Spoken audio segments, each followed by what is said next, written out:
Ang problema lang kay Anthony, pag nakita dito, ganito. Sir, how was your week? Matayo yung isang buwata. Wala na matayo yung isang buwata. Bakit yun? Oh, bakit yan, Anthony? Bakit? Oh, bakit? Pero yan ba rin yung Hindi! Floor one floor. Hindi, hindi ko sa rastak ko yung set. How was your week?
that I can do it on the side. Oh, sí, bukan saya. Kalau nggak bisa semua kantor.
All right, good morning.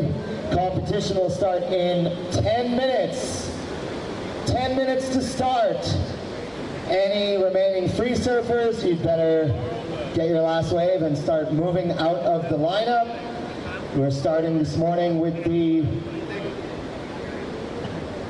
women's round of 16, and we'll be starting in 10 minutes. As I see our competitors already starting to paddle out to the lineup, so any remaining free surfers, it's time to come in now. Thank you.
morning and welcome back to the World Junior Championships. This is Winter Vincent. Bottom turn right there, throws the rotor. Speaking of fortes, how's that opener for Smith? Throws the tail on the second one too. That should score well. Time he'll get a pretty sick rotation down to the bottom of the weight. He'll have great the conception. His patient draws out the bottom tap. That's a great hit from him.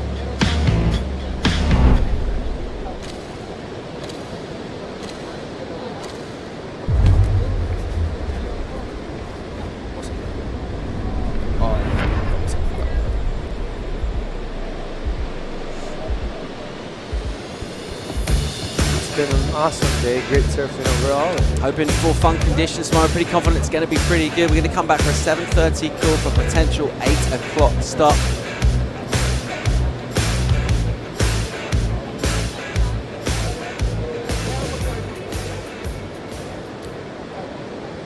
Welcome back to Mona Lisa Point in the San Juan region of the beautiful northwest coast of the Philippines. What an absolutely stunning day we have on our hands here.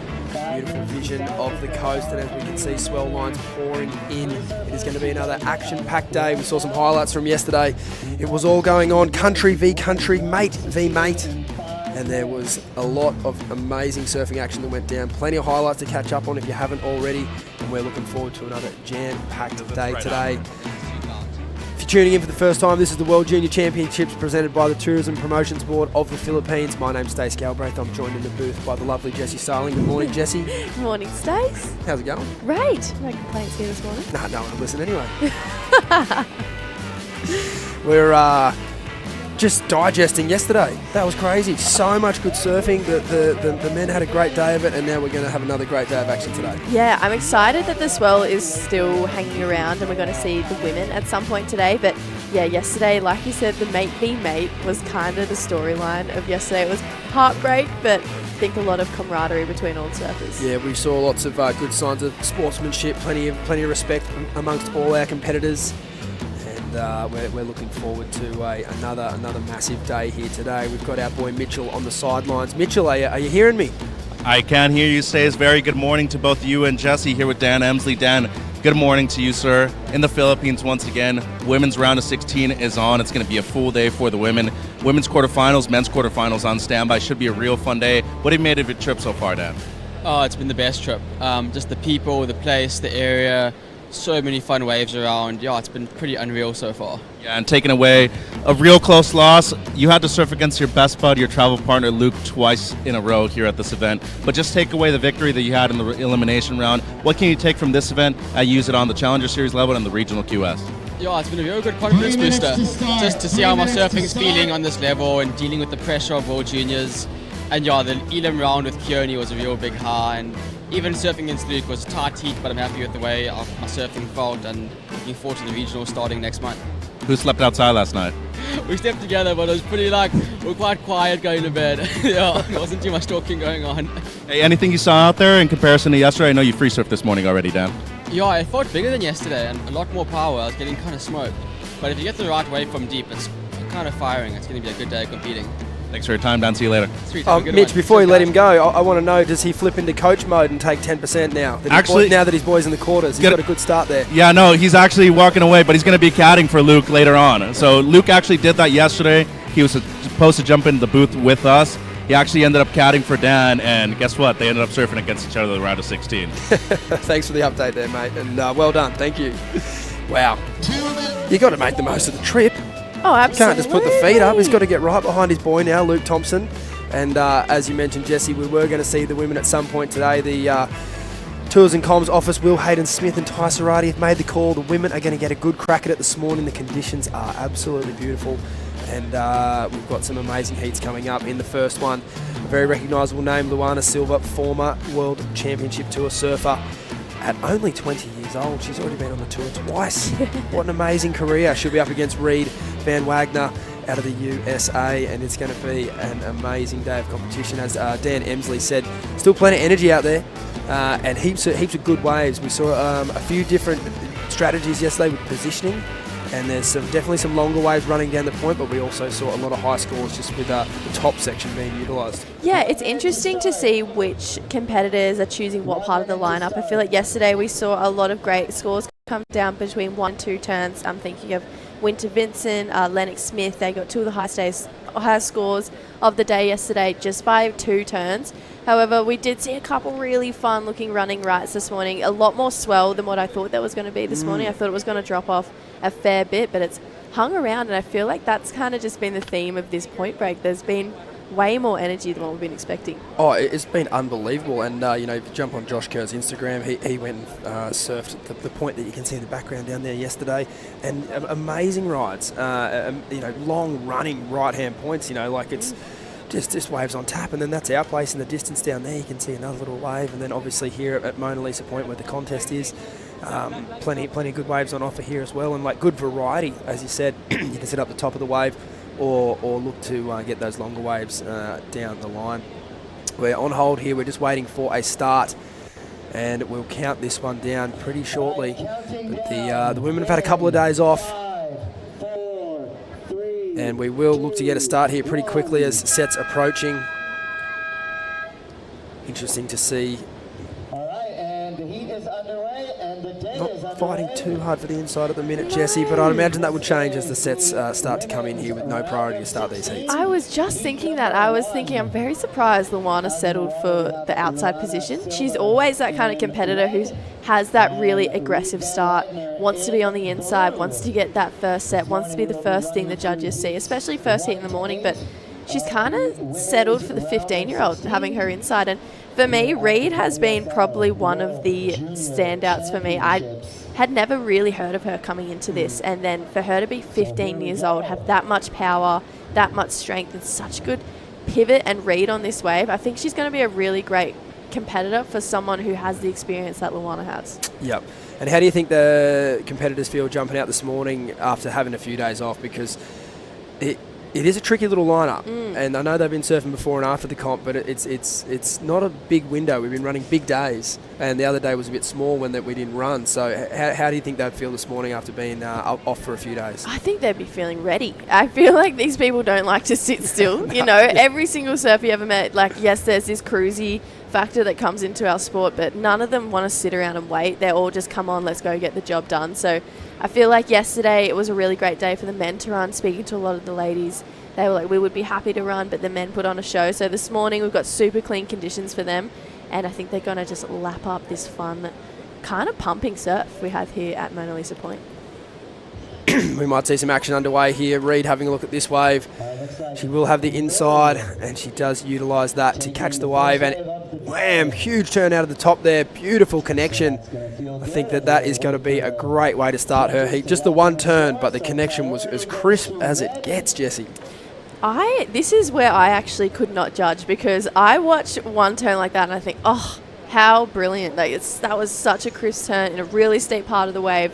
But I always forget this is the first heat, this is the day the scale's set, this is the day decisions have to be made, or the heat, where every little move kind of determines the scale for the rest of the day. Yep. So if it was me, I'd be like, oh my God, that was sick, let's throw a number at it. But you will see what the judges think, because first waves, I feel like always just are kind of little bit hard. Flatlined. They are, as we check the replay here, Jessie. Yeah, I love it. Like I mentioned, she's got such a great pivot on her backhand. Vertical one turn in the pocket. 15 years old. It's actually blowing my mind at how good she surfs for 15. And it's nice to have such an aggressive goofy footer in the draw.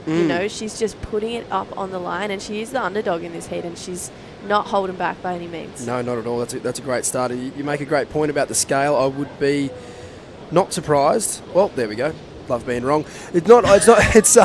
It's quite common for the judges to hold that score until Luana would ride a wave, but I think we have seen enough surfing on the point. The scale has been set obviously for this morning, but also we've got some good information from the last couple of days, so I feel like the judges were pretty confident there, all in pretty much agreement that was a 5-point ride. One judge thinking it was a 4-5, and averages out at a 5, which seems really fair and on the mark for what we've been seeing over the last couple of days. Oh, definitely. I mean, it had enough grunt and power behind it that it kind of had to go above that 4-point ride. You know, it was better than that 4.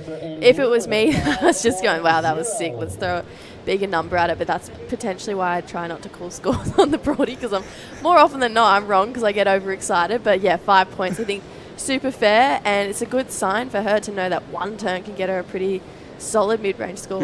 As we've seen yesterday, you know, just having that score in your score line, it gives you, it just takes the pressure off. You know, it creates a bit more time and a bit more space for you to go around the lineup and essentially make those mistakes, which we know will happen. No one in the history of the sport, even when you get in 210s, there's probably a wave you thought you missed or something like that. There's always something. And in these heats, we've noticed a lot of just trickiness with positioning, and there's been a lot of kick-outs and a lot of 1-point rides. But when you start a heat with a 5, you know, it's not a huge score, but you just know that you've got that in the back there, and you can start to build on that. So for the young 15-year-old, that's just a perfect way to start, and she can look to kind of move around the lineup a bit more freely now.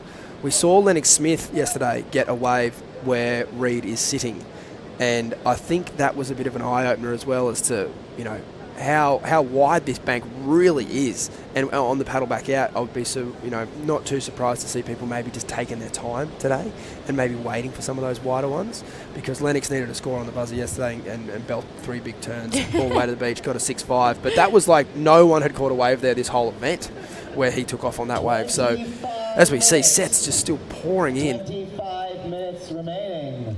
Yeah, I'd kind of been calling that part of the reef like cutback city. I felt like there was a bit of fool's gold down there. Oh, so I was sure. a little bit nervous watching Lennox paddle into that one yesterday. I was thinking, oh no, here we go. Needs a 4, not going to get it. It's just going to do cutbacks all the way through. That's honestly what I thought. But just bowled up perfectly. Reed is a lot wider than Luana right now. And I think, you know, let's be honest, no one really wants to be first heat of the day. You know, it's that heat. It kind of is that puppet heat where you do have to figure it out for the rest of the field. But yeah, Reed, she's got off to a really nice start. Lulu, I have learnt more recently watching her compete that she is that little bit more of a patient surfer. But I honestly do believe, I think we see her best results come through when she's a hungry competitor, when she's catching lots of waves. Obviously, it's a very different lineup to, say, a Brazil or somewhere like that in the world where it's a beach break. There's lots of waves coming through. She's taken her time this morning. But I feel like if I've seen anything or taken away anything from her competing in the last couple of years, she probably wants to get a start sometime soon. Here's Reed opting to go off the edge of the bank, like we mentioned. Beautiful strong turn in the lip there. Jesse, you mentioned her power earlier. It was on full display there. Board's looking absolutely amazing under her feet. Chris Borst bringing home a world title with Katie Simmers just last year. Feels like a lifetime ago now. These times move so fast. As Reed doesn't really get the finish she was looking for on that wave, but nevertheless, she's keeping that attitude up, Jesse. She's really looking to ride as many waves as she can here this morning. What do you think it means for shapers like Chris to get a world title? You know, he's not one of those big shapers, you know, but that world title does kind of put him in that conversation, a little bit of a question mark around it.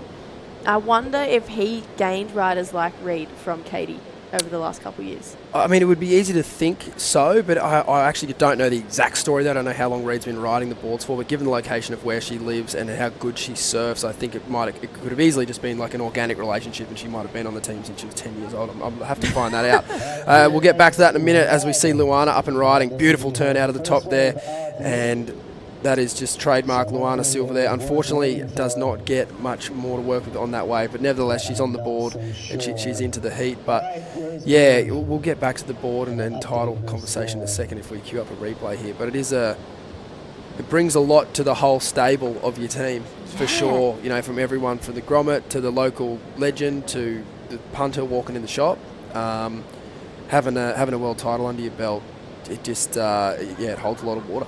Yeah, it puts you on the map a lot more, I think, because we've had those big staple board companies like your DHDs, your Almericks, your JSs, you know, you've had them there for such a long time. They have kind of suffocated the surfboard industry and taken all the glory for themselves. So for someone like Chris to have a win with Katie, who was arguably like the best surfer, or she was last year, she was the best surfer in the world, it must be such a door-opening moment for him and for surfboard brands like him. And I do think we'll probably see more niche surfboard brands coming through and just maybe I don't know. I just feel like this could be a really exciting time, not just for surfing, but shapers and small industries coming through, because you can have the World Junior Championships and have someone like Reed, you know, He displaying could win his 2 world shapes. titles in 4 months. Yeah, literally. Imagine that. Oh my gosh, that would be sick. 2 women's world titles. Now that's a thought.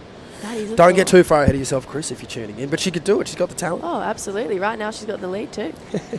But you talk about that. The major labels there having the stranglehold. Luana Silva's riding Sharp Eyes, and Marcio and his team. They were, on a big scale. They were the first to kind of rip through that establishment. Yes. Obviously with Philippe Toledo when he first came on, and the surfing that he's done since then, and obviously the team they've built out from there. Kanoa Igarashi, Rio Wada, to name a few. Jack Robinson. There's got a pretty big stable. I'm sure I'm missing someone. A lot of the women opting to ride the Sharp Eyes now as well. Tatiana Weston-Webb, Joanne DeFay from memory. But yeah, the list goes on, and having those big key performances. Look, as much as you probably want to say, oh no, it doesn't matter, my boards are good. I don't need that. It from a retail perspective and a selling perspective, like it holds water. Like I've got an event-winning surfer, or I've got a world title-winning surfer. It just adds a little bit of clout to the whole setup. It changes the game. And, coming from Oz, we're lucky enough to have a lot of those big names in our backyard. But I think, what a thought that Chris could potentially win 2 women's world titles in 4 months, if not 12. Katie has the potential to go back-to-back. She's back on tour this year. I do think, however, Luana, she's too good to ride out at this point in time, 20 minutes to go. She seems so calm at the moment, especially with her approach in this heat. But I was chatting to her this morning just after her free surf, and she said it's super fun. Felt like I had my lineup dialed. She seemed really calm and really level-headed about herself. And I thought to myself as I was walking to work, I was like, I feel like a level-headed Luana is a little bit scary as a competitor. Yeah. As much as any heat, your heart rate's going to come up. She's had to deal so much at such a young age. Oh my God, pull in. Luana Silva on the biggest wave of the morning so far. Comes around the corner, beautiful arc in the lip. She'll be really looking to get some more vertical face here as she brings a nice big swooping wrap to this middle part of the wave. Cutback City, as Jessie Starling was calling it earlier. I'd have to agree. This wave will steepen up on the inside. Big end section coming up. She jams it in the lip and gets a nice big finish there, and she will jump off that wave. Shades of the end bowl of Bells Beach there at the end of that one, Jessie. Yeah, definitely. I was kind of agreeing with you at the start here, those days. I was like, oh, pull in, do it. But that section was just really, a bit weird. But she goes into that trademark Luana Silva carve. She's really got that on dial. Love how she pulled this one all the way around. This next one, she does even more so. She really holds her line back to the foam. Kind of had to make something happen on this end section. Nothing much had happened before. That end turn, definitely where the money's going to come from in this score.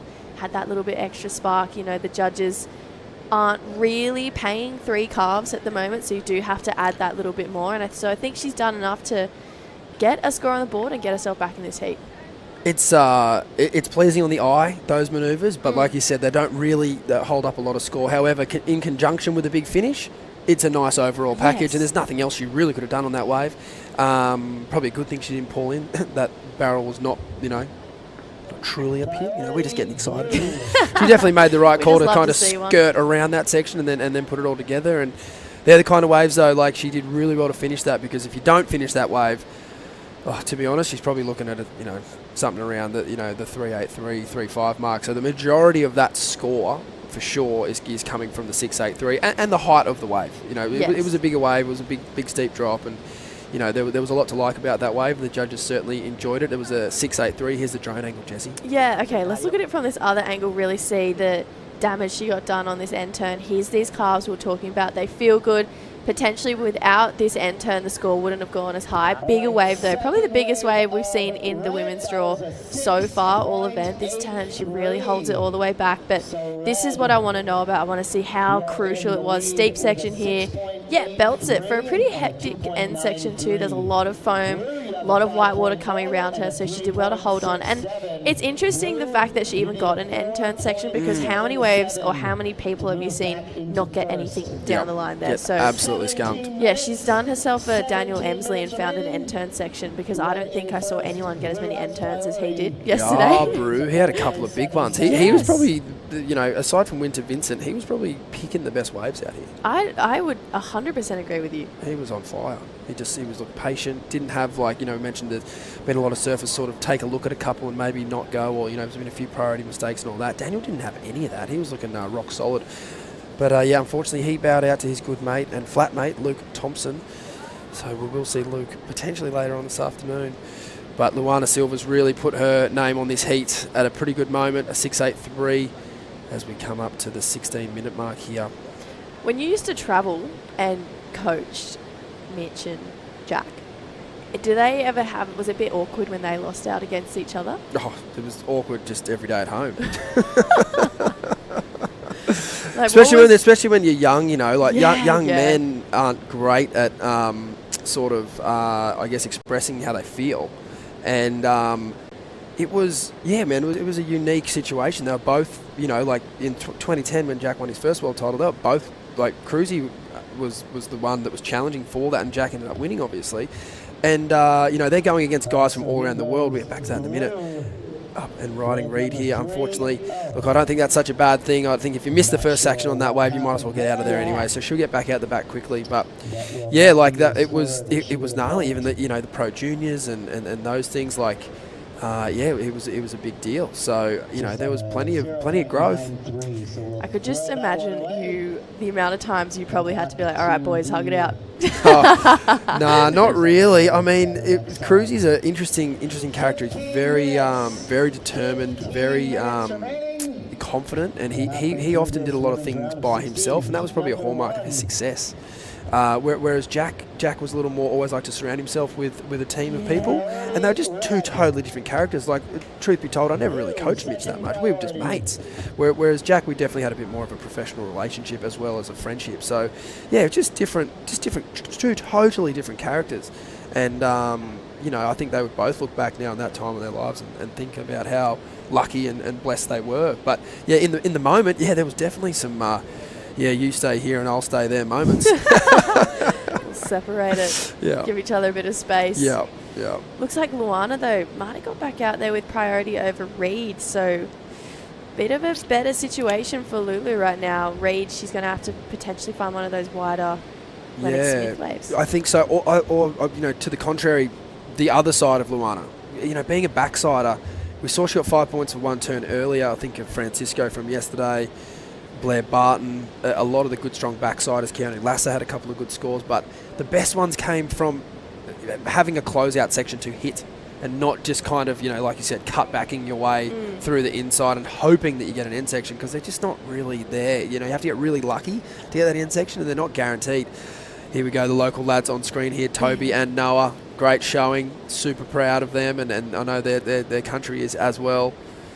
Great young men from Shargao, and they've obviously travelled up here to compete and represent their country. And good to see them down here first thing, enjoying the action and giving us the thumbs up. If they reckon it's pumping, I'll take their word for it.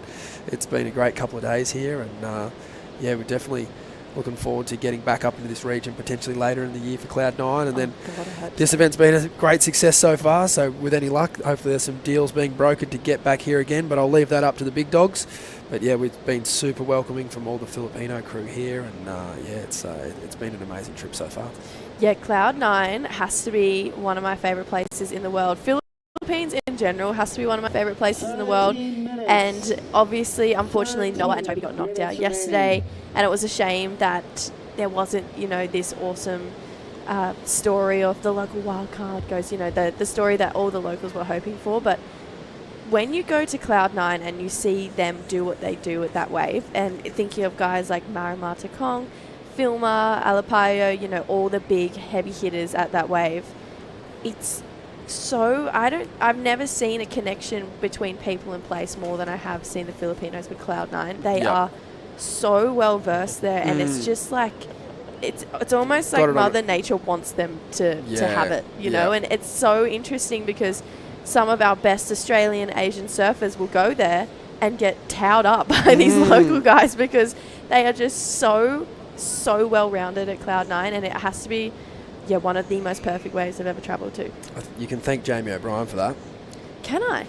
To a degree. When Marimar was a young boy, just a wee boy, just a wee small boy, he was surfing. Jamie O'Brien was there. I think Jamie had been there a little bit for a few invitational contests, and that was the first time that he saw anyone doing like the switch barrel.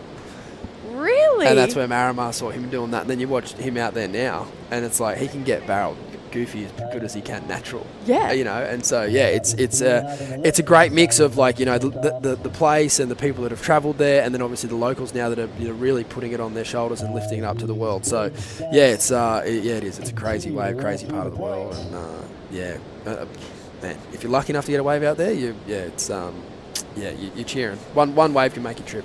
Oh, absolutely. Absolutely. It was my first sort of experience with real slabbing waves outside of Indo. I'd say not slabbing, but proper reef barrel breaks outside of Indonesia. And yeah, I've never really been a part of that or felt the lineup like that, and it was such an eye-opening experience to be there, because in Oz it feels different. You know? It totally doesn't feel like it does in Cloud9, and I feel like as well here there's a big steezy longboard community around massively. here There's as well. a super cool longboard community here. They have a really similar relationship with this wave. It just feels like it goes hand in hand, and now we have the World Juniors here and we're showcasing that. It is actually more than just a longboard wave. It is a world-class wave, and we're battling for a world title this year, and hopefully one of these two ladies, well, they would hope, would go all the way, but you know, you've got ladies like Sanoa Olin on your screen who's going to do anything to make that not possible. Oh, yeah, for sure. But yeah, no, it's a great point you make. Like, the local communities here are so strong and vibrant and passionate about surfing. And then, you know, the reason I love these international events coming here is like the locals, whether they win, lose or draw, they get that exposure to this top level in their front yard. The effects of this event being here for the junior surfers and the local community, will feel that for years to come. You know, they'll see, oh, I remember when, you know, Reed and Luana had that crazy heat, or whatever it may be. You know, Winter Vincent was going psycho out here. Like, Luke Langdon says every day that this, you know, been on so far, it's like, that's the best shortboard wave I've ever seen out here. Really? Like, that's the best shortboard surfing. These are the best kids in the world, and this is probably the biggest international event outside the longboard world tour that's come here. So yeah, when you think of those things, it does start to make sense, and ideally we hope that the locals benefit from it as much as us being here as they do. So yeah, it's pretty cool. As we see Reed there, just in and out of that wave, unfortunately not clicking in. It's probably about time she would be looking to get herself back in front here. Luana Silva has a 6.83 as a single highest score, and she's only looking to replace a 2.93. So Reed's only chasing a 4.77, but you'd have to think that number, Jessie, would go north of that when Luana takes off on her next wave. Oh yeah, this is a bit of a table turning moment, I feel like, in this heat. If Luana can better that 2 on her next wave, which you're going to have to think there's a high percentage that she's probably going to, but just because of how talented she is, it is going to be a proper answer back moment for Reed. But I think the best part is she's been able to get herself a 5-point ride just for one turn, and not a lot of people have been able to do that off the back of just one turn in this event. We've seen a lot of 5s come from 2 turners put together, a carve to snap combo, but she's showcased you put it up there once with a lot of aggression, a lot of mongrel behind it. The judges are loving it, so I think if she can just find one of those waves where she can do that twice, or get, like I said, the even carve like 1.5, yeah, just a slap and then get it up there, you know, like I think that is like a dramatic way that you can get a good score. Absolutely.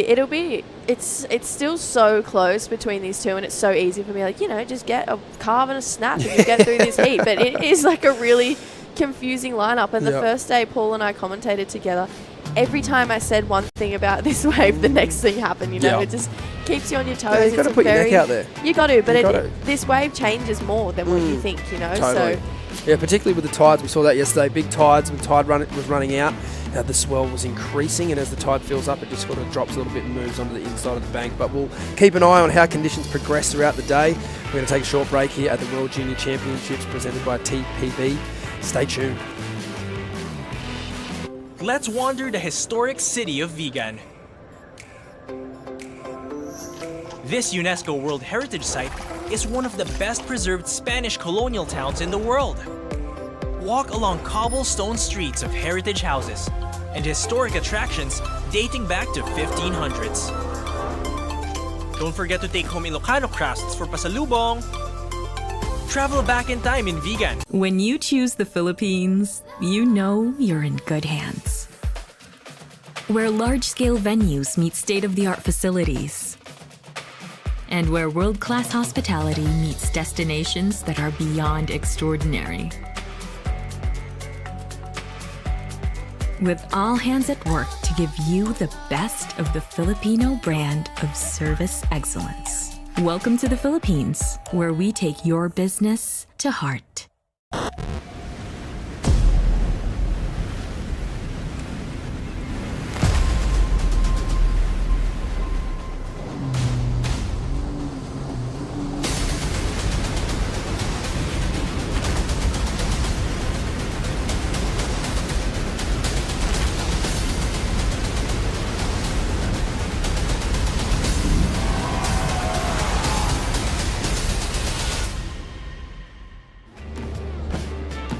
Welcome back to the beautiful Mona Lisa Point here in the Philippines.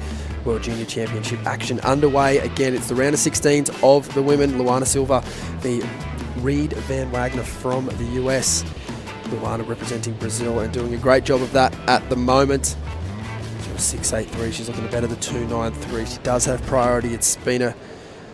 Other than that first 5 minutes or 10 minutes where she didn't really get a wave, it's been a pretty professional start, Jessie. Yeah, it has been. It's also been a bit of a... I feel like every day of the event so far, the first heat has kind of panned out the same. Really quick start to the heat, then nothing for a good 10 minutes. But Lulu, she's proving me wrong right now. Important wave here, 2.93, the score to improve on. She looks fired up on her board. It's looking electric under her feet. She knew she needed more than that. So that's advantage back to the Grom here. She's still only chasing now a 4.77. And with 5 minutes on the clock, like you mentioned, it has been a little slow. Important wave here. She needs to do it on this wave and or get priority. Where's Luana? It's hard to watch because you can see she's so driven and so determined to get that score, and she's giving herself every opportunity. Like, she's actually not doing anything wrong. She's swung on a bunch of waves. She knows she doesn't need a big score. If she can get back out and get priority, it's advantage 1 to Reed. If she can't, it's going to be a big task to try and A, battle a defensive Luana Silva, and B, try and keep her off anything that'll better a 2.93. Because at the end of the day, she gets a 3.5 or at least a 4, that number's going to become a hell of a lot harder. And there's a big difference in this lineup between what a 4 looks like. There's plenty of 4s out there. But a 6 is a certain type of wave. It's a lot harder to come by. So 4 minutes, time will tell. But if Reed can get priority right now, and she does, I think that is a pretty good advantage to her right at this point in the heat. Definitely, with just with that clock, counting down. Obviously, like you mentioned about blocking and Luana only needing a 2.93. It's these sort of certain situations where if Reed can hold her nerve and let the clock kind of burn down, it gets more stressful for her, but it also limits Luana's opportunities. It hasn't been this morning like these crazy 3 and 4 wave exchanges. So, yeah, obviously, Luana's only looking to better a 2.93. We know how good she is. She could do that quite easily, but it's been 27 minutes so far and she hasn't done that. What do you reckon separates Luana as a CT surfer from the rest of the field? Like, why do you reckon she's got there, but yet some of these juniors just haven't yet? I think I put it down to the same thing across all divisions. Like, why are the top 5 better than the top 10? Why are the top 10 better than the top 15, and so on? It's transition between manoeuvres, and it's the speed in which they attack and cut through the wave. And we might get to see a display of that here, but nice turn up in the lip there. Hopefully seeking another turn, but unfortunately not getting it done. If she improves, it will only be just slightly. She's got the right attitude. She's certainly trying to bump that score line up. But like Luana's, her timing, and she has an exceptional style. I know style's not in the criteria, but I think it does. I think it does help. And yeah, just transition speed really. And I think if you look at the top of the podium, it's guys like John and Philippe. They just cut through their turns and they get into the next turn with such speed and aggression that you feel it when they're surfing. You stand on the beach or you watch it live and you make noises when they're turning. And it's the same thing. It's the same thing in the women. Katie Simmers, I think, and Caroline Marks, when she first came on, she was getting to work. Getting through the turns and not not only was it fast, but it's also powerful, and I think that's a hallmark of Luana's surfing. She's got plenty of power. Yeah, she does. I feel like I've never thought of it like that.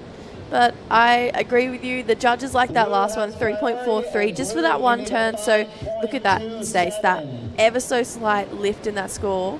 5.27, there's a big difference between a 4 and a 5.5 basically out there today. Yeah, so for sure. Minute 30, 90 seconds. Like I said, priority, it is in her favour.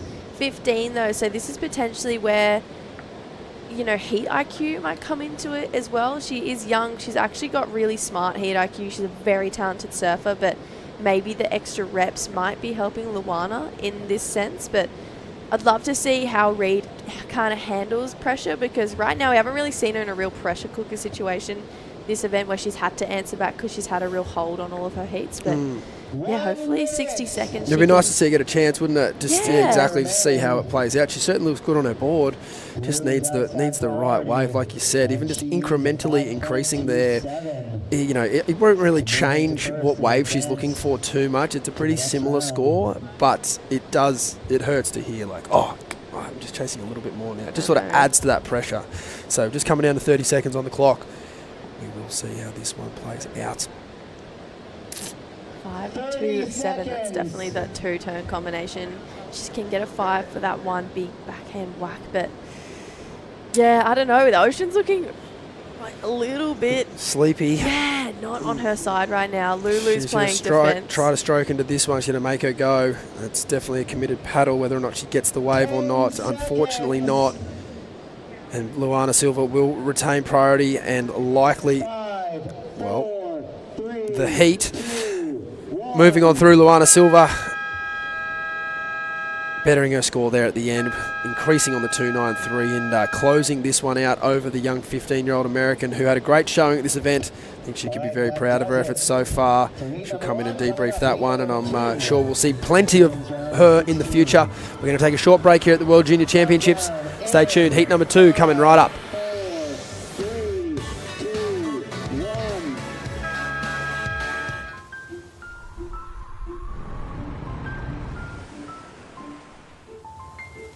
When it's love, it welcomes you. It appreciates you. It inspires you.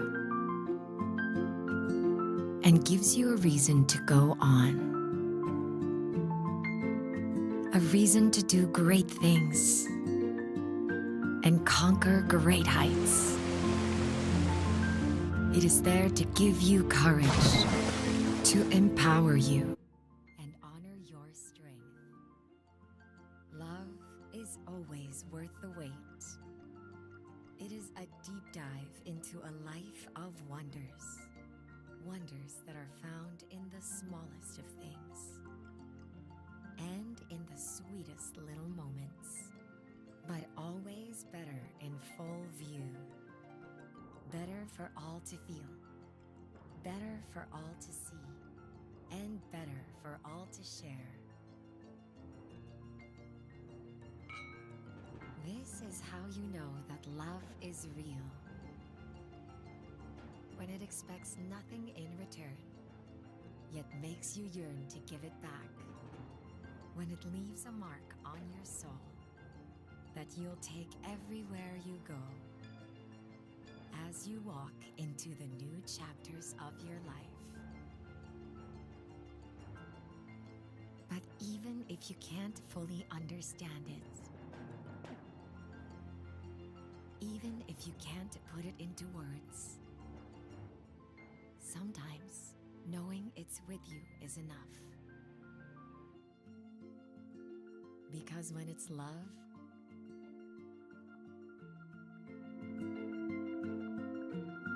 you feel it.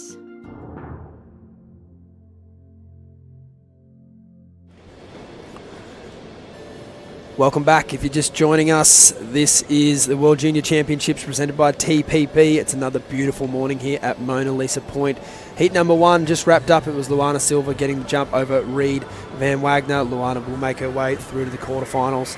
And look to go all the way, I'm sure. This is heat number 2 of the round of 16. Annette Gonzalez Estabari versus Sanoa Demphley Olin from Canada.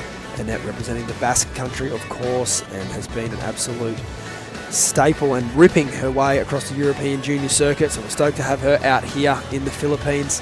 And Sanoa representing Canada. The only Olympian in the draw? Probably not. There's probably Olympians everywhere. No, Luana's an Olympian as well. Yeah, that would have been my next guess. But yeah, these youngsters, big careers from an early age. This was a bit of if you don't go, I will, Jessie. Annette Gonzalez Estabara getting it underway here. Yeah, I was watching this in the break. I was going, go. And at this point, I was thinking, do something. And she lays into it. I liked the turn. I feel like she really gave it a little bit of a nudge. That kind of bounce out of it gives me the idea that she liked it as well. Also, another Olympian was her sister, Yanire. That's right. She was an Olympian too. We've got 3 Olympians in the junior draw. That's for next the women. level. That is so cool. They're getting so good so young. That sounded like a disappointed sigh. Oh, what have I done? What am I doing in my life? No, I'm kidding. Oh, that's so good. No time for doubt around here, Jessie. No, 0. No, 0. But that's a great start. 6-point ride for Annette. And while we wait for the next waves to break out here, we're going to take it down to Mitch. Mitch, take it away. Hey, Stace, we're down here with Lulu. Congratulations. We were actually just talking off camera about how warm and how humid it is out there right now. It seems like 30 minutes, especially with the size out there right now, seems to be very difficult, more importantly, just to be in the right spot, Lulu. Yeah, it's definitely super hard out there. There's kind of bomb sets that come pretty randomly. So I think you just kind of got to cherry pick the right one. Unfortunately, I didn't really get a backup, so that was kind of sketchy. But yeah, I'm kind of happy to make it. You made sure you got a score at the end to improve on the low score that you did have as a backup, though. You went up against a very talented young surfer, and I feel like you've almost been in that position yourself before. If you could give a word of advice to Reed yourself, what would that be looking forward to the future? Yeah, just tell her to keep going and keep pushing because she definitely pushed me. I mean, she opened up pretty strong, and I was just kind of like, whoa, like, okay, here we are. All these juniors have so much talent, and they're not afraid to push and push hard, and yeah, that just pushes me even more. And we mentioned the other day your success at different levels on the Championship Tour, the Challenger Series, and of course here at the juniors too. You've had success in your career so far, which is saying a lot at your young age. How would you measure success, Lulu? I'm not too sure how would I measure my own success. You know, I'm still young, I'm still learning, I'm still trying to grow, I'm still trying to improve. So yeah, I think I just trying to find little things that keep me motivated to measure to what I want as success. A word in Portuguese back home? Obrigada a todos que ficaram acordados para assistir essa bateria. E vamos nessa. Muito parabéns, obrigado. Stace? Thank you, Mitchell. Congratulations, Luana. Deep this morning, Jessie. We are getting deep. I love it. Super deep. It's a great question. It is. It is. It's a great question. I feel like Lulu, she like kind of danced around the answer. I wouldn't let her get away with it that easy. Get back here. I know. I was like, oh, come on. No, it's a great question by Mitchell there, and a great answer getting put on the spot like that, because it's one of those things where I think at this level, and I think what sets apart the best from the rest is that I always like to think that, like, if you got waken up in the middle of the night, shaken by someone asking you that question, where are you going with this? You would just point blank answer them in the face because you're just so sure of yourself. Oh, yes. Okay, but okay, at this age and Luana's young success at such a young career, she would have so many different feelings around what success feels like. Yeah. And I think Daniel Emsley actually, he made a great point this morning with Mitchell on the beach. He thought he surfed good. He was happy with the waves that he caught and the way that he surfed, and he lost the heat. Yeah. But he seemed genuinely happy with his performance. Yep. And that's a hard place to get to because we measure success by winning so much. Yeah. But literally. there's only so much you can control. And if you do your best at that, then I think more often than not you will get those extrinsic success markers. However, there's performance indicators that match success, particularly if you're comparing yourself to yourself, which you should. but it's easier said than done. Let's go deep with Stacey Galbraith. Second here of the morning. I love it. I thought you were going Mitchell's to tell me about your nightmares at the start of that. No, I don't have nightmares. No, I'm Stacey's going to dreamland. Here No, we go. I'm old Sherry. No nightmares. No. Not here anyway. Not here. No way. I won't get too deep, but if you do want Go to, as deep as you want. I'm if up you for anything. do want to look it up, basketball coach John Wooden has one of Okay. the greatest success quotes of all time. Okay. I won't bang it out here. No, do it. Success is defined of the peace of mind which is a direct result of self-satisfaction in knowing you did your best to become the best that you are capable of becoming. Oh, I like that. I like that a lot, actually. Could that be a screenshot and send my way? I like that a lot. Go you one better and give you the book. Oh, yes. John Wooden's Pyramid of Success Triangle. What did what team did he coach? I'd have to go back and have a look, but I think he was a college basketball coach. Oh, okay. Back in the olden days when they were driving, olden days. driving wooden carts around. We'll get back to that in a minute, or maybe we won't. Maybe we'll move on as we see Sanoa here. Had a good surf with her friend out the front yesterday. Lovely travelling partner, and it's always good to have good people around you. It makes these events very enjoyable. Yeah, the Canadian surf scene absolutely booming. I remember being a youngster and watching all Pete DeVries' edits, and he was just getting tubed in 8mm wetties. And then it's good to see the junior women's scene, starting to follow in that trend. And we see a nice turn at the end here. Yeah, I love this end turn. This was a really cupped out bowly section. I thought she maybe was too much on her heel side and we might have lost her for a second, but she held on. She's got a pretty cool claim to fame. She's Canada's. We're trying to say Vancouver Canucks. She's Canada's first ever Olympic surfer, and I think that's an epic claim to fame to have. It's just to be your country's first ever whatever in the Olympics. That is so freaking cool. You know what I'm saying? It is. It is having really that cool. recognition. Like if I was Australia's first ever badminton player, I'd take it. I would take that. Yeah. Like put that on anything. Oh, of mine. yeah. I'd wear it as a badge. I'd walk around with it. You can be the first or you can be the best. You're taking the first. No, I'd take both, but come on, Stace. Well, think about it. You know my favourite quote. I do know your favourite quote. Yeah, probably a bit too gnarly to say on here. However, it's true, and obviously the Canadian surf scene is getting a few extra eyeballs on it now through Aaron Brooks, and with any luck, you will see both of these surfers representing Canada, which would be amazing for them and their surfing community, and just again even more eyeballs for the next generation below these two. But even it's hard to say that because they're so young. More on that in a minute. Annette absolutely belting the lip there, beautiful swooping turn. However, just coming unstuck on that wave and just sort of watches that one peel off down the line. It's a hard thing as a surfer, Jesse, isn't it? You always want to see the next card, even if you don't pay for it. Yeah, it's hard to not look at the wave run down the reef. Yeah, it was a real shame because she started off so well. That first carve was one of those turns we spoke about earlier when you watch, the CT guys where their turns make you feel something. They make you make noises. I was like, oof, that first turn. It was definitely something that kind of woke you up, felt like a little hit of coffee. It was a really hard drawn carve. So it was a shame that she couldn't tee off an end section because I think that would have been a really great backup to her 6-point ride. But if you're starting to heat off with a 6, 20 minutes basically to go, 18 minutes 40, you're going to have to think she's going to better whatever score's going to come through. I feel like she's maybe going to get in that 3-4 range just for that one carve. She's probably furious at herself, but the one defining factor for me in this heat so far is her wave selection. She's on to this point. She knows, even though she fell. Oh, she had it too. She was right there. The whitewater almost kind of ate her up. It caught up to her too quick. She wasn't ready for it. Yeah.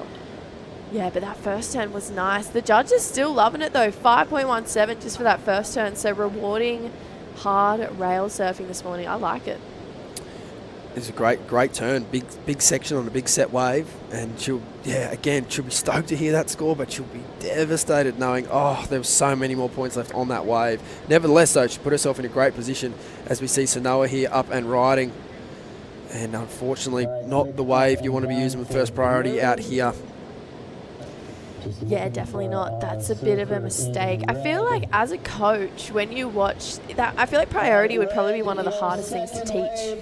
Or not teach as such, but maybe master, or what should your Yeah, athlete have? it's a good point you make. Like, you think of a surfer like Ethan Ewing, he doesn't make a lot of mistakes with priority. But yeah, you asked us about Jack and that earlier. Like, Jack was just so good without it.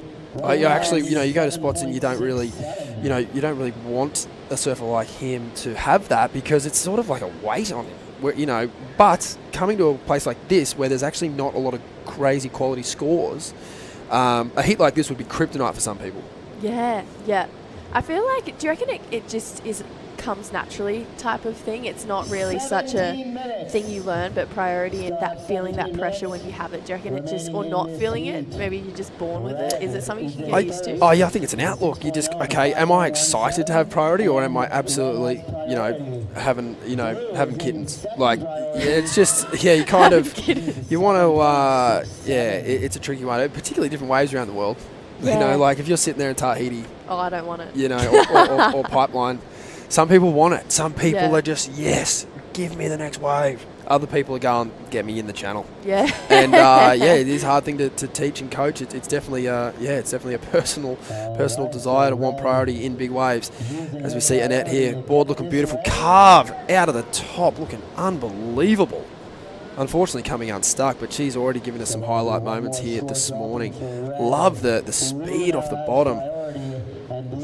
Good looking set wave out the back there. Sanoa just not quite getting into that one. There might be a few more waves in this set.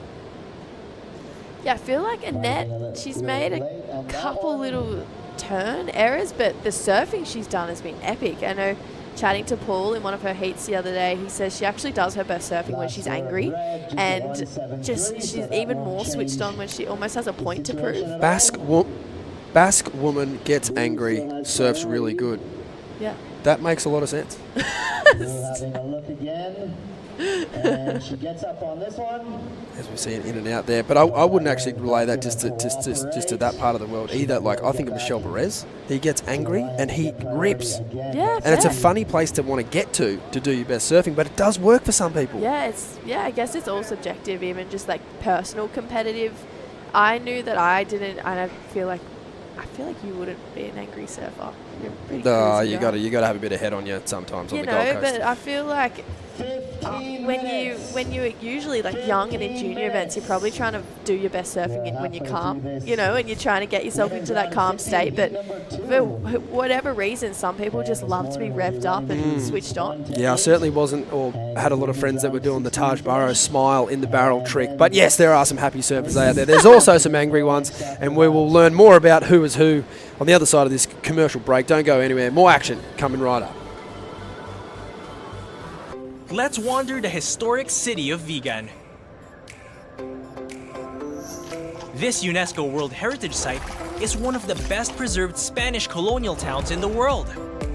Walk along cobblestone streets of heritage houses and historic attractions dating back to 1500s. Don't forget to take home Ilocano crafts for pasalubong.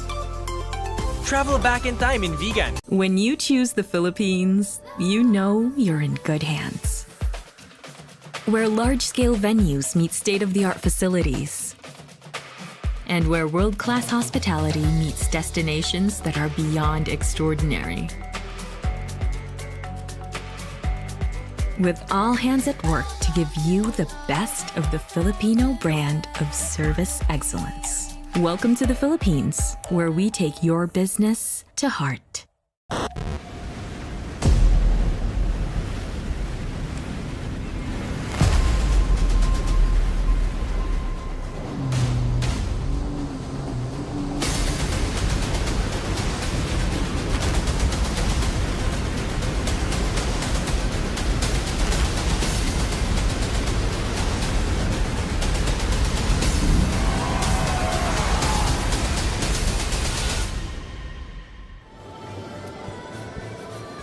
Welcome back to heat number 2 of the women's round of 16 here at Mona Lisa Point in the northwestern coastline of the Philippines. We've got Sanoa representing Canada here up and riding.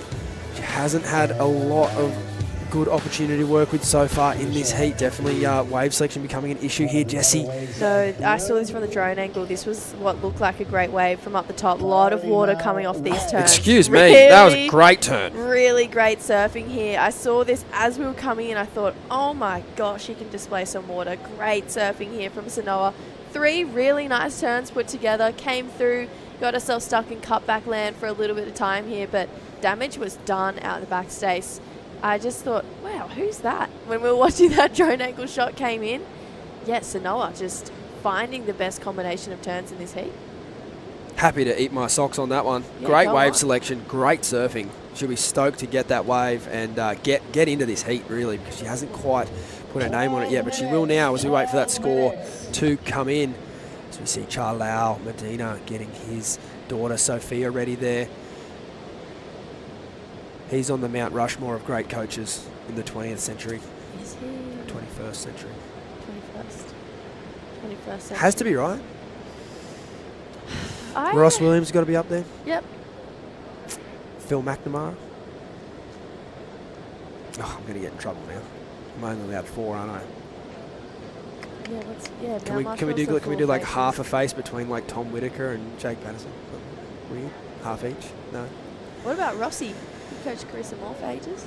Yeah, Rossi did a pretty good job with Carissa. Yeah, I think he got most of her titles with her. Yeah. He's a great surfer and a great coach. Great I'm coach. definitely forgetting everyone here. Micro. We might need. Yeah, you know what? Let's just rein it in. We might need 2 mountains. Yeah. So Isla Huppett's on screen for a second there. She, as I have learnt by chatting to her sister Mia, has a very strict pre-heat routine. If anyone messes with it, she gets quite cross. Gets a bit cranky, but she looks pretty switched on. Dunk on the screen as well. Help Dunk looking out. handsome today. Busted out the collar. We've done the opposite. I've shed the collar. Yeah, you've Dunk, gone for this, Dunks the is. classic tee. I actually used to have a bit of a thing where I would always wear a collar on finals day. Okay. See, I think dress to impress every day, but each to their own. But looking at the heat, 7.17 for the last of Sanoa. Still has her in second, though. She's looking for a 4. Not much, Stace. That's a great score to have in your scoreline with 10 minutes on the clock. And that is definitely going to put the pressure a little bit back onto Annette now, because she had a bit of a stranglehold on the heat until this point. She was really looking to run away with it. However, she's had a couple of falls. And the fall on the 517, that's the wave that it could be kind of eroding into her mindset in a not a positive way right now. It's the worst feeling when you look back at a heat and you have the handle on it for so long, and then you look back and you're like, oh, that was the moment. Like, that was the point in time where if I had to make that turn. It's the sentence no one wants to say when you're a competitor. If I had to just make that turn, or if I had to just go around that section, you know, it's such a fine line between make or break heats, and that's why the best are the best, because they make those mistakes less. Ooh, a bit of a rhyme there too. Maybe we'll turn that into there a is song. karaoke just over the road. We could hit that later this week. But yeah, I feel like if Annette's not careful, that could be the story that's told for her today, but Sanoa still has to find herself a This score. next exchange super important. Like, Sanoa's paddling back out here with a head full of steam, going, I'm coming in hot. Get out of my way. Like the 4, I'm not even thinking about that. I'm going to try and really go to the lead here. The best thing Annette can do is convert on this next exchange. Yes. Just take a little bit of the wind out of her sails. Okay, I know you got the best wave of the heat. I'm going to come back at you here. And if it's not the best wave of the heat, somewhere in that vicinity, north of a 6, somewhere around a 7 would be great. It would just kind of take the edge off what Sanoa's feeling right now, because what she's feeling right now is, I'm on fire, and I'm going to absolutely smash the next wave I get. Yeah, let's take another look at this one, because that first turn, she displays so much water. She's so powerful. Rips through a second one. She's just looking switched on and got 3 only sections on that wave. Haven't seen that for a while. That was great surfing. Great surfing. And then, like I said, just kind of put together a couple extra 0.2s on this wave just through that cutback section. But the majority of that 717 was earned from those 3 turns. Really more so 2 turns, that first and third turn out the back. But yeah, loved that wave from Sanoa. Put herself right back in the heat. She's done herself a Lennox Smith who got her a pretty good to excellent score in this one, and now she doesn't need much. So hopefully she can learn from his mistakes and hit that second section to get herself the 4. If not, she'll be scrambling at the end. Yeah, which you can do that at the end. You know, like at the moment, it's good to see her straight back out the back and onto the peak where the best waves are breaking. And if it does get down to 2 minutes to go and you haven't had that wave, yeah, move on to the inside or sit up a bit deeper on the reef and try and surf a wave like that up to a 4. But she's still got plenty of time on the clock. We're not at that point yet. I mentioned earlier I had a surf with her travelling partner, Kat Breweiler, one of the OG surfing families from Tofino.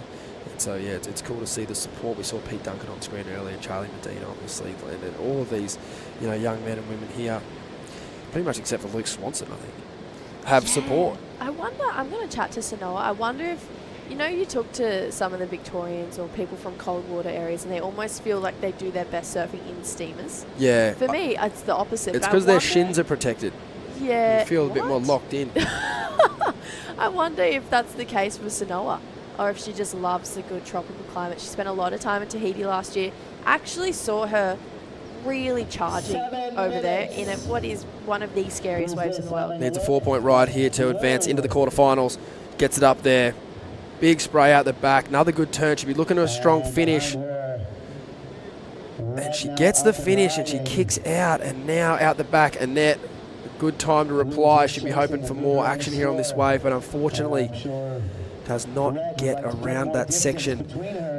She's certainly shown us some great moments of surfing this morning. She's surfing really well. Just being able to just complete those rides and get the job done is going to be a key for Annette here. But this is going to be close, Jessie. Yeah, this is the point of difference Sanoa has, though. She's found great moments and linked them together. So these 3 turns, I was a bit nervous after that second one, but puts it up there. I think she knew she had to finish that wave. So those 3 turns, loved that first one, loved the finish.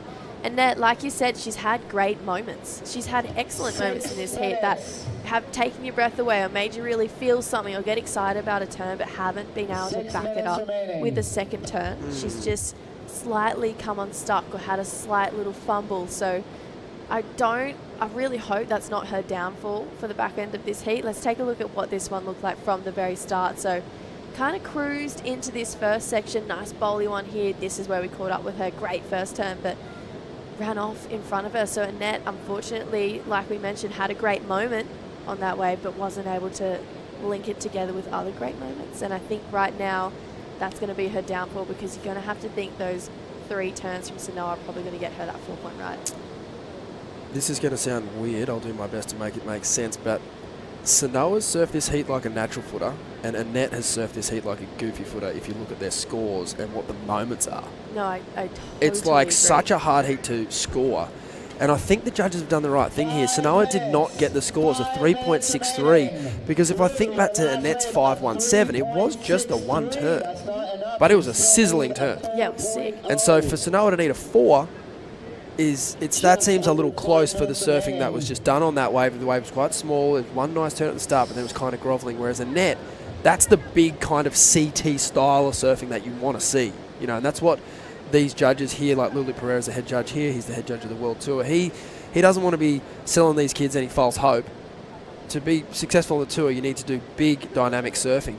And I know that's the thing he's going to look for, and that's what Sanoa did get on her 5.17, and that's why that's 2 points better than the 5.17. But when it comes to those smaller waves and the smaller exchanges, they're being very critical of that. And we'll see Sanoa here up and riding. Bigger wave, nice turn out of the top, gets the fins drifting.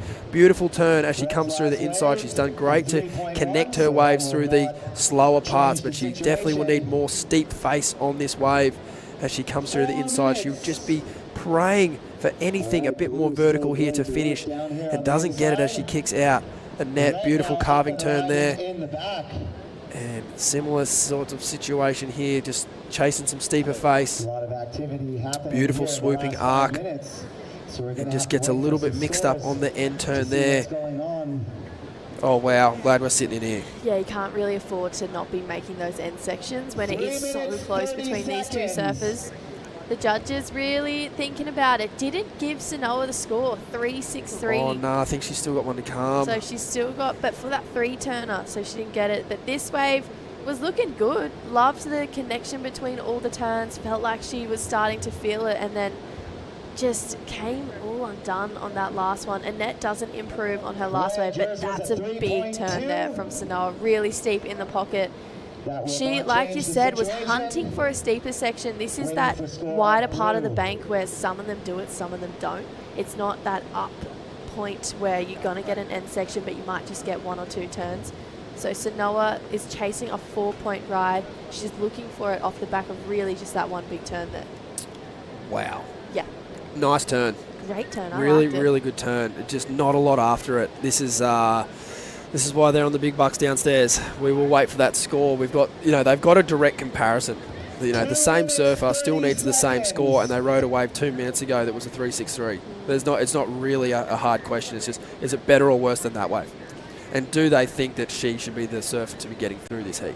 That's the question. On an overall package across 4 waves, who's getting through the heat?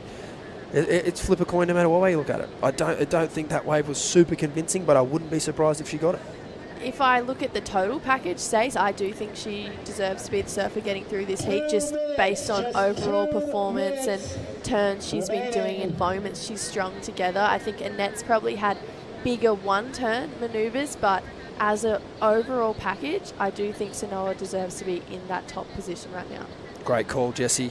We will wait and see if the judges agree with you there. 1 minute 40 on the clock. And it's been an entertaining heat. Lots of different little storylines unfolding from the very first second, with the first exchange going the way of Annette. And then she backed it up quickly with a 5.17. Kind of looked like she was running away with it, but ever since then the ball has come back to Sanoa and she's absolutely dealt with it. 7.17 for her halfway through the heat, and then she's slowly been trying to get that 4-point ride ever since. We are still waiting for a score, eagerly awaiting a score from the judges. Annette would be out the back keeping a close ear to the announcer, because she's either A, going to have to go and manage Sanoa at the end of this heat, or B, try and get a score. And as the scores come in, it's going to go either way. She needs a 4, Sanoa. The scores are in. It's a 3.87. It's not enough. Never fear. There are sets are coming if you are a Sanoa fan or a fan of Canadian surfing as a whole. We will see Annette here up and riding. She needs to better. And unfortunately, maybe didn't hear the score in time, but if she did, she really didn't need to be on that wave. No, that was a bit of a mistake, and it was only ever going to be that one section. Love the approach, the idea of just going kind of one big thank you, man. So that's not it either. Unfortunately, with 30 seconds and more waves on the horizon, I feel like that was just mistake just then from those 2 ladies, and now she's been washed in and she's not going to get another chance to get that 4-point ride. Oh, that's crazy really, heat. Yeah, that's not the ending you want from either of these ladies. Yeah, there's it's going to go the way of our surfer from the Basque Country. Both surfers in this heat had some amazing individual moments. Sanoa had the great ride of the 7.17. Annette a couple of other rides, the 2 smaller of the scores, but it was the better backup for Annette that made the difference there, the 5.17, and she will advance through to the quarterfinals here of the World Junior titles here in the Philippines. We're grateful for the support of the Tourism Promotions Board of the Philippines. We're going to go to a short break here. Heat number 3 will be right around the corner. Sophia Medina versus Isla Huppets, and it will be Paul Evans and Jessie Mendez taking you through the next couple of heats. When you choose the Philippines, you know you're in good hands. Where large-scale venues meet state-of-the-art facilities. And where world-class hospitality meets destinations that are beyond extraordinary. With all hands at work to give you the best of the Filipino brand of service excellence. Welcome to the Philippines, where we take your business to heart. This is how you know that love is real. When it expects nothing in return, yet makes you yearn to give it back. When it leaves a mark on your soul that you'll take everywhere you go. Because when it's love, you feel it. Let's wander La Union's Tangadan Falls. The perfect side trip after surfing the waves. Hike along the scenic trail and be greeted by the majestic 50-foot falls. Whoa! The best part? A dip in its cool, refreshing waters. Seek more thrills in La Union. Good morning from the Philippines. It's the World Junior Championship presented by the Tourism Promotion Board of the Philippines. Heat 3 of the round of 16 for the women. See Sofia Medina, Brazil, Isla Hupperts from Australia. I'm Paul Evans, joined by Jesse Mendez. Morning, mate. Good morning, how you doing? Really good. Like the look of the waves. Good opportunity out there. This one, good energy from the beginning as well. A little pulse we saw right at the back end of that last heat with some big sets booming through. And this is on the scoreboard. It's a big one. Have a look at this strong start from Isla. Yeah, let's see what Isla started this one. Kind of getting some speed down the line of that critical section, smashing it down, like just projecting towards the beach right there, coming out clean. That was a beautiful start for her. Yeah, nice ambitious take on that section. Went all the way up, took a risk, paid off big time. The judges love it. 7-3-3, massive pressure right from the beginning of the heat. Great way to start things off. Sofia will have to respond to that in the best possible way by finding a good quality wave of her own. Saw her getting her preparation dialed in. The game face was on and just ready to go out there and perform. But it's good to see these conditions and a lot more opportunity. And for the moment, at least, with the way the wind is and everything, the tide, an easier lineup to read for these surfers. Definitely. It didn't drop so much as we probably expected from yesterday, but still smaller, so it's kind of hitting that shelf a little bit nicer. Every once in a while, we'll have a set that's going to break a little bit more out the back, and the surfers are going to get caught, but overall, it's just a beautiful morning here. Obviously, we're dealing with small, short period swells, so it's going to be a little broken as it's been every day, but it's still pretty fun and definitely more opportunity than we had yesterday, so it should be a good day. Let's go and hear from winner of the last heat, Annette Gonzalez Echebarri with Mitch. Yeah, an amazing heat, Paul. Just back and forth stuff. Annette, you surfed the better first half of the heat. It seemed like Sanoa was surfing the better second half. In the end, though, real close. How'd you feel not only knowing that she didn't get the score, you needed to be on a wave to block her right there at the end, too? I thought that it was the score, like 100%. And then I heard that it was like a 3, and I was like, no way, it was the score. And yeah, happy to make it fast in the first 10 minutes. And yeah, happy to make it. Just off camera, I was telling you progress, not perfection. I mean, these are the kind of moments that you need to learn and really apply in the next heat, don't you think? I mean, especially looking at the conditions, it's really winner take all out there on one good wave. Well, yeah, it's kind of hard because it's a bit slow, and the good one are really good ones, so you have to wait for them. And yeah, happy. How'd your board feel out there? It seems like you're riding just a little bit of different equipment than you were the other day. Yeah, I thought that it was gonna be small, like a small spot, but it's big. And so I took like a 5.5.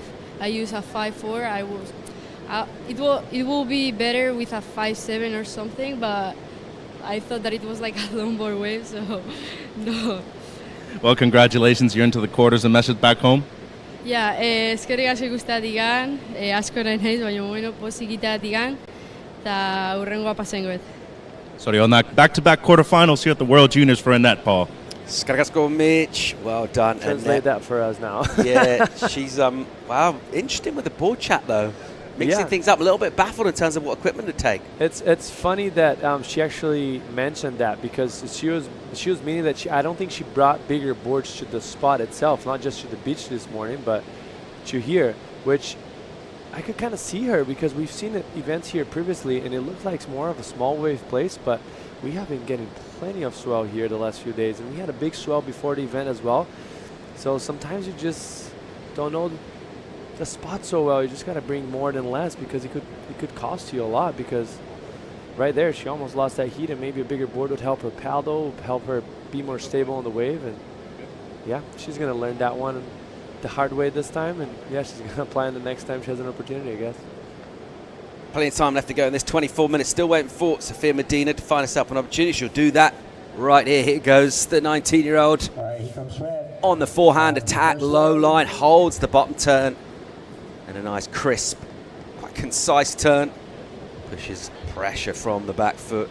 Crucially, she'll get the completion as well. So perhaps not an electrifying maneuver to the tune of the 7.33 that we saw from Isla. Nevertheless, getting involved in this heat, getting in the rotation as well, just feeling out the swell and exactly where the energy is. Some good looking opportunities out there right now. Sofia found this one. Yeah, that was a beautiful turn for him. Just lacked a little bit of criticalness on the section.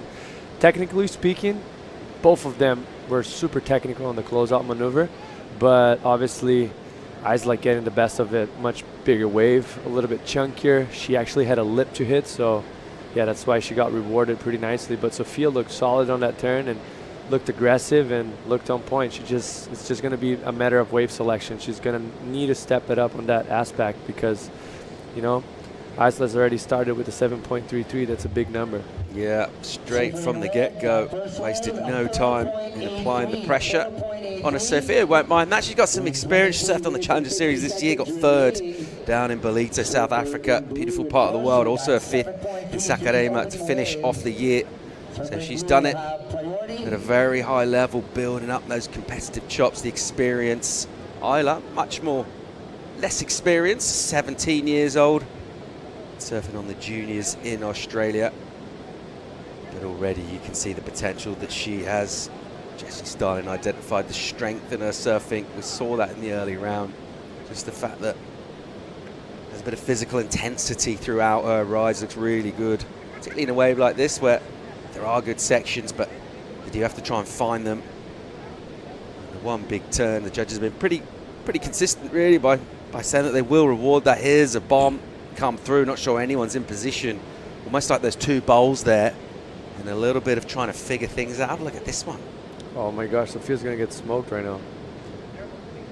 So we thought, yeah, we were maybe going to lose a bit of size from the swell as things cleaned up, but once again, Mona Lisa Point throws a bit of a surprise at us. Still pretty pumping. Yeah, it definitely is, and I was actually surprised how consistent this break just provides every day. Even on the smallest data, it was like forecasters mentioned is going to be flat, still like chest high waves and a fun little point. Isla having a concerted paddle. She'll surrender priority there. She wanted that wave, chin on the stringer, scratching hard in. It just wobbled on the reef a bit, didn't let her in. Sofia score 4.83. Reasonable returns for that maneuver that she threw down. Just staying in contact really. But she'll be thinking about going up in the 7s herself. In terms of her sort of the way she competes, Sofia, she pretty intense competitor. She's kind of cruising and flowing through her heats.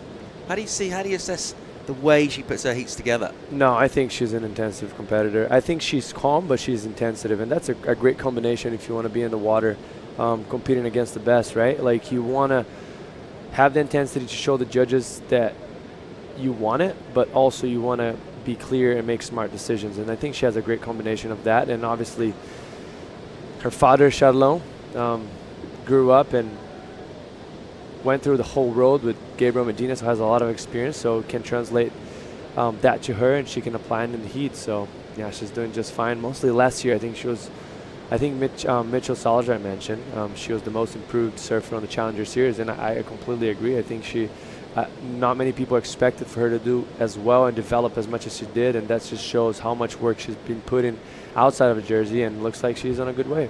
Here we go. Medina off the bottom on a slopey section. It is a bit sluggish. Unable to get a ton of speed now. Things will get a bit more interesting. Really nice. She'll just go up kind of late, get a little bit of release, push that back foot, just make the turn a bit more spark, then just a stock standard, put the board up and let the wave knock it down. So trying to squeeze every bit of potential out of the wave is crucial to doing well in this sport. But to your point there about the improvement, absolutely. And we look at juniors, they come on quite young, and obviously they've got growing yet to do, but I feel like she added some maneuvers to her repertoire as well. It wasn't just she was doing the same stuff, but a bit better. I think she's got a bigger range of turns than what we first saw when we first started seeing her competing. No doubt. I think 2 things that comes to mind for me that it changed her approach so much is first is speed, and how dynamic her surfing got in the last year and a half. And the speed helps you to actually develop your surfing and have more a bigger arsenal on your hands in order of possibilities of maneuvers on your wave. So, and she just looks more dynamic. Her board looks faster. Like she's really dialed. Like she really dialed last year, and I hope she can carry that momentum throughout this year. And maybe qualify, because she got very close. Yeah, really close. That's an interesting season on the Challenger Series with regard to the women. It all came down really to one heat as well in Saquarema. Think about that 5th spot ultimately went to Vahine Fierro, but ultra competitive on the Challenger Series right now. A junior world title up for grabs, a bomb of a wave for the Aussie Hupperts, and she'll just clip that one, and she's got a long way to come from behind, won't quite get there. We're encouraged to see the big energy, but at the moment there's a few waves just sort of running away. Jesse, surfers struggling to stay in the pocket in some of these bigger waves. Yeah, this one specifically was just kind of running down the line, and that wave was, you know, you could see it right there. It was like there's a split of a moment of energy, so where she hit it was pretty weak, and then down the line where the wave was chunky. So there wasn't much she could have done better, or anything she could actually done, but I like her wave selection right now. She's going on the bigger waves, chunkier sections, and as much as you want to perform to your highest level, you still need the wave to match the power, because the judges want to see that, and they've been showing all day long the last few heats. So it's going to be important for Sofia to actually identify that and put herself in a little bit more critical situations. Otherwise, she's not going to be getting a score above a 4.83 like she did, because the surfing technique-wise, she went as good as she could, but it lacked intensity. 3:17 in for Isla. She'll look to go again here. Loads of time on the clock. These two just kind of feeling out this heat, but certainly that quality entry from the Australian Hupperts with the 7.33 is the sort of statement wave so far of this. Medina chipping away a couple of fours. She'll have priority now as well, and a chance to really try and find a bit of quality. We've had a couple of swings, trying to figure out what the good waves are, where the potential is. And right now looking interested, good looking wave, nice and groomed on the face, with a bit of a bowl for her to take off and swoop in with speed from the takeoff. That section will drop and actually blow up the board.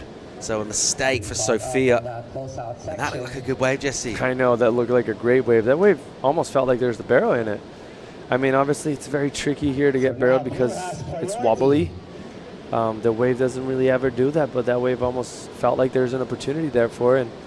But I like the choice of wave. She was just a little bit too deep. If she was a little bit more in front, maybe like a meter or two, she would have been in a very good spot to find in the section that I was talking about previously. Dina paddle back out and think what she could have done, what she'll do if the same opportunity arises for her next time. But still at the end of that last heat with some big energy. So far in this one, a couple of moments where it's almost like our surfers have been a little bit, not so much surprised, but just caught on the back foot by the energy, the magnitude. Some of the waves out here is really interesting to see. To hear Annette talking with Mitch, her board choice, thinking she's coming in for a longboard.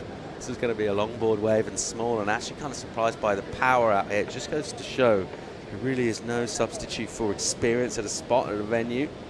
And this is pretty new for everyone, this one. So it does sort of level that playing field in lots of ways. And even though, like you mentioned, it's pretty new, like you don't see much from this. Like if you go on YouTube, if you go on Instagram, you don't see much. So for those surfers that had never been here, they're kind of guessing what the wave looks like and what it feels like. So yeah, definitely. It's, I mean, how can you blame her, really? Like, it's just a young girl that had no clue. It's quite unique, really, in the surf world. I feel like, just like you said, with YouTube, we kind of know about most places, and it's actually been a really established surf community here for decades as well, but just under the radar. They've done a good job in kind of keeping it on the down low here. We're discovering just how fun this place is right now.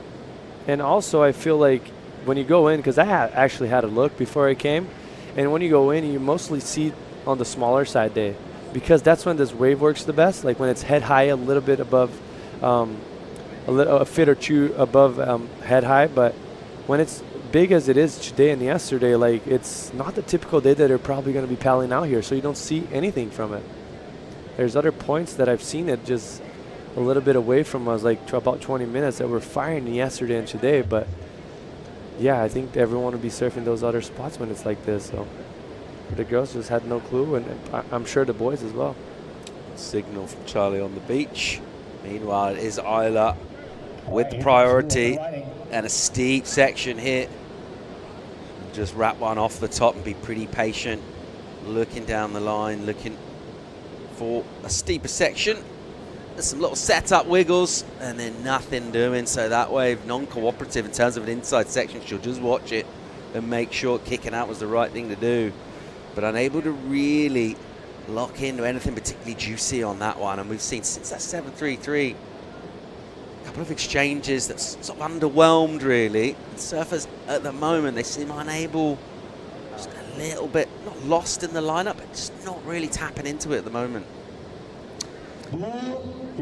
Just over 13 minutes to go in this. It's the Australian Hupperts at the moment with the lead with that 7-3-3 from the start of the heat. We're going to get a quick commercial break when we come back. More live action from the World Juniors in the Philippines. When you choose the Philippines, you know you're in good hands. Where large-scale venues meet state-of-the-art facilities, and where world-class hospitality meets destinations that are beyond extraordinary.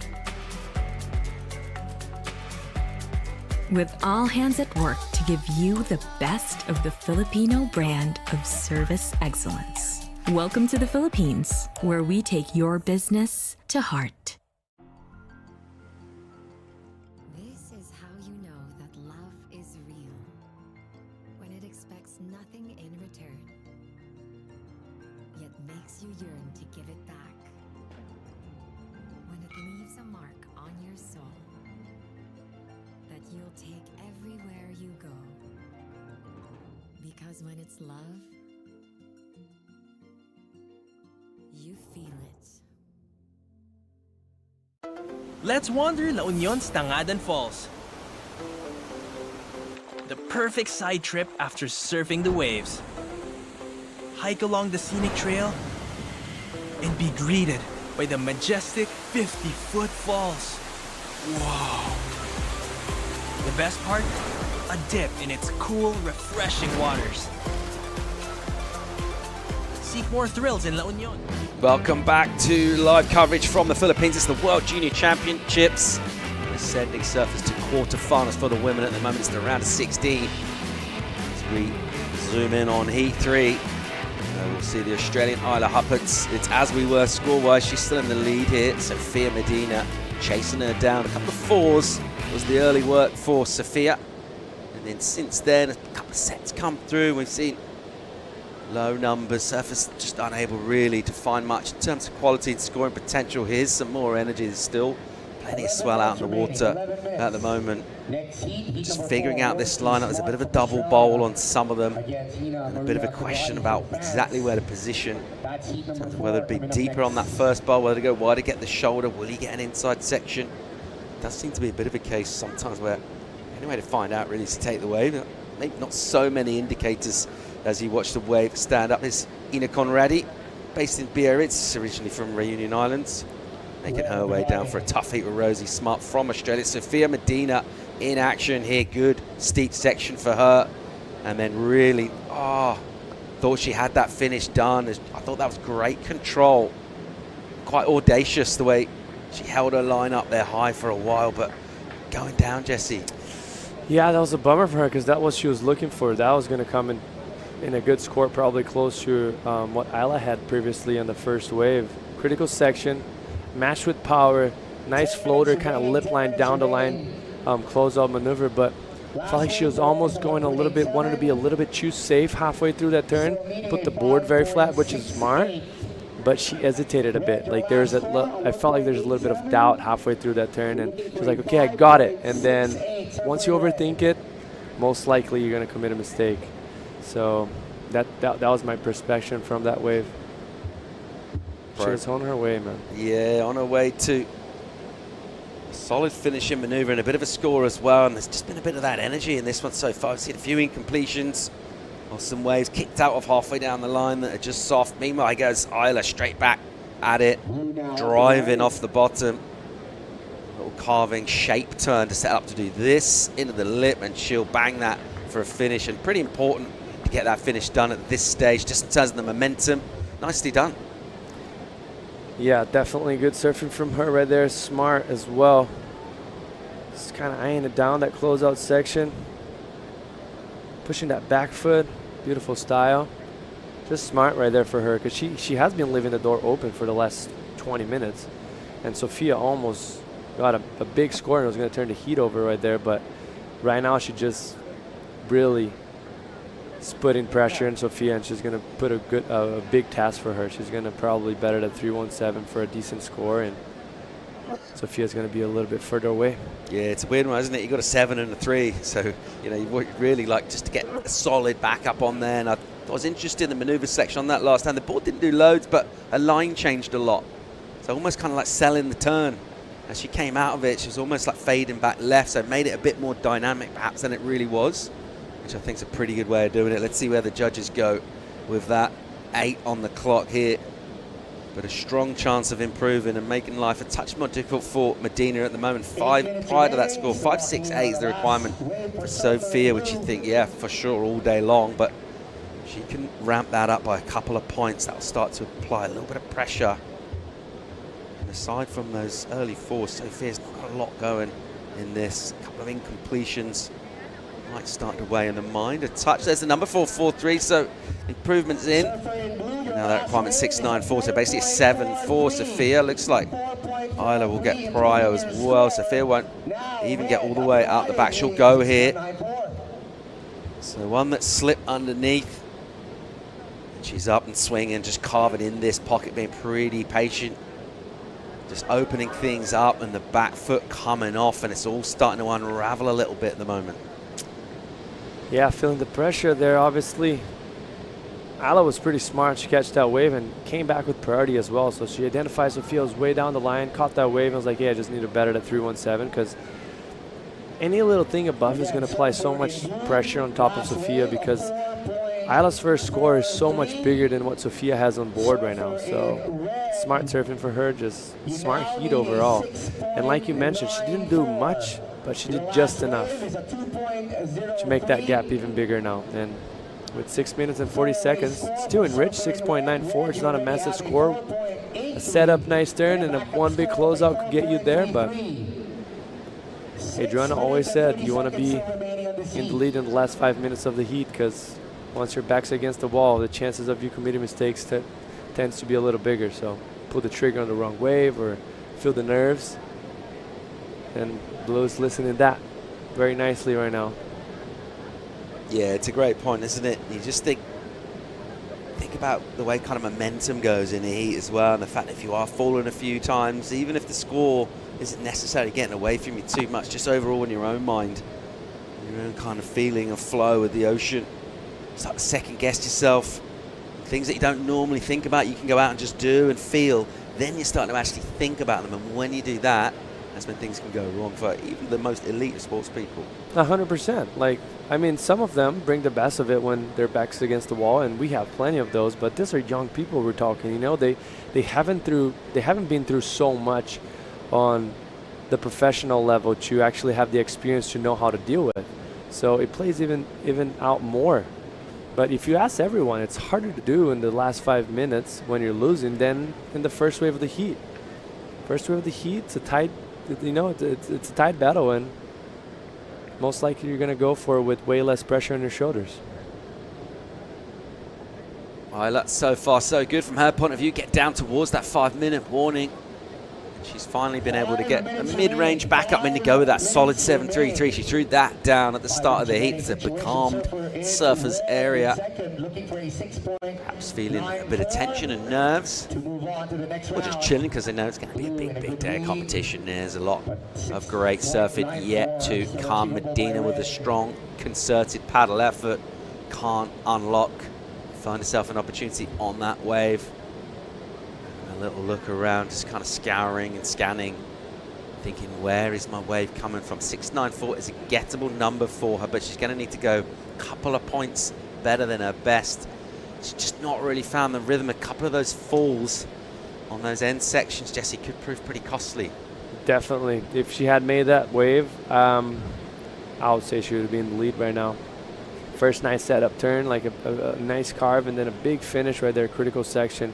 If she wasn't on the lead, you would have been very close, and she would have been needing something on the 5-point range, low 5-point range. So that was a very important wave for her, and it's dictating how the situation of the heat is right now. She's needing a 6.94. You're looking for a completely different wave, and have to be way more selective. And at this time of the heat, you need a little bit of luck on your side as well. Australian contingent. I think they're enjoying what they're seeing so far. By no means running away with this, but Isla getting good numbers on the board. Crucially, just with that last wave that she got the 4.43, an important one, just to make that requirement a little bit awkward. Not insurmountable at all, 6.94, but priority as well, does Isla. So she's in a pretty good position in the heat, a couple of minutes. Just draining off the clock as well without anything really happening other than Medina paddling for a wave, missing it. Isla at the moment won't mind this, having that control that you talked about, that Adriano said he wanted to win in the last 5 minutes for sure. Be in the lead with priority as well, having that feeling of control, just been able to calm things down, get that breathing nice and relatively calm. I reckon there's a few heart rates going as well, there, a few BPM, because you're in a heat and there's a spot in the quarters up for grabs. Oh, no doubt about it. And if you're not feeling that, you should be out in a jersey right now. Like, the best ones feel it. They just know how to deal it better. And it's what keeps you coming back. Like, they come for the drill, and it's addicting. And this situation is actually what's the most addicting. When you get like a wave with your back against the wall and you make things happen. That's what every professional athlete in every sort of level and sport is looking for. It's that drill. So quarters for the men already set up here, so we're approaching the conclusion of the World Junior Championships here in the Philippines right now. Looking at setting up a second quarter final for the women. The Australian Isla Huppertz at the moment, the 17-year-old. She's got 1 foot in that. She's got priority. She's got pretty decent lead in the context of scores that we've seen so far this morning. Sofia Medina will have to play second fiddle in terms of choice of ways. It also will look for something pretty solid compared to what she's had. She just doesn't have much momentum in terms of her surfing in this particular heat. She was great in the opening round. Let's see what she can do. Try and find something, try and steal away, find a bit of room.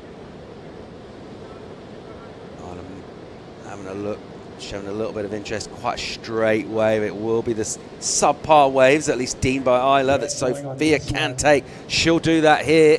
This one will stretch out. She's patient. And then that's the reason why Isla showed no interest at all in that. So a good decision to go, why not? But also a great call from Isla just to let that one go through. Definitely. I almost get kind of scared on this wave here. Usually you want to see those waves stretch out a lot, like in any other break. But here, it goes very wide too quick. And then the surfer has to go around the section, and as soon as they go around, the wave dies out because it kind of goes away from the shallow part of the bank and goes into deep water. So as I almost rather the surfers taking off on that wave that looks a little bit tighter, and there's way down the line, there's something that seems like it's going to pop up, because otherwise it just runs way too fast into the channel. And this is, you know, one of those once again. Medina got a bit of a meaty section here. She'll wash off a bit of speed. There's that deep water on the wider part of the point here, but there are some that will connect through, and she'll stick with this. An opportunity here. She'll click one into the lip and still swinging. A little backhand snap from her, and she'll bring this one all the way in. We'll count down here. This will be it. Meanwhile, Isla, she's up, so staying involved, making a good choice here. She'll get a little combo, and again, not doing too much, but just cruising through, coming out complete in terms of her maneuvers. And then a little bonus section presents itself for Huppertz on the inside. A steep section to hit here, and she'll do that. Very nicely done. Strong surfing, pushing with the legs. The balance is good, managing the speed, and a well-surfed heat, and a deserved quarter-finalist, because you can't see Medina's score going anywhere near where it needs to. Oh, definitely not. I have no doubt on it. Well-served heat for her, and I think the best part of her heat wasn't like we expect those surfers to be good and surf amazing, but I think she just showed maturity. She was calm, she chose the right waves, and she dominated the whole heat from start to end. A bit out of sorts was Sofia Medina, and we've seen it time and time again here with the relative trickiness of reading the line. It can't afford to make too many mistakes. Not going to get loads and loads of good opportunities to go right up through the scale. Someone with a bit of quality throwing sevens down is going to make you pay for that. Isla Huppertz is through to quarters. We're going to get a quick commercial break. When we come back, another great looking heat. We'll see Rosie Smart from Australia take it on Nina Conradi. Coming live from the Philippines right after this. Moving to the corners. Here we go. Next heat in 5, 4, 3, 2. Let's wander the historic city of Vigan. This UNESCO World Heritage Site is one of the best preserved Spanish colonial towns in the world. Walk along cobblestone streets of heritage houses and historic attractions dating back to 1500s. Don't forget to take home Ilocano crafts for pasalubong. Travel back in time in Vigan. When you choose the Philippines, you know you're in good hands. Where large-scale venues meet state-of-the-art facilities. And where world-class hospitality meets destinations that are beyond extraordinary. With all hands at work to give you the best of the Filipino brand of service excellence. Welcome to the Philippines, where we take your business to heart.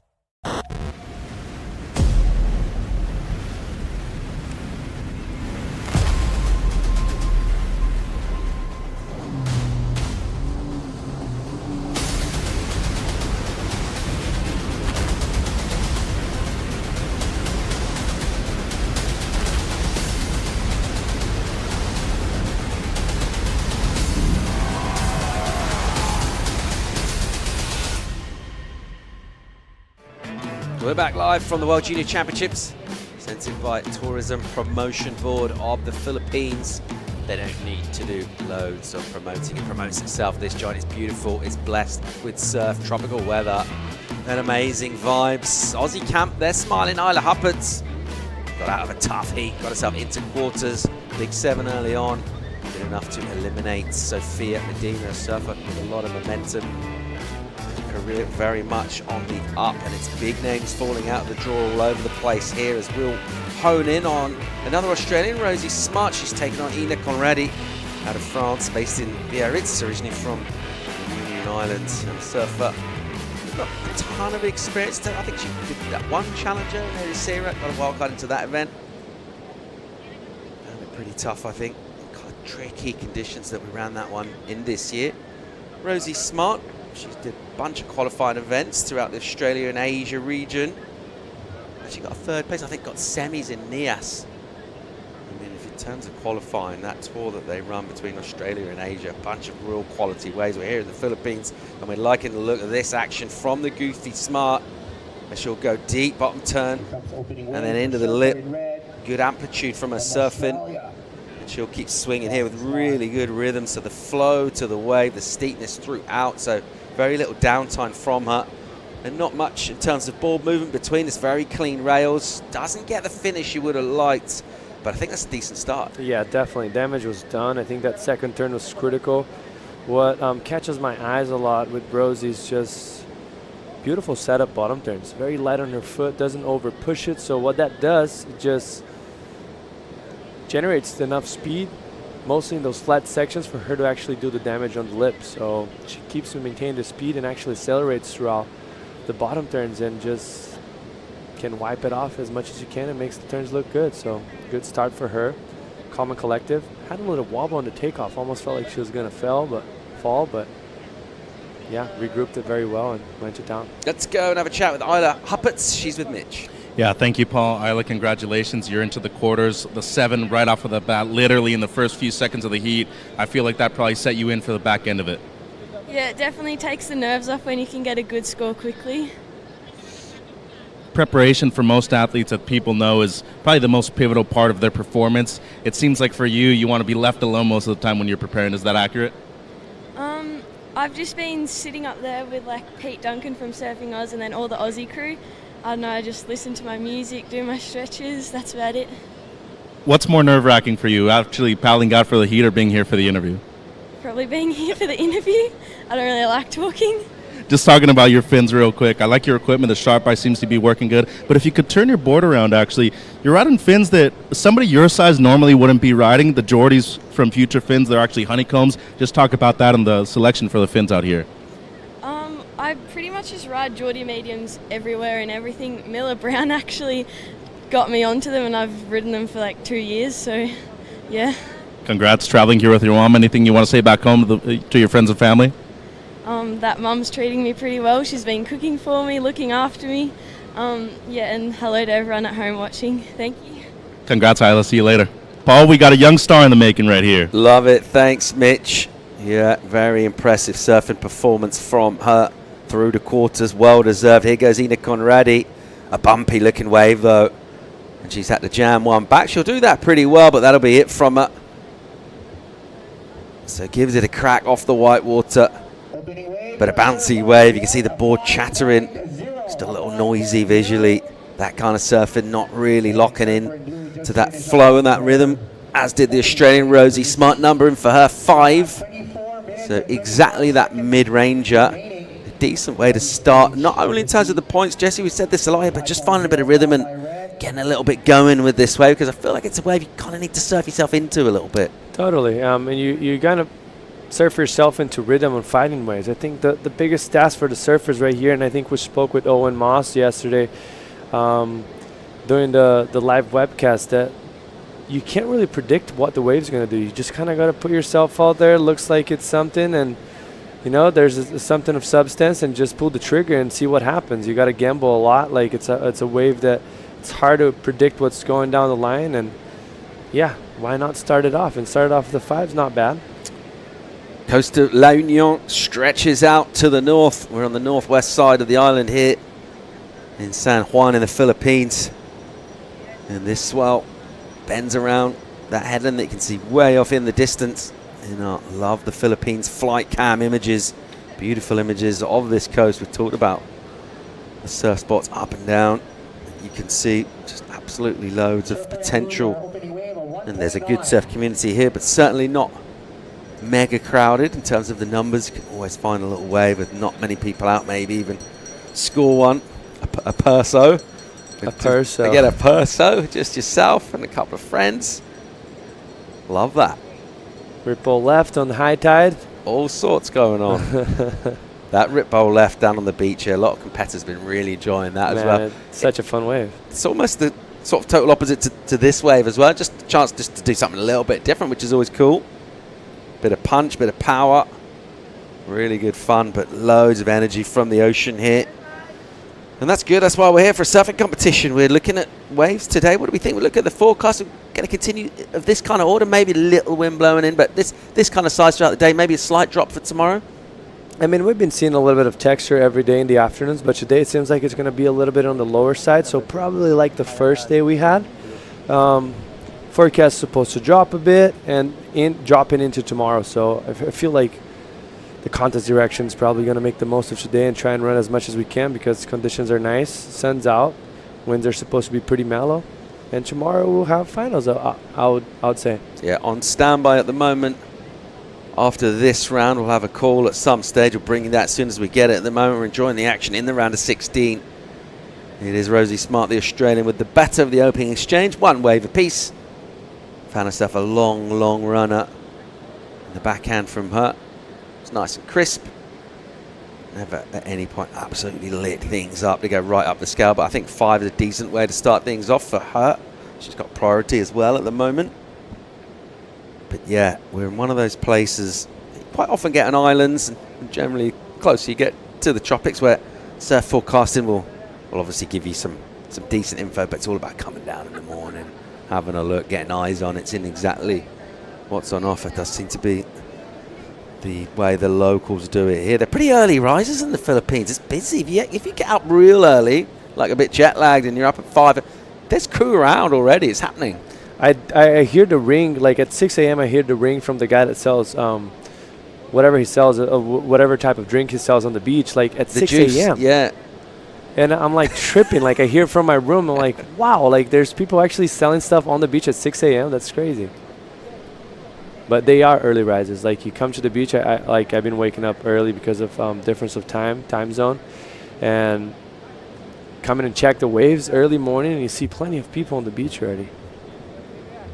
You'd see like no one besides surfers anywhere else in the world, you know, like that are frothing to get in the water. But here it's like kind of the opposite. Not many surfers in the water, but just a bunch of people hanging on the beach. People just sort of hanging out. Yeah, I kind of feel like asking, like, what time did they get down? And I'm like, what's the plan? Well, I like it. It's a really Down good vibe. Patrol Beach. Yeah, just dawning the sand. I tell you what, the sunrises are absolutely stunning, though. So that might be a part of it as well. Yeah. Really pretty. And just a lovely part of the world to be. If you're thinking about surf trip, Philippines has got a lot, all sorts we know about Siargao and that side of it, but this side we're discovering. We're on the search. That's what I think as well. Like they have 7,000 islands here, so I mean, you don't have to be too smart to do a good map and know that there's plenty of waves around here. And there's plenty of swell as well. Like, we've been here, and we had one day that was about chest high. The rest has been overhead, double overhead, triple overhead sometimes. So it's been a great trip so far, and I'm sure there's plenty of places firing right now that no one knows. A well-worthy place to crown world champions. That's what we'll be doing over the next couple of waves. As we'll fly up high, so now looking the other way down the coast. So we're on this west side, the northwest side of the island. So this is looking south now. And you can just see that peninsula in the background there, as well as this one just in the little headland that's in our foreground. So when you got bends in the coast with these nice flat reefs and sand, points all over the place, well wrapping and bending in. Something for everyone in terms of whatever sort of waves you like to ride. This is another look at Rosie's 5. Yeah, nice setup right here. Coming in from behind. The only problem that I see that wave didn't go a little bit higher was that second turn. It was the most critical part of the wave. It wasn't easy to time it because the wave was a little bit wobbly and there's a little bit of whitewash, but she did get a little stuck. It was a bit sticky of a turn. Like, she would have probably liked, when she comes in, she would see it, she would probably like to see that be a little bit more flary. And unfortunately for her, it wasn't anything to deal with because the timing was there, just the wave kind of let her down. And looks like we have plenty of waves everywhere here. Look at that. The Philippines coast open up to swell from all sorts of directions. Multi-seasonal as well. I think traditionally, big winter swells that come out of the North Pacific at this time of year. But also all sorts of different seasons, even. Look at that corner right there. I know, there's a few crew talking about some rights that run down along this section of the coast when the bigger swells fill in and just offer all sorts of fun for crew. That wave went forever, and look at the wave behind as well. And there's not one single person out. That in your local beach break, there'd be about 150 guys out. Amazing vision from our drone as we just take in this coastline, literally on a voyage of discovery over here, figuring out all sorts of surf opportunities and other cool stuff to do as well. It's a really good vibe around the town, got the tourist scene, and a bunch of cool places to hang out and get something to eat. Looks like there's a few leads right there waiting for some sets. Seems to be a point that people want to go surf. Sierra Kerr getting ready, all smile. She's performed really well. She's brought the progression, something we expect. And she'll be dialed in terms of the requirements that her dad, Josh, will be advising. In terms of tactics, a lot of the intel and insights might be given her. Probably to the waves, other than necessarily the surfing itself. It's always good to have another take on exactly where the better scores are coming in. But one of the outstanding favourites for this event to take it out. Let's see how she can go towards doing that. She seems very relaxed there, and that's a great way to come into a heat with that confidence. Definitely, a lot of experience too, breaking it down. All right, here we go. Conradi, softer wave. She'll open up with a turn and then nice and steep here. What she got. Nice snap. She gives it a hit, just a little off balance. It's not quite connected. Nevertheless, she'll keep going with some speed and then a nice swoop off the rail here. And again, just clicking one back. A little runner section. And realising there's not really an opportunity to hit the lip in there. So she needed to get involved. There's nearly half the heat gone. She's got nothing on the board. What do we make of this, Jesse?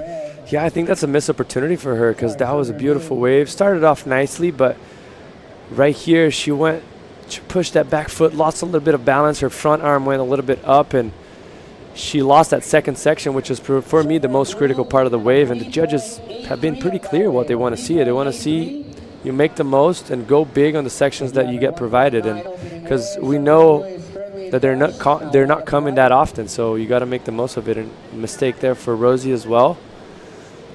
But yeah, I don't see that score from Hina going too high. I think it's going to be on the lower side. Rosie Smart going down, but going down at the start of the wave, so looks like the uptick from that will be she'll be at a snaffle priority. I think Hina's way down the point. We'll check from above. Preparations of Sierra Kurt. She takes on the very highly rated young Japanese surfer Kono Kawase. It's going to be a tough feat for Sierra, but that's how she likes him, I think. That's what brings out her best. She's shown that progressive approach, but also just competitive nous as well. That'll be coming up in just over 14 minutes time, something like that at the moment, out on the water. In heat number 4, the round of 16, it's Rosie Smart, the Australian, with a bit of a lead over French surfer Ina Conradi. More live action from the World Junior Championships in the Philippines right after the break. Let's wander the historic city of Vigan. This UNESCO World Heritage Site is one of the best preserved Spanish colonial towns in the world. Walk along cobblestone streets of heritage houses and historic attractions dating back to 1500s. Don't forget to take home Ilocano crafts for pasalubong. Travel back in time in Vigan. When you choose the Philippines, you know you're in good hands. Where large-scale venues meet state-of-the-art facilities. And where world-class hospitality meets destinations that are beyond extraordinary. With all hands at work to give you the best of the Filipino brand of service excellence. Welcome to the Philippines, where we take your business to heart.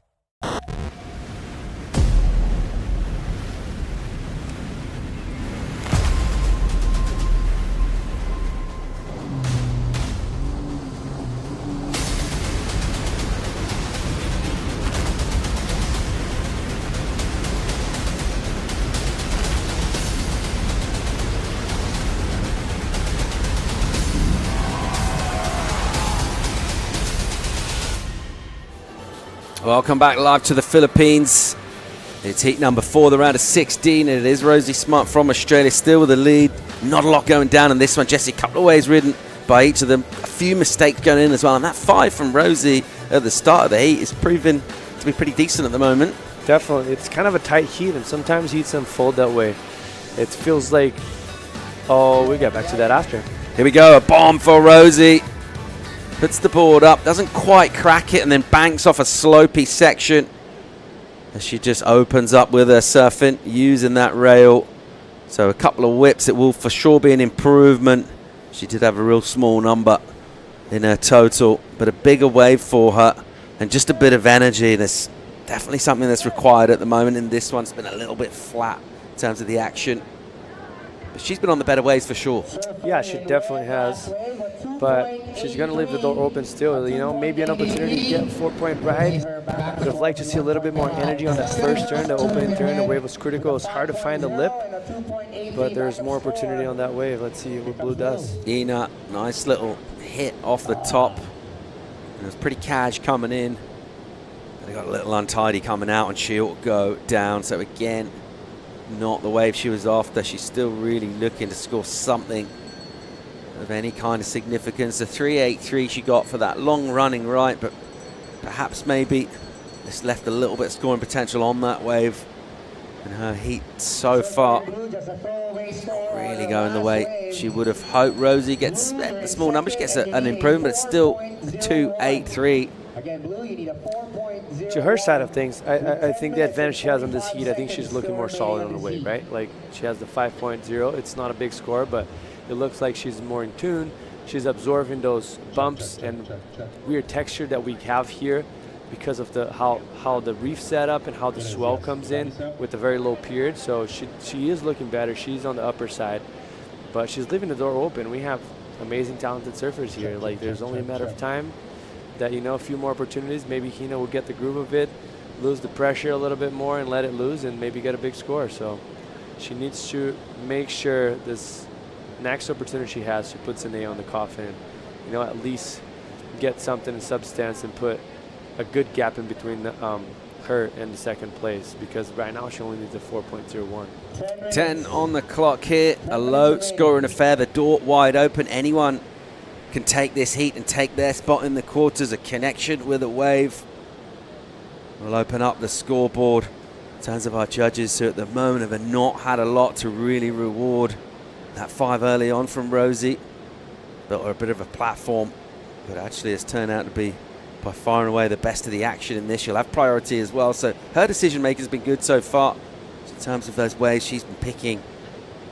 But again, she would also love to do a lot better than the numbers as they stand on the board. Here goes Ina, what she got for us here, little double up bowl for her, and she'll wrap one back and set up. Nice little section here, nice and steep into the lip, and a completion, so much better from her. Not a long wave, just that one critical turn, but important to get the finish there, Jesse. Definitely, it looked so much better, more solid. That first cut back, she came out clean out of the rebound, which she was losing a lot of balance in most of the turns she was doing, and then she finished off strong. I think it's an improvement for her. She's going the right track, and I thought Rosie should have kind of went on that wave. That wave had potential, maybe a big crack on that closeout. She would have got a good backup score, and you know, now things might turn around. It's not going to be a big score, but there's chances. Rosie looking interested here. She'll have a paddle, perhaps realizing that one's going to run away and then suddenly go soft. I think that was probably the verdict from her. She'll just watch it, try and take on a bit of intel as well. Just put that upstairs in the mind in terms of getting her read and remembering, because the kind of wave comes through, it shaping up like this. This is how I think this one's going to break. Meanwhile, she'll have another look immediately. You can see her head just kind of scanning around a bit. And that good read that she's had on the lineup, perhaps a little chink in it with just letting Ina go on that last wave. The requirement 4.01 to take the lead. Certainly going to be a score around about that magnitude. For the first time in the heat, we'll actually sort of have something happen in terms of the scoreboard. Potential lead change here. Let's see, inside 7 minutes and 40 to go. Judges still deliberating on that last wave from Ina. Rosie will have that priority, but like she's going to need to try and find herself something here. Judges still deliberating on that number for Ina. Going to the replay screens, making those crucial comparisons. She's going to get the score just about. Numbers in, 4-2-3, goes to first. So Ina Conradi, who's had a stuttering, kind of stumbling start to this heat, well, start and middle, right now with 7 on the clock, gets herself in the lead, Jesse. She did, but I mean, it's still a small lead. I don't see that. I don't see her making the heat with the score that she has right now. Surfer in red has been making smart decisions in this heat, and she only needs a 3.06. So it's such a small task for a day like today. You know, I have plenty of long waves, a lot of waves coming throughout, like, the lineup, so you have a bunch of options. She's going to have opportunities. Obviously, the pressure could get the best of her, but 6 minutes and 36 with the level of surfing that she has, I doubt it. She's not going to get a 3.06. Bit of pressure applied to Rosie, but the requirement is real low. As you say, it's not a big number she needs. I feel Ina now, chance for her just to get a bit of momentum and go, right, let's get in this rotation, let's get some sets going, and let's start to surf with speed and a bit of authority, really. Just stamp a bit of authority on the wave. It's there to be hit. But crucially, falling off is not going to help as well, so completion's vital, and it's about finding that balance between pushing hard enough, not being conservative and surfing safe. At the same time, if you go down on a wave, particularly in a low-scoring heat, you're going to be kicking yourself.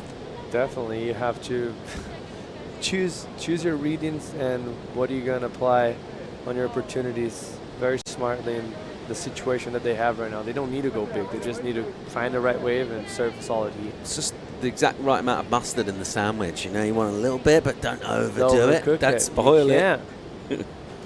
Let's see how we go in that. Getting down 5.5 minutes at the moment. Surfer out of France, Conradi with a lead in a low scoring affair. Scores really close together. 0.2 of a point separates these two at the moment. The Australian Rosie Smart with that prio. She'd had to be patient. And just that one error from her allowing Hina to go. Other than that, she's found the better waves. She did have a fall on a bit of a bomb, but it actually happened while Hina was way down the point, so she got priority straight away. 5 minutes remaining. A very, very close heat. Let's see how this one plays out and who's heading to quarterfinals. Saw Sierra Kerr getting her warm-up done. Great looking heat. That'll be coming up next against Kokona, who's been a great character and a good performer out of Japan, representing that region well. That'll be a tough heat for Sierra, but looking forward to seeing that one go down as well and seeing how she can perform, bringing that progressive approach. But it's been a competition where it's not all gone the way of the top seeds. We've seen some big names kind of struggle against surfers that we maybe knew a little less about. We talked about that level playing field that comes from this wave being a little less known by all of our surfers. And these two at the moment, the heads are on swivels. They're kind of scanning and bobbing. They're looking all over the place. Here's some energy coming through. Hina just dragging in a bit deeper, kind of forcing the issue here. Rosie will go. She's up. Gets that board going. Really nice looking section into the lip. Doesn't do loads in terms of the turn, but crucially she gets the completion, but didn't really completely crack it, Jesse. It's what you're just talking about. You can only put enough sauce on your fries or in your sandwich, you know, like she was smart to play it a little bit on the safer side, but she might have been a little bit too safe. Like you see her board halfway through the turn, she puts it very flat, which shows a little bit of concern, like not so much confidence. It still is a critical section. It's really right there. Like the judges have been rewarding the critical sections, but when they're a little bit more dynamic, I still think she's going to get the score, but it's right there in my opinion. Quite surprising to see someone surfing for a 3 at this stage. And that's the way things are playing out at the moment in terms of the opportunity from the ocean that's come through and just the sort of performance levels in this heat. They've not been mind-blowing so far. 3 on the clock, just inside that. The requirement is small for the Australian Rosie Smart. She's led this heat most of the way with a pretty good read on things. But one thing I feel like it's on her side right now. Like she broke that kind of, she now has freedom of not having priority because she needs a tiny score, so she can kind of swing on this wave right now and get the, like better her last wave, you know. So to break that freedom and not have that priority that makes you kind of sit and have to choose the right wave, it's almost better when you're in that situation that needs such a small score. Numbers in, gets a 4-1, goes back to first, so sets up a requirement for Hina. It's not a big one, 4.88 for her with the priority, 2.15 on the clock for her, and she'll need her best. But the momentum in terms of where her scores, again, they're heading in the right direction. And after really struggling throughout most of this heat now, it's a good opportunity for Hina. If that's the number, 4.88 on the other side of that. Also Rosie as well, as you mentioned, Jesse, exactly. She can improve under the priority as well by staying active and involved. 4 waves for each of these surfers. There's not been a lot of surfing really to talk about in this heat so far. Let's see if we get a dramatic finish. The one thing we know, when we get low scoring heats, it means we always get exciting finishes because it's anybody's. Yeah, it's just dramatic, and you feel for both of the surfers that are actually in the water with the jersey, because if you're feeling, imagine how they are. And I think the judges did a good job in deliberating that 4.1. She's been surfing more solid. She's putting more pressure, applying more pressure on the front foot, driving through the turns better, and I almost felt like that 5-point ride. I think they were expecting more from the heat, so they kind of went on a lower scale, and then they had to adjust halfway through, so that's why those scores kind of came in closer to that 5. So yeah, I think the right person's winning the heat right now, even though it's pretty close and a slow scoring. Final minute here, Rosie Smart, the Australian. Saw a quick vision of her camp there. Slightly concerned faces. She is in the lead at the moment, but it is a tight and slightly tetchy heat. A little bit nervy, I think, in terms of the performances, also some of the choices to go on waves and the pressure, understandably, looks like it's being felt. All right, Hina with an opportunity here. She'll fade that takeoff. 4.88 the requirement. First turn, nice and aggressive, using the rail and then snapping it to finish. And then a section just it disappears. The size is gone from the wave. So trying to find an inside, but really it'll come down to that one maneuver outside. It was nice. It was speedier. Was it 488, Jesse? Definitely not. I think she pulled the trigger on the wrong wave. Like as she took off, I could see the wave was winding down, and there's only energy in one spot and nothing in front of her. So she had to fade, try to get the steeper section of the wave, but yeah, just not offering anything she was hoping for. Nice steep section for Rosie. She'll just surf this one through. The style's really good and polished from her. And it looks like it will be Rosie Smart advancing to quarterfinals. So a good couple of heats for the Australian camp. They'll have more participation in the form of really the pre-event favourite in the form of Sierra Kerr. She'll be hitting the water next. We'll go to a quick commercial break. When we come back, we'll bring in a very special guest into the booth with Jessie Starling.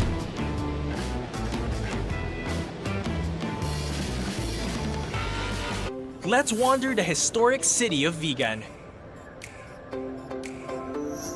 This UNESCO World Heritage Site is one of the best preserved Spanish colonial towns in the world.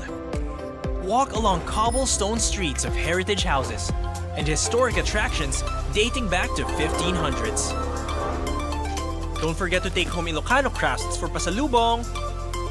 Travel back in time in Vigan. When you choose the Philippines, you know you're in good hands. Where large-scale venues meet state-of-the-art facilities. And where world-class hospitality meets destinations that are beyond extraordinary.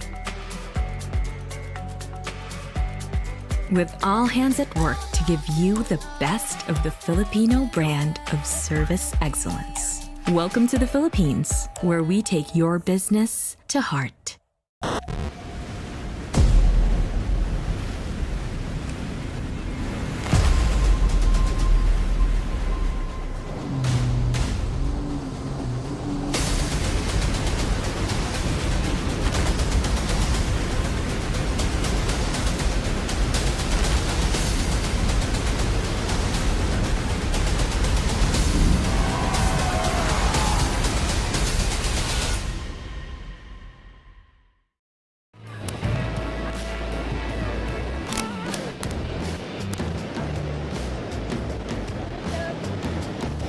Results on the screen there from a very, very close heat. Rosie Smart, the Australian, out of Sawtell, elated to get through. Victorious there. Kelly Huppinson's having a good day. Her daughter Isla got through earlier. Good friend Rosie getting through. Ellie Harrison will come up later. We've got a good friend of Ellie Harrison's in the booth. My name is Stace Galbraith, joined by Jessie Starling and Marlon Harrison. Marzi, how are you, bruv? Yeah, good. Stoked to be on here. Thanks for having me. How's it feel? Nervous? A little bit nervous. You do a little bit of this. Spoke to Mitch before. He's like, just be yourself, have a bit of fun. Yeah, that's it. Take it away, mate. Sierra Kerr. Sierra Kerr. Big turn. Don't lie, come on. Here we go. Oh, boom. There we go. There we go. That was sick. That's going to be a pretty good score for this morning. So talk to us about the conditions out there this morning, mate. What are you seeing, and what have you made of the wave so far? Well, like yesterday we thought it was going to be the biggest day, and then this morning was just macking, and I couldn't really believe it. And I was just closing out the bay, but it slowly just started to tone down. But you know, if you get 3 good turns like Sierra just did, like that's just what the judges are wanting. So I think that should be a pretty good start for her. And Coco just a little off balance, but yeah, good stuff for Sierra. That was sick. And yeah, the waves, one of a kind. It's like looking from the screen, you have like this expectation, and then it's a whole different story when you get out there. And like you can get lost at sea. Like it does look like that. It looks like a pretty big takeoff spot. You know, you can sit under, you could sit really deep. There's actually some half decent waves, sort of, if they're really big, like in the channel. But they've got to be really big to double up. Yeah. And then So how did you make sense of that? And when you're in your heats out there, what did it feel like when you had priority? Unfortunately, like I wasn't able to capitalize on the whole result here, but like definitely had some moments. But out there, it's just so easy to get lost. But you kind of have 3 different sections. You have like that deep section, you get like one carve into like a big turn and get like a major score. Or get like this lucky grower just goes all the way through and kind of just goes along that reef and just curls along really well. And then you get those mega wide sets that you end up getting that big solid end section in the end. A couple of big Eddie sets. Sierra actually said that this morning having breakfast. She was like, whoa, it's like the Eddie I cow out there. Like, accurate. Classic Grom. Look, someone who made sense of it out there was Rosie Smart. Mitchell, take it away. Yeah, Rosie, great heat. Real close one, though, in a low-scoring affair, but you made sure to be able to get the score right at the end. The high 4 that you were needing, you were able to get it. At what point, just before that ride, do you tell yourself, don't push too hard, push hard enough, though? Yeah, when I was going for that last turn, I was like, I just need to land one turn, and I'm pretty sure I'll get the score.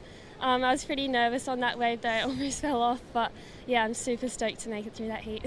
You remained on your normal board. It seems like the carbon's going very well out there. Talk to us about the equipment you're riding right now. Yeah, I wasn't sure whether to ride my step up this morning because there were a few bigger sets, but I think the swell was dropping a bit today, so I decided to opt for the carbon board, which felt really nice in these waves. What was preparation like before today? Because after a couple of days off, I would think that you start getting in your head a little bit, right, Rose? Yeah, I wasn't feeling the best either this morning, so I didn't go for a free surf, so I was a bit shaky on my first wave out there, but yeah, hopefully we might surf the quarters today. Congrats. Anything you want to say back home? Hi everyone, thank you for all the support, love you all. Stace, Aussies are doing well today. They're chipping away, doing really well. Thank you, Mitchell. Thank you, Rosie. And big shout out to the Smart family at a Sawtell down there. Lots of support. I think it might have even been Credo's birthday the other day. Yeah, 18. Happy I 18th, Creed. Shout out. Wow. Sierra Kerr here. Big oncoming section. Bang. Thanks for coming. And that's sort of, one of the many ways you can get a score out here, Jess. Yeah, one turn, just kind of solidify a big section there, or tag a few couple down the line like we saw she did before. Got a 5-1-7. This one though, I actually like a bit better. Bit of a more critical turn. Kick the fins out at the top as well. You can tell I feel like you can tell when Sierra likes it because she does kind of kick her board out like that, or she bounces her board for a little bit after a turn that she seems to like. So yeah, I liked it. One turn, I think it's going to back that 5-1-7 up pretty nicely. What's her kind of reaction or sort of no claim on the golf course, Marzi? What does she do when she stripes one? Does she sort of just not look up at the card, or does she give you a little glance? She gives you a little what for, just like, I'm up? good. Yeah, but she is. Unfortunately, Coco Nah just coming undone there. But yeah, she's gnarly on the golf course. You've been playing with her? Probably like the last couple of weeks before Worlds, we were like golfing heaps. Was dead flat at home. And like she was like 1 over through like 7 holes, and then she just has blowouts, like goes like so double bogeys, and just she'll end up like 6 over. But she is so good. She's got such a good swing. She gives Josh a pretty good run for his money. Like I don't know, like the whole family's good. Like Nikki's good, Colin's good, and just like I don't know, this natural talent. Just they get the hold of it and just. You've got a bit more incentive to hit the golf course these days. So a new partnership on the nose of your board there, mate. Talk to us about that, partnering up with Birds of Condor, Wardo and the boys. Pretty exciting. How good's that? It kind of just, it happened pretty quick, just, pretty terrible at golf, and I'm happy to say that I'm just keen to learn and get better from it. But yeah, the brand's sick. It's just growing, and it's pretty cool just hearing the story of it, just like how they started just making hats, and it just grew from there. And yeah, I went into the factory the other day, and it's just like so cool. Just it's like a kid in a candy shop. You're like, oh my god, I want to touch this. What's this? What's this? And it's just like it's pretty cool just being a part of that and just having that new industry froth. And yeah, I was speaking to Kersey just before. Oh, that was sick. But yeah, Kersey's always been a pretty inspiring mentor to me, and just asked him a couple of questions about what he thought, and yeah, he's just like, come join the golf industry and join him with surfing. Oh yeah, Kersey's he's a master. Yeah, he doesn't have any stickers on his board, but he's probably one of the most sponoed surfer golfers getting around. Honestly, getting flown first class to Scotland with Travis Matthew crew. So. Joshua's crafty. He's a clever man. We all know that, and yeah, good mentor to have. And I mean, it's such a lot of I think that I think that's why Sierra and half the tour. If you look at Griffin and all of his mates, Jet Schilling and all that, there's a lot of good crossover between surfing and golf. You spend a lot of time either in the cart or walking. Yeah, you spend a lot of time sitting around in surfing as well. It's good for the head noise in between the ears, isn't it? For sure. I think Kelly just started it, and then everyone went on that little break, but now it's just like the last 2 years everyone's been on the golf course. How could I forget Kelly? Yeah, he's the biggest golf geek of all time. But I mean, geek. you go to these places, and like we're lucky enough here. There's a beautiful course just down the road. I mean, you look like you're at Pebbly Beach. Dude, there's one hole, I think it's hole 6 or 7, and it's just like so beautiful, and just like you got the craziest view, and you're seeing like this just freight train along, and just you're just trying to hit the green, but you're honestly just hitting it into the water because you're just so memorized by the whole course. But just a big slice. But Good start here from Sierra Kerr. Jess, you've been hitting the range at Chindy. Oh, yeah, love the Chindy driving range. Can't say I'm a great course golfer, but Dad and I just love a good hour of power at the Chindy range, and just I feel like it's really interesting. Like when I saw you got that sponsor on your board, Mars, it's not very often you see like a different sports sponsor on the nose of a surfboard. I was trying to think of someone who has that, and I literally couldn't think of anyone who might have a golf sponsor or like a footy sponsor or something like that. It's not very often you see them overlap, and I feel like surfing's so unique that we even have sponsors. So many like teams have sponsors, but individuals not necessarily. So yeah, I'm loving it, Marzi. Sierra though, she's in good form in this heat here. Lovely end section there. 667, like you said, for that one turn. Put two of them together. I feel like that 517 might be a bit nudged out right now. Kind of out the door. That was the combination of her two waves that she's got so far, but this was just put together in a beautiful combination. The judges are going to absolutely love this. They sit there all day waiting for a wave like that, where they just go, "Oh, thank you." That was sick. So easy to write down a score that just gives the scale room to breathe, gives everyone a nice high mark point. I mean, I don't know how high that score will go, but it's definitely going to be a key moment in this heat, and particularly for the day that we've had so far. There's been a couple of scrappy heats, and we've been looking for these breakaway moments, and that's certainly going to be one of them. Yeah, definitely. I feel like Sierra's kind of setting the tone. We've had a lot of close calls and close heats that have, I don't know, maybe haven't kept the judges enthused, like you said, but I feel like right now we're seeing a more entertained judges' power, and there it is, 8.33. So 12 minutes in, we've got an 8.33, a 6.67. 8.33 is actually top 5 tied for highest wave scores of the event so far. And Kokona, she's needing a 15-point combination.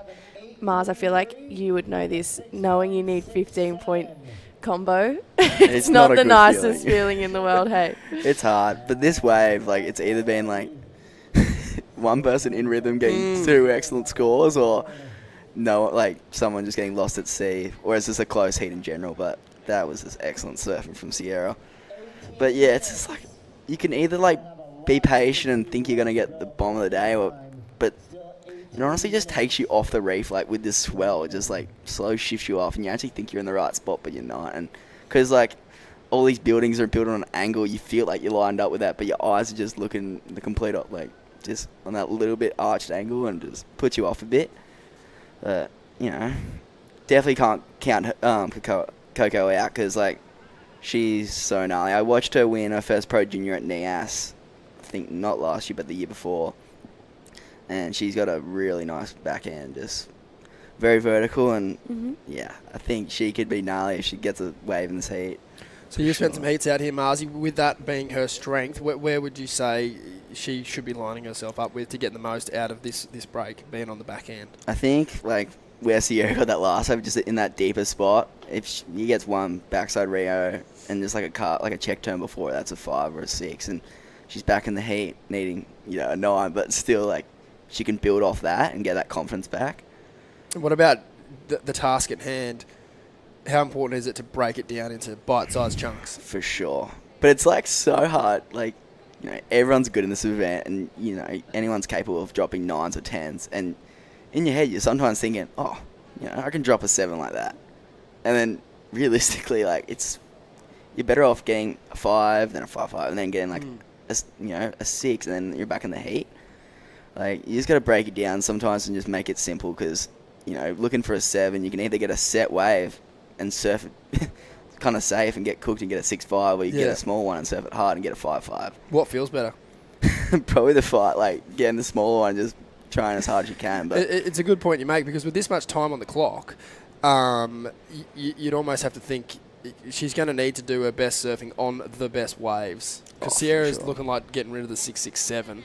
She's kind of breezing through this heat at the minute. Yeah. But you're most likely going to need a rep or two on the board to get into that higher echelon. Sure. And with 15 minutes left on the clock, there's plenty of time to ride multiple waves and have multiple priority changeovers. Yeah. As we see Kokona here just letting that one go. But she hasn't had the greatest of heats so far. She's had a not strong on the scoring side of things, and then a paddle and a miss with priority. Handed it over to Sierra. She's, as the judges like to say, I would think just looking at that one, the old hand on the nose kind of indicating that she didn't really paddle. She's going to have a look at this wave here. She's going to have a bit of a whitewash roll in. She does well to navigate that, but just a little wider on the peak. And like you suggested, Marzi, perhaps the deeper spot, and particularly being on the backhand, might be something she might want to explore. Yeah, I think so for sure. But it's a hard feeling just when you got, 2 below 1 scores and Sierra's got 15 points. Yeah. It's kind of hard to wrap your head around it, but, I feel like these situations are where it really breeds good competitors. It is when you're backed against the wall and you're not really sure how you're going to get out of it. But, 15 points, that isn't an easy heat total to achieve. That's 2 very specific waves out here. And with an informed competitor like Sierra, it is a hard task, but if you can get out of it, it breeds a beautiful competitor.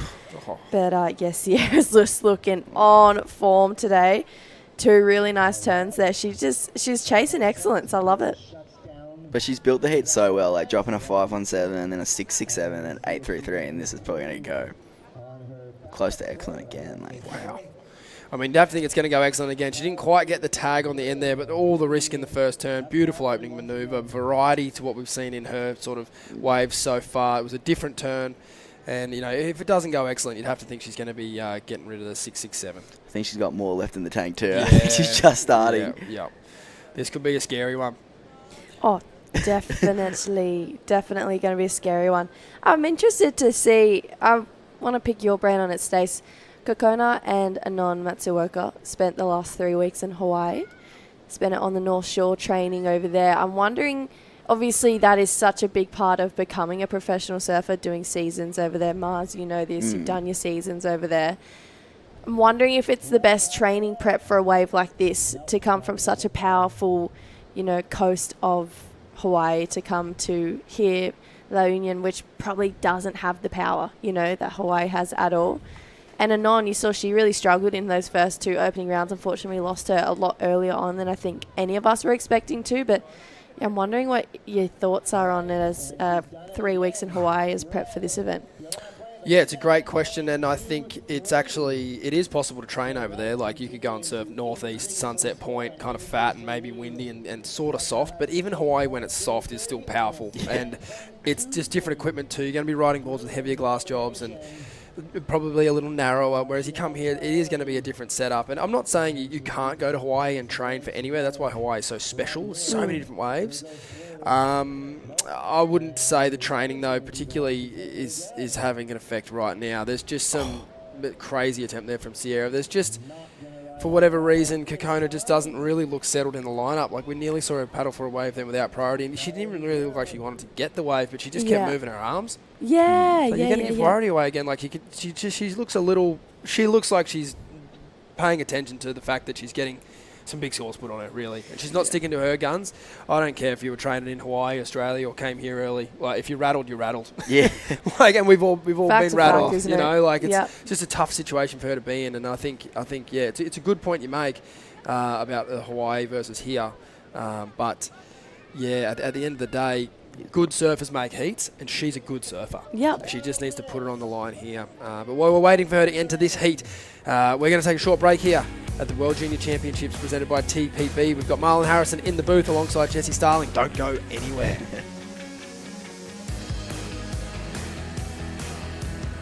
Let's wander the historic city of Vigan. This UNESCO World Heritage Site is one of the best preserved Spanish colonial towns in the world.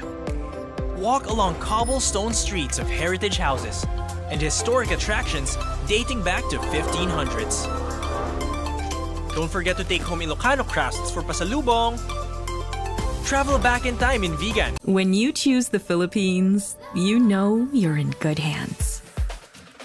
where large-scale venues meet state-of-the-art facilities, and where world-class hospitality meets destinations that are beyond extraordinary.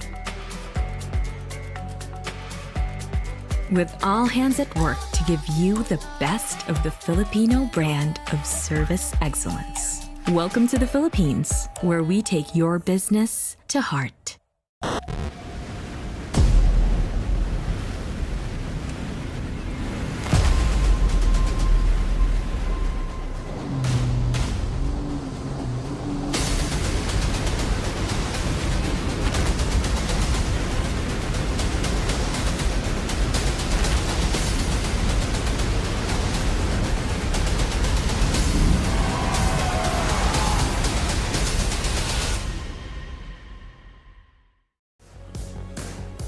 Welcome back to heat number 5 of the round of 16. It's Sierra Kerr on an absolute tear here at Mona Lisa Point. She's putting on one of the performances of the event so far, an 8.33, paired up with a 7.23, and she's certainly got her opponent from Japan on the ropes. Kekona Kawaze is a great surfer with a lot of talent. She just needs to find the right piece of ocean to get to work on. She hasn't had a lot of luck so far. Stace Galbraith in the booth with Jesse Starling and Marlon Harrison. Marlon, what's on the cards at Savi, mate? Obviously, we've got potential to run heats, so I guess that answers that question. But if we're off... I think a round of golf for sure. Tea time booked in or what? The only way I'm getting to the golf course is if Kersey drives, and I think if the girls' quarters are on, I think we might have to put her on hold, but I think if... Mate, I don't know if they're called tuk-tuks, but yeah, tuk-tuk. Yeah, tuk-tuk there. You can get there for sure. I think Macklin was pretty keen too, so I think we could be on for sure. Yeah, the golf course is so nice there, and just I came prepared. Like, shout out to Birds of Condor, just feeling fresh. And did you bring clubs? No, I didn't bring clubs. No. Because he's like, dude, bring a sandwich or something. I was like, that would be an absolute nightmare to travel with a massive board bag and a bag of clubs. Charlie Stokes getting ready there. Father Brad, great supporter of Charlie and the whole Stokes family. They're the big surfing family from the sunny coast, and I know she's got a lot of people tuning in at home that are watching. So yeah, shout out to everyone up in the beautiful Sunshine State of Queensland. Big southerly buster ripping up the coast there at the minute. Don't think that'll do anything for the sunny coast, but yeah, beautiful part of the world where Charlie's from, and yeah, it's cool to see her doing so well. Her brother's been in the spotlight for a while, but now it's her turn to show what she's made of, and I'm sure she's definitely fired up from this performance from her fellow Aussie Sierra Kerr here. She's had a good year too. Like, she performed so well last year at Cruey, and yeah, she had a stellar junior career as well. Like, not career, but like year as well. And yeah, look where she is. She's going into the round of 16. Is this her last year or second last year? I think she's a little bit younger than me, so I reckon she's probably got a year or 2. Yeah, it's crazy. There's a lot of youngsters here. But it's your last year, Marzi. Yeah. Yep. And so what's the plan? Hit the regional queue. Yeah, and then onto the Chang. You got close last year, right? Yeah. And then I'm looking like good this year. Just need to just chip away at it, and just probably just need to improve a couple of points. But think, and then Changers, and then CT inbound, hopefully. So yeah, that's pretty exciting. That's the dream. It's pretty cool, like watching my best mate like Joel Vaughan, and watching George qualify and Jacko. Man, those boys, like I was competing them against them last year at World, so pretty fired up, and it's so cool watching it from at home, watching all the Changies, because you learn so much watching, and then I love picking like Jacko or Joel's mind, just like. Like, what do you reckon here, there, any tips? And what about, you had some Challenger Series experience with a few wildcard offerings last year. Yeah. You must just be chomping at the bit to get on there full time. I'm pretty fired up for it. Just, you kind of believe now, it's just like, you've had a couple goes, now you believe that your surfing belongs there, and just, I'm ready to bring it on. I just get so excited just watching it, and I'm just like, oh, this wave would suit me, and I was fortunate enough, one of my first Changers was Huntington, and that's like my dream comp. Like, you're surfing in front of 500 people, and you just look, and they're watching every move you do in the water, and it's just like, it's a whole different thing. Bit of a coliseum, isn't it? People yelling at you off the pier, and caught in the fishing line. What's going on here? So yeah, just like golf your way around the Changers. Literally. You're seeing all the Aussie boys now, just literally every late day they're on the golf course. Yeah. So. Some crazy courses in Portugal, just down the road from Ribeira. And South Africa as well. Like, And it South looks Africa. beautiful. It'd bust the Euros out though. It's worth it though. Yeah, it's always worth. Yeah, yeah. It's all about who has the most fun. Yeah, exactly. Coming down to 5 minutes on the clock here, just under the 6 minute mark, excuse me. And, the clock really is becoming Kokonar's worst enemy here. She's found herself in a pretty precarious situation. She's run into a rampaging Sierra Kerr who's just been on from the get-go. She has literally dropped a score on every single wave, except for the last one where she was just in and out. But until that point, she went 4 from 4 of keeper scores, which is remarkable just in itself, just seeing how many good surfers we've had out here and how hard it is to kind of even pair your waves together, let alone just score that many times in a row. Yeah, it's crazy. I think she's just got such a natural talent for competitive surfing. Even thinking back to the regional queue, like she's won the last 3 or 4 events. She did the same thing at the start of last year as well. And Kokona, I was watching her having a look there. She paddled and decided not to go, and feel like she's just overcomplicating it for herself now. I think with 5 minutes to go, needing a 15.56 total, I'm by no means saying admit defeat. Definitely never over until it's over, but you don't want to come in with a 0.83 and a 0.5 on the board. She's definitely not going to be happy with that. That scoreline is actually heartbreaking for a competitor to come in with as well. Like, if I was her, just try and break the combo. Like, a 5 is 2 turns for someone of her talent, maybe 1 big one. So I think she's pretty much sat for the better part of 20 minutes probably now. And yeah, I just really feel like she's all in her head at this point in time, and she just needs to swing, try and make something happen, get a Perso wave, as you like to say, Stace. And read my mind. Yeah, just get something going for herself, you know. I love that. I think you said it the other day for one of the elimination rounds for the girls, and you're like, that's a Perso wave. I was like, I haven't heard that in ages, and it's just like, it's so true. Just show everyone what you got. And yeah, just yourself. Yeah. It's a Perso. It's just for you, just to be like, oh, I've still got it. I haven't completely butchered this.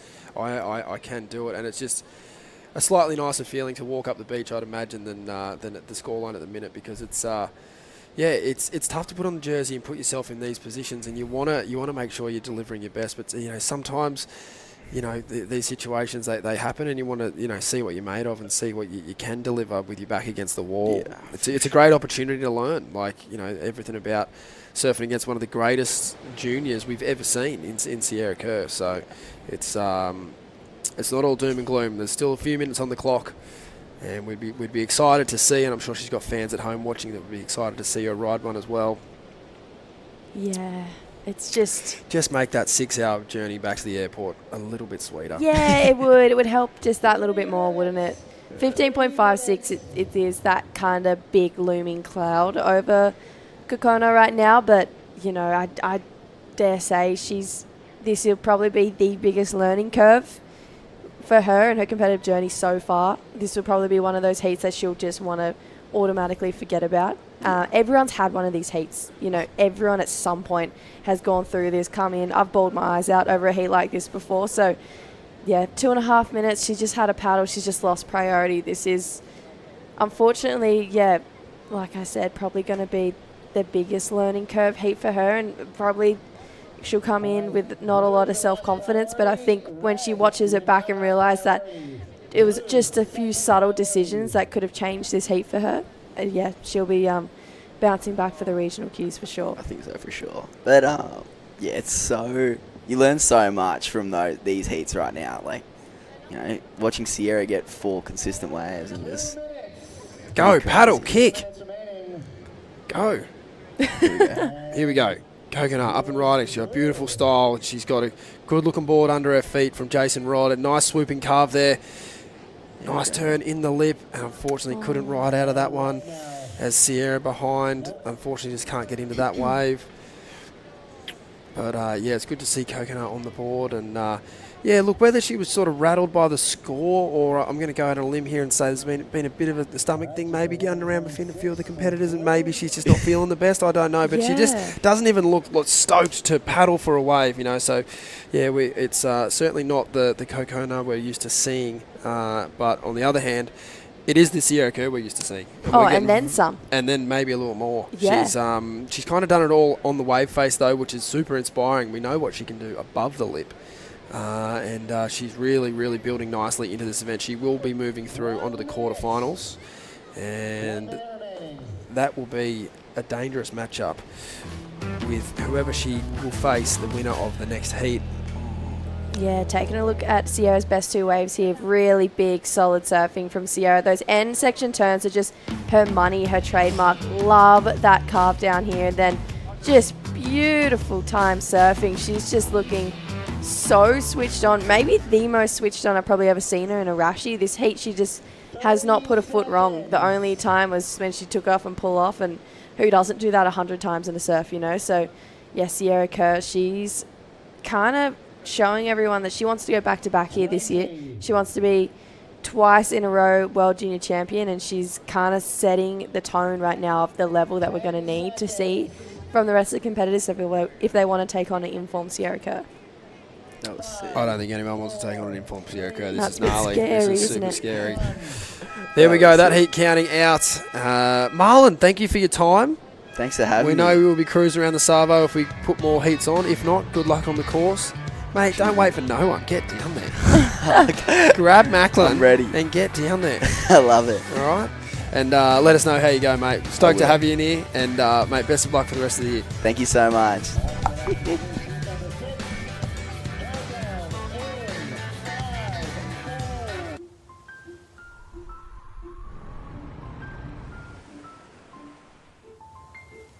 When it's love, it welcomes you. It appreciates you. It inspires you. And gives you a reason to go on. A reason to do great things. And conquer great heights. It is there to give you courage, to empower you, and honor your strength. Love is always worth the wait. It is a deep dive into a life of wonders. Wonders that are found in the smallest of things. And in the sweetest little moments. But always better in full view. Better for all to feel, better for all to see, and better for all to share. This is how you know that love is real.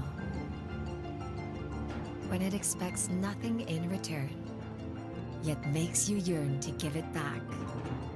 When it leaves a mark on your soul that you'll take everywhere you go. As you walk into the new chapters of your life. But even if you can't fully understand it, even if you can't put it into words, sometimes knowing it's with you is enough. Because when it's love,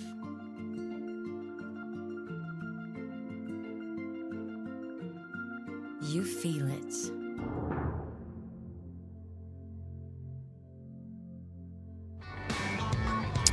Welcome back to the World Junior Championships here at Mona Lisa Point in San Union.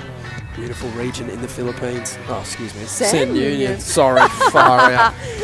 San Juan in La Union.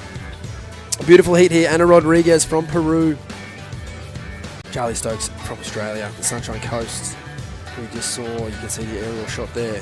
Sierra Kerr walking on the beach with her dad, Josh. Great heat. A lot to debrief there because she caught a lot of good rides. Yeah. A lot of fun stuff to talk about. Oh, absolutely. I'd love to be a fly on the wall in their post-heat conversations. I reckon they're just talking about golf. Yeah, I feel like they probably are too, to be honest. Good heat on our hands though here, Stace. Yeah, absolutely. As we see Arena get a start here. Beautiful pace off the bottom. Lovely snap out of the lip. And then behind her, Charlie. Good to see both these women getting into the action nice and early.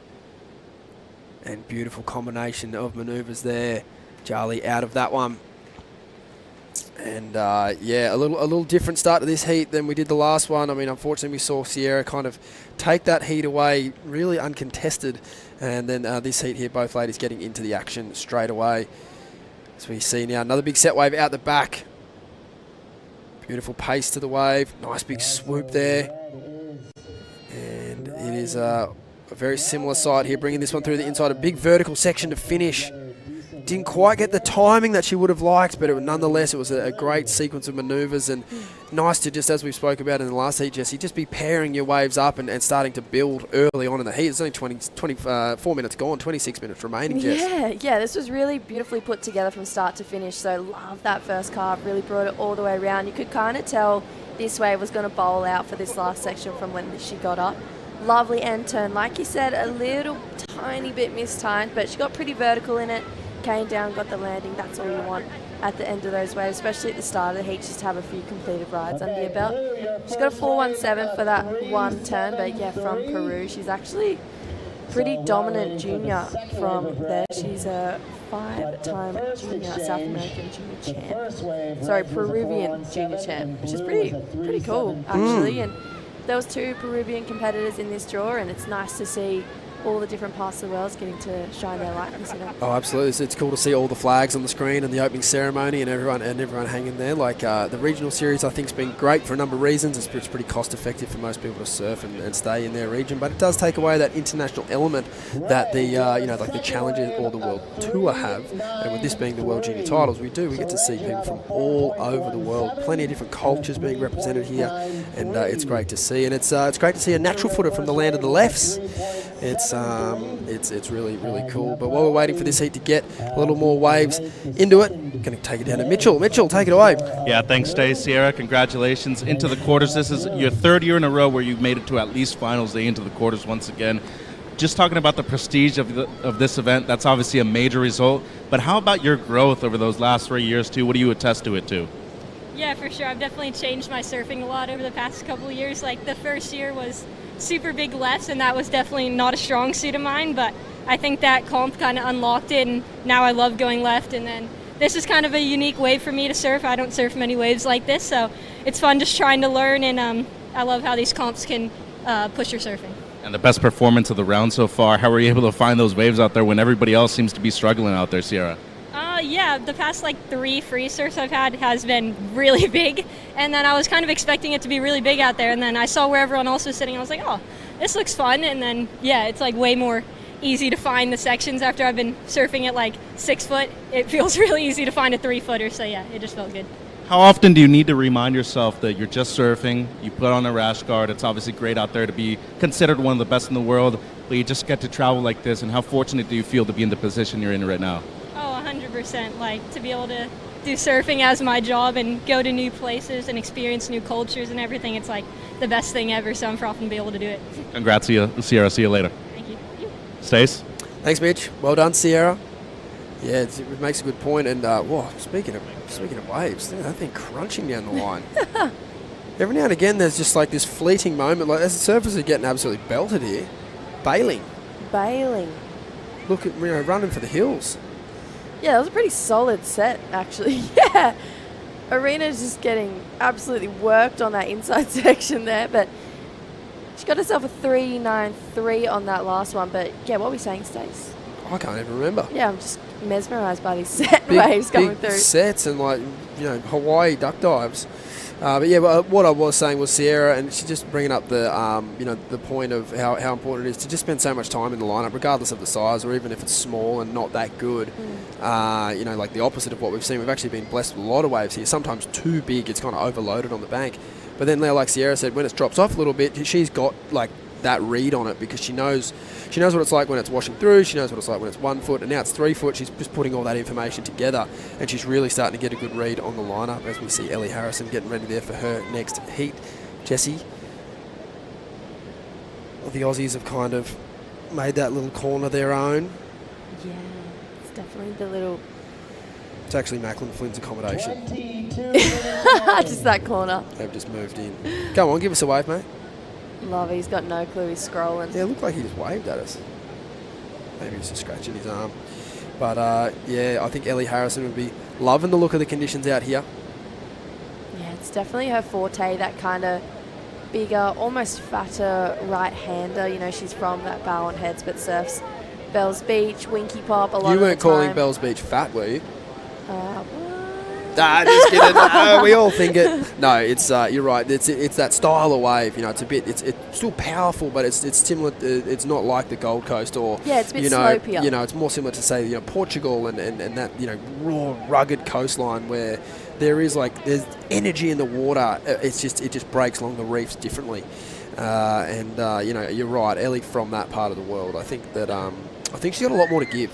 Yeah. I don't think she's really clicked into gear yet, and I think that would be getting her fired up. Yeah, I actually couldn't agree with you more on that. I think I said that in her last 2 heats that I commentated. I thought, you can be crucial because I'm really good mates with Ellie and I've seen her compete and we grew up competing together, but I was watching her just thinking, this isn't the Ellie I'm used to. It's not the Ellie I know and love, and she's got actually quite a savvy, competitive approach in her heats, and I just thought she hadn't really clicked into gear right up until the very last 2 waves of her elimination round here. I saw glimpses of the Ellie we know and love, so I hope that she takes that energy from the last 10 minutes of the elimination round and just goes, boom, apply it better, let's go.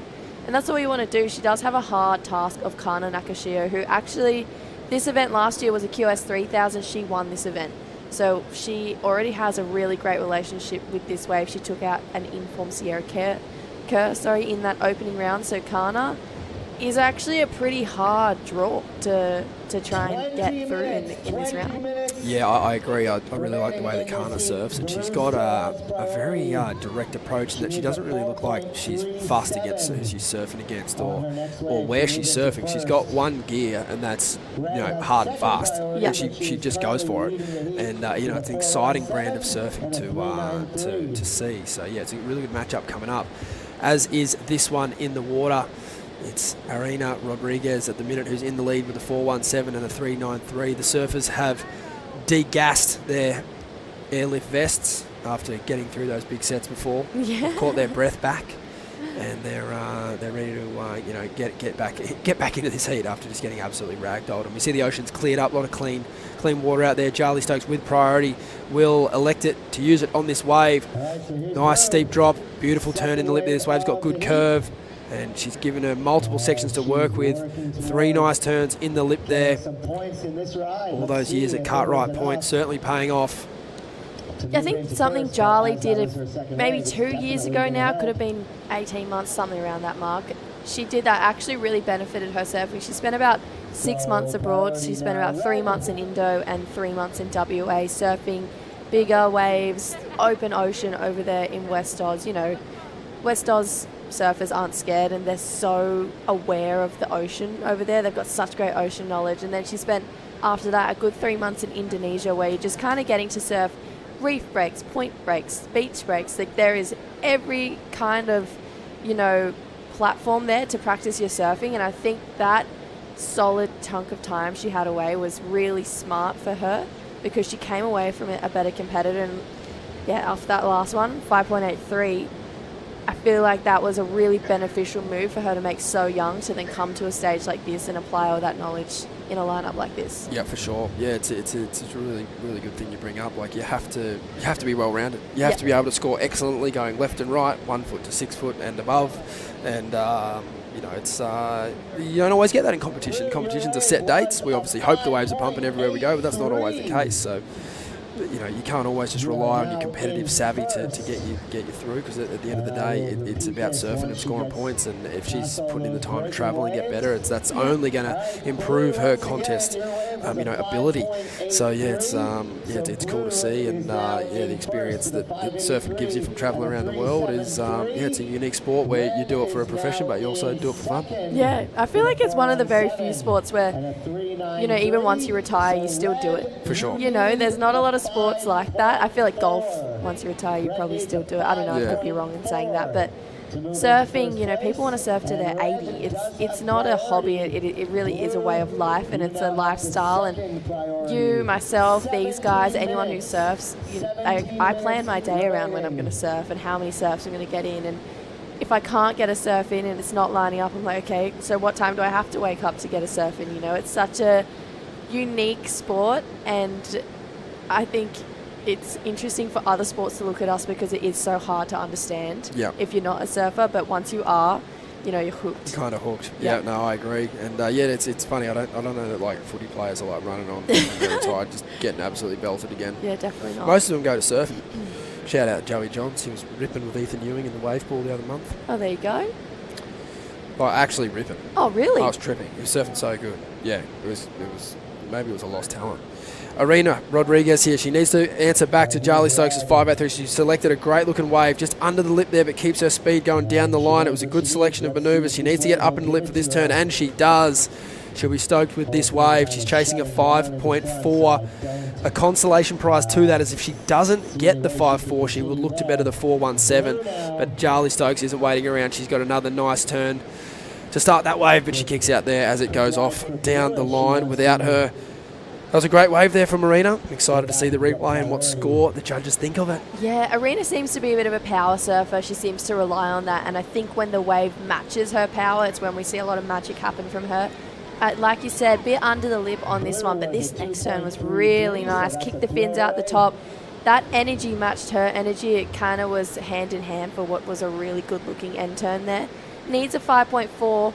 Judges will definitely criticise her for being so under on that first section, but if we can see her get a couple sections like that last one where it's got that power to match her power, yeah, I have a feeling we're going to see pretty great moments from Arena in the next 15 minutes.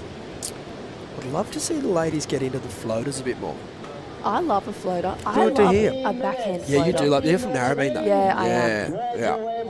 I think they're an amazing transitional manoeuvre, and they can help kind of piece the ride together a bit more because they're actually like they don't score that well just on their own, but they just kind of like as we identified there, just a little under the lip. It's sort of the judges won't think it. They won't look at it negatively if you were just to go up and over, even though it's probably the same turn. It's just where your board is. Yep. And they're kind of scary though if it's tubing and you got to do the little tail drop, but they're a great manoeuvre. I've seen Katie Simmers utilise it to great success. Yep. But I do think they're an underrated turn. I absolutely agree with you, especially they're actually very hard to do. And to be up there and stay there and glide like some of the best do. Some of the best I've ever seen, I would say, would be, I'm from Narrabeen, but from Mark Bannister, he just has it on lock. And the way he does it too, and he drifts and he almost like pivots while he's at the top of the wave, you know, it's actually really beautiful to watch as well. It's a really cool part of our sport. But yeah, I totally agree with you. You see so many people use a floater to go down the line. Griffin, Colapinto, Crosby, they use it a lot, especially when they're at a wave like Trestles and have to get past that foamy section. So yeah, I feel like that is a bit of the area the women's can definitely tap back into that little bit more. But, Courtney Conalong had a belting backhand floater as well. Yeah, she did, actually. She was wild. Courtney, now she's a painter. Is she? Yeah, I didn't know that about these Courtney. Really cool paintings. Oh, good on her. She's a sweetheart. Hope she's enjoying maybe some of this young junior surfing as we get a bit closer to finals time. We do have a lot of former world champions tuning in and others around the globe, former event winners and that. We've hoped they've been enjoying the show. We've certainly enjoyed bringing it to you. We're going to take a quick break at the moment. Maybe even dial in a few world champs later this Arvo. Stay tuned on that. Bring you back the back half of this heat right after this break. Let's wander the historic city of Vigan. This UNESCO World Heritage Site is one of the best preserved Spanish colonial towns in the world. Walk along cobblestone streets of heritage houses and historic attractions dating back to 1500s. Don't forget to take home Ilocano crafts for pasalubong. Travel back in time in Vigan. When you choose the Philippines, you know you're in good hands. Where large-scale venues meet state-of-the-art facilities. And where world-class hospitality meets destinations that are beyond extraordinary.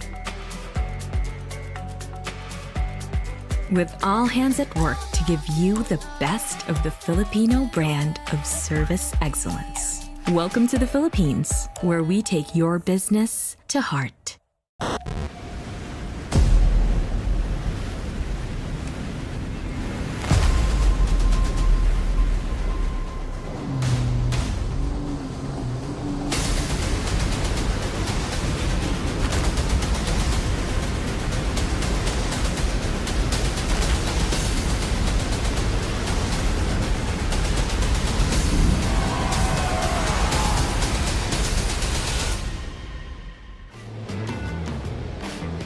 Welcome back to the World Junior Championships presented by TPB. We're at the Mona Lisa Point at San Juan Beach in the northwest region of the Philippines.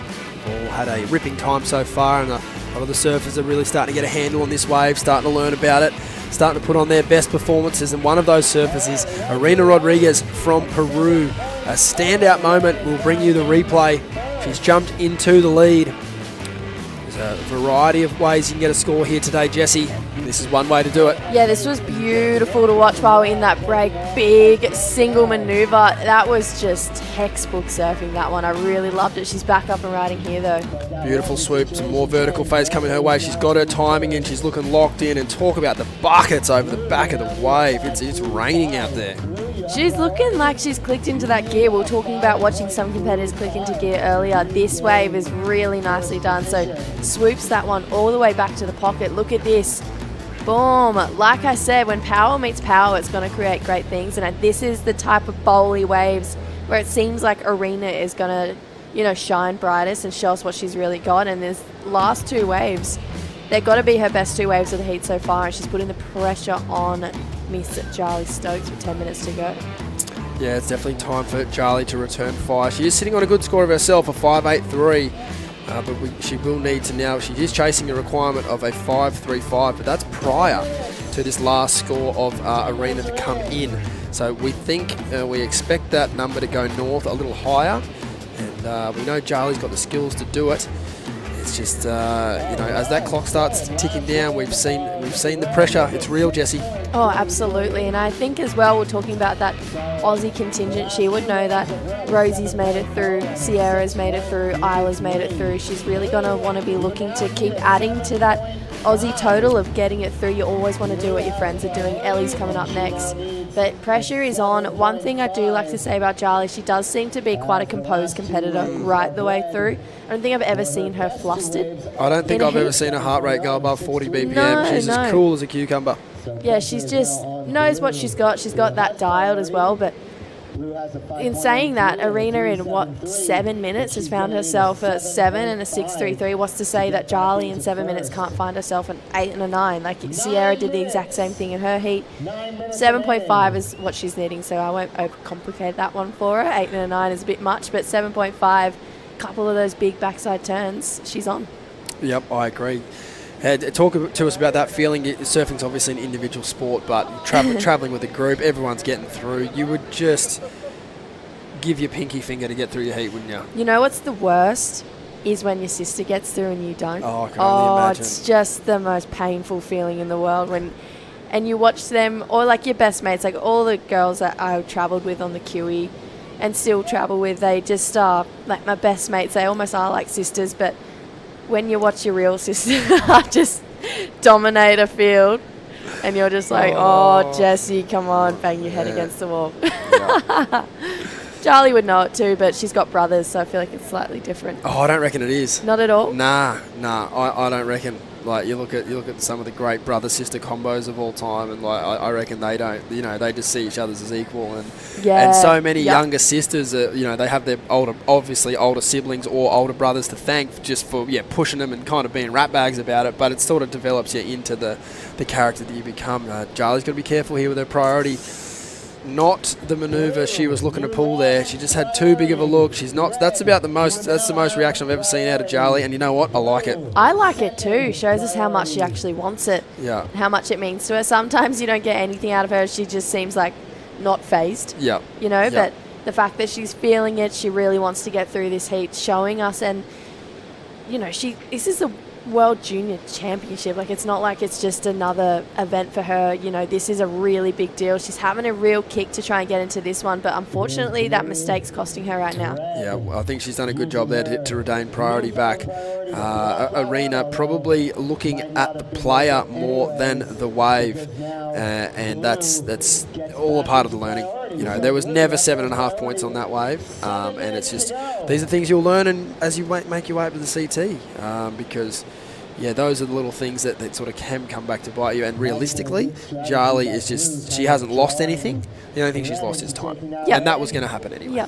So she's back where she needs to be, but she's got a bit of spark in there now because she did get fired up for a second. So it's important to use that the right way. Yeah, definitely, and just use it to rev her up. I know that, like I mentioned, she's got those 2 older brothers. She's here with her little sister as well, but Taj and Zeb, they're just a competitive bunch of family. So I do take that back now that I think about her family in general. I do think they'd all be quite competitive with each other. You reckon they're yelling at the screen? Absolutely. I reckon Zeb and Taj, probably Gia, probably Romani, all sitting there yelling at the screen. It's like one big happy family. But yeah, it's stressful as much as, you know, you want to get same results as your siblings, like I was mentioning before. Then when you watch your sibling go further, it means so much more because you're like, come on. Yeah. Like, do it for the rest of us kind of thing. Yeah.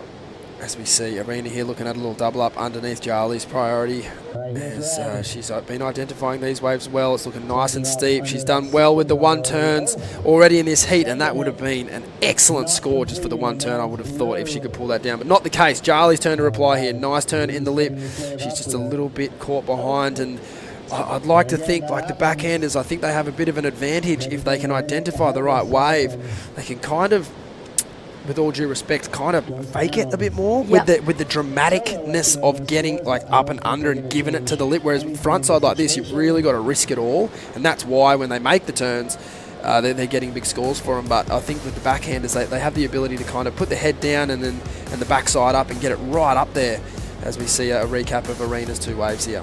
Loved these 2 waves. Those 2 end section turns were epic. There was nothing short of great about them. They were really awesome. Charlie's had a pretty great heat as well. This 5.83 she got, wow, really nice turns. Really well put together, that 3-turn wave. So she's actually more in this heat than what you'd think because she is so talented. Like 7.5 seems like a big number, but it's not for someone like Charlie's caliber.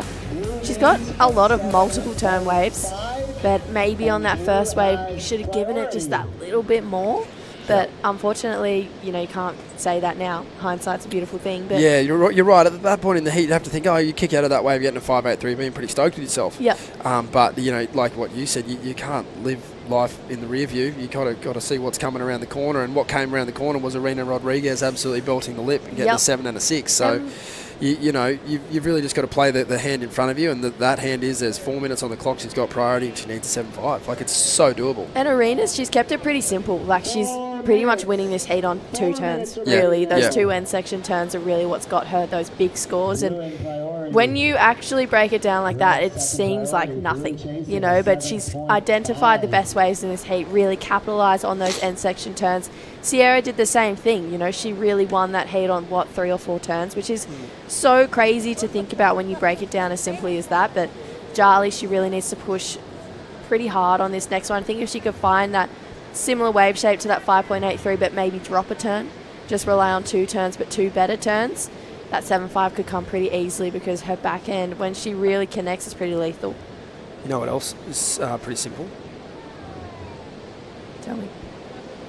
You're only going to beat 8 people to win this thing. Yeah, that's crazy, isn't it? That's pretty wild. Same. Is that surfing even the elimination round? No, because if you win your first heat, you beat 2 people. Oh, facts. But if you surf the elimination round, then you've got to surf against another person. So it would still, I guess, work out to be the same. Yeah, but it's pretty not much. a lot. You look at the whole drawing, 24 of the world's best surfers, like same on the CT, like, oh my God, like Gabrielle, John, all these things. Like, you know, Katie Simmers, Caroline Marks, like, how am I going to get... you only have to surf the heat you're in. Yes. And that heat might be a cracker, like this one, or it might be like the last heat, which was a whitewash, or it could be like the heat before, which was like a real scrappy one that was only 9 points. So you really can't sort of let it all get too overwhelming. Like you said, it is a simple task, but it is easy to let your mind wander and get absolutely, head noised to the bone marrow. When you're out there thinking, is the wave going to come? Am I going to pull the trigger on the wrong wave? What if she sells me on one? There's so many other variables once you're out there. Do I deserve to be loved? Am I lovable? All these crazy things that go through your head. Am I good enough? All right, let's break this down when we're off there. I've already had a massage today down at the Medic tent. I could jump in for the therapy session later. Quick JS therapies. I'll take some of your pay cut for that one. Isn't that what your sister's doing? Yeah, my sister's... She's been practicing on you? Yes. Oh, yeah, it's not good, is it? When your sister studies psychology, she goes, you have all of these. And I'm like, don't tell me, I don't want to know. Yeah. I'm happy until you tell me. Yeah. Oh, Charlie's got to be careful here. She's got to, she's already done it once. And Arena's asking the question, which is fair to ask. How's that? Not out? Yeah, well, they actually watch the priorities back as well. If they feel like they may have missed it, they constantly are filming. They watch the paddle back. It's a really good asset for the judges to have, because you'd be surprised. Well, not surprised. It's fair enough. So many athletes, want to know why the priority didn't change, or if it really wasn't a committed paddle. So the amount of events I've been at where they have come back and they've been like, show me the wave, show me the paddle. I got a funny one for you. I'm ready. I was coaching Malia Manuel at Margaret River, and she was versing Sally Fitzgibbons, and it was a close heat. They always are. But I was certain that the jet ski drivers were dropping Sally closer to the peak than Malia. Really? Certain of it. I was absolutely certain. I was livid because it mattered with the countdown. Like, it's like a 10-second end to the heat kind of thing. Yeah. So, well, that drop-off point mattered. The clips proved me wrong, and Oh, I owed a round of beers for that. But it's great vision to have, and it certainly shuts up people like me and plenty of other angry coaches around the world when you're looking to blame something when really you should blame your own strategies. And Ariana Rodriguez here has got absolutely no one to blame except herself for this wonderful performance. A 7 and a 6.33. She's looked really solid. It's not over yet. She's got a section to deal with here. She comes unstuck. It's back over to Charlie Stokes, who still has priority out the back for a 7.5. There's only 10 seconds on the clock though, and it's not looking super vibrant, the ocean, at the minute. As we listen to the beach announcer count that one down, you can see the pain on Charlie Stokes' face there. You know this event means a lot to these youngsters. There is a world title on the line for the men and the women, and it means a lot. It's a big deal. Commiserations to Charlie Stokes. Shout out to the family on the sunny coast. Well done, Arena Rodriguez. Great surfing, good variety, and she got the job done there in convincing fashion in the end. We are going to step out of the booth. We're going to bring in Paul Evans and Jesse Mendes to round out the remainder of this round. Cracker heat coming up. Ellie Harrison versus Kana Nakashio. Don't go anywhere.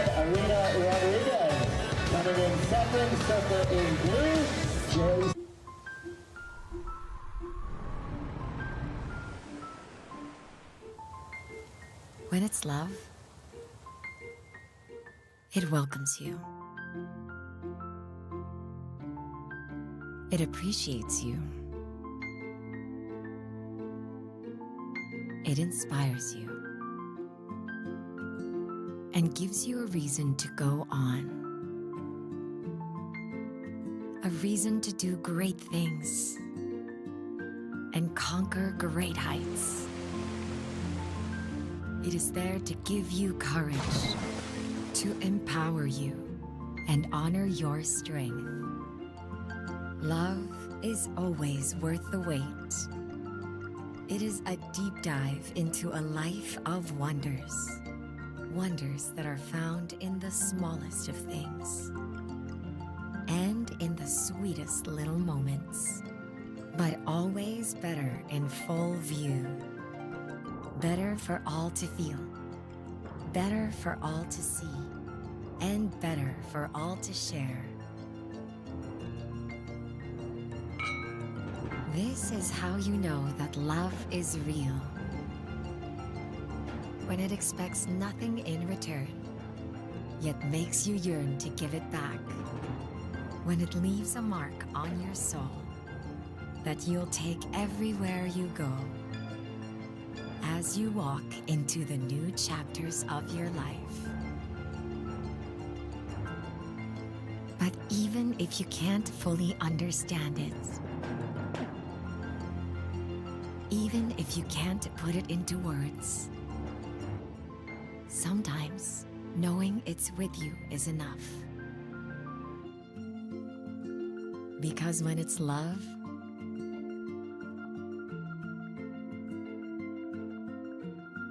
you feel it.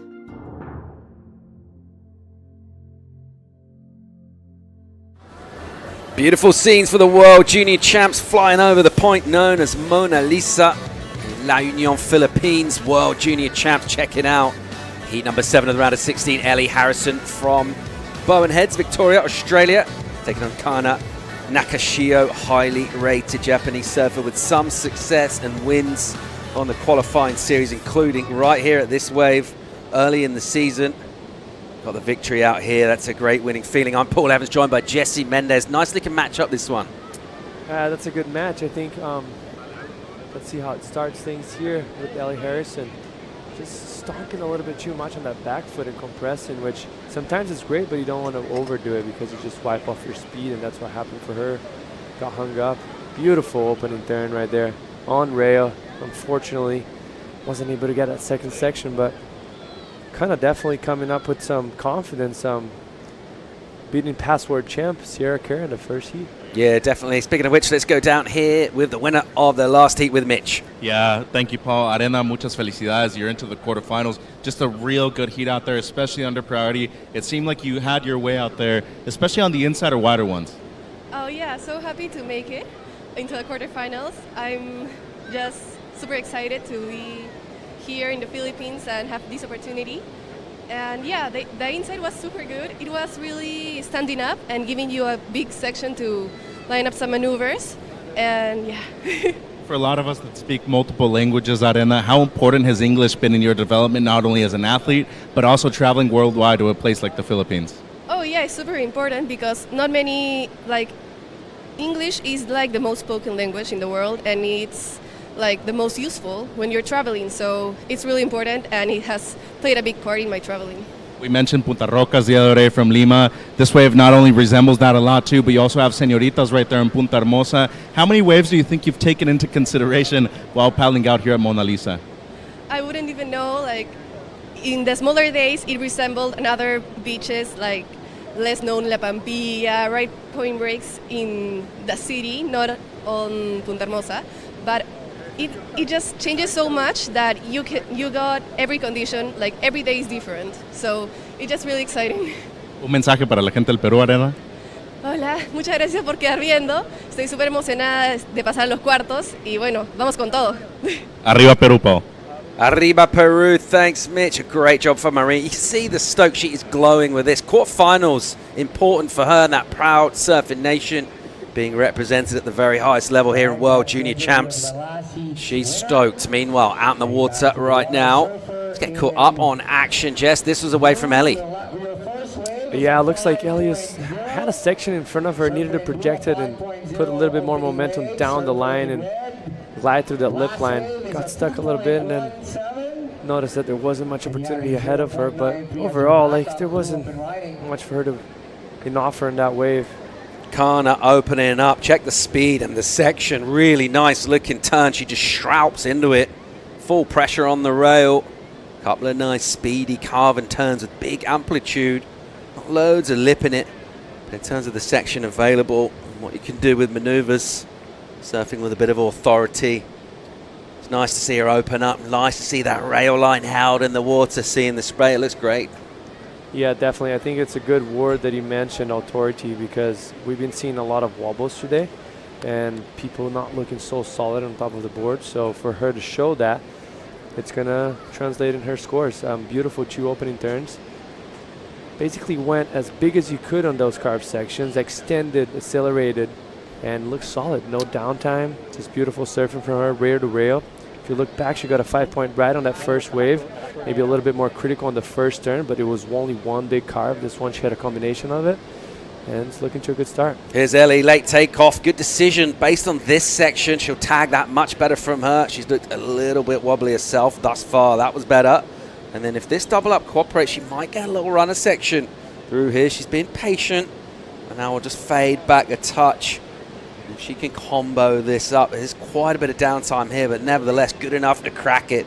So well done from her. Good call to take that wave. I think after a couple of relative missteps, cleans things up with a decent ride. Yeah, that was way better for her. I think she did approach to that turn much better with much more pizzazz, kind of driving through the front foot a little bit more and matching the speed of the wave. As you're going to see it right here, the section comes, it's steepened up, it's solid, and she hammers that first section right there. And I thought was very smart about this wave. She could have kind of gave up halfway through, but she did have such a big turn in the beginning that was very important for her to add anything to it. Even though she's going to take a little bit to paddle back out, but she finished it off the wave strong. And even if she adds 0.8 or 1 point into that wave, it's going to play a big difference into the score. getting close to wrapping the round of 16 at the moment and settling quarter-finalists. Let's go find out what the call's going to be for the rest of the day with Mitch. Yeah, Paul, here with Macklin Flynn, a men's competitor. You were knocked out in the elimination round a couple of days ago, but just talk about not only the men's quarterfinals being on this afternoon, Macklin, conditions out there. You had a pretty good free surf this morning. Yeah, I had a good free surf. The waves are pumping. I reckon it's getting better. The high tide seems to push in the swell and make the waves line up. So, yeah, should be good. A pretty late call-up for yourself, Macklin. Huey Vaughn got injured pre-event. You got the late call-up. You literally arrived hours before your first heat. How'd you feel competing here at your first World Junior event? It's definitely tired, but still got a few waves, and yeah, I'm happy to put a heat together the other day and still get some good waves. What kind of experience have you had so far in the Philippines? Oh yeah, it's great. Good food, good people. Yeah, I love it here. Macklin Flynn, ladies and gents, men's quarters on after women's round of 16. Yeah, great call. Love that. Thanks, Mitch. We're on. Let's go. Waves in the water and competitors chomping at the bit to go out and attack. And we've seen some good surfing so far, some confident surfing from Kana here. She'll have a look and just realize, identify quickly by looking down the line. That wave's not the one she's after. She's looking to try and stay in the driving seat. A couple of fives is a good start. I feel like throughout the morning here, Jesse, we've seen momentum in heats, and the strong starters generally, people are able to get to that feet. We haven't had loads of waves. You don't get a chance to make a lot of mistakes. If you can find rhythm early, it's paid off. Yeah, definitely, and it's a solid start for from Kana, right?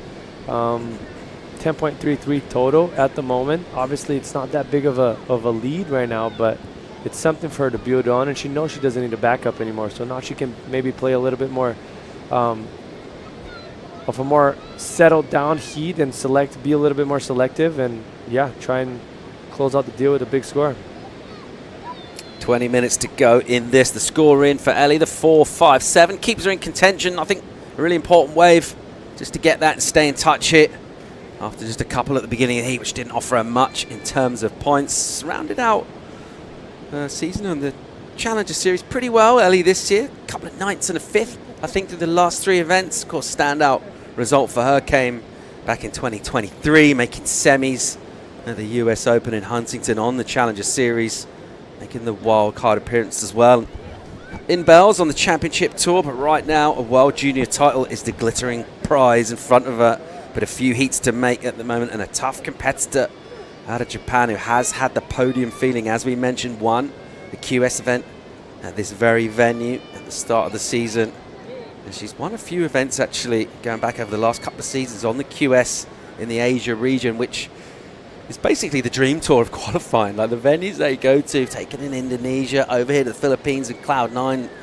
Some incredible events in this region. The Australians get a chance to surf in them as well. There's co-sanctioned events, so it's a really tough field as well, and it's a really good preparation in terms of making that step up to the Challenger Series from the QS, because there's a lot of talent in that the two regions join together.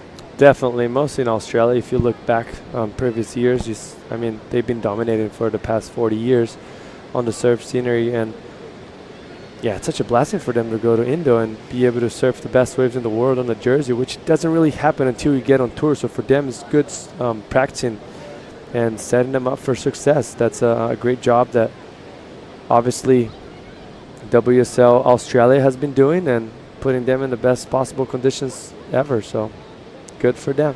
They should take advantage of it.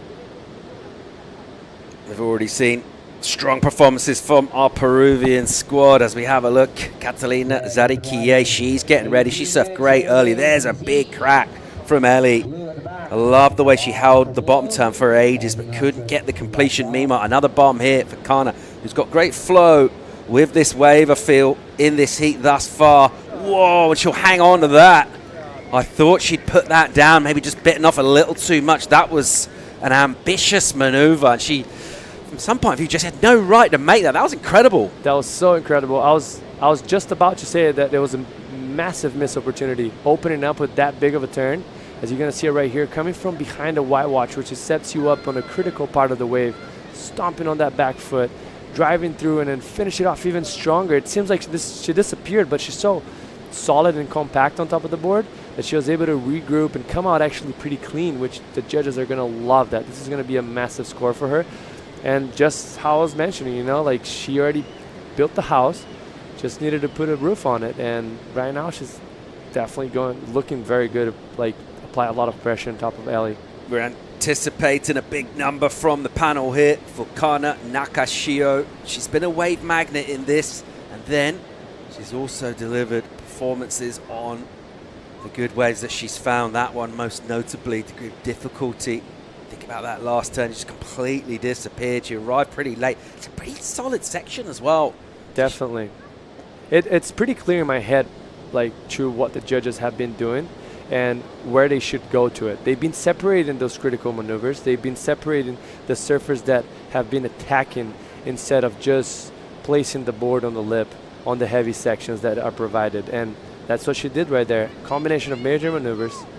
Take that one off it. Speed, power, flow, and criticalness. Like, I don't see that coming below excellent score.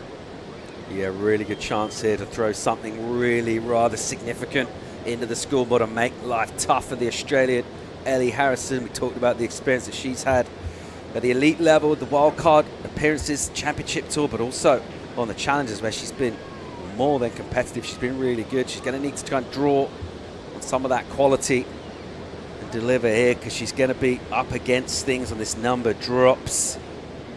Japanese surfer Nakashio, just one judge still deliberating. We'll have that number.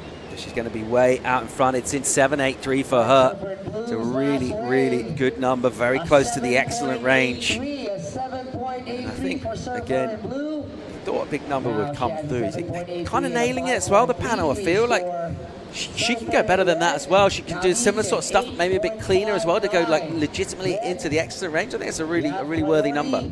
Yeah, definitely. Obviously, when I talk about, it's obviously an opinion, and I'm talking about an excellent score, which 3 judges right there threw down an excellent score. So 3 judges were in agreement with what I said, 2 of them weren't, and then it came out to a 7.83. But in my opinion, that was a clear presentation of an excellent surfing and an excellent wave for conditions that we have on offer today. Obviously, all the surfers are capable of doing more, but that doesn't mean you should just hold the scale that much. I think there should be a little bit more separation sometimes, because, I mean, that was a big point of difference. If you look back on her first wave, she got a 5 points on that one big turn. She had something similar. Maybe she drove out a little bit more on that first turn on the first wave. The other one, she cut it a little bit more short, but the finishing turn was money. It was critical. She regrouped it pretty well. She came out pretty clean. It was, in my eyes, that was an excellent wave. Really strong position for Kana at the moment with those numbers on the board. And not a lot of wasted energy from her at all. She's one minor throw, but other than that, every time she stood up, it's counted. From getting a mid-range number early on with the first wave, then improving on that with another one, and then going up, right up, real close to the excellent range with that bomb. So unlocking the energy here, delivering the critical surfing and applying loads of pressure to the very, very highly rated young Victorian Ellie Harrison. At the moment's got a job of work on her hands, though. Time-wise, she's sweet. 13.5 or so to go. Thinking a couple of waves, 13 points, a couple of high 6s, a couple of 7s. That'll do it for her. More than capable of that. She will need to make a good decision with this priority now, and we've been sort of banging on quite a bit about priority and the decisions, but I mean for a reason, because this is going to be a crucial call for her in terms of selecting the right wave. Yeah, definitely. Now her back's against the wall. To her side of things, that makes things more clear, right? Like, the heat has already set. It's not one of those heats that we previously were talking about, that it's tight, like no one knows what to do. Everyone has their back against the wall. They feel a little nervous. Like, now it's pretty wide open, and it's clear. It's a clear path in front of her. She's looking for an excellent wave, and most likely, if she gets it, she's probably going to have to better her back up as well, because, I mean, for the surfing that Kana has been providing throughout the event and throughout this heat, I feel like she's probably going to better the 5.33 with 12 minutes and 40 seconds left. So Ellie just needs to have something clear in her head, go big in the big section, and try to, you know, let's see. It looks like a good wave. Here goes Harrison, opens up with a really nice, powerful carve surf with so much drive, which is a good fit, I feel, for this wave. Just the way it breaks, unable to get much more going though. So she would have hoped for a little bit more than that. Was a nice opening turn But it was just that one. We'll wait and find out what the judges made of that when we come back from break. At the moment, it's the Japanese surfer Kana Nakashio in the driving seat here. More live action from the Philippines World Juniors right after this. Let's wander the historic city of Vigan. This UNESCO World Heritage Site is one of the best preserved Spanish colonial towns in the world. Walk along cobblestone streets of heritage houses and historic attractions dating back to 1500s. Don't forget to take home Ilocano crafts for pasalubong. Travel back in time in Vigan. When you choose the Philippines, you know you're in good hands. Where large-scale venues meet state-of-the-art facilities. And where world-class hospitality meets destinations that are beyond extraordinary. With all hands at work to give you the best of the Filipino brand of service excellence. Welcome to the Philippines, where we take your business to heart.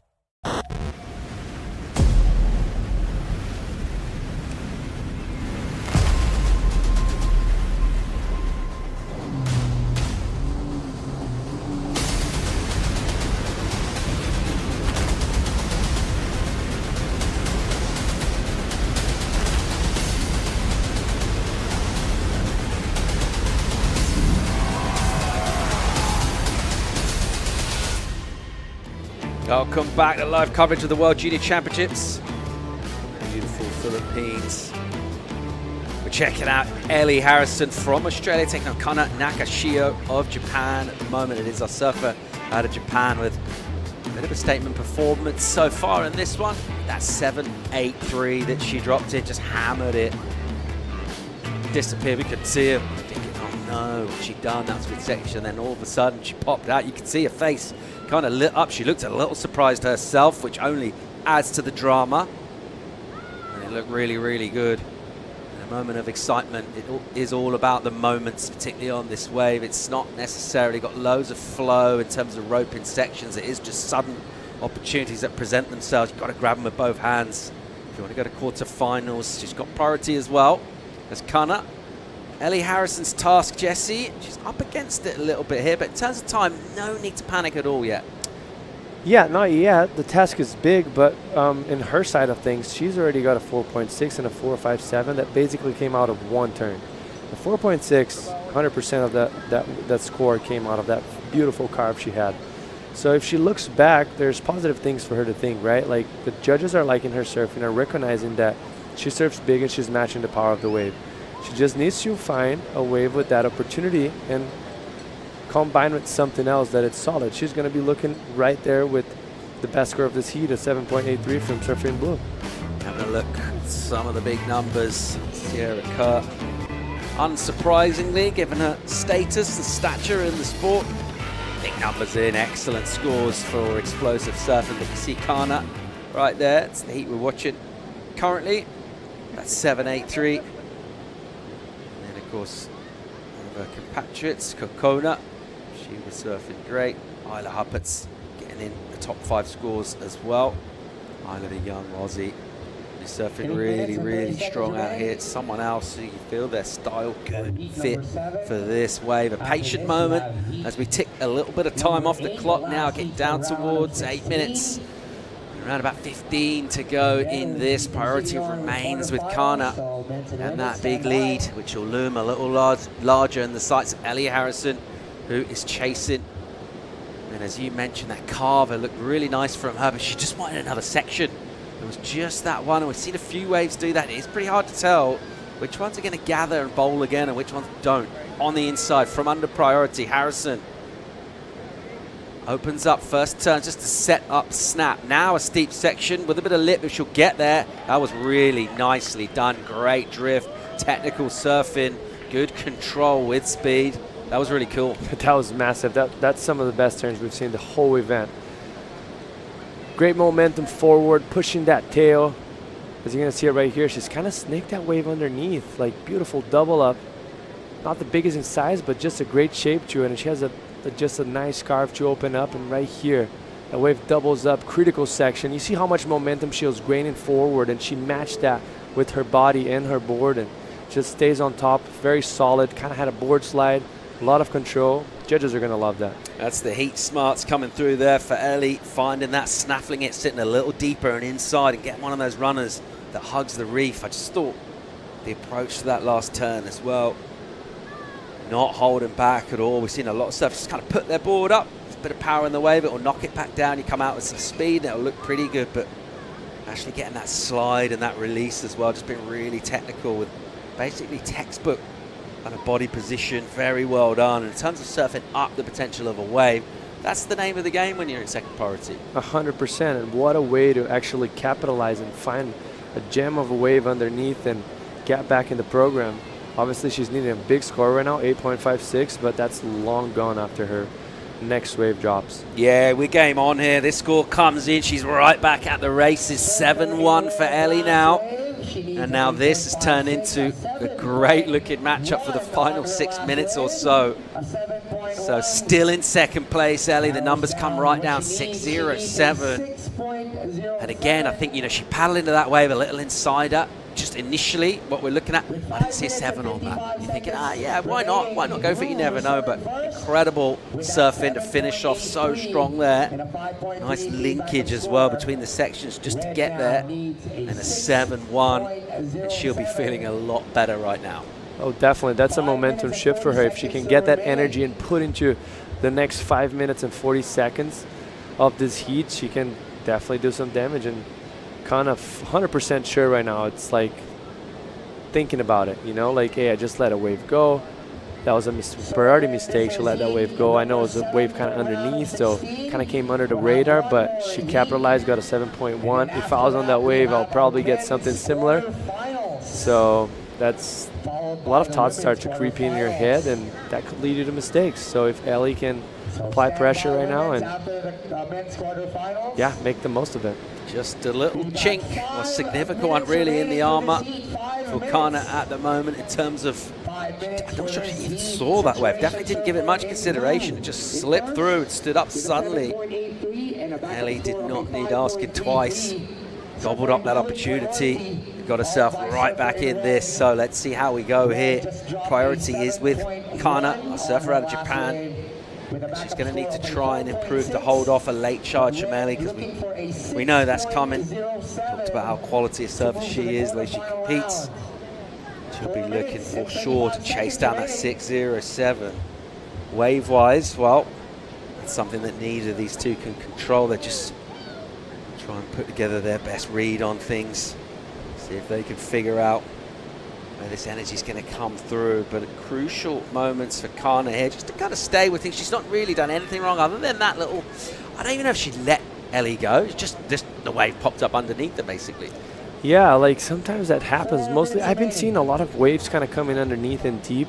Some of the surfers have actually been able to identify that. I've seen Jarvis kind of go deep there, and I've seen some of the on the man's side. Maybe the wave runs a little bit too fast, and the women's think they should sit a little wider. But there's definitely opportunity, and she made the most of it. But I always mention about being 2 steps behind on a heat and how tricky it is for you to get back, because no matter what you do, it seems like you're just paddling against the current and not moving forward. This is the situation. Like, if Ellie had something of substance before, she would have been looking great in this heat. She's still in reach, but she just got a 7.1, and it seems like she's still a bit far, because, I mean, clock's her enemy right now, 3 minutes left, and she sits in second priority. So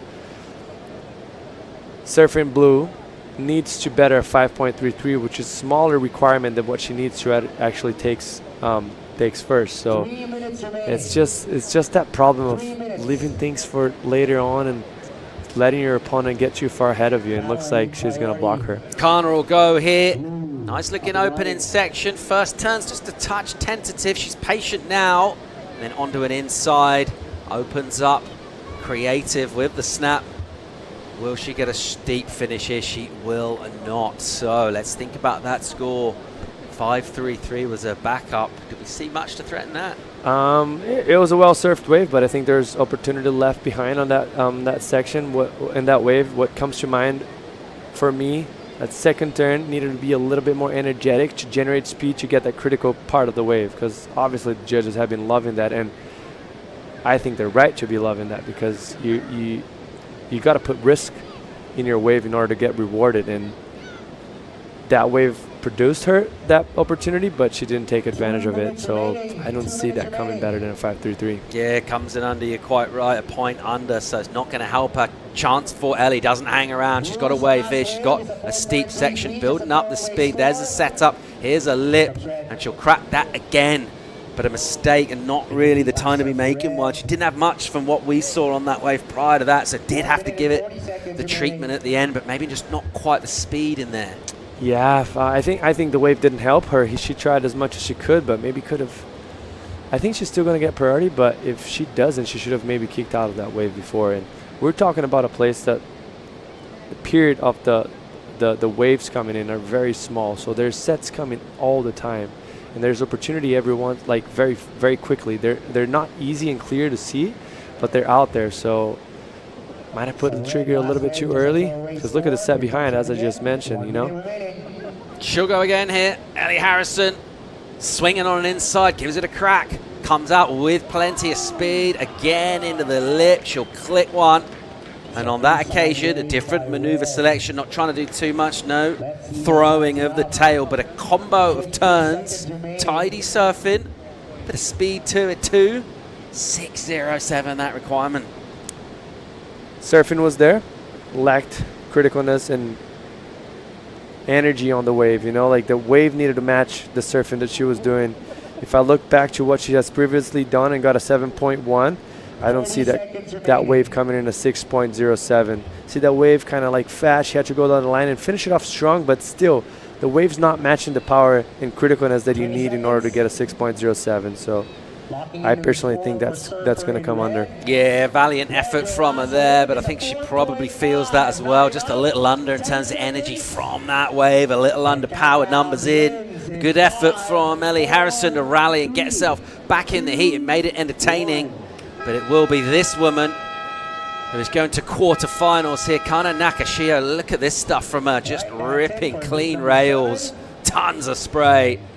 And really nice flow throughout sections as well. And she'll just want to keep this going. Maybe take a little bit of heat intel in terms of managing that lineup with priority, but otherwise you have to say really, really good performance from her. Well done, a worthy quarterfinalist. No doubt, and no matter what Ellie did on that wave she had, probably was going to go out the window anyway, because that last wave of Kana was great, just beautiful, kind of underneath.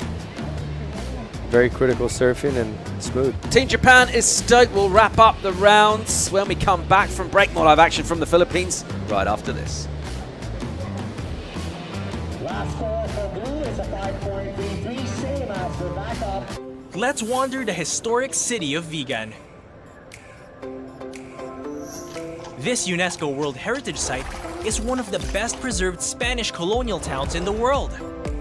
Walk along cobblestone streets of heritage houses and historic attractions dating back to 1500s. Don't forget to take home Ilocano crafts for pasalubong. Travel back in time in Vigan. When you choose the Philippines, you know you're in good hands. Where large-scale venues meet state-of-the-art facilities. And where world-class hospitality meets destinations that are beyond extraordinary. With all hands at work to give you the best of the Filipino brand of service excellence. Welcome to the Philippines, where we take your business to heart.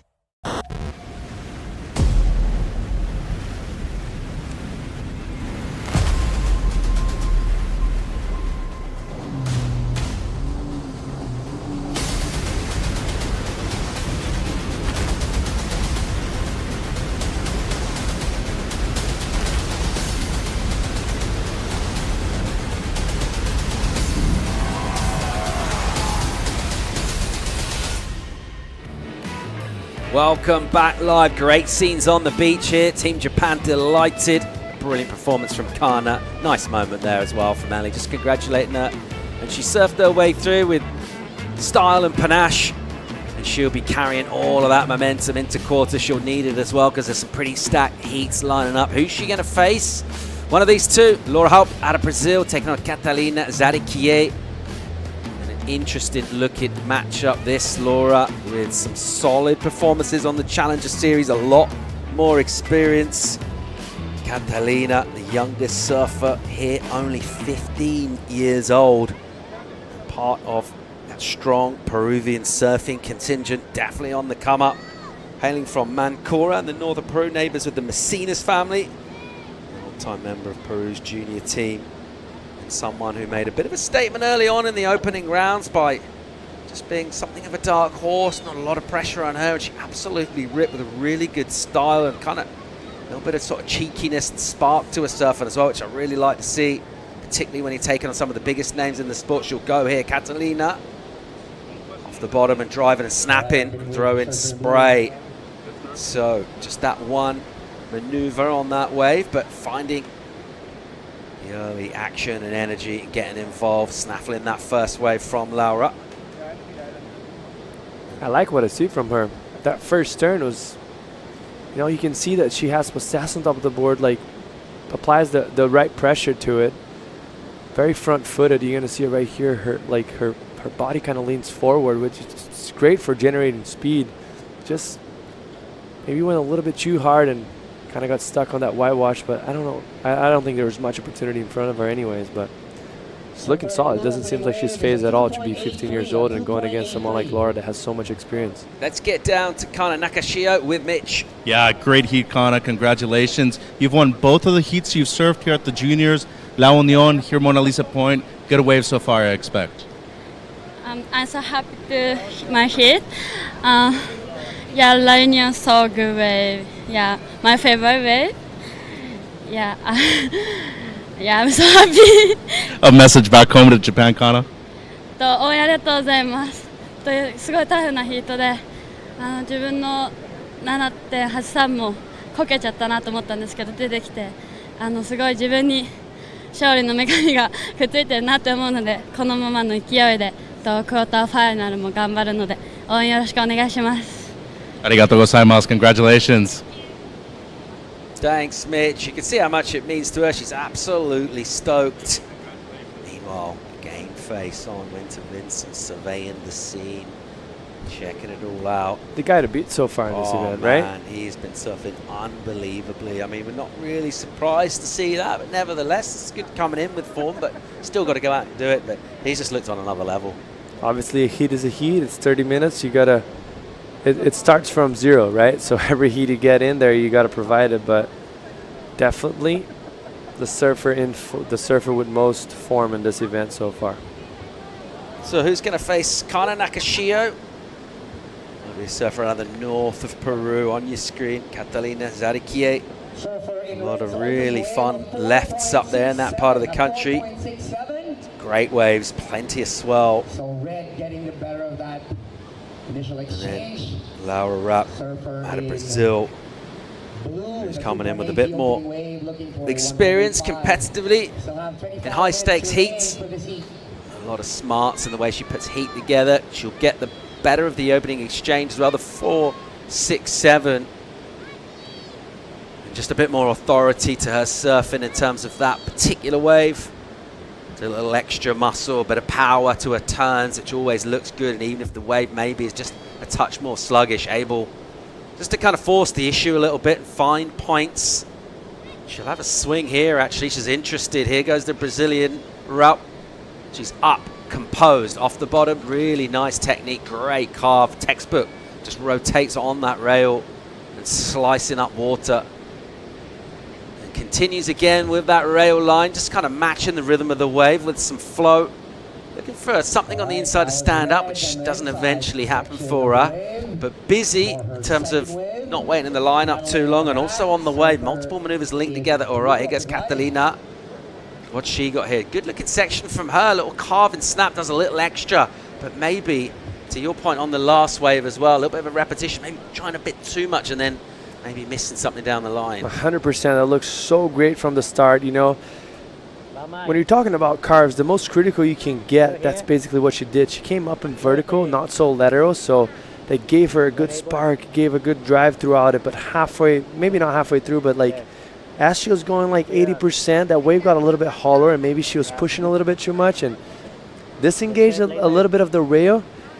The fins engaged again, but she lost balance and lost the rest of the wave in front of her, because that would have been a great start for her.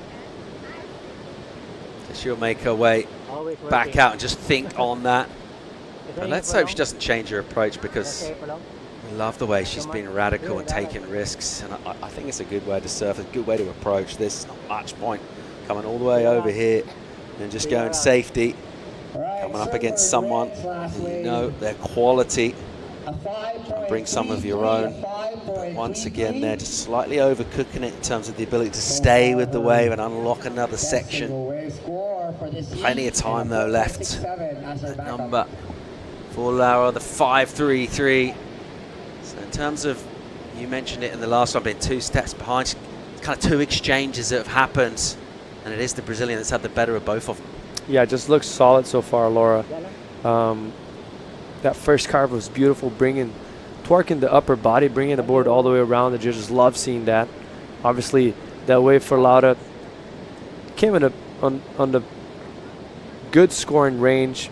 It didn't go a little bit above of that because it's just a smaller wave that she ended up catching, kind of paddling back out, but great way to apply pressure, mostly when you're going against someone like Carolina, that is the youngest surfer here, the one with the least experience. You want to apply pressure early and open more opportunities for your opponent to commit mistakes, because she definitely is the one with the least experience.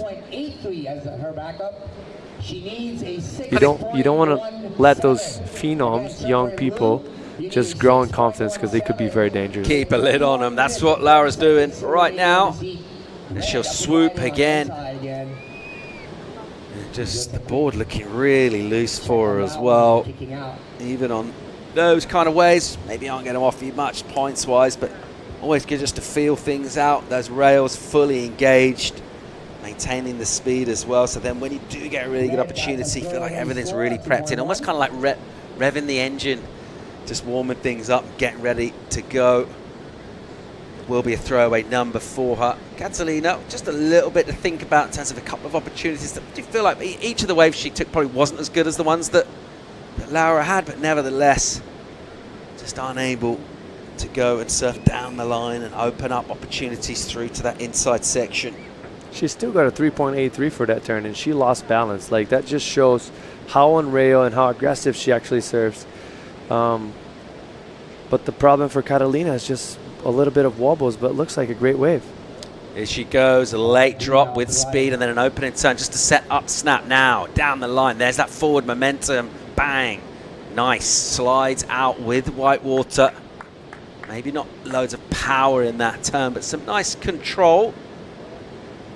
And a good way to just get yourself some momentum in terms of the heat on the board as well.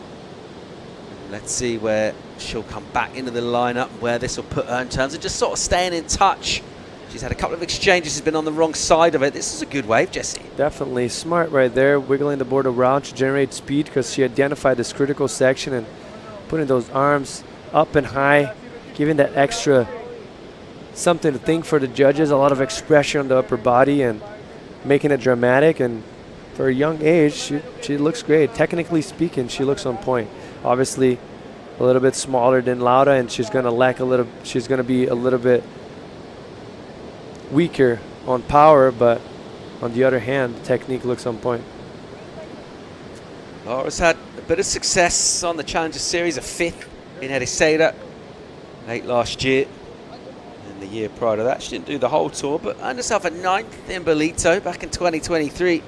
So definitely someone that's got experience of making tough heats against quality, experienced surfers, but still in the junior division, and a chance for her to be thinking about one of the names in the draw among the women with a bit of status.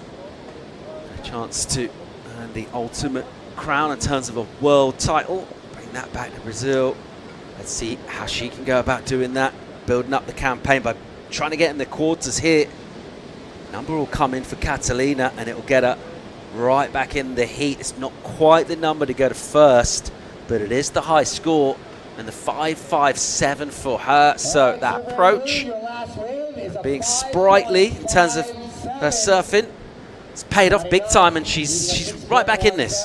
It's been all about criticalness, right? Like this whole event, it's so clear for me to see that the judges have been rewarding that. I personally thought Laura was going to get the best of that exchange, open face more, but it was a smaller wave, a little bit more on the inside, and lacked a little bit of steepness on the wave. And not to mention, the judges have been rewarded, so they're sticking to it, and they're not wrong. Catalina, after a couple of moments in this where she might have been kind of ruining missed opportunities, kind of detect that a little bit by some body language on the paddle back out. Great way to keep yourself energized and involved by posting a good number and really staying in this. Generally, these heats that have been a good tussle throughout, the quality tends to go up and up throughout the heat as well. The performances on the rise, the surfers really hone in on exactly what's required of them. Bit of a sluggish speed to the kind of paddle, as Catalina just stays kind of close but not too close. Priorities with the Brazilian surfer Laura Rapp. Let's see what she'll do with that, with still plenty of time on the clock, but just something to think about in the form of a young surfer with no real pressure coming here. One of the young upstarts, as you mentioned, and they're always dangerous, they're always dynamic, someone you maybe don't know loads about as well.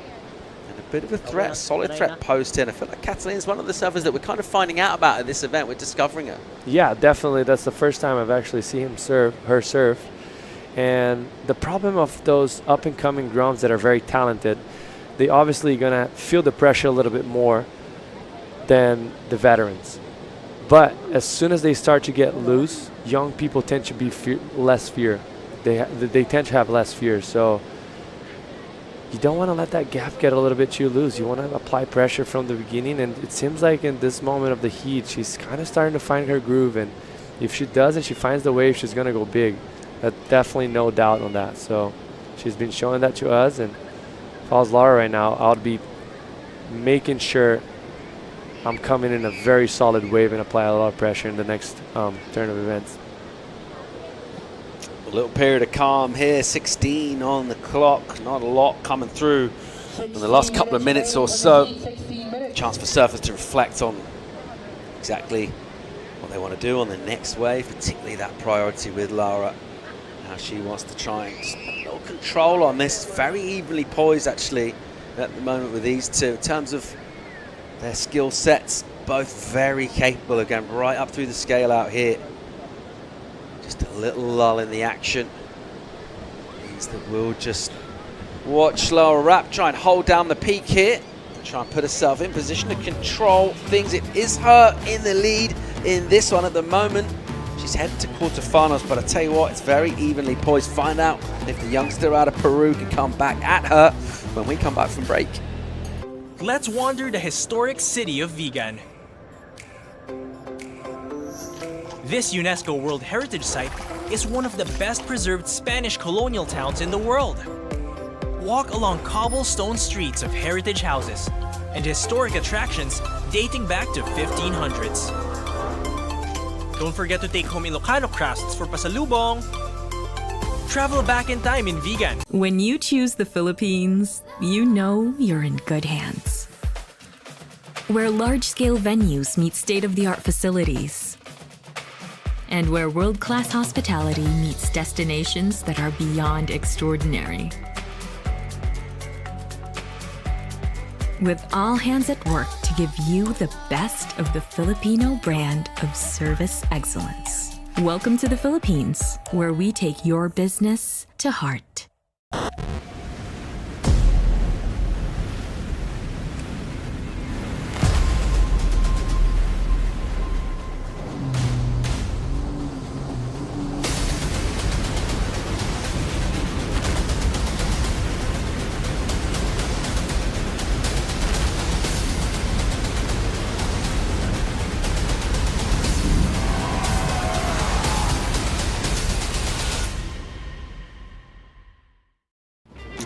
Welcome back to the World Junior Championships. We're wrapping up the round of 16 here, sending women to quarterfinals. At the moment, checking out Laura Rapp out of Brazil, taking on Catalina Zariquier out of Peru. And an interesting heat in terms of what we've seen so far, in terms of performances from both of these two very capable surfers. And a little bit of a lull before we went into that break. Just kind of set the lid on things a touch. Pretty close in terms of numbers. Currently, 13 minutes. Around about 10 seconds to go before we send out the men's quarterfinals. This was during the break, Catalina. Yeah, let's see what happened here. Wave split up a bit. Looks like a critical section to finish. Yeah, just timing it a little bit wrong and didn't project that turn down the line. And Laura, on the other hand, on a big wave. Nice, beautiful first snap right there for her. I just love how calm she looks in between. You see a lot of surfers having to move their board around. This board, her board's just gliding through perfectly. She's probably hoping for something just tipping up to combo it up with that first big opening turn. Gets nice and vertical up there, but nothing really major. Good way to answer back. I thought, obviously, she was probably expecting a little bit more steepness on that big open wall, but still, the damage was done. She did as much as she could, and it's game on. Winter Vincent getting ready. Pretty cool customer, this guy. Doesn't seem to get too rattled by it very much. Interesting heat with Owen Moss. We had him in the booth yesterday. It's great having him in the chat. That will be a great matchup. Winter has been dominant really with performances, been absolutely ripping. Big, smooth, powerful style with the air game to match as well. Great moment to dial in with the breathwork, calm down the minds. Two big kids as well. Like, Owen's not small, not to mention Winter's probably 6'5". So it's going to be like a very good display of water on this heat. Looking forward to some hammers from those two. That'll be 11.5 minutes or so right now. Improvement for a surfer out of Brazil, Laura Rapp, 5'9" for her. So a bomb of a wave. Surfed all the way down the point. Pretty much did everything she could, really. It was a little bit lateral through the midpoint. That's why that score's got a bit of a lid on it compared to just the energy of the wave overall. It's just a touch flat through the middle part. She could have done much more, but just keeping pressure on, making sure if you use your priority, you add to your scoreboard. That's a smart way of doing it. Definitely. Just applying pressure right there. It's just very important for her. Make sure she noticed you're in the lineup. She's a young surfer, doesn't have much experience, probably barely have traveled around the world, so there's so much that could creep in her head. You just never want those young, up-and-coming, talented surfers to be too loose, because they could be very dangerous. Tentative steps over the reef for our men's quarter-finalists heading out. Once again, that'll be Owen Moss, the east coast of America, taking on surfer from Manly, in the form of Winter Vincent. It's been electrifying, really. He's had an incredible season. Name that we maybe weren't overly familiar with, certainly outside of Australia. Head back a year or so right now. Definitely someone touted with good reason for greatness. And that will start off pretty well here in terms of 2025 with a World Junior win, a title. That'd be pretty cool. It's got a tough heat though against Owen to get through, and then obviously, if it does get through that, a couple more, but 3 heat wins away now from the ultimate silverware. So it's all starting to come down, and we've got an idea of who our favourites are and all that sort of stuff, who we've seen in terms of performances. We can dive into some of that stuff, but obviously just in terms of the men, Winter's the guy, it seems, that really stands out, Jesse. Yeah, that's, I mean, if a name that comes to mind throughout this event, from day one, like the type of surfing he's been displaying for us, and it's just been variety, aggression, pretty flawless too, and he's good in the air as well. He had like in the second heat on round 3, like that big blowtail, like reverse, kind of almost a nose pig to it. Just all around it, great surfer, and it's going to be a fun one to watch because Owen has been showing some good surfing as well throughout the whole event. Taking down some big names actually, like took down Ryan on round 1. Also Ryan on round 2, so That's not an easy task for you to do it. Yeah, he's been really good value at the moment. Right now, we're going to send to our 4th women's quarterfinal. We'll find out soon. Priority with the young 15-year-old Peruvian Catalina Zariquille, youngest competitor here at the event. And her stature in terms of her surfing, well beyond her years. She's looked really good in terms of her appetite for competition. I think something that shone through. You can see how much she wants it, but also just a skill set. Get forward on the board, on the front foot, always trying to drive down the line and go fast and be aggressive, be proactive. She's going to need to do that here. She needs to score. 5.67 is the number. It's not a huge one. They're all looking good from that point of view. Position's interesting, though. Looks like she's gone quite a bit wider here. All right, deeper, a little paddle from Laura. Catalina being patient, not being tempted by some of those softer ones, which just go wide and then straight and close out. I like what I see here. I love how Laura went a little bit up the point, trying to get a little bit of distance from the opponent. Obviously, she sits with second priority, and we've seen plenty of waves deeper and sometimes underneath. And Surfer without priority making the most of it, taking advantage and getting a good score. So for her right now, it's 7 minutes and 15 seconds. There's so much heat still to go that it's almost scary if she sits just by Surfer in blue and kind of hopes that she commits a mistake. Because, I mean, if I have to guess on what's going to happen, I would say she's probably going to get something in substance in the next few minutes, because she's a great surfer, very talented, and she got priority. And there's been plenty of waves and sets coming throughout the day. Under that 7 minute mark now, another little bit of a lull. The patience, you would think, in terms of that patient game, tend to favour surfer with a bit more experience, just in terms of being in position in heat and done it before. You think, you know, if you're a youngster, you might kind of make a little bit of a rash decision, but she seems like she's got a pretty cool head on her shoulders, Catalina. Yeah, no doubt about it. She looks solid, and thinking about it, at 3.83, we don't know what happened in front of that wave, but it looked like had a great coping. If she wouldn't have that wobble, she might have been already sitting on a pair of fives. But that's something she's got to not think about right now, yeah, right? Definitely. Don't think about that if you're her. 100%. But our brain's like a computer, so the more repetition you have, the more experience you have, the more you're going to remember in those moments and apply it to moving on. But yeah, it's easier said than done. Definitely. Looks like Laura up and riding. Yeah, she'll swing here underneath the priority of Catalina.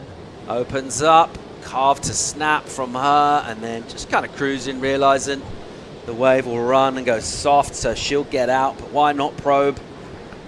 Maybe try and sell something, maybe try and find something of a score. All right, here, important wave for Catalina. Good looking energy to this. This will stand up nicely on the reef. Big section, and absolutely hammers it very close to Laura as well. Won't hang on to it. That was dramatic. And that also plays into your mind. A surfer in front of you makes you think. And that was going to be a massive score. I have no doubt that was going to be into the sevens if she had landed. But as she was landing, you kind of can see her looking down, probably a bit worried as well that the opponent was right there and she's going to land on top of her. But that's sometimes is how it goes, and it happens more often than you think. So you got to be present, focus in the moment, and ignore the fact that there's someone paddling by you, and let her do the decisions. She duck dive deep enough so you don't run them over. That's basically what happens, because you can't let that creep in your head, because maybe that might have buckled her off. Well, if things do end up staying as they are, that will certainly, with hindsight, say that was the opportunity right there. It was a quality section, 5.67, the number she needs. Definitely available. That was a really dynamic turn, but not able to pull that. She had a 5.57 with the previous turn on the other wave.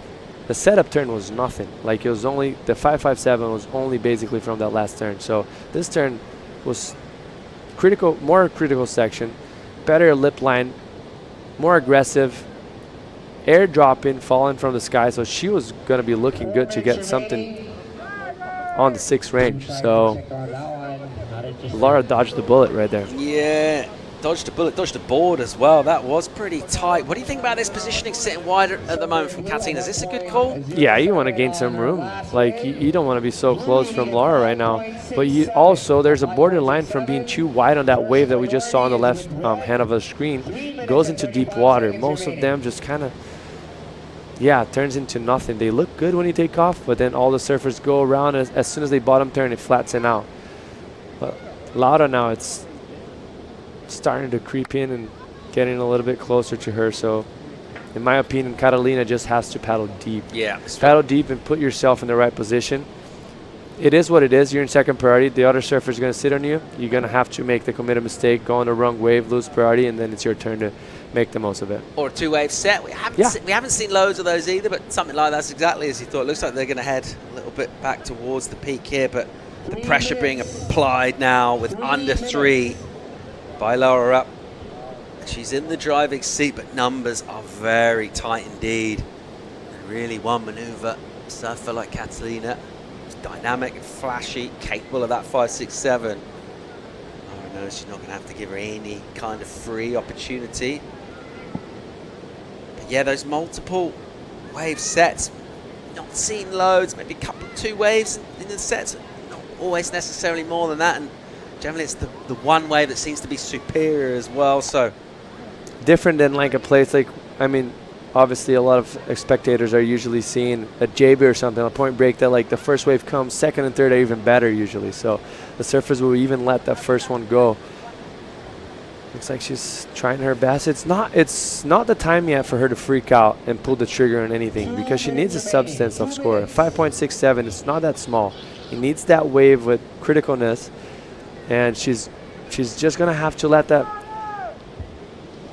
Laura just commit a mistake and hopefully go on the wrong wave, and she would capitalize on the wave behind or maybe a few after. Down to 1:45 here, trying to force the issue. Zadakie on that wave was never on for her. But you can see how much she just wants to try and get an opportunity. Laura will let it go here, but this one will be a section in front. Can she get a little runner? She will. Here we go. Catalina missing an opportunity really to get up there, but now she's got a good section. Just a little bit sticky with that deeper water on the face. It's nice, clean surfing, but it's not super critical or vert, which is what she's shown us with her best maneuvers in this heat. Still going, but not really the wave she wanted, and she knows it as well. 5.67, we didn't see that, Jesse. Yeah, another bullet dodge there from Laura, because that wave looked like it might have been steeping up as she took off, but definitely Laura making a good call and not going on that one. Into it here. Here she goes. Bang. Tags it. Drifts it as well. She'll come out. Well done. Nice and light on her feet. And able just to emerge eventually from the section with speed. And still surfing through the bumps. Does well to deal with some serious chop.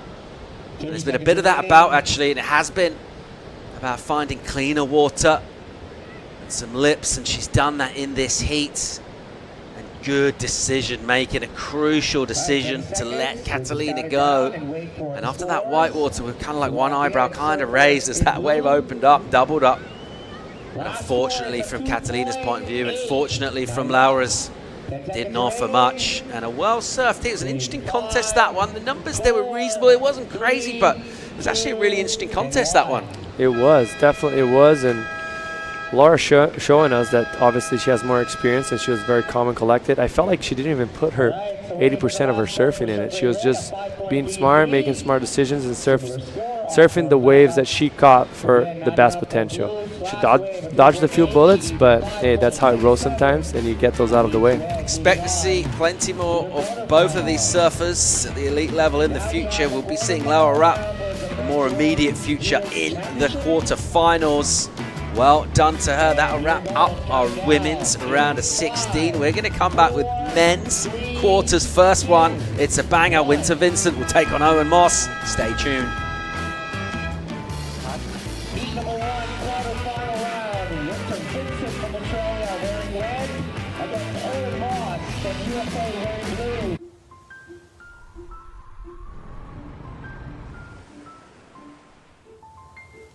When it's love,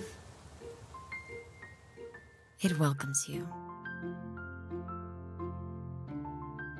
It appreciates you. It inspires you and gives you a reason to go on. A reason to do great things and conquer great heights. It is there to give you courage, to empower you, and honor your strength. Love is always worth the wait. It is a deep dive into a life of wonders. Wonders that are found in the smallest of things and in the sweetest little moments, but always better in full view. Better for all to feel, better for all to see, and better for all to share. This is how you know that love is real. When it expects nothing in return, yet makes you yearn to give it back. When it leaves a mark on your soul that you'll take everywhere you go. As you walk into the new chapters of your life. But even if you can't fully understand it, even if you can't put it into words, sometimes knowing it's with you is enough. Because when it's love,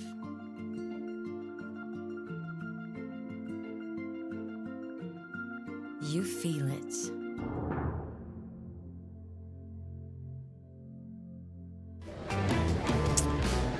Welcome back to the World Junior Championships here at Mona Lisa Point, San Juan in La Union. Great day of action so far. We are going to move into the men's quarterfinals. Heat 1 is an absolute cracker. Winter Vincent, Owen Moss. My name's Stace Galbraith, joined in the booth by Mitchell Salazar. Mitchell, you've been doing fantastic work out on the sidelines, mate. It's good to have your sandy feet in the booth.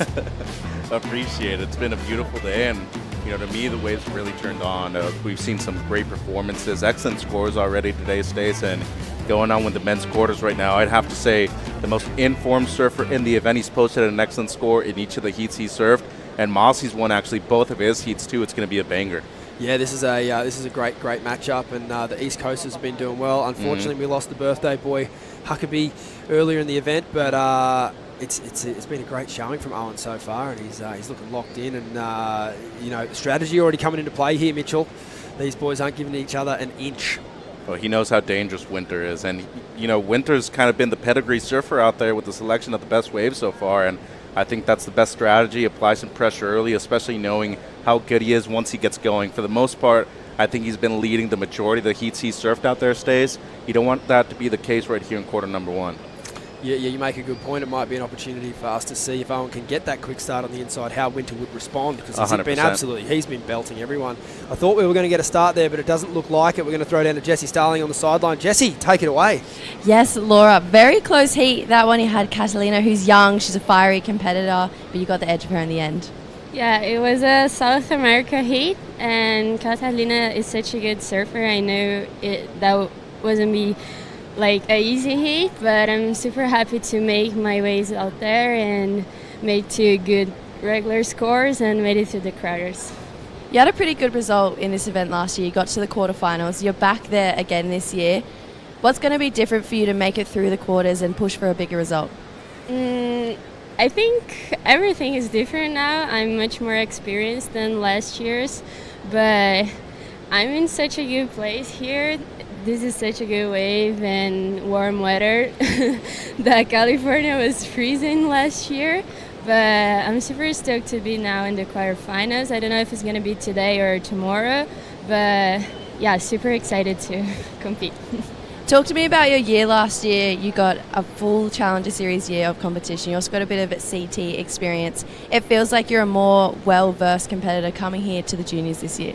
Yeah, the Challengers is so hard. You're always with the best surfers in the world, so you just can't commit any mistakes during the heat, and I'm learning a lot because it was my 3rd year in the Challenger, So last year I got 5th in Ericeira, and it was my best result ever. And this got me courage to like show my surf and know what I can do. And yeah, that's it. I'm super stoked. Tell me about the bit of fashion kind of coordination we got going on. We got pink sunnies, pink sticker, pink nails. Was this all planned? It kind of. I choose my nail color because of my new color board. So yeah, it was. I love it. We know you got a lot of fans here, but you also got a lot of fans back home. Feel free to say anything to them. Acabei de passar o round dos 16 aqui, tô nas quartas de final contra a japonesa. Acabou que nessa bateria, quando eu entrei, eu pisei num ouriço, tô com alguns no pé, mas bem feliz de ter passado essa bateria, uma bateria disputada. Obrigada a todo mundo que tá torcendo aí por mim e bora com tudo. Awesome, thank you, congratulations. Stace, back to you. Muito bom, Jesse. You're getting better. I got like 10 words, I reckon, maybe. That's good enough. Yeah, got to take it to 20. Mossy in the break, Mitchell. Yeah, this is a good start to him. And as we said before, adding pressure to the informed surfer, really the only way you can start this heat right now. Priorities established. You already have what could potentially be your backup score, but just knowing how good Winter's been so far in this event, I feel like 16 points might be the scoreline that you're actually looking for right now, Stace. It seems like Winter up and riding here. Winter, he sort of was late to select this wave. He was eyeing it off, but he really only took 2 strokes to get into it. He's looking really solid on his board here at this event from start to finish. As he said, he's dropped excellent scores every single heat, but that might be the first time he's got a 2-point ride, Mitchell. Yeah, and I mean, I think there's a difference when you eventually make it to this part of the event and you're surfing against somebody who probably has the same amount of experience that you do in the bigger events. Finishing just inside of the top 20 last year on the Challenger Series, major moment for Winter. But remember, Mossy was there all last year too. He's had a couple of big QS wins, one at home in North Carolina, another one on the East Coast in Cocoa Beach too. And that event at Cocoa, he won both the QS and the juniors, which qualified him for this event right here in the Philippines. Owen Moss out the back, good looking wave, and similar timing yesterday, Mitchell, that wind just puffing up. It's not a huge score to start the heat for Owen, but even just landing in air this early in the heat, you know he's going to take that confidence into the very next ride, which here we go. This wave got a nice steep lip to it. He gets to the lip, potentially not enough air to speed and boosting out amplitude, I guess is the word I'm looking for, to get that board around. However, it's the attitude's there. It's the kind of surfing we expect to see out of the juniors, and it's high-flying action. And after going on that one wave, which was the quick in and out, he was almost forced to go on that one, knowing the Winter had already established priority. So really trying to make something out of nothing right there with a big closeout. But I agree with you. I mean, there's just so many good surfers in this event. You want to try to win the heat in the first 15 minutes of it. You're already doing well in the first end of it.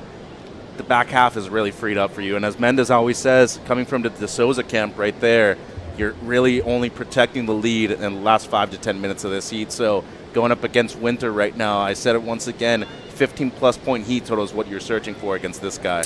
Yeah, like his numbers would certainly suggest that. And you know that Owen's got the ability to do it. He's showing some great form. He hasn't so peaked far. yet, though. But I was going to say, it's only been kind of glimpses of moments, flashes of brilliance. He hasn't put together a whole heat. But, it's the cracker time of day to move into the quarters. That, like I mentioned, that wind's just it's puffed up and the swell's still there. Still some great opportunities coming in. We've got one of those outsider sets just rolling through that sort of cleans everyone up, but then the water will get clear after this, and we'll hope there'll be some rideable waves at the back end of this set. I always try to tell myself, you look at that text thread, you know that you're on standby potentially to be able to run. And if you're kind of that point of the day where you don't know whether to have lunch, whether to just chill out and maybe just get a little something in you to get some energy going, it's a point of the day where it's crucial, especially with how strong the sun is right now. Oh, totally. It's the most unique sport in the world for that reason. Owen Moss, gorgeous style, narrow stance, but when he gets to the lip, he blows it out, widens the stance, and gets a lovely blowtail reverse there, and a big finish. He's nasty. A lump of a lad, and he gets a good connection at the end there. How does he not have a sticker on his board either? Like that. He's got some cute green one on there. The small one, though. Yeah, I mean, that's kind of cool. Boutique.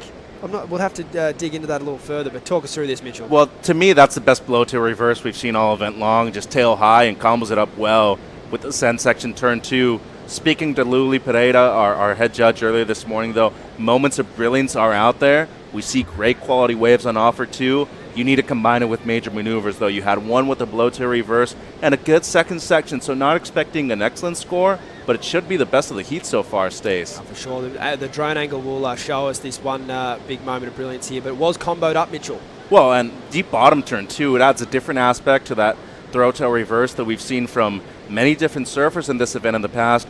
Andrew Doheny, Dusty Payne, all these different guys had that in their arsenal, and you want to have it in your back pocket in moments like this. At the moment, it's the biggest heat he's ever surfed in his life. He's wearing khaki pants, and he's got them in every pocket. He's ridden 3 waves, and he's done 2 blowtails, and they've both been sick. I love a surfer that has sort of both, I guess, the foot movement on the board. Like when he stands up and he's carving, he's got quite a nice, relaxed, almost like a Gold Coast style, very, very natural sort of looking surfer. Nick Vasicek had that on the backhand. I feel a lot of other guys, Breno, Nick Vasicek's set and forget, just stock, little bull at the gate. But you're right, Breno and all these other guys are kind of skinny when they need to be. Winter. Whoa! Stop it. And Winter's the same, wide in the stance when he needs to be. And that was insane. We got a heat. Winter doesn't give much away, and he's just looked in on that one. I mean, the speed and the angle of the rotation, Mitchell, take it away. I just love the projection. Look at how big this is, too. I mean, that's a massive section right there. It hadn't steepened up until he was landing the reverse either, which to me makes it even higher impact, too. Just look at how high he got right there. Tail high. Talking about the driver 3.0, things looking good, Stace. Yeah, he hated that board until he fixed up his deck grip on it. And he told me he broke his best board right before the comp started, and then his backup board was a board he didn't even like. Well, he thought he didn't like it. And he had a bit of a ding that he had to fix, and so he pulled up the grip and put down a new one, and there we go. Fireworks, baby. Wow. I like it. First 13 minutes delivering right now. I got another stat for you right now, too. Hit me with Last 2 World Junior Champs on the men's side from the 2 regions we're seeing out there right now. Jarvis Earl, 22, Jet Schilling, 23. Both of them goofy footers, though. Both of the guys in the water right now, regular, Stace. Yeah, that's right. The Goofies went on a tear there in the men's side of the draw, didn't they? There we have it, a 9.17 for Winter Vincent. I think that might be worth another replay or 10. It was a crazy, crazy maneuver.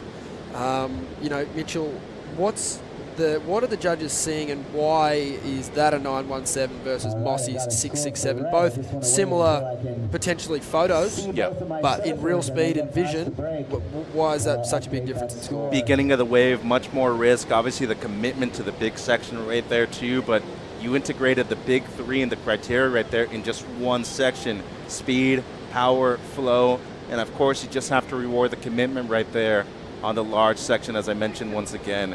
Just beautiful stuff, and of course, getting into the 9s for one maneuver, you're impressing a CT panel right there, Stace.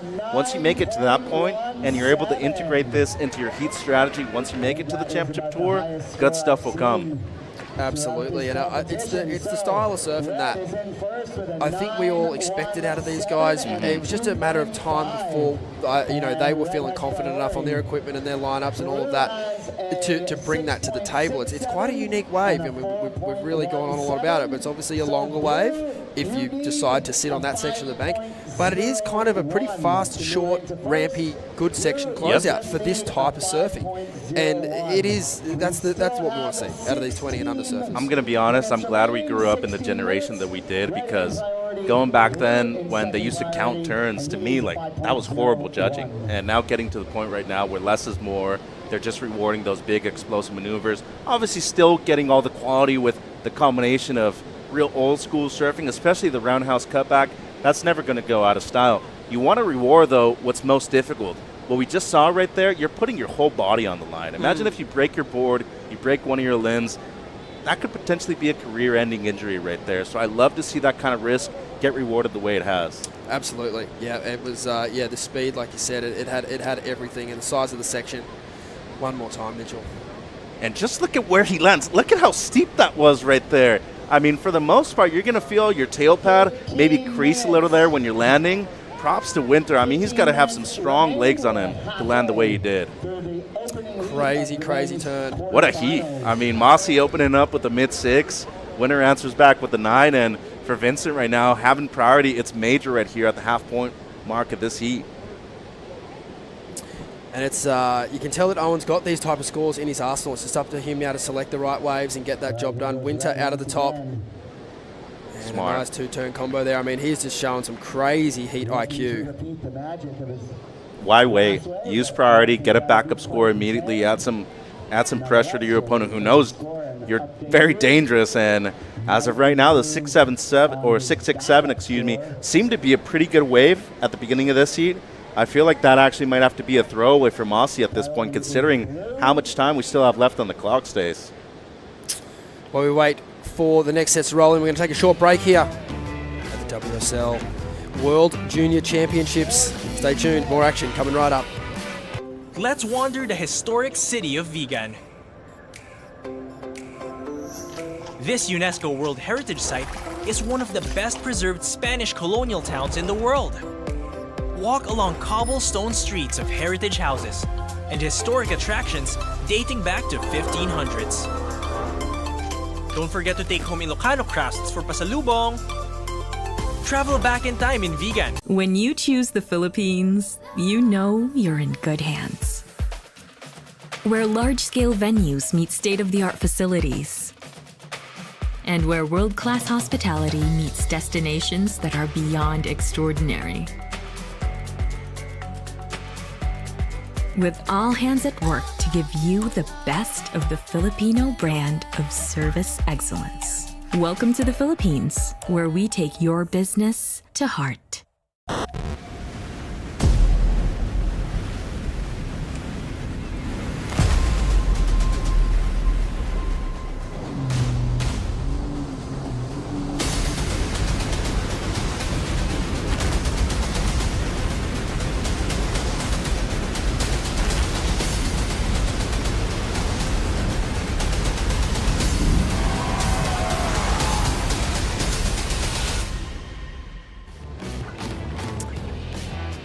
Welcome back to Mona Lisa Point. This is quarterfinal action of the Men's World Junior Championships presented by TPB. We've had a great week in the Philippines so far. The waves have basically been non-stop, and another big day of competition here underway. We've just wrapped up the women's round of 16. And now we've got Winter Vincent and Owen Moss in the water. Winter Vincent laying down one of the highest scores of the event so far, and he's just playing with this wave at the moment. Gets out of that one. He cleverly backed up his 9.17. His second to last ride was a 5.5, really putting the heat back on the young East Coaster, Owen Moss. He's now chasing an 8.01, Mitch. What do you make of this wave? Well, let's see what he did on the outside right here. We saw the tail end, the really nice blow tail. So good carve in the pocket right there, mid it around the section, and that's where he saw right there. So looking to improve on the mid-5. To me, he does. Just a bit more risk on that second maneuver right there, but overall, you mentioned his heat IQ, how intelligent he is for how young he is. Boy, dude, this kid, once he makes it to that level, especially with the waves we have back on the championship tour, J-Bay, Snapper Rocks, he's going to be really hard to beat. He certainly looks so locked in on his equipment and his maneuver selection. He just has it all on a string. And he's confident with his decision-making, too. There's no hesitation right there. I mean, he basically has had the only heat in his career so far here at the juniors where somebody's opening up with a score against him and still answered back with the best wave of the heat. I mean, that's a lot of commitment right there, Stace, and slowly improving on your backup score after this, too. It seems like he did with his last one.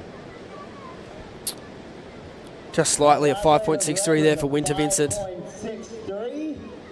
And it's at this point in the heat where you start to wonder how long it will be until he really looks to open the shoulders again. He kind of looks like he's just riding anything that comes his way at the minute, as he would, looking to back up the 9. And now that he's done that, he's put some real big score now next to Owen Moss's requirement column. It's an 8.14. I think Owen's definitely got the capability of doing it, but like 100%. You said, Mitchell, he hasn't quite hit his potential yet in this event. He's got a lot to give. He's a great surfer. It's a little more difficult, though, when you have to. Yeah. And so coming from behind here, this is where Owen will learn a lot about himself and a lot about his competitive nous and how much he can just lock into the moment, not worry about the tall Sydney surfer just paddling rings around him at the minute. And what you asked me in the other day, you make those adjustments to your surfing mid-heat? No, you don't. You stick to your own strengths. Make sure that you recognize what you're good at and try to select the wave that you can find out there to be able to present that style of surfing. Seen that way too much throughout big events in our career, Stace, and I feel like there's too many people that try to become something that they're not. Yes. And Yep. don't try to deviate from that. Actually embrace it. Make it not only your best thing, but make it your opponent's fear. Yeah, exactly. As we see Winter, he's been doing this a fair bit. He'll just go and move a little bit further up the point, and I like the idea of it. Try and create a bit more steepness in this wave. It's a little bit flatter up the top, and try and get away from the end of the point. That's where the wave seems to be a little tricky for some of the surfers navigating the end, like we mentioned earlier. There's no guarantee you're going to get a big end section to hit. But if you take off a little bit further up the point, certainly the wave will close out. And if you're quick enough, you can deal with it. Get your opponent to misuse priority too. Add some pressure on them. I mean, we saw Caio Drosola yesterday afternoon really get the best score of the afternoon under priority further up the point. And his opponent, Ordonez, didn't even look at that wave, ended up getting the only excellent score of the heat, and as a result, made it into the quarters today. So big moment, obviously, right there for the Spaniard. We could potentially be seeing the same thing from the leader in this heat with just under 9 on the clock stays. Owen Moss has been pretty staunch on that, the sort of centre part of the bank. We've kind of broken it down into 3 parts. You can sit deeper where Winter is. There's kind of the traditional peak in the middle, or on the bigger waves that actually break into the channel. We saw Lennox Smith get a good score out wide yesterday, so it's a pretty big playing field. Owen Moss is sticking to his strengths at the minute, or his plan at least, which is to stay in the middle. And he's going to hope for one of those waves that suit his style and give him multiple scoring manoeuvres. The one thing I will say, though, if you're trying to compare apples to oranges right now, an 8.14 to a 9.17, especially with what we saw on the 9, it would have to be something pretty radical, first of all. And if you have to do with the combo maneuvers, it would have to be something really strong overall. So Mossy needs to be on the right wave at the right time, and time's ticking down right now, especially when you consider that Vincent has improved on his backup the last couple of waves he's taken, Stace.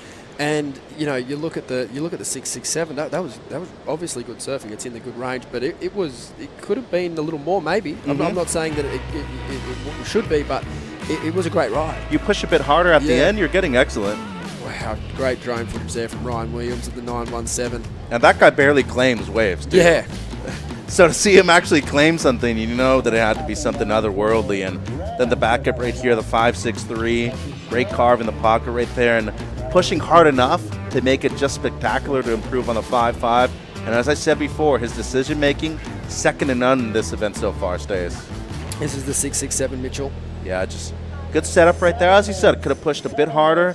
Made sure to get to this section with just enough speed, though. That's a beautiful throat tail reverse right there. And once again, not trying to do a little too much or overdo things, just riding out. And at that point of the heat, it was the right choice to make. Definitely. This is the 417. Getting nice pop out of the lip there, but definitely, obviously the 917 is in another stratosphere.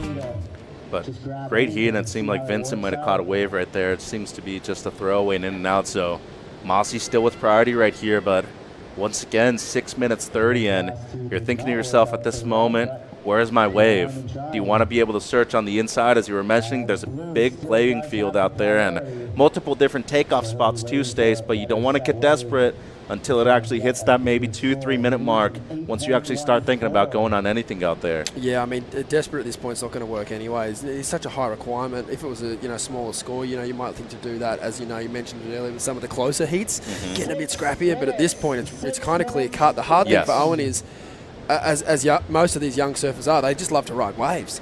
And then when you sit there and the clock's counting down and you just, wax is starting to get slippery from the hot water and everything. It's like I don't think any of these guys in these quarterfinals are sit and wait surfers. They all want to ride waves, and Owen would just be going, "Come on, give me another couple of chances." But as the clock counts down, it's starting to look like maybe it could just be one.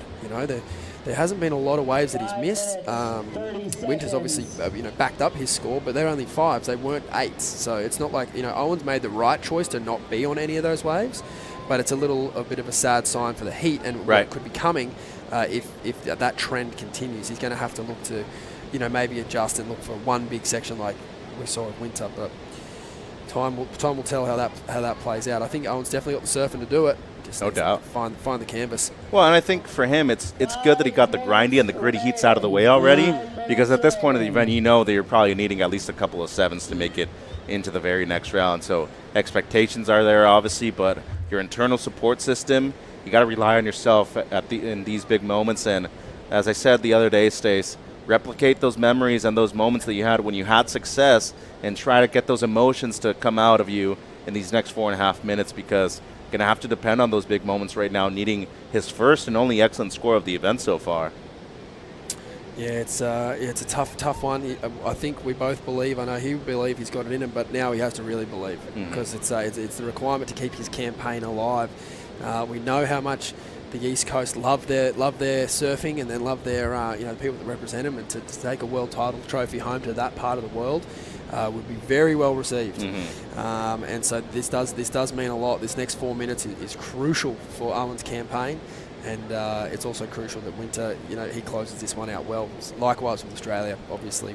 Goes without saying, the Sydney region would love to have another world title back in that part of the world. And at the moment, Winter, he's looking like the guy to beat. What's so crazy is that, coming from, North America, we've seen a lot of Board Riders events now happen within our region that have really brought momentum, community together overall, but that's been happening in Oz for 60 years now. It's wild that it took that long for the US to really commercialize that and jump on. There's been board rider clubs in the States, but not the same way as Australia. Right. Not since you mentioned the last 5 or so years. But I talk to Brandon Gilmet about it all the time. He's obviously a big part of Huntington Beach Board Riders, and one of their best surfers in his division too. too. That's right, and you'll see, for instance, I'm going to get shot here, but I'm pretty sure Winter's from Manly. But then Manly is there's 2 board rider clubs on the same stretch of beach. They're separated by a bloody line in the sand essentially, and it's the same where I am from on the Gold Coast. There's Snapper, Kira, and D-Bar, and we're essentially on an island. It's all so close, and you're starting to see that now in the States, as you would expect, just by the sheer volume of surfers. Similar to Torquay, there's Torquay and Jan Juck, and all of these clubs. Jan Juck and D-Bar, they were probably more of that style of the breakaway club. But your clubs like Torquay, Snapper, Burleigh Heads, Windensea on the Sunshine Coast, Phillip Island, they've been doing it for 60 years. And it is really the backbone of Australian surfing. And it's great to see other parts of the world, bring that up. And at home on the Gold Coast, there's the Usher Cup going on at the minute, which brings clubs from all around the world there. I saw Damien Hobgood picking up some JSs the other day, and he's there representing Florida or Satellite Beach, I think. Actually, what's the story there? I don't know, but he's been living in Encinitas for a long time. He's surfing for Incy. I don't know if he's surfing for Encinitas yet, or if he's still surfing for the East Coast Club, but I actually might get in trouble just for saying that too. Oh my gosh, from the East Coast over there. No, but you have to say it, because it's on everyone's mind. You see the same thing happen in Australia with, again, Occy would probably kill me for saying this, but he knows what I mean. Occy's from Cronulla. He is. But he's lived on the Gold Coast for 20, 30 years, maybe longer.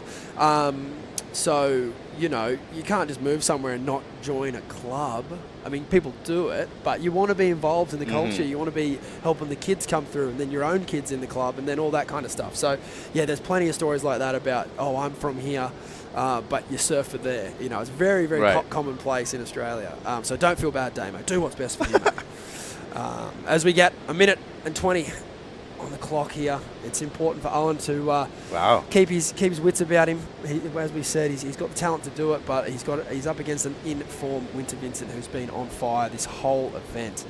I don't blame him though, Stace. Live and die by the sword. You need to be on the right wave. I mean, there's you're no not winning the seat being on an insider. No, exactly. There's no point in freaking out. I mean, you can freak out, but there's no point in showing it. You've really got to stay stoic and stay on your trip, whatever that is. If this is where I want to sit, this is the type of wave I want to get, then you have to live and die by that sword, like you said. And there's no shame in that. Might be a wave. Where you beat yourself up is if you go a small one and it's not the one. Ooh, good decision making right there. There's still time for one more wave, and here we go. This has potential. Has to be a double up on the inside here, Stace. He's looking a little deep. Be careful, bruv. I think he paddled. That's that's a priority, a priority judge's worst nightmare. That's you got to enter the mind of the surfer, which is obviously not how you adjudicate surfing, but that's a real tricky one to call. And he got lucky. They haven't switched it yet in 10 seconds here, and there's enough distance between the two of them. Here he goes, Stace. Owen Moss needs an 8.17. Body language not looking great. Little chop up to get the wave started. But, not going to be the 8.17 that he was hoping for. He will bow out with an equal 5th here at the World Junior Championships in the Philippines. And he'll certainly be disappointed with that, but I think overall he's had a great campaign here, and he came up against an in-form Winter Vincent who has been absolutely on fire. So we'll look forward to seeing more of Owen Moss throughout this year and in many years to come. But congratulations to Winter Vincent, the young fella from Australia. He has been by far and wide the standout of the event so far, and he's looking relaxed and composed. We'll catch up with him in a minute, but stay tuned. We're going to take a break here at the World Junior Championships presented by TPB.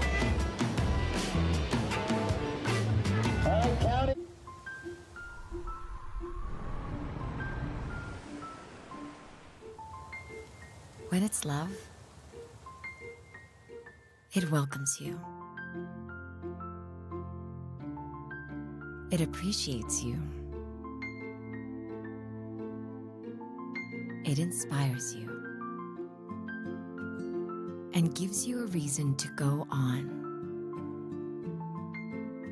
A reason to do great things. And conquer great heights. It is there to give you courage, to empower you, and honor your strength. Love is always worth the wait. It is a deep dive into a life of wonders. Wonders that are found in the smallest of things. And in the sweetest little moments. But always better in full view. Better for all to feel. Better for all to see. And better for all to share. This is how you know that love is real.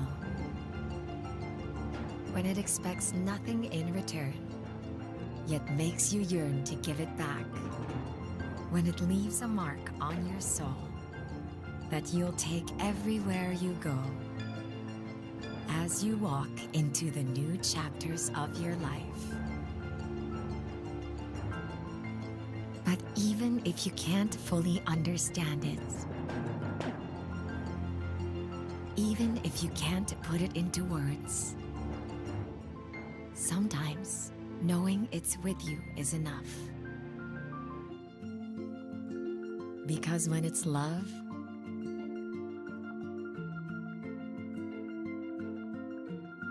you feel it.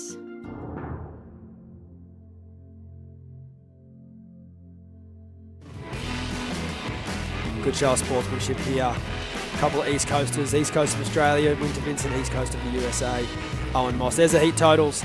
It was a great heat. There's a bit of a gap in the scoreline there, but it wasn't through lack of talent. Owen had a great campaign, but it was Winter who managed to find some magic on the 917. It was a single manoeuvre, big blowtail, air reverse, pretty steep section. He'll be stoked with himself, and he's a pretty cool cat. He doesn't give away much, but he gave that wave a bit of a I'm the man, kicked out, thanks for coming. As we have another great heat here. Dylan Donegan dos Santos representing Spain versus Blair Barton, again from the east coast of the USA. We are at the World Junior Championships presented by TPB. My name's Stace Galbraith, joined in the booth by Mitchell Salazar. Mitchell with 2 L's. How you doing? There's a lot of Mitchells with just 1 L. I only know Mitchells with 1 L. Really? Yeah. Okay. Yeah, double L. You can call me Mitch, Mitchie, don't matter. Carnal. Carnal. It's slang for brother in Mexico. Carnal. Yeah. What's hermano? Is that man? Hermano's brother. Hermano. Brother. Hermano. Yeah. But carnal is like brother. Carnal. You know? I like brother. What's up, brother? ¿Qué onda, carnal? ¿Qué onda, carnal? Yeah. Little by little, Stace. Al Cleland Jr. Speaking of little man, little guy Al, he was teaching me some slang, him and Rolo. Chiquilin. Chiquilin, yeah. Chiquilin. Like little man. Yeah. ¿Qué rollo, Chiquilin? I could listen to that. You hang out with Mendes and me for too long, and I feel like you're just gonna become a Latin American. Oh no, I love it. Yeah, I love it all. I wish that I could speak more of the language, but I'm essentially just lazy. And I need to get on the Duolingo a bit more and hang out with you a bit more, which we're doing here this week. In the meantime, someone else who's going to learn with me is Jessie Starling, but she doesn't need to do that at the moment because she can speak Australian, mate. I speak Australian pretty well. Thanks, Stace. Winter, you styled your way into the semi-finals against a pretty in-form Owen Moss. It's got to feel good to get the win here. Yeah, I'm frothing. I'm actually so happy. And Owen, he's a great surfer. He's actually one of my good friends. We've been hanging out here, and he's been surfing great all comp, so this one means a lot to me.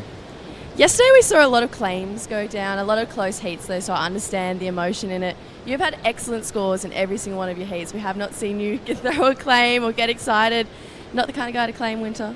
Well, maybe on that 9 it was a bit of a stand-up claim. I actually didn't think I was going to make it, so it was more out of surprise than anything, but yeah, I try not to claim. I claimed a really bad 6 one time. It's kind of gone PTSD. Bit of trauma from that 6. You are so informed. Stace was calling you the informed surfer of this event.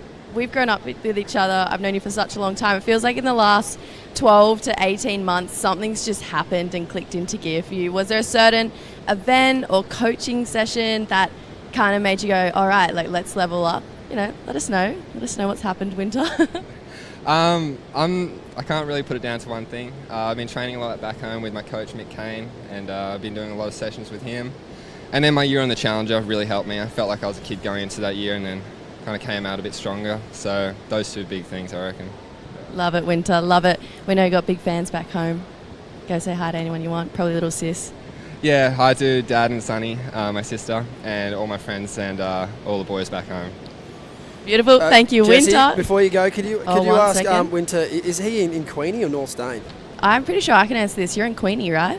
Yeah, QVC, Queen's School Board Riders. That's right, yeah. I didn't want to say that wrong on air. I Yeah, knew we that, I can't didn't call know what that side of the wrong. pipe he was on.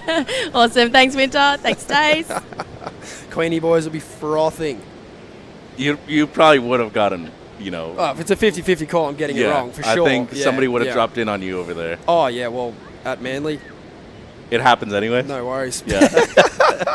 Hey, what a cool dude, though. What a What a legend. cool dude, Yeah. and just a lot of growth that he said. And I like that he can't narrow it down just to one moment either, Stace. Yeah. Like, there's a lot of growth right there in 12 months. Oh, massively. And vertically as well. He's gotten, like, super I know, tall. he's And huge. But now he's growing into his body, you know, and he's he's the full package, professional young man. He's absolutely ripping. He's speaking amazingly, and it's like, it's good to see him well supported, and also too, like, mentioning the people that he has around him. Mick Kane is one of those underground dudes, like, doesn't even really run an Instagram or anything like that. He doesn't really promote himself, but he's definitely one of the brains of Australian and global surf coaching and marketing and sports management and the rest of it. And Kaney would be thrilled to see Winter doing so well, because he's along with other people, have believed in Winter for such a long time, and Winter must feel that as well. Be giving back to himself as well as those people and sponsors that have supported him. So well, yeah, good on Winter and everyone that's sort of in his corner. It must be it's a thrilling thing to go along for a ride. Someone that age and like, honestly, he's 1 foot in the door. Yeah. No one has come close to him this week. 100%. And then another thing that's really important to mention too, you highlighted the board that he said that didn't work last year at the beginning of it. He's running it now, and we have to remember that these kids are 20 years or younger. You're still growing. Oh, for so there's a sure. lot of stuff that still hasn't fit you up until this point right now. Blair Barton up and riding here. He just saw his fellow countryman go down. He wants to try and make up for that there and keep an American flag going in the draw. Beautiful way to finish that wave.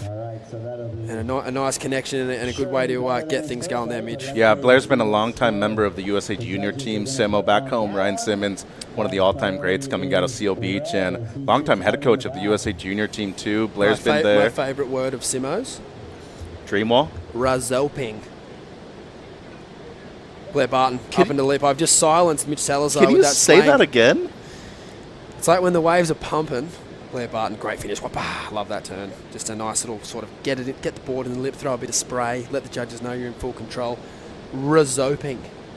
Razoping? It's razoping out there. I don't know if Simo's roping, maybe. I don't know if razoping. I don't know if I've ever heard that. Mate, text him. Ryan's going to text me. He's watching right now for sure. Yeah, Simo. But tell Salazar what's up. You say that word for sure. Yeah. We might have a couple of world champions calling in later. We should be calling Simo in. Simo's a legend. I mean, he's done so much for the sport. I mean, and really, he's just so passionate about it, and I feel like we have a lot of those guys worldwide that are just excellent at doing all types of things like that. And, shout out to all the East Coasters, too, that have been supporting all these kids throughout their journey at this event. I know everybody from ECSC and, West Lane, everybody watching back home, Dunphy, they've been supporting Blair, and overall, not only a great event for them too, you got to realize that for them, it's a major moment in their careers too, Stace, when you consider how few of them have been fortunate to qualify for this event, and 2 of them so far have made it to at least the quarterfinals. So big breakthrough moment, of course, for Owen Moss and for Blair Barden.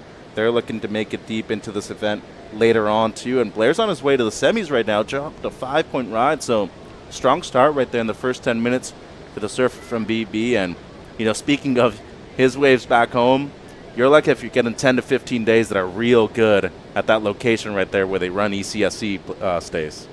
Yeah, I see the highlight reels coming out of that event, and it's... you're lucky if it's as big enough as that wave that's breaking on the inside. Has a nice shape to it, though, little peaks. Sometimes it can get that way. The windier it is, the better it'll be right there. Don't love wind. No? It's probably my least favourite thing about surfing, I reckon. Like that incessant, in-your-face wind. So you couldn't grow up on Maui or anything, I don't want... Oh, yeah, that would be tough. But, I mean, then there's certain corners like, Honolulu Bay that, the wind's at your back, so I guess it's not too bad. This kid's from a super windy place, too. Could he not go to the Canaries and, have a good time surfing over there, then? I could, but, it's just not my favourite. Okay. Okay. Yeah. I could. So you deal with it? If it was offshore, yeah. But we're talking about Virginia Beach, it's got to be windy and onshore. Yeah. I don't see myself as a windsurfer. I don't think that's something that I could ever, get psyched on. You were good at airs.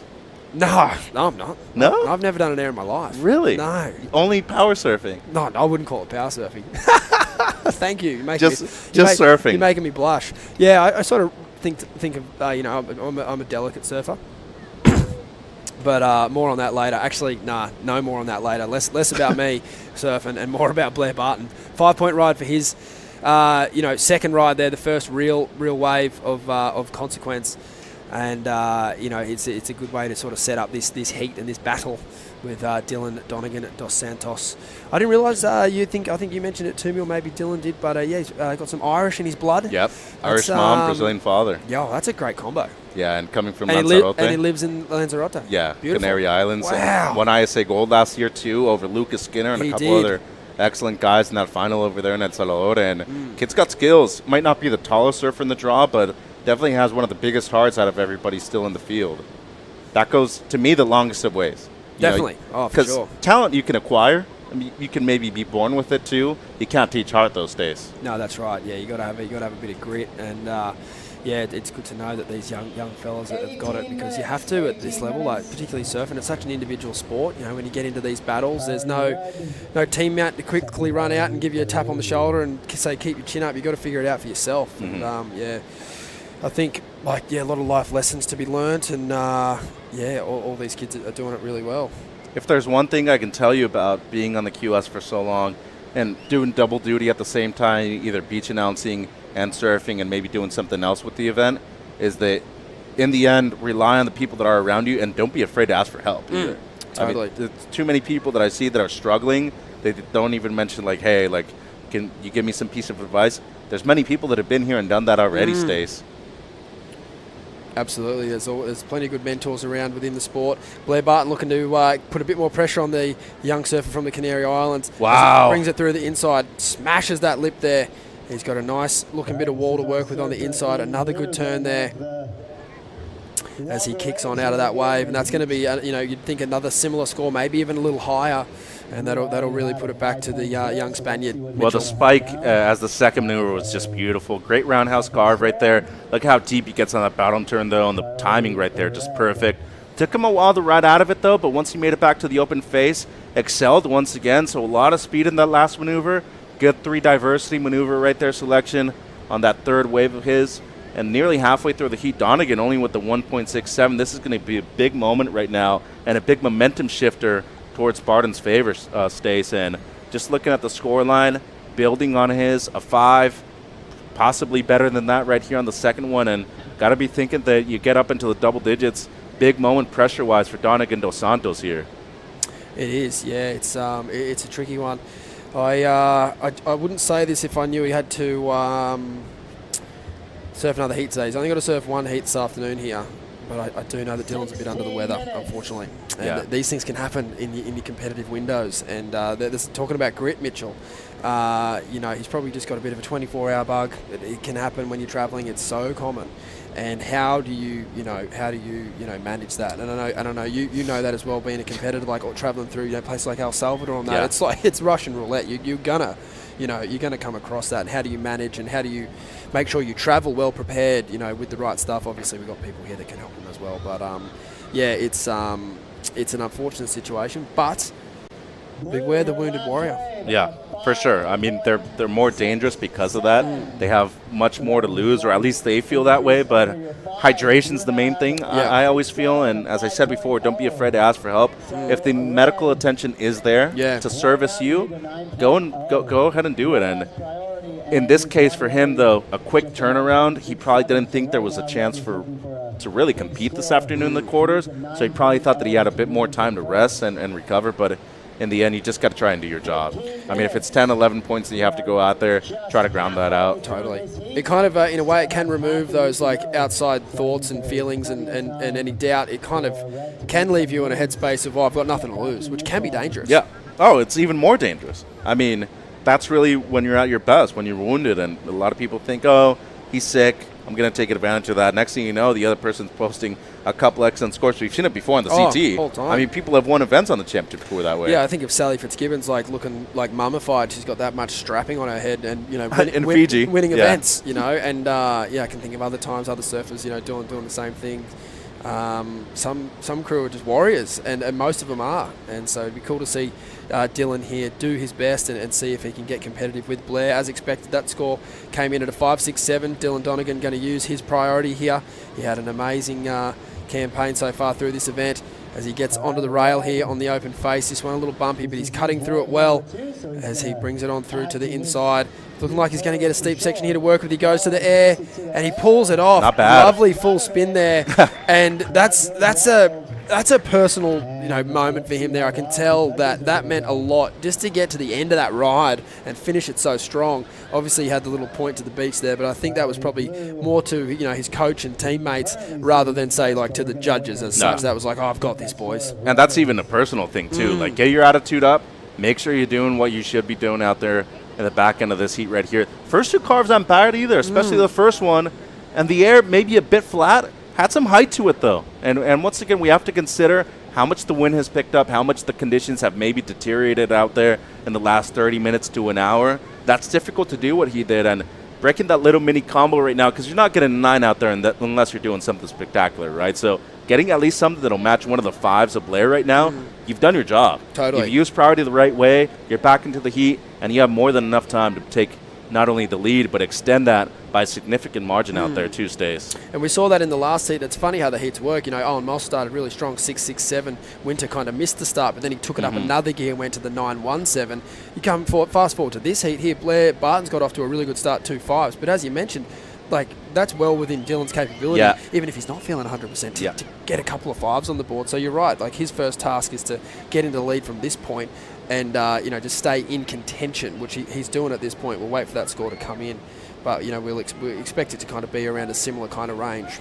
And the paddle back out too, we've mentioned it before, there's times where you can get a wide one, something underneath the other person's priority too, which has been actually one of Donegan's best games so far in this event, and we've seen him get a lot of backup scores doing that. But as of right now, if you're Blair, you still have the air game, which we really haven't seen, both on the backhand and either going left. He did search for a left the other day. I remember you even asked him in the post-heat interview, hey, let you down a little bit, right? But he was searching for it. National air show champ at the NSSA level. I'm telling you, this kid, equally as talented as the best aerialist in the world. How many air shows is the NSSA running? Are they running it in conjunction with just normal comps? They check out a 30-minute heat or something? So they usually do it at most of their open comps. They do it at West Coast champs, East Coast champs, and then at nationals. And it's just one 30-minute heat, or is it a full heat draw? I think it's 30 minutes, 6 to 8 people out there. It's all packed in. And if they only count your best air, and it needs to be completed. Yes, okay. But, you look at the guys that have won. Dylan Horde, who's part of our Board Riders Club for Newport. Kevin Schultz, who's fighting the fires over there in L.A. right now. A lot of great guys. Yeah, Kevin's the man, big aerial master. 7.17 for Dylan Donegan on that last wave. He's looking great off the bottom there into that carve as he gets this little double up going along the middle. Drifts to tail there. He's looking energetic. He's got some some renewed energy out of that 717 and just feeling good and looking good on top of the wave there, carving nicely and snapping his way through the middle section of that wave. He only needs a 3.5 to advance, and you'd have to think he's going to get it. Can't teach art. No, that's Can't right. teach art. I mean, the wounded guy, the guy who's out there struggling for his life right now. He doesn't look like he's paddling well, poor lad. No, but he did his job. He did. Paddling back out underneath somebody else's priority, just making sure he was going to get the score and the lead change right here. Yeah, he's surfing really good. Great combo at the beginning, not pushing too hard, but pushing hard enough just to be able to get the score. A lot of flow in that wave too, and we just talk about the criteria so far. Even if it's a smaller wave, just beautiful stuff by the Spaniard out here in red. Timing on point. Love the variation of maneuvers too, but once again, surfing to the pace of the wave stays and not trying to overdo things. We've seen that so much at this event right here, especially with how soft the wave can get at times. Just beautiful surfing right here at the 10-minute mark by Dylan. So we'll wait for your score to come in. He needs a 3.5. And, it puts Blair in an interesting position because depending on how much he increases the 3.5, or goes above the requirement, that's going to leave Blair needing a fairly solid score because he's already got two pretty good scores on the board. So if he's having a looking to replace them, it's going to be, it's something he can do for sure. But, I mean, like what you said earlier, you're going to get, 11, 12 points out here. You're looking pretty good. And Blair was, on his way to doing that. So he's kind of got his head on a swivel at the minute. He's sort of thinking, oh, hang on a minute, I was kind of walking away with this, and now this young bloke's firing back at me. And there it is, a 4.67. And as expected now, Blair Barton needs his best wave of the heat, a 6.18. And Blair's tasted excellence at this event already. Dropped a net yesterday. Knows what he's capable of with that. Look at the reaction right there. He was like, oh, no. I understand that. He was doing good. He got off to a quick, good start. And he was kind of thinking, oh, cool, I drop a 7 or 8 on my next wave. I've got this heat in the bag. But that's the sport of surfing. It can swing and change so quick. We've got some nice-looking waves out the back. He opts to elect it go. Paul Evans and I have tasted excellence at this event so far as well, Mitchell. In which way? The tasting room across the road there. Young bloke from the area, Joey, runs the bar over there. And his knowledge of the wine from around the world. Okay. It was muy bien, Mitchell. we had real good Italian food last night, it's too. It's good food, and it's all happening here. We went to a barbecue spot the other night, which was legit. Yep. I heard we're going to a Mexican food place tonight. Okay, well, I'm definitely going to be a little stronger on that. Can I not sit next to you at that? Because I know you're going to be tearing it apart. It'd be like I'll try to be nice. It'd be like watching a game of cricket with me or something. It's just not fun, when you're so invested in something. I'm going to smile the whole time through it, too. Good. Yeah, so I won't be as critical. Okay, yeah. But yeah, good cuisine. I haven't tasted the wine yet. I got to get on it. Yep. Overall, though, I mean, you asked me what I would rate this event. We're going excellent. Oh, yeah, for Probably sure. in the 9s, for Yes. sure. Yeah, for sure. Philippines, real cool place. People are super nice. Left rip bowl out front. Yep. Like, that's next level. You take that. Jesse Starling got a conditions update and a call for the afternoon, but have you tasted excellence at all this event? Of course I have. Excellence every day. Just sitting with you guys in the booth. Aww. And standing next to this guy, Luke. There's excellence. Excellence right here, Luke. Tell me what you thought of the day so far. I've had a pretty good day of action. Yeah, there's been good surfing, and there's been really good scores, and the waves are still pumping, and the conditions are still really good. We've got a call for this afternoon. What are we expecting to see? We're gonna expect the tide coming in, so I would say there's gonna be longer lines on the waves now. Just hoping, finger crossed, that the wind doesn't pick up, but even though it's gonna pick up, there's gonna be sections for air sections there, so it's gonna be another action-filled heats coming up. Beautiful. We're going to have the women's quarterfinals coming up after the men's. Then we're going to go on for the rest of the day. Going to go call it after that, and then we'll be back for more action tomorrow. Thank you, Luke. Back to you guys. Thank you, Jess. Thank you, Luke. Happy birthday to Luke's father. He celebrated his birthday yesterday afternoon at the San Juan Surf Resort. And, a cheery afternoon was had by all. I spoke to Blair yesterday in the Athlete Zone after he surf stays, and super good mindset. I mean, so appreciative of where he's at, the location, obviously getting out of California too with the cold right now. It's, we had 2 real good events back to back in San Diego Encinitas. We These scored boys at are on Seaside. top of each other here. This is great. Yeah, but love this. Love seeing a bloke with second prio just get up in the grill of the bloke in first. we talked about the grittiness, right? You and gotta- making things dirty you gotta right make here. it awkward. Yeah. We're seeing that right now, and that's a kid who's tasted victory before. Yeah. We mentioned him being champion of Europe already. He didn't win the WSL Pro Junior League. That was Ordóñez, but overall, kid's been a champion of Europe. He's been a champion of Spain, ISA gold medalist in the past. So he knows what it takes to win those major moments right here. Came from behind, too. Only had the one for about 15 minutes, and in the span of 5 or 6 minutes, got us 2 scores, which is equaling the lead at the moment, Stays. Yeah, that's right. Yeah, he kind of missed the start, but his middle part of the heat's been amazing, and then obviously he's I would say the Europeans are known for their strategy. Mm-hmm. When you see the heat draws come out, and if you're seeing you got you see an Aussie with a couple of guys from Spain or France in there, you go, okay, I need to bring my best here, because they don't give you an inch, and you're seeing that here from Dylan. The cool thing about Dylan is he's matching that kind of grit and strategy with some great surfing. Yeah, he's not just strategying himself through this heat. He's actually performing really well, and he's looked really good on his boards and on the waves here at Mona Lisa Point. So it makes it hard when someone's surfing that good and then they're not giving you an inch. It can frustrate you. It really can. So it's going to be interesting to see here how Blair handles this next. We're just under the 5-minute mark now. He's doing the Kelly Slater splash water. I hope it works for him as much as it worked for Kelly. Look, once again, the most important motivating factor and what you have to consider at the end of this result is what's on the line. Not only the trophy that we have in the booth right here with us, you're qualifying automatically for the Challenger Series. That's a big difference in terms of not only money you're giving up on the regional QS, a lot of extra kind of duties that you have to do, putting in that time and effort to travel to all these different places. I know there's a QS in Morocco, which counts for both Africa and Europe at the beginning of next month in February. Imagine if you don't have to do that anymore. You can just be at home, relaxing, making sure you're training and getting ready for the best and biggest event on the Challenger Series, which is at the beginning of the season right there in Oz. Next thing you know, you're in the back end of the season knowing that Saquarema right around the corner, which is a wave that most people have already surfed at the Challenger Series level up until this point in the event. Slim pickings right there.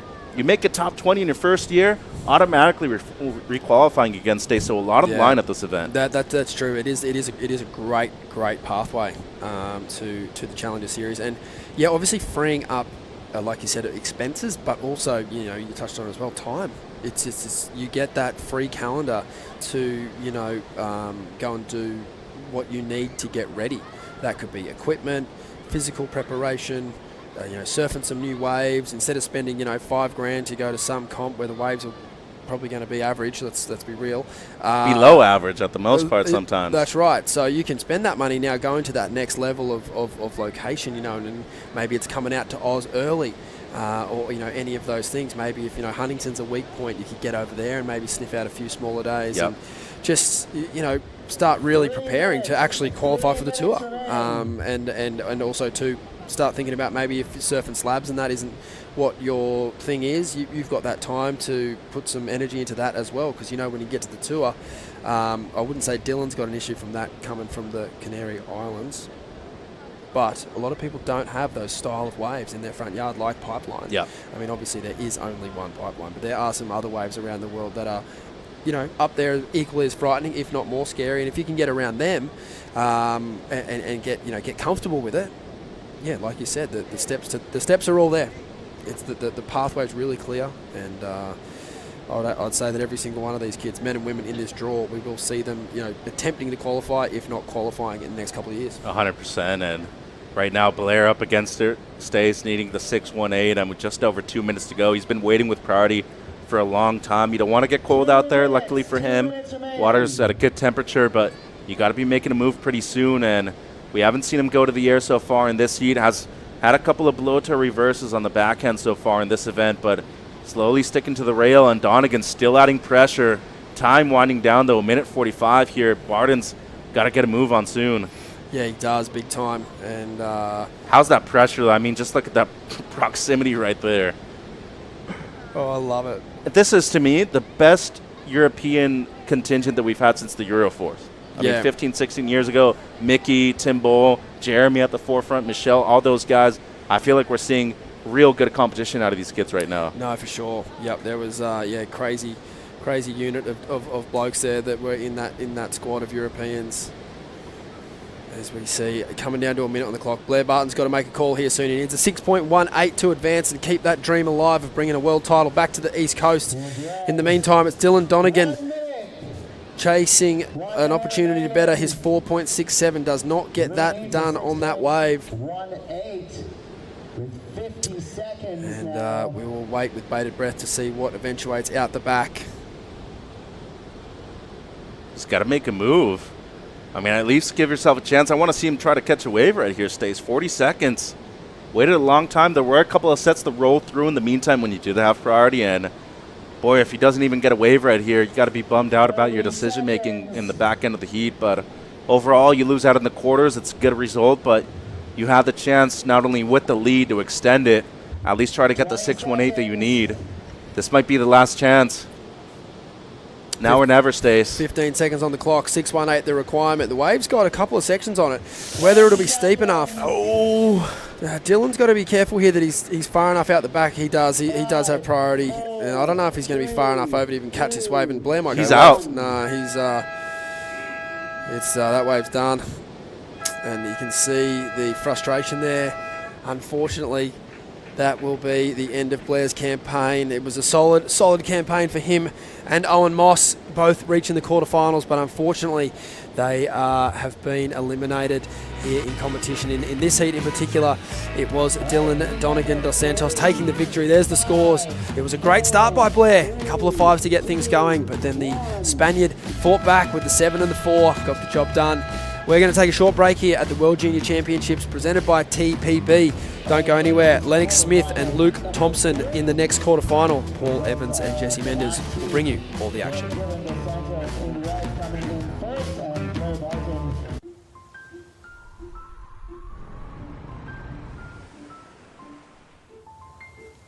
When it's love, it welcomes you. It appreciates you. It inspires you and gives you a reason to go on. A reason to do great things and conquer great heights. It is there to give you courage, to empower you and honor your strength. Love is always worth the wait. It is a deep dive into a life of wonders. Wonders that are found in the smallest of things and in the sweetest little moments, but always better in full view. Better for all to feel, better for all to see, and better for all to share. This is how you know that love is real. When it expects nothing in return, yet makes you yearn to give it back. When it leaves a mark on your soul that you'll take everywhere you go. As you walk into the new chapters of your life. But even if you can't fully understand it, even if you can't put it into words, sometimes knowing it's with you is enough. Because when it's love,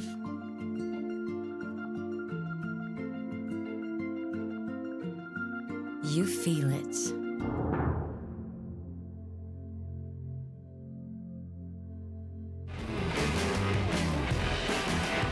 Quarter-final 3 for the men's World Junior Championship about to take the water. We're watching the winner of the second QF out of Lanzarote, Spain. Dylan Donegan, absolutely delighted. The Euro squad, they're stoked too. He's through to semis. He's had an incredible season in surfing, and it looks like continuing here. Let's set up our third quarter-final. Lennox Smith taking on Luke Thompson, Australia versus South Africa. I'm Paul Evans, joined by Former Triple Crown winner Jessie Mendez. Great looking matchup again here for our third quarter, mate. Straight into it, Lennox. Just flaring up, getting the release and the spin, and then on the inside, loose as a goose. He'll throw that one down. But already just showing us he's a surfer with all of that X factor. He's a fun person to watch. He's going to have to bring it here against Luke. He's in really good form. Yeah, definitely. And I like what I see it, right? Like, I think you got to go big. Once you get close into the finals, like, things just starts to ramp up and everyone's warmed up, feeling good with in sync with the equipment. And notice that there wasn't much done previously on that wave. That he was aggressive. He went for it, but the section was a bit flat, so he had to go big on the closeout. And I think he's right to pull the trigger. Mostly just starting to heat. This is the time to take risk. Here goes Luke Thompson into it. First turn really nice for the surfer out of Durban, South Africa. Good section, great hack. Look at this again, setting up with loads of release and using that powerful frame to good effect. So a completely different approach, but a lot more back foot oomph in that kind of seven from Luke. Oh my gosh, that was like a big point of difference in between them two. One went straight for progression and a little bit flatter, and then just Luke going into the rail, which that's his strength, like driving through the turn, using that inside rail to engage and accelerate throughout. And that was beautiful surfing from him. I think he's going to start with a very healthy score and the right foot forward. Let's go and have a chat with Dylan Donegan. He's with Jessie Starling. I am. I'm with what you wouldn't think is actually quite a fragile Dylan. He's been sick all night, but he's stoked to get the win here. We'll keep it short so you can head back to bed, but you didn't look like you were sick at all out there. Yeah, as you said, last night I woke up and I don't know, I just felt so bad, started puking and stuff. And this morning I was in my bed and I was like hoping men's was going to be off. Then they put it on. I was like, okay, just 30 minutes, just catch 2 good waves, give it your all, and back to bed. So yeah, I'm so stoked to be in finals day. Quarterfinals is no easy round to make. You know, you do have to put your best foot forward, but you've done it probably feeling 50%. I'd like to say that's got to give you some extra confidence moving into the semifinals tomorrow. Yeah, for sure. Also as well, Blair was surfing so good this entire week. Like yesterday, he was surfing so good. So I was pretty stoked to get him this time. And yeah, as I said, I'm so tired, but super happy as well. And super excited for finals day. We'll keep it nice and short because I know you're not feeling great and we want you to get back to bed, rest up for tomorrow. Say anything back home to your friends and family. Sí, Connor y Mami, muchísimas gracias por despertarse todas las madrugadas a ver y también darle las gracias a José María Cabrera por todos estos años de entrenamiento y también al servicio médico de la WSL, que sin ellos probablemente no podría haber hecho la manga, así que súper feliz. Awesome, thank you, congratulations. Paul, take it away. Yeah, thanks, Jess. Well done, that man. Feeling under the weather, but going out and performing. Give it a shout out there to Jose Maria Cabrera, goofy foot from Lanzarote, great surfer, good tube rider, doing a lot of training with a lot of the youngsters and adults alike and getting good results. Dylan through the semis, this is huge. Yeah, that's massive for him, and he's been a standout. Like in my eyes, obviously, I came into the event not expecting so much from him, haven't seen so much of him, and he's just been growing, looking sharp, making smart decisions, and man, it's all about putting things together. You know, when you're sick, like mostly in a place like this, very hot, humid, I don't know how he pulled that off. It was a big task in front of him, and he managed to work it out. Hope he can rest, hydrate himself, and get back on track tomorrow for finals day. Different kind of sick. The surfing that's been thrown down already by our South African Luke Thompson. Big number on your screen, 783. A great way to fire into your heat, your quarter-final. And he had a tough one yesterday surfing against his good buddy, Dan Emsley. Now all of that South African crew will go full support and get behind Luke. The whole country, I imagine, will be supporting him big time. A really proud surfing nation. They got an athlete to be proud of in Luke at the moment, going really well with that solid number. Challenger Series hasn't given him major returns this year. Sort of a real breakthrough result. I think back at 22 in Bolito, he got a 9th there. The best of it on that tour. It is a tough tour, as we've been saying, to get through. But as is this event, and coming up against a surfer like Lennox, not only was he able to first of all find that quality wave, but just to put down a bit of authority with the power and throw in loads of spray. Yeah, like if one thing that comes to mind when I see that wave is just impactful, right? Like you look at those turns, there's no downtime, just critical, on rail, very sharp and cutting through water perfectly. And it was a gem of a wave too, kind of like a double up, and he's up and riding once again. Thompson from deep, a little soft iron, will slip underneath. Lennox will let him have it. Then he's just dropping hammers right now. Second turn, gives it a good crack, just a quick one to finish, but he's got a real spring in his step. You can see that he's totally up for this encounter, and a good way to fire himself up is to go out and smash out a big number, but on the front foot, definitely. Oh, no doubt about it, and that's the type of surfer that he is actually. Like he's great on rail, very impactful, dynamic, and a beautiful smooth style, so a great combination for a right-hand point break. Obviously with this tide getting a little bit higher now, I think we've mentioned here before, but it's unusual from most places that we're like usual of staying, but there's only one big tide throughout the whole day, one low and one high. So it slowly grows, and now usually in this every afternoon that we've been here, once it gets to that mid tide and starts pushing in, the wave fills in a little bit more, comes in closer to the reef, and that wave really stands up nicely and holds. And that's what we saw it on both of the waves from Lennox and Luke. Obviously Luke taking advantage of the opportunity and capitalizing, but yeah, definitely better waves right now for the surfers. Lennox Smith, surfer out of Shell Harbour on the south coast of New South Wales. Thinking of names like Mick Lowe from that part of the world. Incredible representative on the championship tour, brilliant surfer. Lennox Smith right now, he's out there with a little bit to think on. He's had some success in regional qualifiers in Australia. Has yet to make a step up towards the CS, but right now a World Junior title would be a pretty nice thing to take back home to Australia. He's got to try and get past someone that's got certainly the better of the opening exchanges in this. And in fact, a decent way to get a backup score as well for Luke, because you can see his total's gone up 5-5 in for him on something of what didn't look like a great way, but he turned it into a good score. This is a really nice looking piece of water for Lennox Smith here as he swoops around and then goes fast with speed into a bowl to finish, and a great turn on the inside. Love that. Really nice technique from him, and he just looks super cash throughout. Both of these two got amazing styles, but the spark as well in that turn to finish, Jesse. Oh my gosh, that was beautiful from Lennox. What a way to answer as well when you think things are starting to get kind of out of control for him, and just nice and smooth cutback, just setting up perfectly for that closeout, which where all the money was in it. And it's so easy for you to find a critical section and just hit it down the line, but right there he was actually pushing the tail, getting that board slide, a lot of amplitude and dynamic on that turn, and just showing a lot of confidence for having his back against the wall and starting to heat way behind the opponent.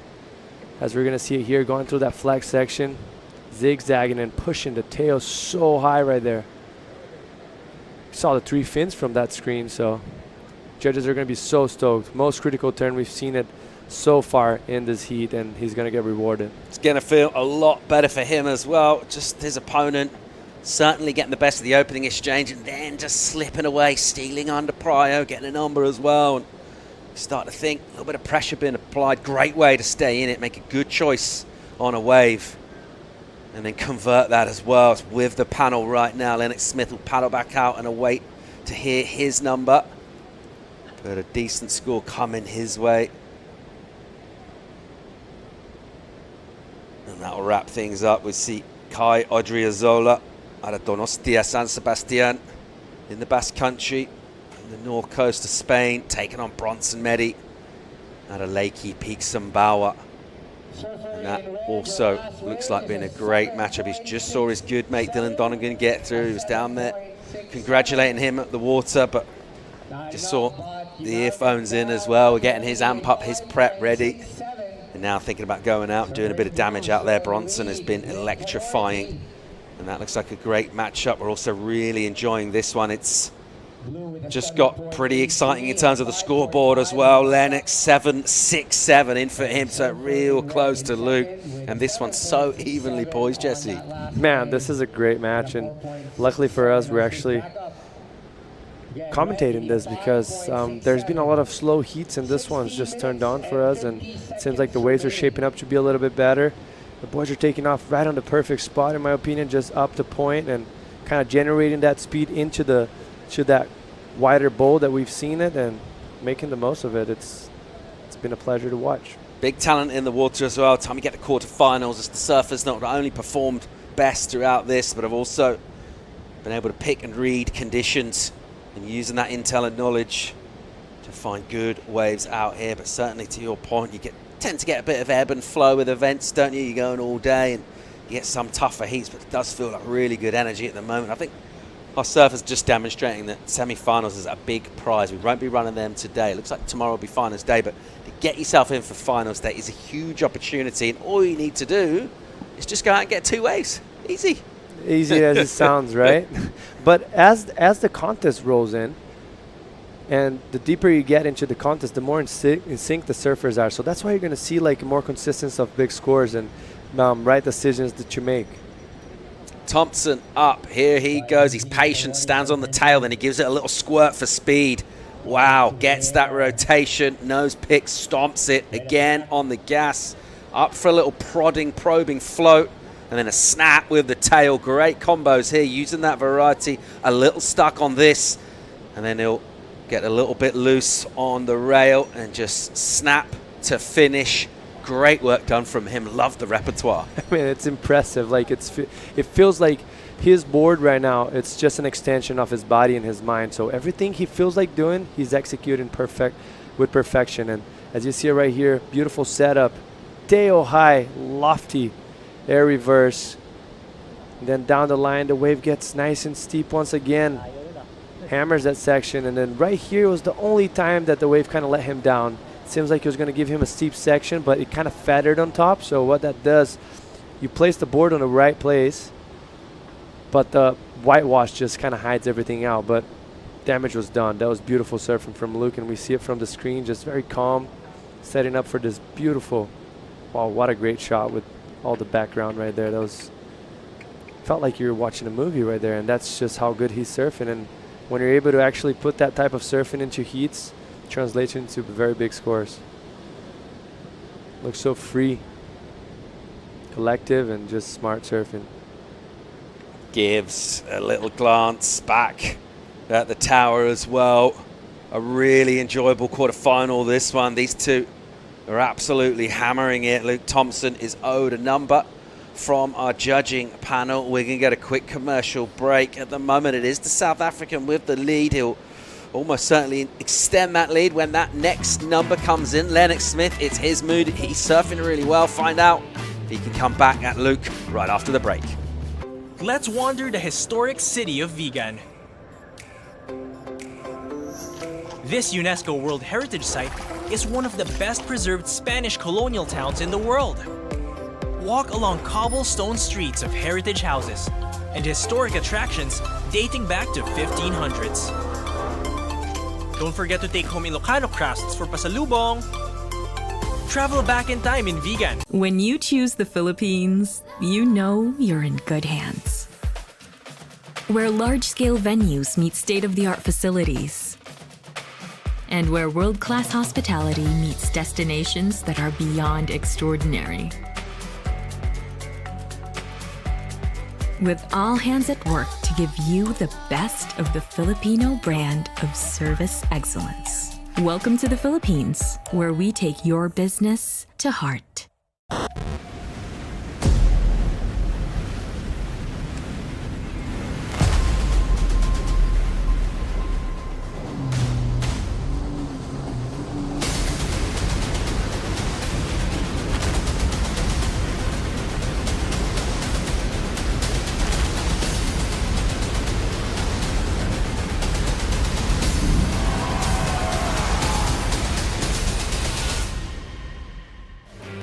Great heat is unfolding here at Mona Lisa Point, La Union, Philippines in the World Junior Championships. It's the QF's third quarter featuring Lennox Smith from Australia, Luke Thompson of South Africa. And it is Luke indeed at the moment in the driving seat. Just before we went to break, we saw him use his priority on a wave and throw in a bunch of different maneuvers with great variety flowed together, and he's got another really good number, 7.47 in for that for Luke. So his total, Jesse, 15.3. We're watching some really high quality surfing. Yeah, this is panning out to be, for me, in my opinion, the heat of the event so far. We have seen a bunch of great surfing, excellent scores, but usually one surfer is kind of taking the lead and going away with it. But this one, both surfers stepping it up, knowing how important this is to make this heat and go into the finals day. And that's just kind of surf movie-ish type of surfing right there for him. And then after, just smart, like clever. Saw the opportunity, tagged it, strong, clean rails, and kept the flow throughout the whole wave. That was beautiful from him. And the judges love to see the aggression in the beginning of the wave where there's more consequence to, there's more to lose. So fair enough, getting a 7.47. Really good number in for him and a strong position in the heat. Lennox Smith, he's already got the 7.67 locked in. And he needs something very similar to that, almost the identical score. 7.64 is the number Lennox is after. 10 minutes and 40 to try and get that. He's got priority and a key decision. Trying to get involved a little bit in terms of being active physically, being a little busy, buzzing around, taking a little deeper up the point here. See if he can find something or indeed drag Lennox to and fro. Here's Bronson Medi, an incredible talent out of Indonesia. Full free surf rep. Super smart in heats as well. That's a happy guy with the wind right now. That wind is really going to be beneficial for his type of surfing. Above the lip, have those winds coming from the left side of the screen into the right, blowing into the wave, which it helps the surfers. If you saw it on Luke's attempt for the air right there, the board was glued to his foot, and that's a lot to deal because the wind is holding the board against up the weight of his foot. So surfers are identifying everything that's going to play to their advantage and using in favor. So obviously everyone thinks wind sometimes is bad, but not for the surfers that like to go above the lip. Thompson having a little look, decided not to go. Bronson Medi sort of tiptoeing his way out over the shelf here. He's someone that will know about walking out over a reef. Interesting to see him holding the board, holding the rail in the hand and putting it in the water for sort of buoyancy, keeping the stability. Great little technique that for not putting too much weight on your feet, letting the buoyancy of the board take it. He's definitely a guy that is used to walking a reef, He's done that right? a couple of times. Also used to performing over a reef. You think you come from a beach break, you're hucking huge airs down to the flats. It's already quite scary, but doing it with sharp bits of coral in shallow water, it takes a real technician to be as accomplished as him. Kai, also just a super polished competitor. I think he doesn't make a lot of mistakes in his heats, real smart with stuff. Fairly level-headed with a lot of his decision-makings, and obviously the surfing to match that as well. A little pause in this one, a little chance for us to kind of take stock as well and think about this next wave from Lennox, who's a couple of sets come through and he's not been interested. Now he likes the look of this. Here he goes, the Aussie Smith. He's up looking for 7.64 to go to first and to go towards semi-finals. First turn is a snap, and then he'll get a steeper section here. He needs to show us something. Big double arm drag layback, very nice turn, but he would have wanted just a little bit more content on that ride. Yeah, I agree with you. He tried to extend that board and get away from the source of balance from him, and just ended up getting that inside rail a little bit too much.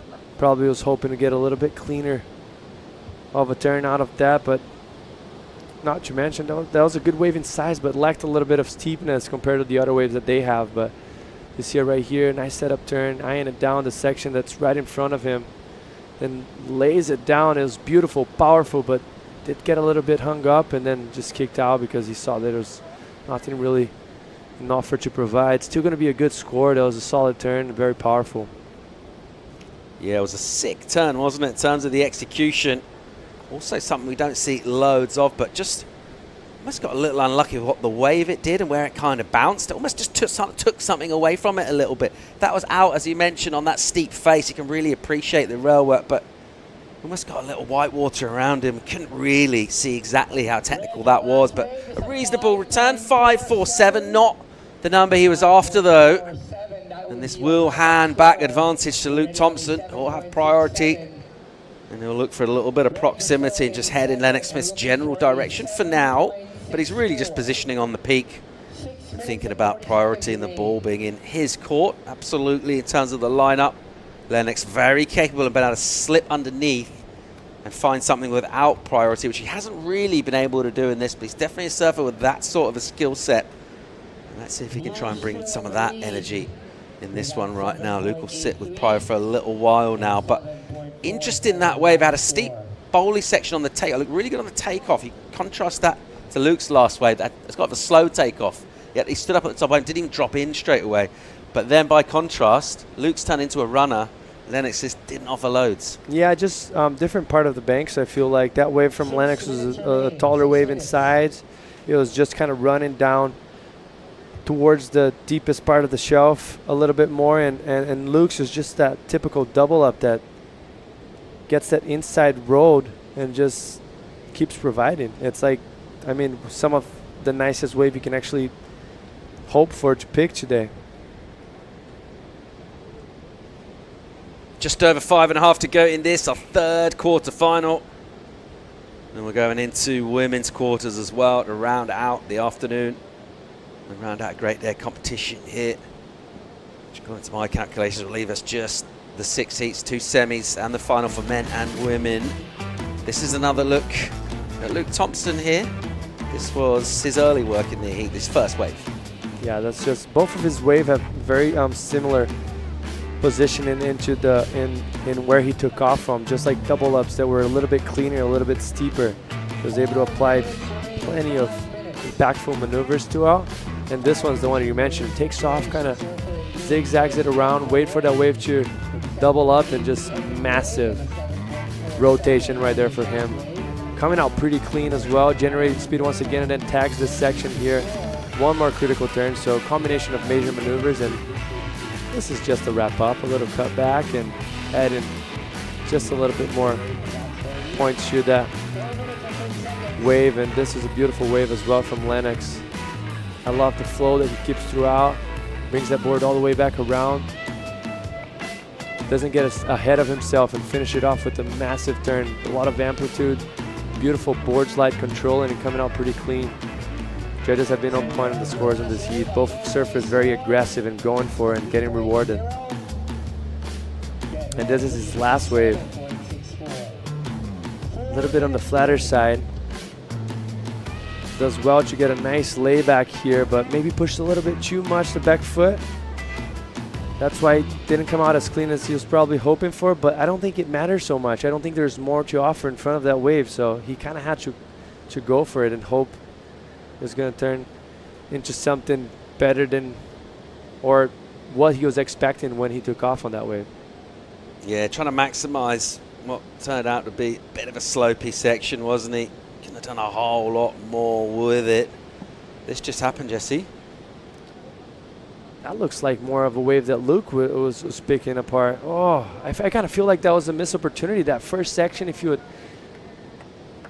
didn't hesitate so much, just went straight top to bottom, a big carve, and maybe you would set him up and generate speed for that closeout with the big punt. Like, those kids can do those in sleep.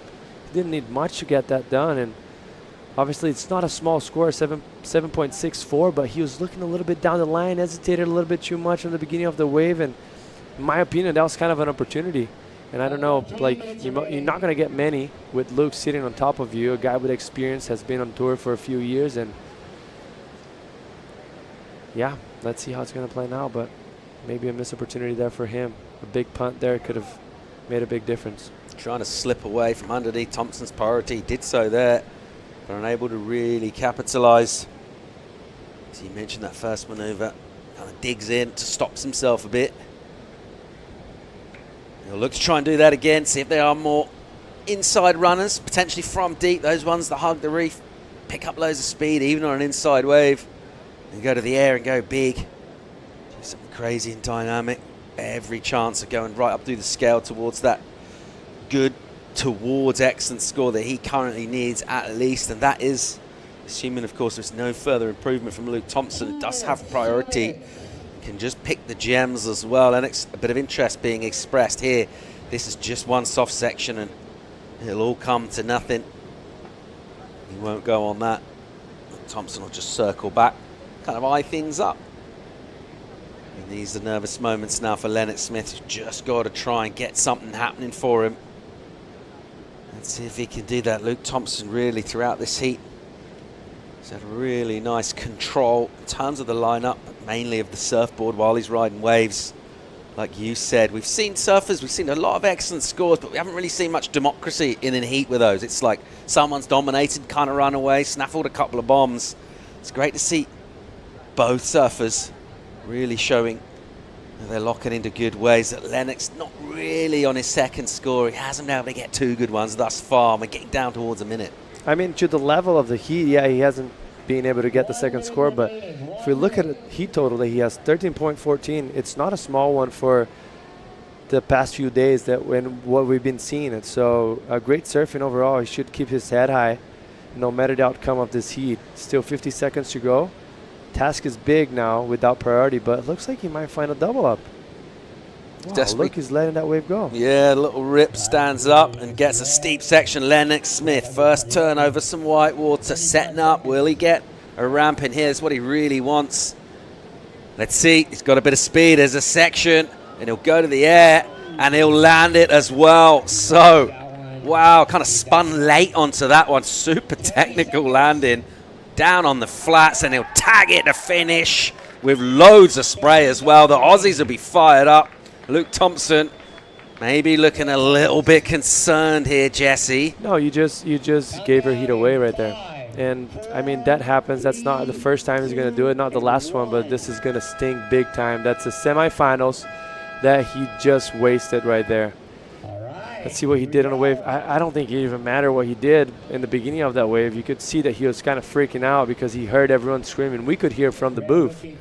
So he could definitely hear it at the beach as well. Lennox kind of had his back against the wall every single heat. But look at this. That low road that kind of comes unseen. And it seems like here is going to die it out and nothing was going to happen. But all of a sudden, because it's on the shallower part of the reef and we have a high tide, that section in front holds up and massive air right there. Beautiful rotation, claims it, and then it's like, oh, hold on a second, I still got some work to do, and actually finish it off with a massive snap right there. A lot of board control, and hey, this is one of the best waves I've seen the whole event. That was huge from him. Exciting times from the Australian squad. They are waiting confirmation from the people that matter, really, which are the judges. They need to assign a number for this. We got a feeling about that 7.64 that he needs that he's going to get it, because that was some brilliant surfing from him. And like midway, as you said, midway point on that wave on the replay, went a little soft and foaming with. We didn't think there was much else coming. He just went high on that foam, came down. All of a sudden, things started opening up for him. But what I thought was pretty crazy for me, that Luke kind of let that wave go way too early. He could have kept more paying attention to what Lennox was doing, you know, because he looked at that wave and then he let it go. But there's still a bunch of time, the wave approaching, that he could have maybe changed his mind. And it was the typical wave that Luke was actually grabbing throughout the whole heat, those double-up slow rotors, and he didn't identify the most important one that he should have. Best heat of the whole event for me so far. We haven't had many buzzer beaters. Back on the sands, camera in the surface faces while we hear the number come through. And Lennox Smith, he goes excellent. See the reaction here, an 8-1, he gets it. He's into semi-finals. Heartbreak for South Africa and for Luke Thompson. And a mistake at the end, letting Lennox go at this level. Jesse, you knew it instantly. You're gonna miss out on the semis. I mean, you're possibly missing out winning a world title as a junior, but it happens, and that's the crazy thing about it. But unfortunately for him, as soon as he was paddling for that wave, that low road, it really provides when it's high tide, and Lennox making the most. Thank you. Congrats to Lennox Smith. Commiserations to Luke Thompson. But thanks to both of them for a brilliant performance. High entertainment factor. Quarterfinal 4 boasts plenty of that. Bronson Meddy will take on Kai Odriozola. We'll be back for that real soon. From Indonesia against Kai Odriozola from Spain. Let's wander the historic city of Vigan.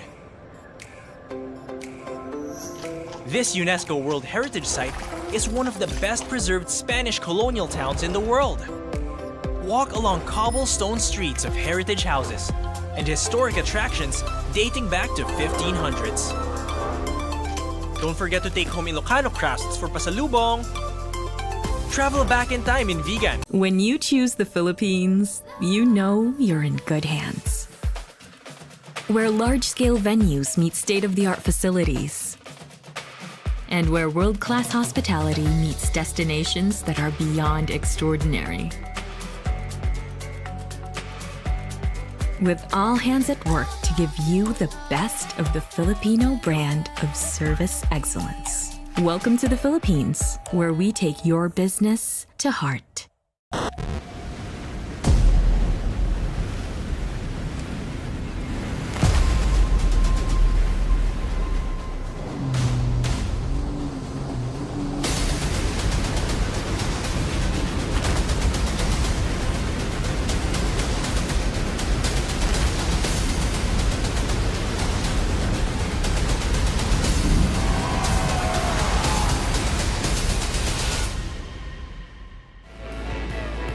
Quarterfinal 4 live in the water. We're fully psychic in the booth here. A brilliant third quarterfinal has really ramped up the entertainment. There'll be plenty more in this. Major talent from Indonesia, Lakey Peak.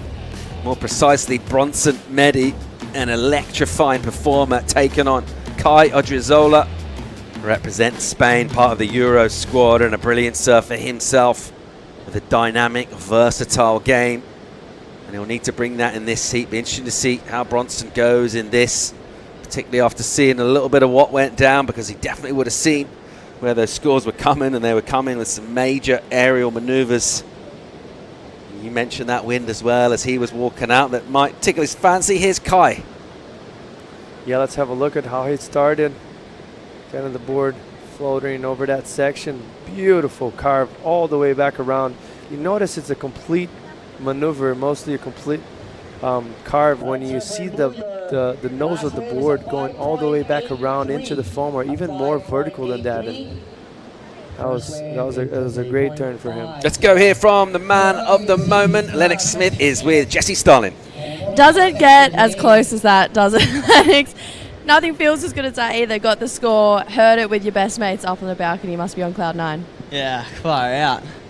I cannot believe I just got through that heat. That stoked. It felt like that was a really good tussle between you and Luke that entire heat. He made a mistake though at the end. You've got to think a little bit of luck did come on your side for that one. Yeah, 100%. I surfed the worst heat just then. I was behind the whole time, and I'm just that lucky that he didn't go that last way. It was actually the worst wave, so I don't blame him. But yeah, I'm lucky that it's linked up. Talk to me about it when you were paddling in. You say it was the worst wave, but you go in and the wall kind of opens up for you. In that moment, are you like, all right, we're on? Yeah, well, I was just like waiting, just like hoping something was going to stand up. And I was that gassed from just paddling out and using so much energy. And then it stood up and I was like, oh, this is my chance. And then I did that air and I was like, yes, and then got another little tag. Finished it off. As a wild card, you've done some pretty great damage so far. We were talking the other day, you got the call up pretty late to come into this event. You've had 2 heats now, though, where you kind of give your fans back at home a bit of a heart attack, getting the scores in the last 2 minutes. Do you reckon we're going to see that change in the next couple heats, or we're just going to go for the run at the end? Yeah, well, I tried not to do it then, and I did the exact same thing. So, yeah, hope everyone's still alive at home. Yeah, stoked. Alive and well. Speaking of home, feel free to shout anyone out. Yeah, just my whole family at home. Shout out Dazza, Longy, Kaya, just everyone who's watching. Thanks for all the support. It's been crazy from home, so I'm stoked. We'll let him soak it up. He feels like he's still just not sure what's going on right now. Thanks, Paul. Thanks, Jesse. Brilliant stuff. What an entertainer. Love it. Yeah, might make everyone with a vested interest nervous, but for the neutral, it is such good entertainment. Brilliant performance, taking that opportunity. Love it. Looking forward to seeing him in semis. Here's Bronson on the replay. Nice, beautiful redirecting, bringing all the board all the way back around. Wave gets a little flatter, and then he kicks out. On his first wave. So not loads happening on that wave for him. He just kind of cruising through the turns, really. Early exchange with 5 minutes gone. The better of it is with Kai. Does have decent numbers to the tune of 5.83. For a bad way to kick things off with a high 5. Could prove pretty valuable as well. And fair enough, last heat, bit of an air show, all sorts going down. Don't overthink that. Use it as inspiration maybe, but you don't necessarily want to wait for 7s and 8s at the start of your heat. Just go out and surf, get some rhythm going. So 5.83, that'll come in handy for Kai. He'll also sit with priority as well for the moment. Wait for his opportunities to come through. Set up a semi-final to take on Lennox Smith. And Luke Thompson. Might take a little while. He'll be thinking about that. Basically ruin that decision. And ultimately positioning out there. We talk about positioning in terms of where the waves are going to be, but also positioning just relative to your opponent. And in your opinion, he needed to be much further inside, even underneath his opponent. Well, like, if you're trying to think clear with the situation of the heat, right? Like, it was a big score he was needing. So it's not any wave that's going to come your way that you're going to get that score. Mostly in a place like here that the wave is a little bit on the mushier side. It's hard to find that critical section. Looks like, we'll get back to that after. It looks like Bronson is up and riding. Yeah, a little bit of a mushy one to open up with at least, but he's seen something that piques his interest.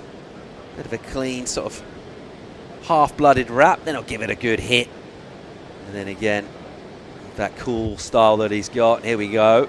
Expected a bit of that. Nice clean air. Uses the front foot right up the board, kind of catch it. And he'll get that completion done. So pretty decent stuff from him by his own standards. Plenty more where that came from. Yeah, definitely. But back to what we were mentioning, I guess we'll go back to that even after this. But this was a beautiful ride from him. Just the whole time you could tell he was kind of eyeing it down, looking for that steep section to get that air going. But nice carve right here. Puts that board up vertical. But see, the whole time he's kind of like weaving his board around, waiting for that section to come up, and right there. Boom, perfect. Gets that stance nice and wide to get the stability on the board. Get the rotation all the way around. Beautiful blowtail for him. See, like the whole time he's kind of eyeing it down the section. Like he's going to do the snap even looking forward still. Bring the scarf back around and still looking forward and just waiting for that one moment. And to tell the truth, that wave had a potential of maybe a 3.5, and he turned that into a decent score just by his ability and how good he was able to read that wave and identify that critical section and make the most of it. I think the judges are going to keep the scale quite a bit low from what we've seen from the previous heat, and also that wave lacked a little bit of intensity. It wasn't as critical as he was hoping for, but it's still making something out of nothing. Beginning of the heat, you kind of got to like pull the trigger and make make it happen when you have second priority.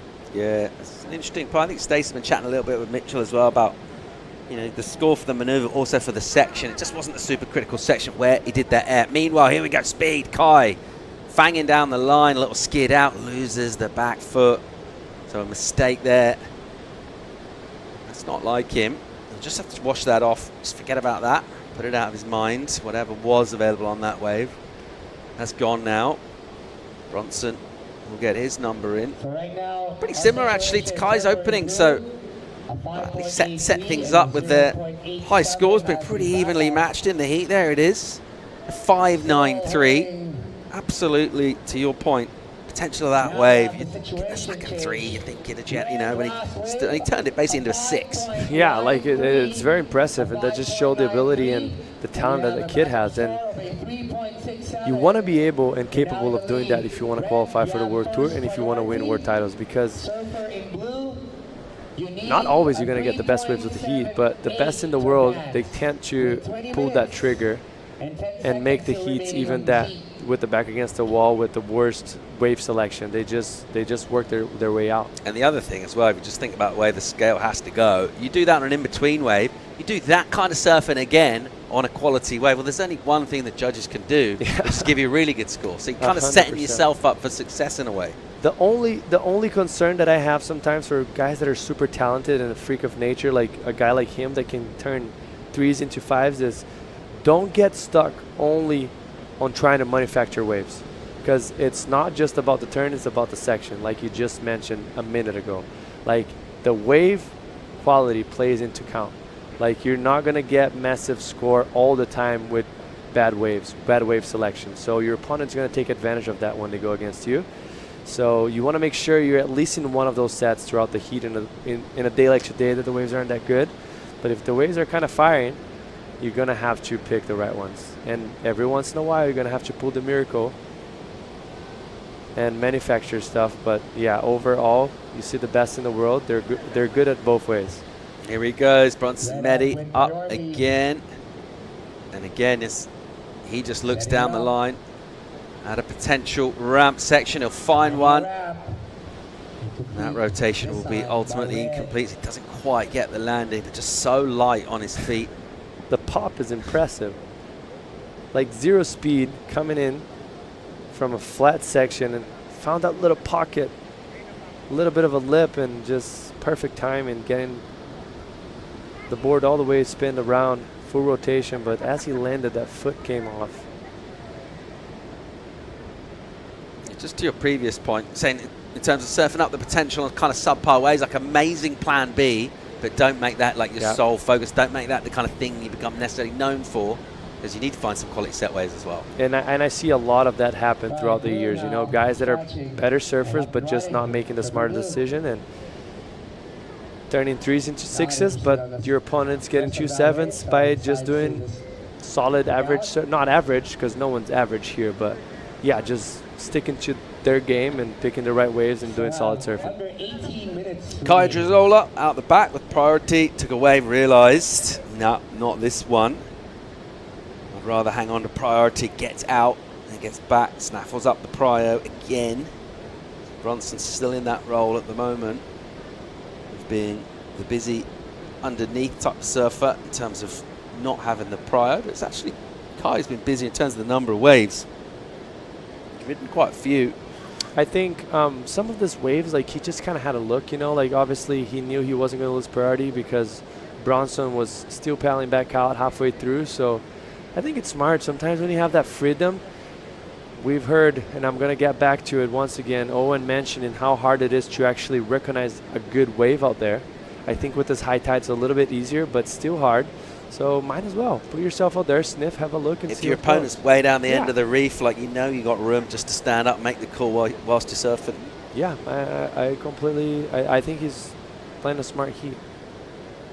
We just saw in the previous heat, look, let one wave go, and the wave turned into be a very good one, and his opponent got an excellent score.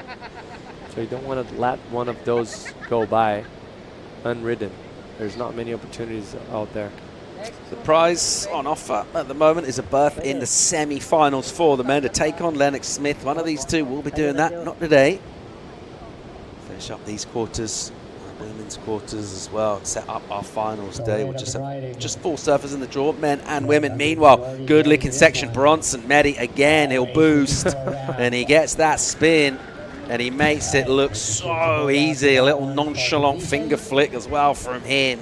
What an entertainer. I mean, that was impressive. And it's okay for him to keep doing that because he's that consistent and he's got second priority. So why not swing it? Like, you know, you can turn a 4-point ride into an 8-point ride. So right there, eyeing it down, critical section.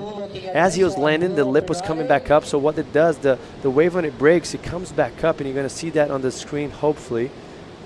And it gets that more critical for him to land. Right there, oh, he kind of got hidden on that angle right there. But as he was landing, the board was the lip was coming back up, and he hit his board, and it's so hard for you to keep the control throughout and keep the right balance on top of the board without any friction on the water, and just coming out so clean. That was very impressive. That's going to be a massive score. And so much trouble from being on Kai's side, right? When you have a freak of talent going against you. Let's see what he did on that one. Beautiful. Jaw knot carve. Getting nice and vertical, but had to get a little bit too tight there because the section wasn't too much steep in front of him, was just very close to the foam and kind of made that turn disappear. So I don't think he's, I mean, he's not better in his 5.83. Yeah, sort of halfway to a good ride there, wasn't he? But not quite cooperating, was it? The wave towards the end of that ride at Bronson. Aside from the stuff that he's doing in the air, and you can really see it on the drone angle as well. The style from him is so buttery. It just looks so easy and in control, and something that all surfers just really appreciate, those slightly rubbery kind of surfers that just look so light on their feet. Everything just looks cool and dialed in. We'll wait for Kai's last number to come in. There's 14 minutes and a little bit on the clock at the moment. Bronson Medi of Indonesia is in the lead, pending the score for Kai. We'll be right back. We'll conclude our fourth quarter right after the break. Let's wander the historic city of Vigan. This UNESCO World Heritage Site is one of the best preserved Spanish colonial towns in the world. Walk along cobblestone streets of heritage houses and historic attractions dating back to 1500s. Don't forget to take home Ilocano crafts for pasalubong. Travel back in time in Vigan. When you choose the Philippines, you know you're in good hands. Where large-scale venues meet state-of-the-art facilities. And where world-class hospitality meets destinations that are beyond extraordinary. With all hands at work to give you the best of the Filipino brand of service excellence. Welcome to the Philippines, where we take your business to heart.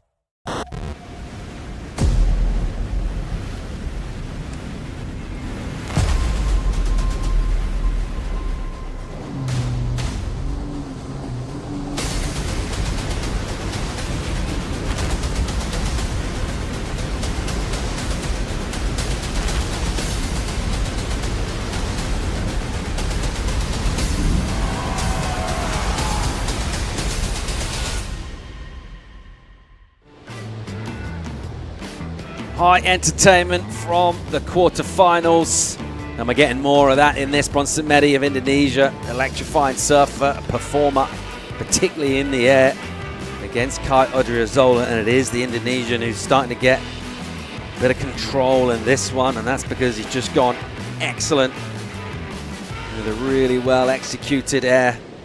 Stomped super clean, the little finger flick as well. He liked it, judges loved it. 8.33 for him. Meanwhile, here goes Kai. He'll spin out onto the shoulder and just about get the board back into the wave. Still going here. Important wave for him because at the moment he's way off it in terms of the score. And again, it's just non-cooperative from the wave. It's just a little bit awkward and bouncy and never really able to fully tee off on it, Jesse. I like what I see though. He's surfing, he's going for it. He's surfing very aggressive. That was a beautiful rotation. Unfortunately, the wave was kind of, the landing was a bit flat because the wave kind of died out. But here, a missed opportunity. That was the section right there once again. If he would have not done that, like kind of halfway through carve and would have focused only on that critical section, he would have got a massive turn out of it, and you would have made him in a bad spot, in a better spot on this heat right now because he needs an 8.93. With 11 minutes and 10 seconds left, I doubt it he's looking for that. He's just looking to better his 5.83 and get on a step a little bit closer from his opponent. 11 minutes remaining. If he improves his high score, will bring the requirement down. Not sure he'll do it with that though. Coming a little bit under, but the 8.83 for Bronson. So picking up what we saw in terms of final number 3. Just adding a little bit more on top of it as well. We saw it was an 8.2, wasn't it? From Lennox at the end of that heat, 8.83 is a great number. The judges just really dialing into the specific technicality of the surfing. From the likes of Bronson Medi, looking really good, isn't he? You see, also out of the Basque Country, Gonzalez Echebarri, tough heat against Luana Silva, one of the favourites.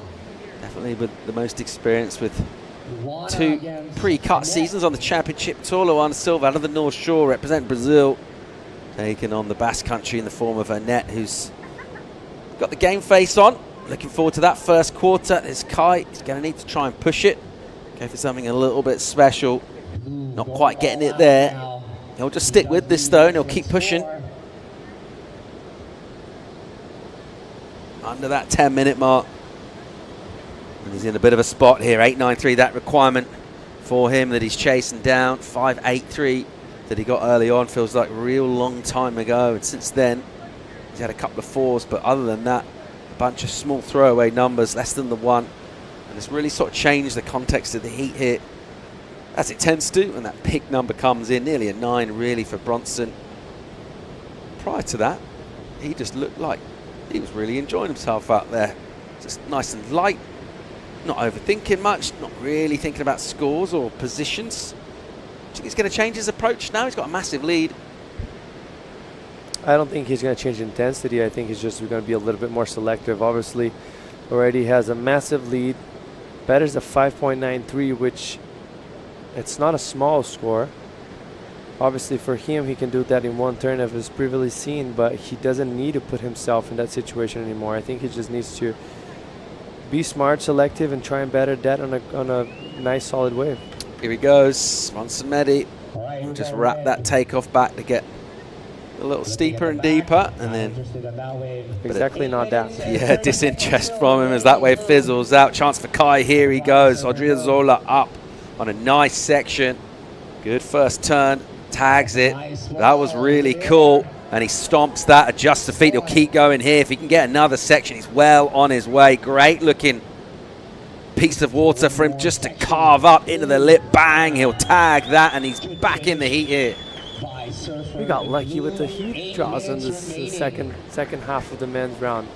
What a big mistake from Bronson right there. Giving this opportunity for our surfer Kai with the massive rotation right there, so critical. You see his front foot sliding all the way frontward, and what I love from him is just he regroups and keeps everything so clean and sharp, and finish it off even stronger. That's going to be a massive score. Huge, really, really cool. It's just nice to see, you know, the both surfers as well really getting to express themselves. You don't really want to see someone have a shocker. Obviously, we want the entertainment, the great surfing, but brilliant competed. He looks so composed, Jesse. I mean, it's so impressive what this kid is capable of doing. Never heard of him before, and just very impressed with how well he surfs, how collective he is throughout the wave. Look how beautiful and clean that carve is in such a tricky situation, and finish it off with strong, and kind of got lucky as well. I mean, I can't mention luck because that was all props to him, but he did get that extra bonus section on the end that it doesn't happen so often. Obviously, with the higher tide, it tends to happen a little bit more, but what a way to put on a fight, and Bronson just kind of pulling the trigger in a wave that had no opportunity. He wasn't even close to Kai. Kai didn't even have a look on that wave, and now he's going to put himself in a situation where he might not turn the heat over, but he's going to get very close, and it's going to be a tight heat, and he's going to be nervous. He's going to need to have nerves of steel in this last 4 minutes and 40 seconds. Yeah, it's going to be close, isn't it? You think about where Claude comes in, as we say, that 8-6, though. Look at the spread in the scores. Good totals. They've both gone excellent into the 8s, and then it's really similar high 5s from them. So an 8-6 for Kai. Bronson Meddy is still in the lead. He'll have priority as well, but it's only now a 6-1-7 for Kai to advance, assuming there's no further improvement from Bronson now. We talked about how his strategy may or may not evolve after he got that very high 8. Right now, he sees a wave. I think it'll just basically go surfing. And I applaud it because I can't wait to see more of him. Here he goes, picking up some speed. A section in front. Let's go. Into it. There you over go. It. And again, just crazy with the make rate as well. And he makes it look so smooth and easy. He's like a cat in terms of how light he is on his feet. And he's got a section on the inside again. And another really nice tag. Well done, Bronson Meddy. Oh, man, what a heat. This is an even better heat than the previous heat we just watched. This is amazing surfing for him right there. Very lofty tail high air reverse. You're going to see him. This whole heat, he's been eyeing it down those sections down the line. And I don't think anything away from him. I think he should just stick to that because it's looking great. Look how lofty that area is. Smooth. The only thing that lacked on that section right there wasn't as steep as the previous one, wasn't as steep as Kai's, but he's definitely going to better the 5.93 that he has on offer, and also he finishes off strong. Nice snap right there, great body language, and just showing a lot of confidence. I think this angle is going to be a little better for us to watch and analyze that that turn right there. See right there, when he hit it, the wave was already foamy, and where he landed was foamy. So a little bit less criticalness, not taking anything away from him. What he did was exceptional, but we got to take into comparison what we previously had on this heat, and from himself and from our opponent. So I don't see that wave coming into a massive score, but he's going to better his situation and apply more pressure into our jersey in blue, Kai. You're watching the future of surfing right here. It's looking pretty bright from where we're sitting. Bronson Meddy is ripping out there and just doing it with so much panache and flow. Great to see. A number is owed to him by a judging panel. 4 on the clock. Kai Odriozola out the back right now with priority. 617 the requirement prior to the score coming in for Bronson. There's a great chance that that's going to change and see where exactly it puts him. Let's get, well, both of these surfers really more waves, really enjoying it. And a massive number in for Bronson Meddy, 8.9 in for him. Huge score for him, and look at his total, Jesse. He's nearly on 18 points. This is insane. That's crazy. I mean, obviously I had a different opinion on that. I thought that was an amazing wave. I didn't see it coming as the best wave of the heat. I thought the other waves had more intensity too, but hey, that was excellent surfing for him, and way to put in a good show for us. That was nice and lofty right there, but you see that the transition was very smooth, but easier to do from what he's previously have done. That's why I didn't think that wave was going to come in as high as it did. Finish it off strong. Beautiful surfing from him. This is the first one. That was a full rotation, more critical. I thought the degree of difficulty on that wave itself was better. You can see it, he is just frothing on that one. And this is the other 8.60 that we had on this. Combination of major maneuver, progression out the back, very critical section, and just the pace. Like, you have to use so much energy to do the turn like that, but then afterwards you're doing just normal standard turns, so you kind of got to pace yourself down. Finish off strong. I thought he did so well on that wave. That was very well done from the surfer in blue. And this is his backup, the 583, right in the beginning of the heat. Just a one big carve right here, bringing that board all the way back around. Beautiful body twerk. Quality of the surfing that we're seeing here in the quarterfinals has just gone through the roof. It smashed the ceiling from Winter Vincent, setting the tone. 2 minutes remaining, 2 minutes. And then just continuing on through previous heat of this, Lennox Smith. Out there with Luke Thompson, and right now Bronson Meddy and Kai Odriozola. This is so entertaining to watch this go down. Bronson Meddy is absolutely on fire. The full flow from him. He'll go again here. 1:45 on the clock. He's up. And he'll go, oh my gosh, upside down with the flip, and not a long way off that, Jesse. I thought he had it for a second. I was like, are you got kidding a lot of me? it done. Yeah. I mean, most of it he got it done right there, but very technical turn. You got to whip your head. You're going to see him right there. You see how like he projects his head. You kind of let the board follow it afterwards. It's very hard to do, very technical. Interesting with the grab. It's almost like a nose grab. Usually we see sometimes both hands, but much further down, sort of evenly on the rails. I think that's not what he is expecting for it, because that section lacked a little bit of thickness to it. And let's see what he's going to do right now. Bang, slides, a turn, then goes up with a little rock fakie on the foam climb, and he'll go down in the white water there. But I tell you what, he's just enjoying himself out there. You talk about free surfing in a heat. I mean, I don't even know if he's got Arashi on right now, because he's just going out and shooting a video part. He's absolutely all over this. The flow is insane. The style we mentioned is super polished. The execution on the ultra technical maneuvers is crazy. And right now, Kai Odriozola, you've got to feel for him. He's not done a lot wrong, but for under 30 seconds, he's looking for a 9. Yeah, this is a huge task, mostly from what we've seen it so far in this heat. It's not any wave that's going to make that happen. And what I love from Bronson is just usually you see those freak of natures turning small scores into good scores, but this wave itself, this heat itself, he had calm. He selected waves very well, and he looked very composed, like a true veteran of competitor. Kaya Drzola up. Pretty sure that'll be after the horn. Either way, it's a really soft wave. It's not going to be the 9-point ride that he requires, and he'll be a little bit frustrated. He went excellent. Certainly didn't disgrace himself, but he just came up against someone. I mean, you're going to win most heats in most events at any level around the world with that kind of surfing and those scores. 17-7-3 is a wild scoreline from him, and he's into semi-finals where he'll face Leonard Smith. The surfing is incredible at the moment. The level is just so impressive from these juniors. One of them's going to win a world title. This guy, well, coming into this, we knew about his free surf, and his competing is great too. We'll keep it going with women's quarterfinals. That'll be coming right after the break.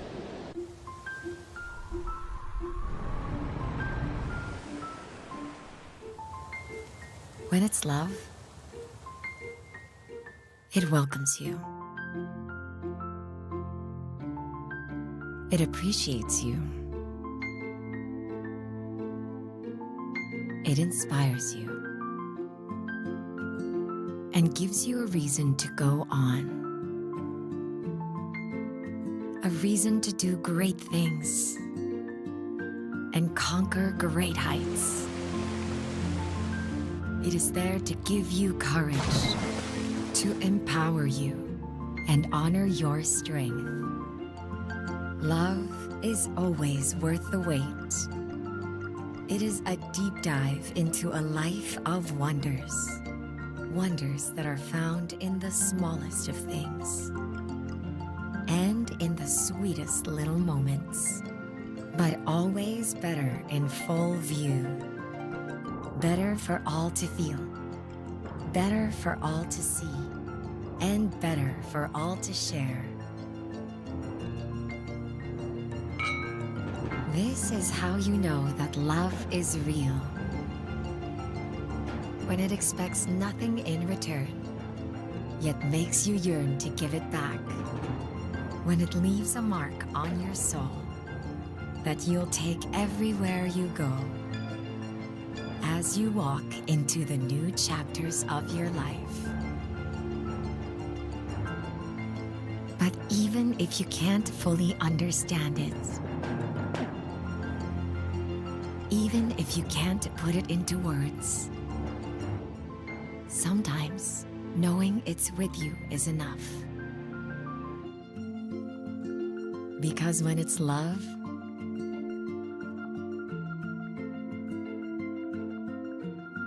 you feel it.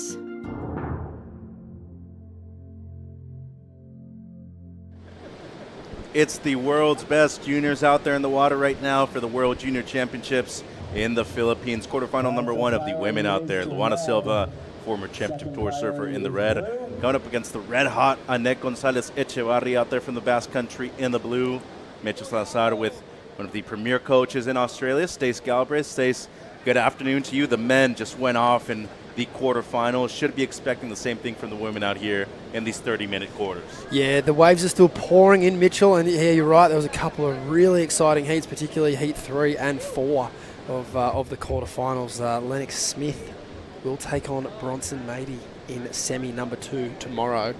That is going to be a showdown. Well, speaking of showing down and showing up when he needed to, Jesse Starling, Bronson Mady is into the semifinals. Yeah, Bronson, that's the highest heat total we've seen of the event so far. It kind of looked like you were free surfing for a movie part. Did it really look like a heat for you? Is that the best heat you ever surfed? Yeah, it was probably one of my best heats I ever surfed. Would have liked to go a bit bigger, but yeah, that kind of sealed the deal for me, and yeah, it's not good enough to make the heat, so yeah, felt pretty good. Talk to me about the nerves when you hear your competitor Kai, who surfs so good, he's been amazing in this draw, drop an 8-point ride. You knew you need to answer back. What was going through your head at that point in time? Yeah, I heard the 8.6. I was baffled straight away, and he waited that long, and then he got to the 8 in like last 7 minutes. So yeah, I was like, I just need one more to seal it and just make sure I get far ahead of him. So yeah, that one wave came. I seen him, he wanted to go, but I just went because I had priority, and yeah, stoked it, better my score, and got the 8.9. Yeah. There was a lot of amazing quarterfinals. We had Winter Vincent drop excellent scores. We saw Lennox Smith drop excellent scores. Do you have your eye on any sort of competitor coming your way into the semi-finals? Is there anyone you really want to match up against? Yeah, Winter's been surfing pretty good, so yeah, it'd be fun to go up against him. But everybody in this comp is really good, so it doesn't matter who I'm up with. I'm still blessed to surf against them. You're pretty close to landing that backflip at the end there too. How much more till we see that one landed? Maybe tomorrow. Hopefully the wind stays the same. Beautiful. Any words to anyone back home? Yeah, hello to everyone watching. Mom, Dad, all the boys. Teddy Bile, Scobra. Awesome. Thanks, Bronson. Cheers, Mitch. Cheers, Stace. Wow. Pay that kid his money. I'm telling you, Stace. He's worth every single cent you're going to get out of him, and into the semifinals. And I love how humble, but at the same time, how confident he is in his own abilities. Got to watch out for that kid, Bronson Mady. Oh yeah, he's looking unbelievable, and I reckon with 6 heats left tomorrow, he'll be petitioning pretty hard for a late start tomorrow, I reckon. Yeah, and still riding that carbon board, close to landing the backflip, and I mean, boy, talent is just oozing out of him right now. 24:10 on the clock right now. Slow start to this one between Gonzalez Echevarri, the youngster, 17 years of age, from Zumaya in the Basque Country. Lulu Silva, originally from Sunset Beach, represents Brazil though, and speaking to the Olympian earlier this morning, a lot of aspirations obviously stays, but more importantly, just wants to really get going in terms of her goals. Would love to be a world junior champion at the end of the week here. Yeah, it has a good ring to it, and I've heard you talk about it all week. You know, Gabriel Medina famously come onto the tour at the mid-year cut, tore everyone apart, won 2 events. We'll get back to that in a minute. Yeah, the European up and riding here, Annette, one of the youngest surfers still left in the draw. 17 years old now, riding a step up, which for her only a 5.5. She did, think about bringing the 5.7, but thought it was more of a longboard wave, Stace, and it ended up only bringing the 5.5 out there that she's riding right now.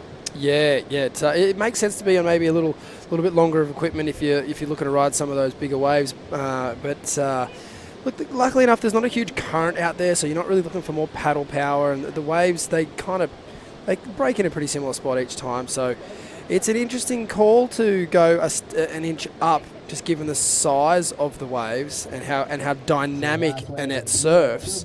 I know she's really well supported. She's got a great team behind her, so I know they would have made the right decision. But it is a hard decision to make. Do you sacrifice a little bit of dynamicness in your surfing by having a little bit longer rail line to look bigger on the wave? A couple of the women that I used to work with, they had the wildest quivers. They had their favourite 5.6s, and both of them, both Nikki and Malia, their next favourite boards, they rode different sizes, but the point I'm making is their next favourite board was 3 inches bigger. They didn't just have like a 1-inch board that was their favourite. It's like, I'm either going to be riding the smallest board I can and look as spicy as I can, or I'm going to ride a definitely a longer board to show a completely different style of surfing. So, it's an interesting one. Obviously, equipment is, it's the most important thing to have a good relationship with. And she's been looking really good on her equipment this week. So, yeah, everything looking really good there. But it's an interesting one because the waves, they're big, but the bigger waves aren't the best. Mm-hmm. So, it's all part of it. 21:50 on the clock. Still early stages in the heat of 177 as the backup for Annette. Just 207 as her personal best at the moment. Lulu's still looking to get things going early on. She does have priority on the outside. This set seems to be more of a closeout, though. She's going to let it go. And going back to the equipment talk, Stace, obviously, overall, made incredible progression, especially in the last decade or so with boards, fins, but also talking about the leashes, too. Much lighter, but withstanding heavier conditions out there like we're seeing with a lot of paddling going on out there. Yeah, it was kind of funny earlier. We had a couple of sets rolling in where, our competitors had to bail. It was just whitewash after whitewash. But, yeah, those little differences in the tech, it makes a difference, those little 1%ers, they can go a long way. And making sure the strength is there too, because obviously it can have a detrimental effect on your heat if you're snapping your leash every time you paddle out. So yeah, the tech is obviously gone crazy with the leashes and the deck grips and how light they are, and using them out of recycled materials and all this great stuff. So yeah, it's all getting there. But back to my point about like Luana and having World Junior Champion next to your name, some people might look at this event as like, oh, well, she's already been on the tour. What does it mean? But it means a lot. And it means a lot to these surfers because they're all here trying their absolute best. Speaking of Lulu, up and riding. This wave might double up on the inside. Gonna stick with it. That's a good start for her. Wraps it back. That's lovely. And a great turn in the pocket right there. Once again, could potentially double up very far inside. At this point, you got a leg burner stay. She does well to stick with it, and after you've committed to a wave, use priority on it, especially after not having anything in the first 10 minutes. Seems like she made the right choice. Yeah, for sure. And the trademark carve on this wave, and I would have liked to see a bit more out of that turn. I feel like, the carving maneuver was absolutely beautiful, but there was really only one really good section on that wave, and the carving turn was nice, but the real point of difference on this wave is if you can get vertical. We have seen a lot of carves today, but it is a good start to her heat, and it's a good way and a good, like what you said, she finished her wave, she'd be feeling good paddling back out. And the point about being a World Junior Champion, like relaying that back to someone like Gabriel, he had, Luana hasn't had a championship tour victory. However, Gabriel did. He came on and won 2 events straight away. The following year, if by his standards, he had not the greatest year. Yeah. Similar thing, the Pro Juniors was kind of in the off-season, in between the tour starting and the tour finishing, like it kind of always is. And Gabriel did that event in Brazil, World Junior Champ. It's got a good ring to it. We obviously know what happened after that. He went and won Snapper and won the world title that year. So I think it's a great call by Lulu to be here and just get in this rotation of surfing heats like this, because this is a carbon copy of the World Tour draw. So all the things that you're feeling, like winning your round 1 heat and potentially having like 4 days off, having to surf another heat that's woman on woman, potentially against a surfer who's had more experience in the lineup because they've had to go through the ER. The world's best, like international field, learning about your competitors, like, yeah, I really like the fact that she's made the effort to come here, and I know she's going to do her best to try and take it out. Quarter 2 coming up. Isla Hoppets, Rosie Smart. That's a great start to this wave right here by Annette. Love the diversity of attack we've seen so far in this wave, Stace, and for such a small surfer, she really mixed up with it with a lot of power in her legs too. Up into the lip for the finishing turn. Show right out cleanly, 18:10 on the clock. The previous of Silva, a 5.83. Got to be thinking this is not only Annette's best ride, needs less than a 4 to retake first. Yeah, for sure. That's going to be the number. It'll be interesting to see what the judges think of this wave. This is the first quarterfinal of the women's. So they, like any day when you're starting a new round and the conditions change as they have, it's a lot windier this afternoon than what it was this morning. They'll use this wave and Luana's wave as benchmarks to figure out where the scale's set. Nice timing and good positioning of the board, getting it right in the lip, and did well to kind of join the dots through the middle part of this wave here. And a nice end section hit there. I love the drone angle, but I think on that occasion, this angle will make this wave look, give it a bit more credit for what it was. It's a beautiful turn in the lip there. And then this one, nicely placed there. Probably didn't get the full extension of the turn that she was hoping for, but nevertheless, it's still a nice put-together ride. And it just looks a little steeper on this angle, and this is the angle that the judges score from. So that's the kind of the important thing to realise. We can have all these tricky camera angles, but from a scoring perspective, that's how the judges see it. 17 minutes on the clock, still waiting on that score right there from the Basque surfer in blue. Silva, though, her best, a 5.83. When you tend to work with a lot of young kids, Stace, how much do you emphasize not only getting the controllables under your own control, making sure those are things that you're emphasizing before the event and after the event? Yeah, it's a great point you make. I think the thing that you try to instill into the juniors and when they're learning is like how to adjudicate yourself and your performance, because obviously there's so many like extrinsic factors like scores for one. You're surfing for a judging panel of 5 or more people potentially, if you include the head judge, and like from different backgrounds too. From different backgrounds, they're going to have different flavors. They're going to like some things, they're not going to like others, and that's our sport. That's what's cool about it. You're totally entitled to enjoy one style of surfing over the other. That's just the way it is. It's a subjective sport. We all know that. So teaching the youngsters to have confidence in themselves and their own ability, and then also to respect the things you've done well and learn about the things that you could do better, and you're going to get that out of every event. But one thing that's hard with the juniors, and I think any of us, you can get addicted to hearing your name and your scores being read out, and that can be dangerous, because if all you're out there for is to hear a 9 or I want to get a 10 or whatever, you can fall into a bit of a trap when that's not coming your way. Whereas if you just purely focus on your performance and how you're performing on the day, you'll tend to see a lot more, I guess, enjoyment and growth as you go, rather than just I had a shocker, I didn't get an 8. Right. Recognition is good up until a certain point. That's right, yeah. And then working with good people. I always like to think that surfboard shapers, although coming from my background, which is obviously coaching, but surfboard shapers are generally speaking, if you think of people like Marcio Zuvi or Matt Biolis, JS, DH, all these guys that I see around the tour events, they're so similar in that they're pretty staunch. They know what they like, and they're great soundboards. They'll tell you if you're not looking your best and how to potentially make that better through their equipment, and they want that feedback back as well. So the surfer shaper relationship is so key to be a great cornerstone for anyone's career. You've got to be able to communicate well with your shaper and communicate well with you about how everything's looking from an overall perspective, and they're a lot less emotional, I feel, in my experience anyway, because they're not usually at every comp. They're not on the beach here every day pointing and waving and everything like that. They've got jobs to do at home, and they'll tune in and obviously watch all the heats and stuff. But yeah, it's just good to have those different perspectives, because I'm not for a second sitting here saying, everyone deserves a pat on the back and everyone's doing great. That's not it. It's a competitive sport and it's extremely hard. However, it does need to be a good mix of positive and constructive feedback. Just under 14 minutes on the clock. It's the best surfer in the blue, Echevarri, with a 5.27 and the lead. Meanwhile, Silva, the Brazilian, needing just less than a 2 to move up into first place. It's quarter 1 here at the World Juniors.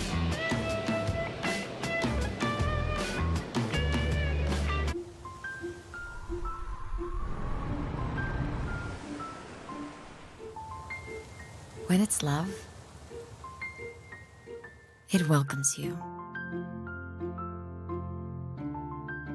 It appreciates you. It inspires you. And gives you a reason to go on. A reason to do great things. And conquer great heights. It is there to give you courage, to empower you, and honor your strength. Love is always worth the wait. It is a deep dive into a life of wonders. Wonders that are found in the smallest of things. And in the sweetest little moments. But always better in full view. Better for all to feel, better for all to see, and better for all to share. This is how you know that love is real. When it expects nothing in return, yet makes you yearn to give it back. When it leaves a mark on your soul that you'll take everywhere you go. As you walk into the new chapters of your life. But even if you can't fully understand it, even if you can't put it into words, sometimes knowing it's with you is enough. Because when it's love,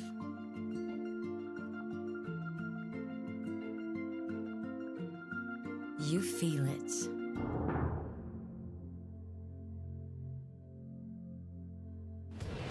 Welcome back to the World Junior Championships here in the beautiful Philippines. It's quarterfinal number 1 of women's action out there in the water. The former championship tour surfer Luana Silva, the Olympian Luana Silva out there in the red, from Brazil. Anet Gonzalez Echevarri from the Basque Country in the blue. Mitchell Salazar here with one of the premier coaches from Oz, Stace Galbraith. Stace, not only thank you for having me here in your beautiful part of the world, but most importantly, having your addition to the broadcast. Very valuable seeing Silva right here in and out during the break. She did get a wave, got enough for the score and for the lead. But before the break, we were talking about construction overwise for a lot of these young surfers, especially anybody 20 or younger that we're seeing at this event right here. Control the controllables, a big thing that you're on, but most importantly, growth with your equipment too. We've seen that quite a bit, especially with Winter Vincent. Same thing applies to a lot of these young women in the water. I think so, and I think like the hallmark for me, or the peak of that, is John Florence in 2016. He won the Eddie and the world title, and I just think like that was the holy grail of equipment. Like, as far as if you went into his garage, he'd have everything from like a 5.2 fun board all the way up to 10.6, or he probably doesn't ride 10.6s, he probably rides 8.2s. But do you know what I mean? Like, that year for me was like, obviously the stars aligned to have a title and the Eddie go down even in the same year. You know, that's just wild. Annette up and riding here, Mitchell. Just under 10 minutes to go. Using priority here, needed a 4.17. Wasn't a bad turn by any means. Wasn't enough for the lead, though. Here's Silva. Only looking to improve on a 3.6. A nod heat in terms of the scoreline so far, Stace. But at the moment, it's still Silva with the lead, as Annette's still chasing the low 4 that she needs with 9.5 on the clock. Yeah, for sure. It is a real tight heat. But yeah, getting back to equipment and like, you know, I talked to Jesse offline about it, Jesse Mendez, the other day, you know, jokingly saying, like, oh, you know, he's the 20 guy now. And you see a lot of guys do that. I think of Jack Freestone, Kersey, Jesse Mendez, like Parker. You won't ever see him on a thruster at home, not unless it's like, you know, really good Kira. It's a funny one to me, and I know all the boys would probably say the same thing. You're just so focused on winning a world title, but Griffin has started chucking a 20 in his board bag, and I think that's a good way to break up your week, because not everywhere you go is going to be firing. Yeah. And ultimately, you want your surfs to be fun, and if you can go out and ride a, you know, MR, Mayhem, Collab board, or whatever it is, take whatever 20s and epoxies you have, it makes the tour more fun. Annette now again, underneath Silva's priority, 8:40 on the clock, still waiting on her previous ride right here. Silva had a look at that one, decides to let it go. She's going to retain priority on the outside. Annette once again on the inside decided to have a look on that one. So the score being the previous one, it's going to be very close to see if we see a situation change or not. But at the moment, Silva not safe. It's not enough. It's a 3.9, just under. Still needing the 4.17 waves on the horizon. Lulu's going to duck underneath that one. It seems like potential for one more wave at the minimum. She's just going to retain her position on the outside, though. 8 minutes to go, and yeah, not only keeping things fresh, light, as you mentioned, I think most importantly, different kinds of lines you're portraying for a lot of people that are judging you at this level. Massively, and then just what learning and feelings you get, as we see a classic old remodeled Jeep there. And yeah, Luana looking to put a bit more pressure on. Yeah, looking to improve on the 3.6. Outside turn should help. Already surfed once this morning, too. We have to take that into consideration, especially with fatigue. We saw that yesterday, Stace, in the afternoon with the men. That's a solid snap in the pocket, though, for Silva. Mentioned her being from Sunset Beach, representing Brazil, though. A lot of similarities with this wave in Sunset Point. Looking good on the outside on this one, Stace. Yeah, this is a nice wave, and I think if you look at the overall scores in the heat, it has been really, really close. It's a beautiful snap in the lip there.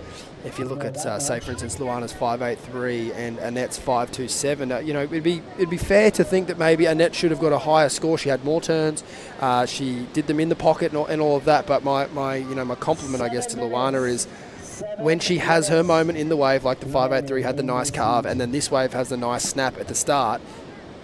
It looks like it's the World Tour. There's water coming off the fins on the bottom turn, the rails engaged, fully committed to the turn, technique is impeccable, and I know Luli looks for those moments to kind of define these heats when they're close, which obviously everyone wants to go out and get 2 9s and combo their opponent, but when that doesn't happen, what is the deciding factor that these judges are going to look for? And it's looking like, you know, would that turn fit in on the World Tour? And this is not taking anything away from Annette, just in particular in this heat. She's just had the moments where she hasn't been able to fully relax into the turn and maybe just cutting them a little short. And that's why the scores are the way they are. And as we see here for Luana, sort of as expected, it's not a huge score, but for kind of lesser turns on a lesser wave, she's actually getting higher scores. And that one was a 5, 6, 7, and I hope that sort of explains it as to why. So extending your lead at the moment, just under 6 minutes now. That forces the Basque surfer out there in the blue to need at least a 6.23. Talking about equipment, you mentioned the differences in the Sharp Eye, the mayhem that we're seeing out there right now. Obviously, being on the Championship Tour, that adds an extra layer of understanding your boards that you're riding too. But as you mentioned, just fitting in the pocket at certain times when it's necessary. Most importantly, though, I would add, Stace, is the big part about that difference right there is the person that's been there and grown up at a younger age qualifying on the Championship Tour. We got to remind ourselves that Silva was already there when she was 16, 17. 17. I think she might have been 16 on the QE and then 17 the year that she started on the tour. That's remarkable, but a commonplace on the women's tour. Yeah, especially when you look at our last two world champions, Caroline Marks still in her early 20s, Caitlin Simmers just barely 19 years of age, our youngest world champion in history on the women's side, and just under 5 minutes to go. I wouldn't be surprised to see a lot more Europeans be in the conversation of qualifying eventually. Annette's older sister, also an Olympian, Yanire, she was very close to not only getting into the final over there in Saquarema at the last event. That positioned her very well within the top 50 on the Challenger Series, but now with the extra slots opening up next year, Stace, I feel like we're going to have a real good addition to the women's CT. I got to ask you that. Is that being released? Yeah. Okay, great. Yeah. Sweet. Yeah, Prodan has let me know that that's a thing. Great. Yeah, no, I feel like you would be fine saying it, but for some reason I feel like if I said it, I would get a slap. No, Paul Evans and I were talking about it last night. We just did a bit of a event recap podcast here, and I brought that up, and then I thought, hang on a minute, because I was talking to Jesse about it. Taddy's obviously on the tour again next year. We're talking about their future and what it looks like and all this stuff, and how excited she is for the tour to expand. And from a performance side, you've only got to make the top 14. Yeah, that's pretty crazy. Pretty right? crazy, yeah. Annette up and riding. This is a good-looking wave, too. Needs a low 6 at the moment. It's a great start for her.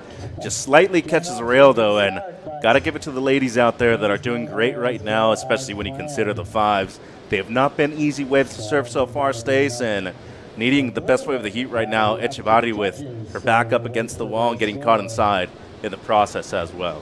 Yeah, it was a lovely first connection there on the wave. I was fully expecting her to give us one of those trademark wraps that she's just been unloading on. But like you mentioned, a bit shifty out there. The wind's kind of picking up a bit. It's a little lumpy, and cutting through them can be can be a little tricky. Cutting through those chops as we see a bigger set coming through here. Well, Silva's been in these moments before, Stace. 3 minutes to go, especially when you consider the last 2 years on the Challenger Series. Just outside of qualification, she doesn't want to let this slip underneath her fingers, especially up against a very dangerous surfer in the blue jersey. 2:55 on the clock. Has a couple of 5s at the moment out there in the lead. But Echevarri's dangerous, and especially when we consider how difficult she's been to eliminate with those single maneuvers. You might be talking about the most dangerous surfer left in the draw right now in the blue. Yeah, she certainly has an electricness to her surfing where it's unpredictable. You don't know what you're going to get, and Luana for sure knows that. That's why you see Luana trying to make her way down here now, and it looks like Annette might get the opportunity to swing on something wide, even with second priority. Luana knows that she's kind of too far away to cover that ground, so it's a really hard decision for Luana right here. Do you come off your peak and try to get into a spot that you don't really want to be sitting just to block, or do you stick to where you want to be, knowing that it's a mixed bag of low scores, and sort of just hope that A, a wave doesn't break down there, and B, a nice set comes your way. And in that time, what typically happens is Annette will just sort of organically close the gap, even though she probably doesn't want to be back up the top. You can't just sit down in double up land forever. And if you do, this is kind of what happens. So I would think where the scores are at right now, I would like to see both surfers back on top of the peak. But Luana knows she's got a job to do, and she will move over here, because obviously if she can contain and control this position from here, she's in front, so she's clearly in the box seat. So this is where you might see Annette just go back to the top spot, because she just needs a pretty simple equation. She needs a 2-wave set. And that's where the better waves have been breaking. So you might as well be there and just, you do need a bit of luck at this point. There's no point in sitting in the inferior spot because the chances of you getting a wave there are lower than being at the top. So 6 to 10 on the Challenger Series on the women's side automatically qualify for the Challenger the next year. Yep. Lulu's been there a couple of times in the row. I know this question eventually will get to that point. If somebody were to win this event, where does that spot get occupied? It's up to the discretion of the actual tour manager. So we saw that last year. Jet Schilling had already been in the top 20. Yep. That spot got allocated to somebody else. Annette, though, she's not there yet, and she would like a spot on the Challengers if she wins this event. Yeah. Needs a 6-2-3, though. That's not going to be it. 35 seconds remain in the heat. In a way, that turn there, to me, justifies the scores that the judges have thrown so far. And it's not that they're comparing surfer to surfer. They're comparing a surfer to themselves. They're comparing red versus blue. But that turn, that connection was probably her best connection of the heat. Spray went everywhere. It was lovely timing, and she just hadn't been able to get that on the 5.27 on her best ride earlier. And that will hurt Annette. She'll know that, and she really just wants one more chance to show her surfing. Time's up, unfortunately for her. It's going to be Silva, despite the fall right there at the end. They will be moving into a semifinal at the minimum right here at the World Junior Championships. She is looking to be one of the very few Brazilians to win this event in the past, and looking not only requalify for the championship tour, eventually wants to win a world championship right there, and it all starts right here in the Philippines. We have our first semifinalist determined on the women's side. Silva defeating Gonzalez Echevarri. Key 2 coming up. It's the battle of the Aussies. Isla Huppets up against Rosie Smart.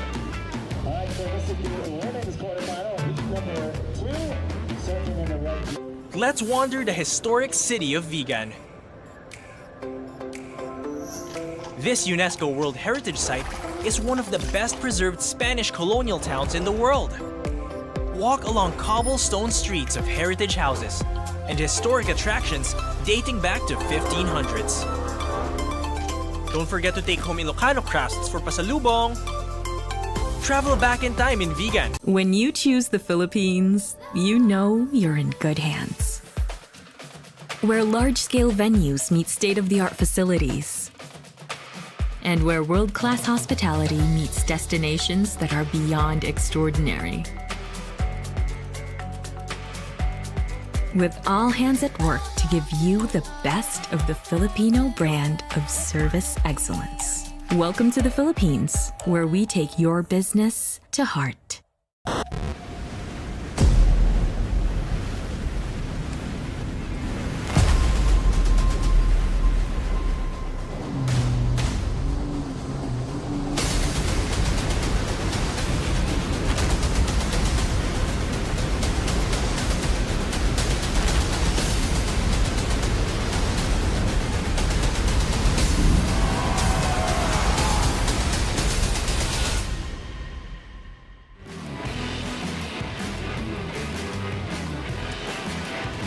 Want to help her with her headset stuff? No, it should be all right, mate. Yeah. First wave of blue, 6.17. 6.17 on the open line of blue, so she'll surely be happy with that. And now priority is red. Back at the World Juniors, quarterfinal number 2 of the women out there in the water. Isla Huppets taking on her fellow Australian, Rosie Smart, in the blue jersey, Mitchell Stace. And a very special guest with you, a competitor of ours who unfortunately got eliminated earlier today. Ellie Harrison, wildcard at Bells Beach last year. Ellie, welcome back to the booth. And first of all, great result today. Despite the loss, still a lot of positives to take out of the result. Yeah, thanks for having me. Good to be in here. Yeah, it was really fun today. It was fun conditions. Yeah, it didn't make my heat, but it's been good cheering on the rest of the Aussies and got my 2 roommates out now. Yeah, good. During the break. Tear them apart. During the break here stays 6.17. Great opener for Rosie. Yeah, take it away, Ellie. Oh, that was so sick. That was really good. Yeah, good start, Rosie, 6.17. Yeah, frothing. She got started quick then. You can't really choose sides right here, can you, Elle? Nah, no way. Kinda. You got a Victorian versus a New South Welsh woman. Well, If she's you lent it- Queenslander I know, now. she left you. She came up my way, just around the corner, actually. So New South Welsh or Novocastrian? Which one is So Novocastrian is the what even word I'm Newcastle? looking for? Paul Evans, help me out. That's Newcastle. Okay. I don't know. Is that the old English way of saying it, or is Novocastrian Latin? Like, help me out here. Here's Huppets, though, and she is off to a great start in this one in the first 3.5 minutes of the heat. Looking at Isla on the inside double up. Great surfer and throws the tail at the end, too. What a heat we have in our hands, ladies and gentlemen. 6-1-7, the opener for Rosie. And Elle, it seems like Huppet's off to a great start, too. Yeah, that was sick. That was, very much like Isla surfing. That was pretty sick. And we see Rosie up again. Right on the carbon board on the back end, too. That's also solid from her on the back end. Fits one more in. She's going to ride out cleanly. And Stace, not only looking at the first 4 minutes being very active, Rosie's probably going to be in the double digits in the first 4. That was a great start. And like you mentioned, Isla getting on the board early as well. Lulu Silva got to work early, too. Jessie Starling, she's into her first semifinal here at World Juniors. Lulu, semi-final bound. It was a nerve-wracking quarter, though. I feel like you didn't really get the start you wanted. Never really got into that excellent range. I feel like you got so much more to give in this event. I completely agree with you. I think I have so much more to give. I think all of my heats have been pretty grindy, and that's not me that I'm used to. That's not the me that I want to see. I want to see me performing more. So hopefully that's saved up for finals day. I couldn't agree with you more. I feel like we're used to seeing this powerhouse Lulu come out of the gates with just this aggression behind her. And I can see you want to do it, but I feel like your heats have been slightly weird, but I feel like you've regained it really well. You're into the semis, which is a pretty huge result here at the World Juniors. I feel like a lot of people may even have a question mark around, you're an Olympian, you've been on the CT. What was your thought process to coming here to this event? Was it just to get the win and have that, title next to your name? For sure, that's the goal. I think that's everyone's goal here coming into this event. Every event I want to win for sure, but just kind of improvement. I think surfing smarter heats. I think maybe that wasn't the best surfing, but maybe more heat smart, I guess. I don't know. But yeah, I have a big goal in mind. We'd love to see you take away that trophy, and we know you're talented enough to do it. You have a really awesome support crew here as well. You're representing Brazil. Again, I know how much that means to you. Every time you do it, is it another little pep in your step to have that Brazilian flag next to your name? For sure, it's an honor to represent Brazil. It's the place where my parents come from. It's my culture, it's my background. So my whole family's from there, so I'm just really honored to represent where I come from and where my heritage is. We love you, Lulu. Best of luck on final stage tomorrow. Speaking of Brazil, feel free to say anything to anyone back home. Obrigada a todo mundo que ficou acordado assistindo. Sei que é madrugada agora. E vamos nessa. Obrigada a todo mundo pela torcida. E finals day amanhã. Awesome. Thank you, Lulu. Thanks, Stace. Thank you, Jess. Thank you, Mitch. Yeah, obrigado, Jessie, and muito parabéns to Lulu Silva, our first women's semifinalist of the World Juniors. Scores in 5.33 on the second one for Rosie Smart, and the opener for Huppets, the BOH, best of the heat, 6.23. Ellie, Lulu mentioned not only the constructive criticism that she has of her own self. Obviously, a lot of time in between the last challenger and the first CT event for her as well. Most importantly, though, getting your reps in with a lot of high-quality surfers in the water, like Smart on screen. Yeah, that was a sick wave from Rosie. What was that? 5.23. 5.33, yeah. 5.33. That's a good backup. But yeah, no, with Luana, with saying that she wasn't even wasn't showing her full potential out there, I reckon that's pretty cool. Now she's made the semis and she still hasn't even feel like she's opened herself up. I reckon that's pretty huge for Lulu because, yeah, she hasn't even showed her best surfing and she's made the semis, so that's huge. Yeah, repetition tends to be the best teacher out there, Stace. It does. I was feeling the same way about you, L-Dog. Yeah, I don't know. How hard is it to click into gear when you're not clicking into gear? It is hard. I woke up this morning and I was just like, I don't know about today. Oh, I hate hearing that. I know. Oh, Gabrielle says that too, and I'm like, nah, dude, you're the man.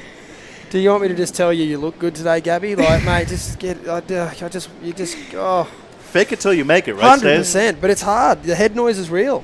Yeah, How it does- is. How do you it's a big deal to chuck the rashi on and even get out there when you're you're putting yourself on the line, surfing in front of thousands of people. You spend all this cash to get here. Like, how do you get through that? Like, how do you make it possible to even get out there and put on a good performance when you wake up on the wrong side of bed?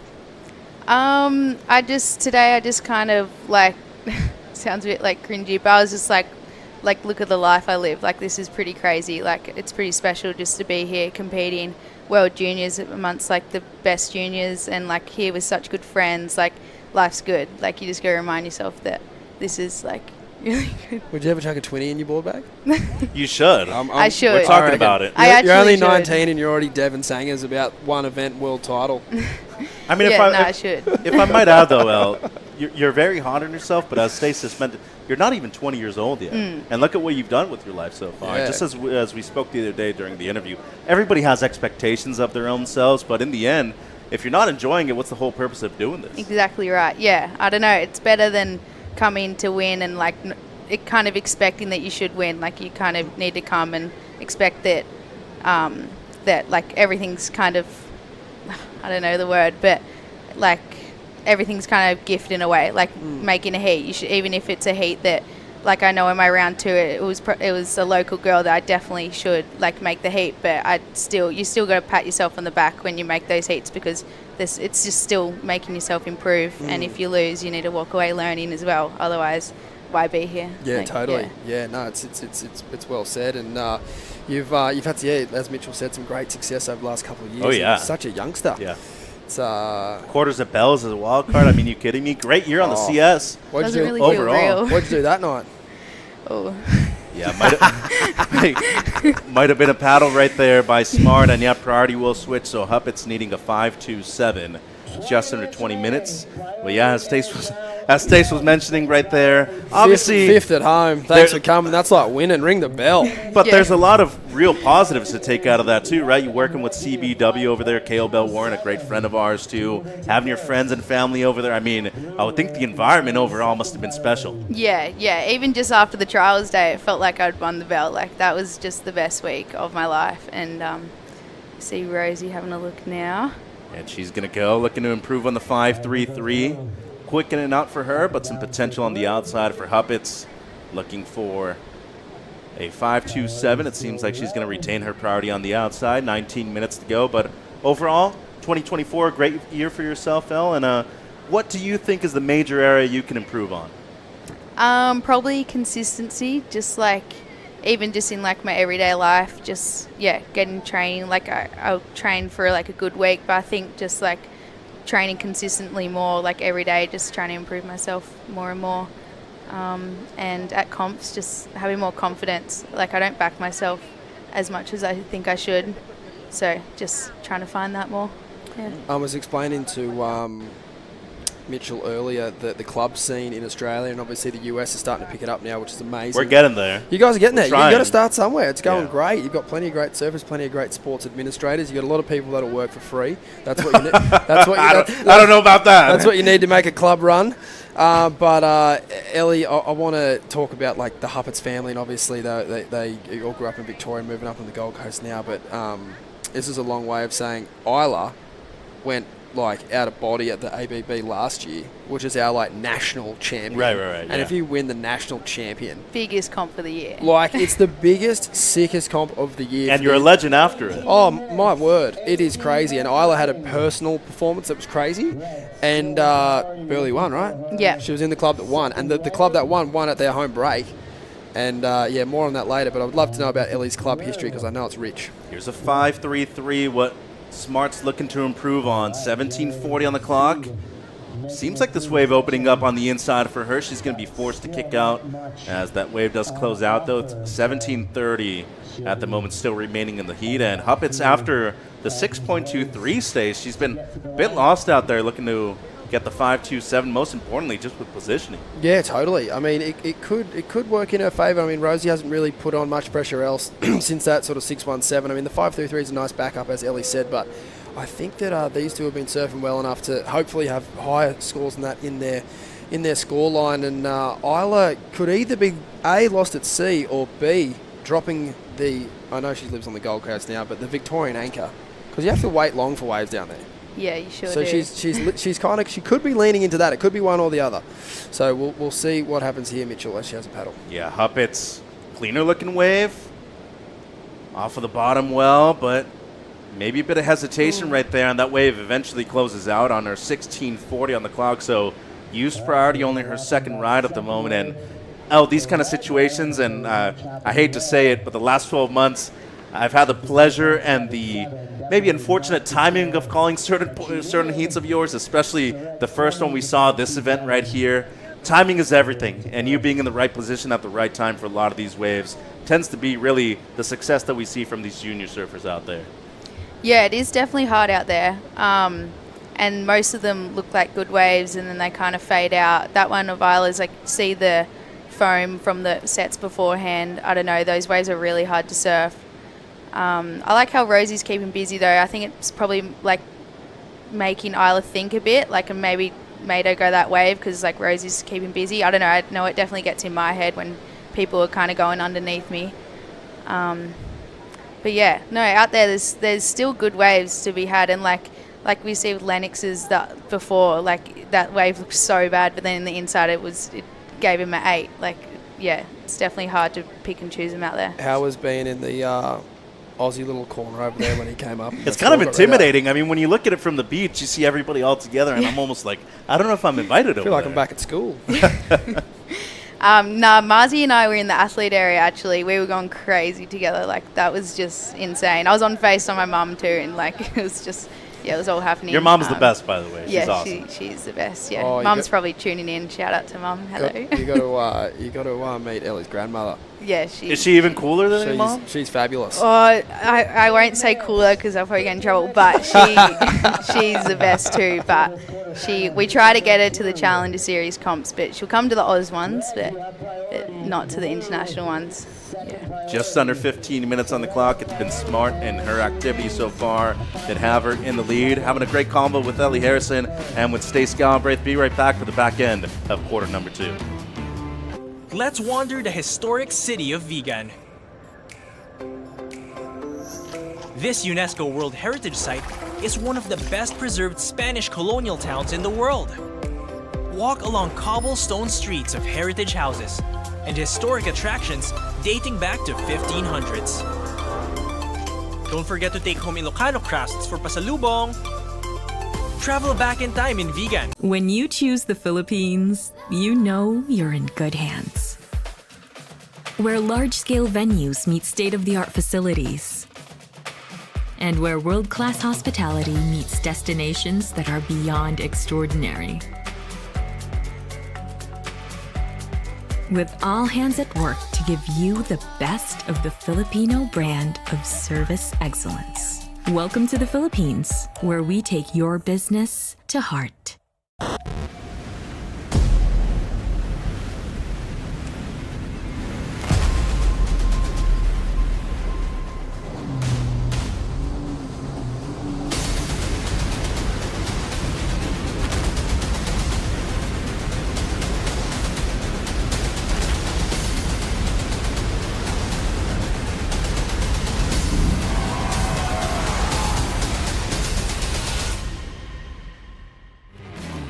Quarterfinal number 2 out there of the women at the World Junior Championships. We will be crowning a couple of World Junior Champions at the end of the week. It's Australia v. Australia out there in the water. Isla Huppets in red, Rosie Smart in the blue. I'm Mitchell Salazar with a couple of Aussies in the booth with me. Stace Galbraith, one of the coaches to the Stars, and of course, Ellie Harrison, member of the Challenger Series, and of course, a competitor here at the World Juniors.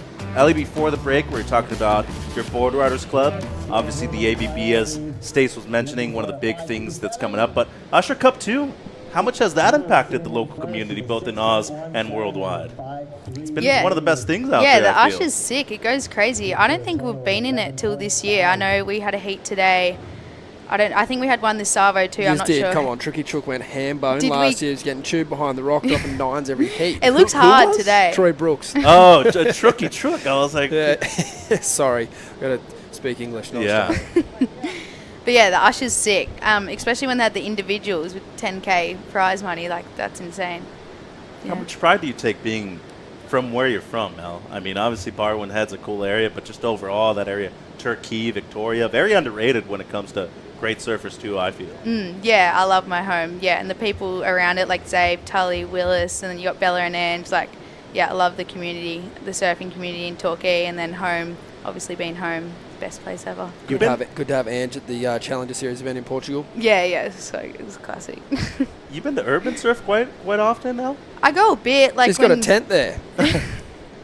I go a bit, yeah, when Kale was like coaching, Robbo, yeah. I went like just before this to surf with some Groms, which was pretty sick. Because my real question, we have 11:20 on the clock. Let's not forget that the heat's out there in the water, but Kale's watching right now. I know he is. What's up with you not being on the Lib podcast so far? I'm like about to write a petition to both James Miles and to CBW and tell him like, hey, if Ellie's not in there in the next 24 to 48 hours, I'm going to be balling. Isla's up. Huppets looking for a big section, throws a tail. Oh my. Nearly had it, but you got to risk it in order to get the big scores out there. Still needing the 5.27 at this point in the heat. Did she need to go that big in order to get the mid-5 that she needed, Stace? It's just her steez. Like, that's how she rolls, and that's, you know, I'll go out and say it now. That's the kind of thing that'll win you a world title, that kind of surfing. It might also lose her the chance to be that far in the draw. However, getting back to Luli, the head judge's comments about what they want to see and how they want to score certain aspects of surfing. Beautiful bottom turn, nice setup carve off the top. And then this is the kind of turn that like would fit in on the world tour. And even though, you know, she's still really young and still growing and all these things, that is the kind of surfing and the attitude that you need to have there, even just from your round one heats, not like quarterfinals like we see here. So I'd be paddling back out from that wave thinking, I've got the next one and go and do it again, because the event we're talking about, the ABB, sorry, it's a touchy point for Torquay because I didn't actually make it, but that's the kind of surfing she did last year. She did this huge like big hack out the back at Burleigh. The waves were really big, crew weren't even getting out the back, it was gnarly, and Huppo just, it's, yeah, like I said, it's just her style, and I think that's the kind of attitude you need to have, not only at the junior level but also at the top level. Because like if you don't have that attitude, you can kind of get, like, as you know, Ellie, you surfing the CT last year, like it's psycho. It is psycho. Yeah, no, I completely agree. And with Isla, that's just like Isla's surfing, that end turn. Like, I see her do turns like that every day. That's just like her surfing, and in her head, like, she was probably just thinking, I'm just gonna like do my surfing, like, and her surfing is always attacking. So it was so sick to see her go for that, and yeah, I'm sure she's going back out just going, I'll get the next one, which is a great mindset. How's this 2 to 6 foot lineup that you had to surf in this week? Yeah. These wildest like cleanup sets. Like Rosie just got smoked. She only just came up just then. It's it's a tricky little spot to line up. But yeah, just getting back to, like you mentioned, you sometimes struggle with a bit of confidence in your heat. Talk to us about like surfing for your club versus surfing for yourself, and the different types of nerves that you experience, or nerves and like expectation and just all of it that comes with it. Yeah. ABB is like the best feeling ever, like getting through heats with your team and stuff, and obviously feeling the pressure. But I feel like I thrive even more in the team. Like, I feel like I just like, early last year, I just like knew I could just like go out and just do it. Like, especially Isla's going down the line here. Needs a 5.27 still as Huppets. Larger wave too. Makes it to the open face. That's a nice start for her. Could potentially double up on the inside though. Doesn't need a whole lot, just a 5.27 or better, which by her standards, as Stace was mentioning, she really has the go for it kind of attitude. As the closeout section right there, that wasn't bad either. Nice little explosive turn at the end, just under 8 minutes to go.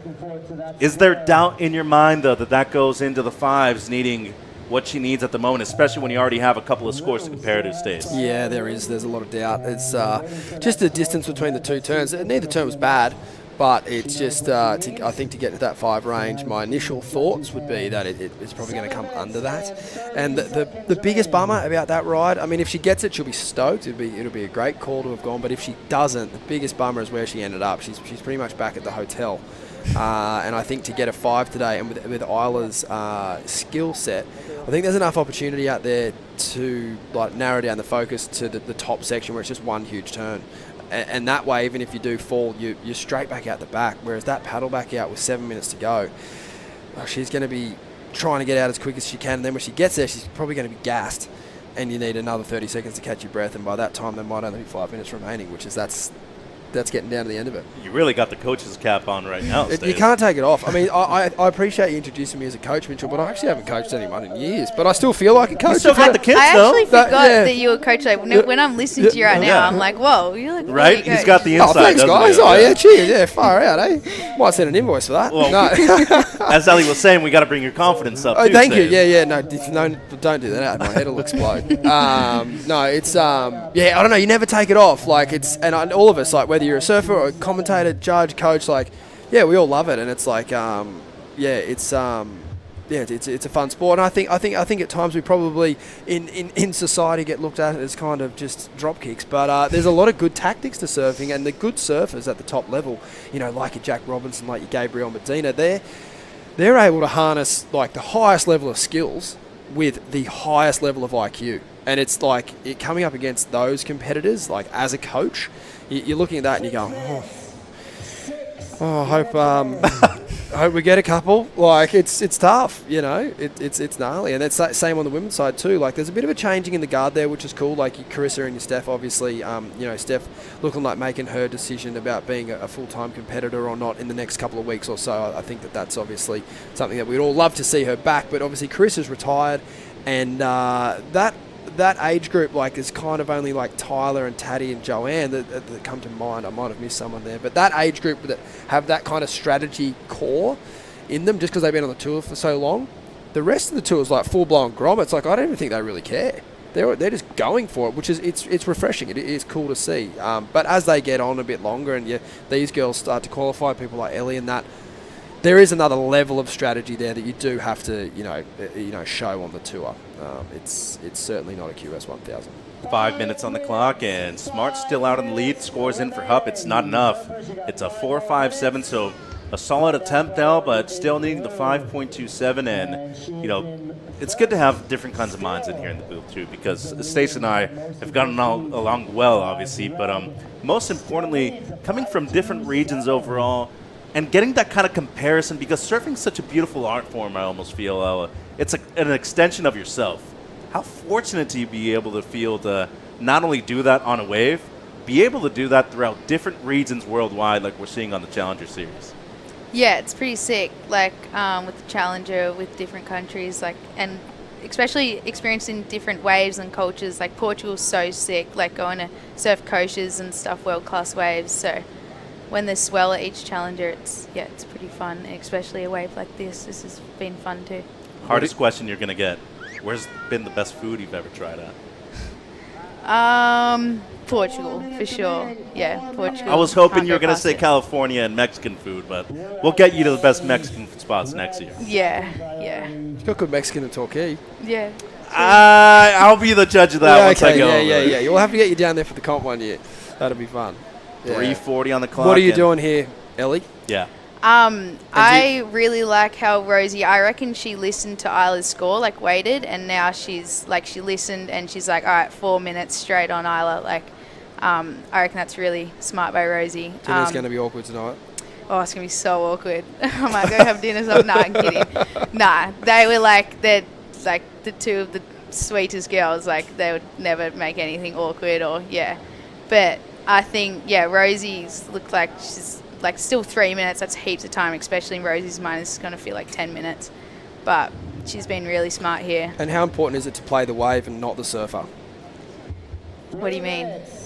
Be on the right wave rather than just sitting on the looking at the wave there. She looked at the wave longer than she looked at Isla. Yeah. Whereas we've seen earlier in the day, you are naturally going to look at the surfer because you're wanting to block them, but there's no point in blocking them if the wave is garbage. Yeah. And it's a really common mistake, and it's understandable. It's like, clock's getting down, I've got priority, I can't be that person that lets them go. We saw that earlier today in the men's draw. It's such the fear of making a mistake here is so high.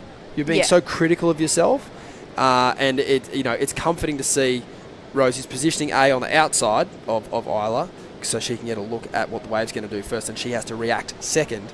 And second to that, she is actually see how she's canvassing the wave. and the surfer. But Yeah. it seems to me she's canvassing the wave first, and she's judged that this wave's not good enough. Mitchell. Well, she just gave her a chance, though. Throws the rotation and almost pulled it off, too. Just over 2 minutes on the clock. She was not only close to getting that score, potentially one of the highest of the events so far. Elle, we talked about balance in terms of which wave you're going to select. Boy, she just dodged a major bullet right here with this attempt. Yeah, I would say this is a massive mistake from Rosie Smart. She has to know that the latest under-18 women's final was Isla Huppatz v Miller Brown, and they were both doing that on lock. And that's where it's so important to profile your competitors. And it is all learning, so it's all good. But that's why these World Junior events are so important. And profiling your competitors is something that the world's best do so well. You have to know what everyone's capable of. And I thought for sure that Rosie would go that wave, knowing that Isla Huppatz is a how can you say, tried and tested landing airs in heats surfer. Yeah. Wind into the rights, a 3-foot right with a pretty buttery ramp on it. I don't know that Rosie is at that consistency level yet where she could do the double-edged sword of taking the wave, bettering a score and doing that. But certainly doing half the job of just blocking Isla there, I think is something that she might reflect on when she sees that replay and how close Isla was. But that's all.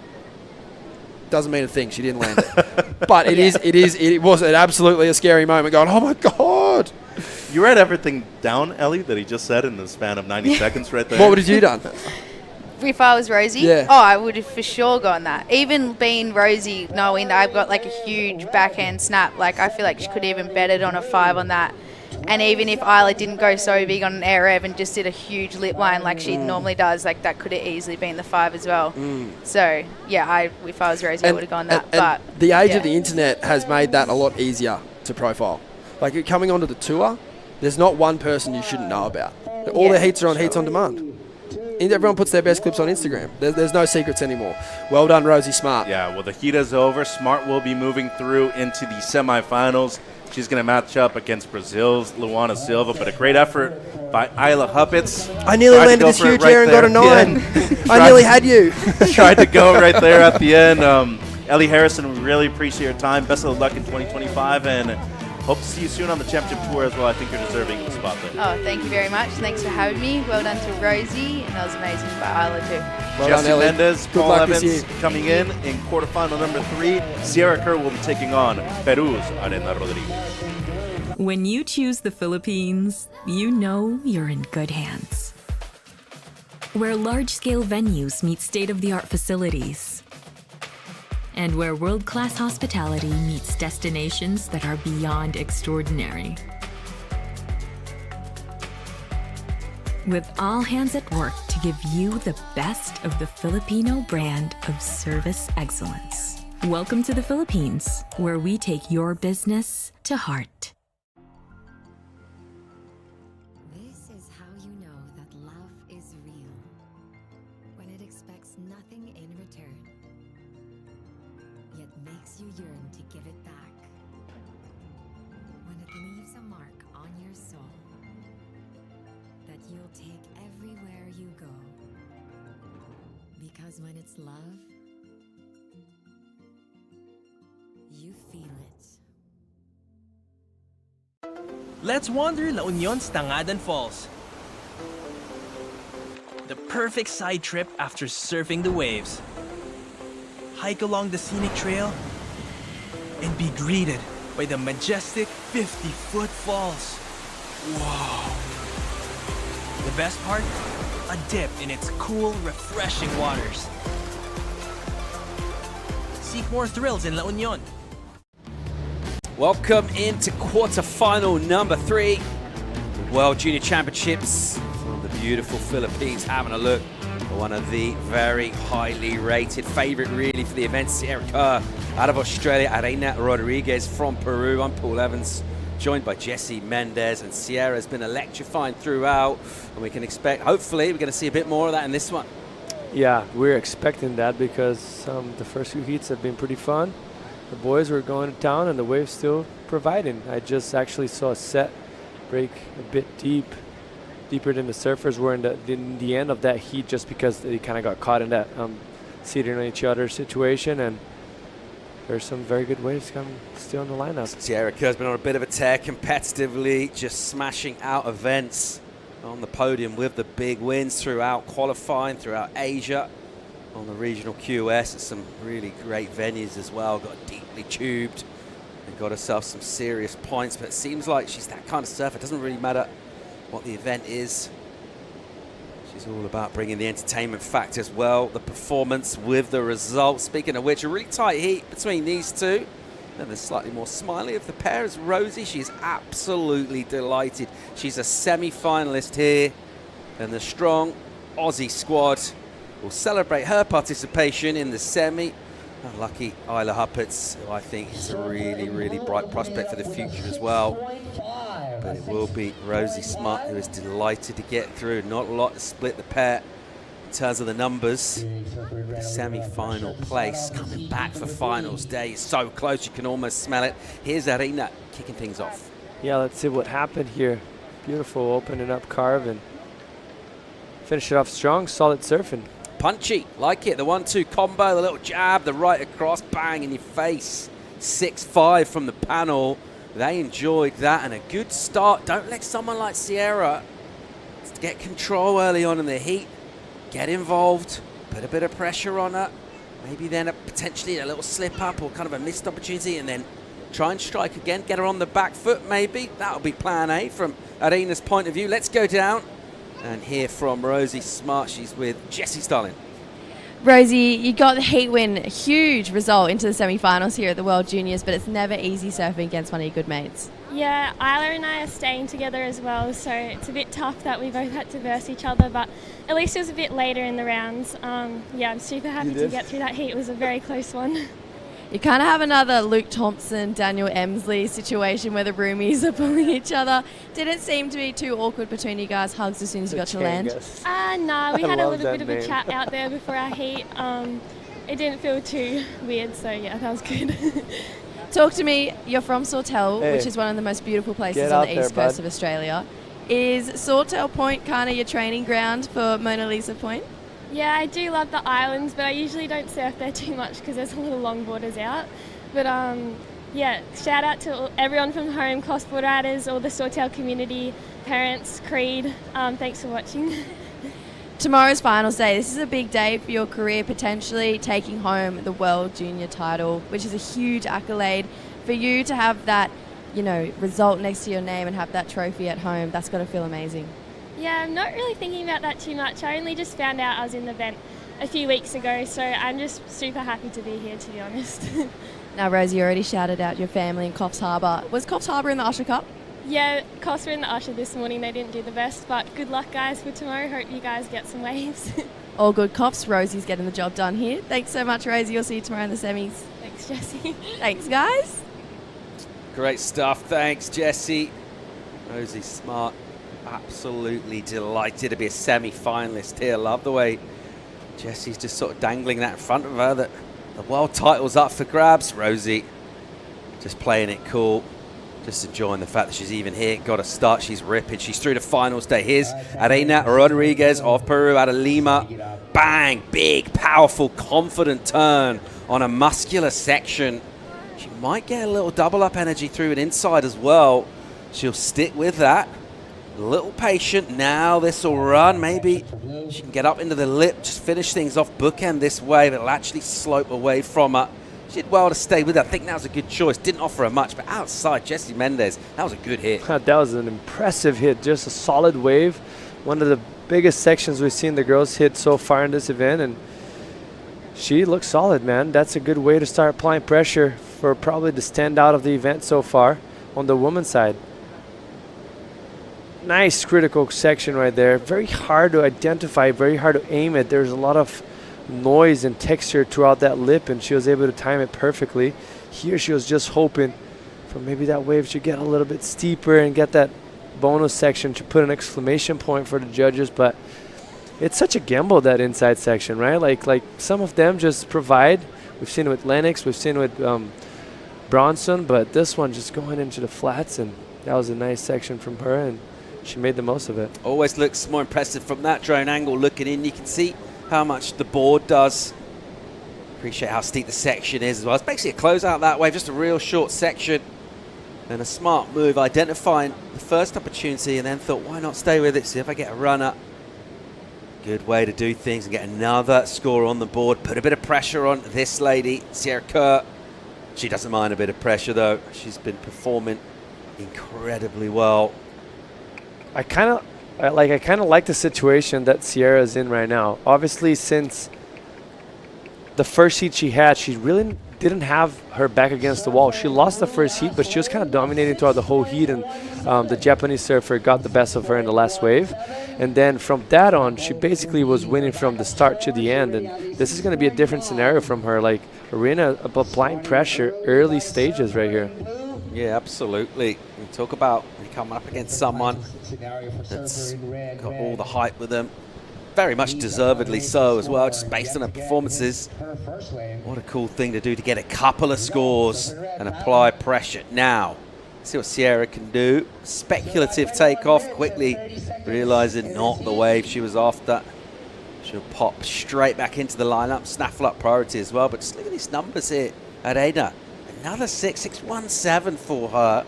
She's already got 12.67 on the boards. They talk about rolling up your sleeves and getting down to business early on.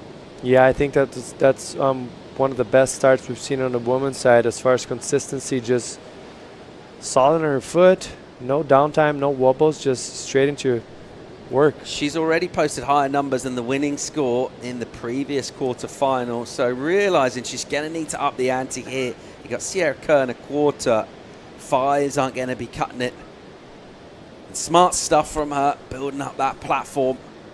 Sierra's job now is just to continue basically with the plan to look for that bit of quality water. And that's Aryna's characteristic, right? Like, I've watched quite a bit of her in events. Obviously, she's from South America, so I've seen her in the regionals, and she's not the type like Sierra Kerr that you can expect maybe fireworks, you know, like you're going to see her going in for airs and for progressive maneuvers, but she's so good at what she has in her strength. So, and she uses that to her advantage. Like, she's going to be the type of surfer that every heat's going to find great waves. It's going to apply pressure to the opponents, and it's going to get great scores. And that's what she's doing from the beginning right here. And a day like today, where the conditions are tricky, it's hard to find that, you know, wave to perform on. She's doing just fine so far. We'll adjust here as we see a set stand up. Sierra trying to get towards it. She won't do though. It'll be a case of dipping under it. Also, Aryna, I know we're in a position to take that wave. Another one will come through as well. So this lineup, which has posed constant questions, and it's challenged our surfers really in terms of the read in a number of ways, in terms of finding the best score, but also even from the point of view of when you do have priority for covering the other surfer exactly where you want to be. It's baffled a couple of people. It is providing something else to think about other than just your surf in the lineup positioning, key and crucial to surfing a good heat. Doing that so far is Aryna Rodriguez. Again, nice looking section, really nice rail turn with some power, nice and crisp, cutting the water, and then back up, slightly sluggish maybe on the hit relative to what you would have loved to do, but well surfed, under priority, another good wave. Yeah, definitely another good wave, and no mistakes, very flawless up to this point. I would have liked to see that transition in between the first turn and second a little bit quicker, because she would have gotten that lip line a little bit faster and cleaner. You're going to see here, beautiful carve. Nice body, upper body torque, and right there, see how she slowed down a little bit too much, hesitated, which it's hard to time, it's hard to aim. Like, the lip line is just unpredictable. It's moving a lot, as you can see on the top of that wave right there. It's just hard to figure it out where you're gonna place your board. But if she would have committed a little bit early in that transition, she would have got up a little bit cleaner, and that would have been an even bigger score. But it's a solid score. I think it's gonna be towards kind of the same situation as she's on right now. Sierra again, nice steep pocket here off the bottom with speed. Bang, cracks the lip, comes out with flow and the speed, carving down, uses that rail to great effect. Once again, sticky though that time, just kind of skids it out and loses pressure, loses momentum. Incomplete on the last turn. Aryna, arms swinging past her, trying to get back out for priority. So, decent way to get involved in the heat from Sierra, particularly the wave choice was good. Last turn, she would have loved to have cracked that and ridden out. Yeah, I think I've seen a little bit of what Ellie had a problem in one of her ways as well, just applying too much pressure on that back foot and stomping, sitting on the board, and what that does, it kind of just sinks your board in and you don't generate momentum forward. For that section specifically, it was kind of on a weaker side, and it's definitely not the choice right there. She should have been a little bit lighter on her foot, maybe just doing some, like being a little bit dramatic, using the body torque to just make the judges pay attention to the turn, but it wasn't the type of turn that you needed to force so much. That wave itself, she would have got more out of it if she would have done that. Under 17 to go in this. Score in for Sierra's pretty decent, 5-3-3. She's involved. She would have wanted a bit more, maybe another point, maybe a couple if she could have nailed something pretty decent to finish. But just the 2 turns, paying off pretty reasonable number. Priority is with Arena Rodriguez. This is an interesting match already. And the fact that Arena's momentum of catching decent waves and rhythm that she's had with the Oceans looking pretty good so far. She's going to need that coming up against someone like Sierra. You know it's going to surf with flair, bringing the creativity as well. But I like the power. It does feel like power tools from Arena. It's like the rail game's really good. She's attacking the left. The sort of basic fundamentals of surfing look so good when they're executed correctly. No doubt. She's a well-polished surfer. Different contrasts, obviously. Sierra a little bit more dynamic, cuts the water a little bit sharper, but Arena, a very powerful surfer, has a beautiful rail game. It's just a matter of now, you know, like I feel like for you to close this heat is still a long way to go. With someone like Sierra, you're going to need a big score. Looking to send surfers to semis here, setting up. We're real close to finals day at the World Junior Championships from the Philippines. Brought to you by the Tourism Promotions Board of the Philippines, who've done great work to bring the best age group surfers from around the world to the beautiful shores of La Union, where we are right now. Mona Lisa Point provided waves for us with ever-changing conditions from day to day.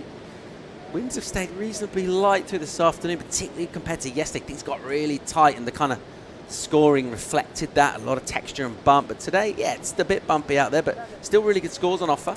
Yeah, to tell you the truth, like the wind is almost dead. It's not even barely that strong right now. It's just the way the swell's shaped here. It comes from like very up close, so it doesn't have too much time to clean up.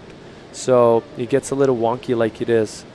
If you see it like there's barely any wind. When the wave is breaking, it almost feels like there's an offshore, just because obviously the water's moving faster, so it creates that little texture to it that it feels like it's an offshore, but it's a very light onshore that we have right now. The texture is just from the swell being so up close and developed right outside of us. A little over 14 minutes to go at the moment. The Peruvian Arena Rodriguez with the lead over Sierra Ko with a couple of sixes. More live action from the Philippines. Quarterfinal number 3 when we return.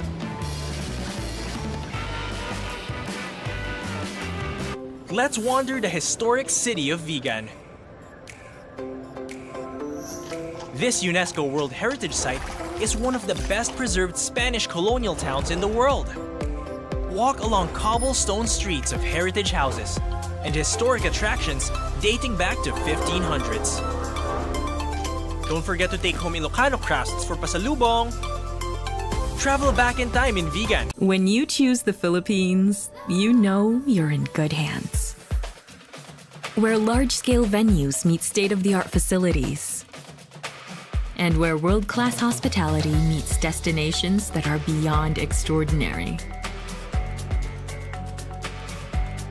With all hands at work to give you the best of the Filipino brand of service excellence. Welcome to the Philippines, where we take your business to heart.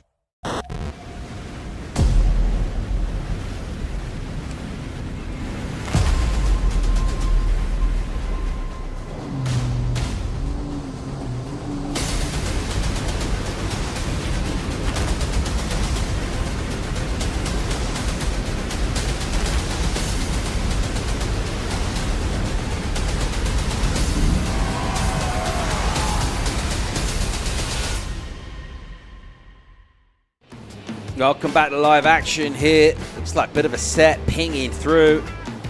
Cleaning up Sierra Kurt and Arena Rodriguez will fly above. You get beautiful shots of Mona Lisa Point. Having a look at Sierra Kurt. Under the priority at the moment of Arena Rodriguez, and in terms of the scoreboard as well, it is the Peruvian in the lead at the moment. Good work done to the former sixes.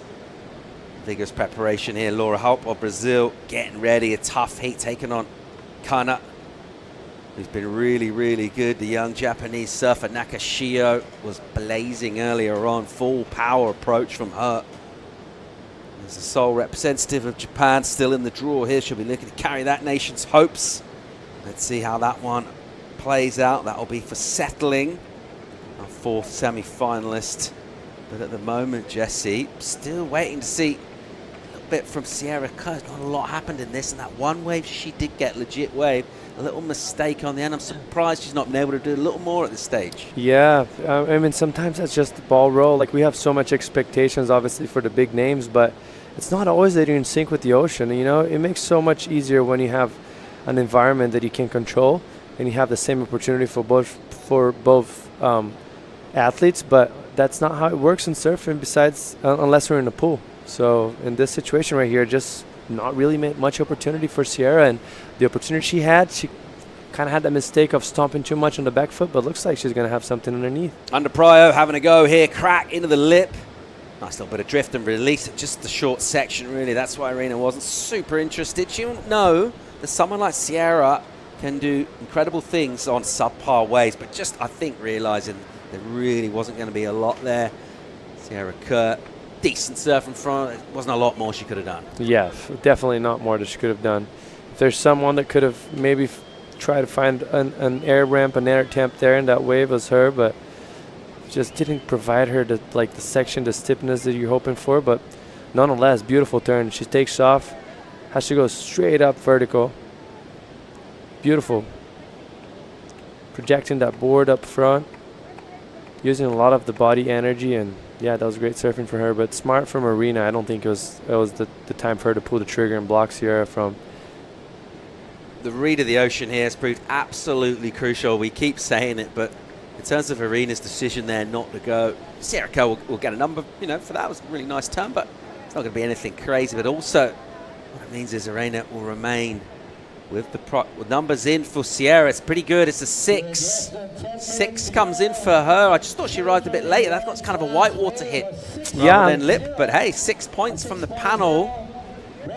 She's still chasing down a 6.67, so a score underneath both of the numbers for Arena, but nevertheless, decent way to get a 6 from basically a quick closeout. I know, and that's what happens when you have those freak of natures of talented. They turn kind of like Bronson, turn 4-point rides into 6-point rides, and that's what she did right there. Judges really liking the criticalness of and the projection on that turn.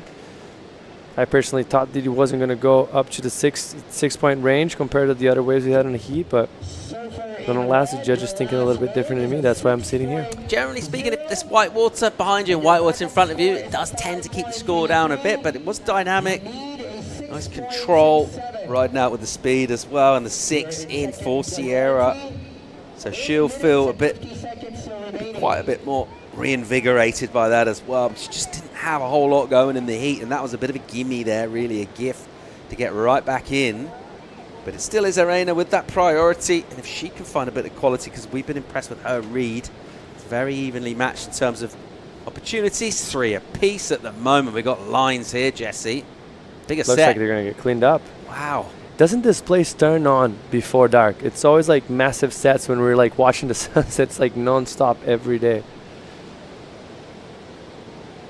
Big one will boom.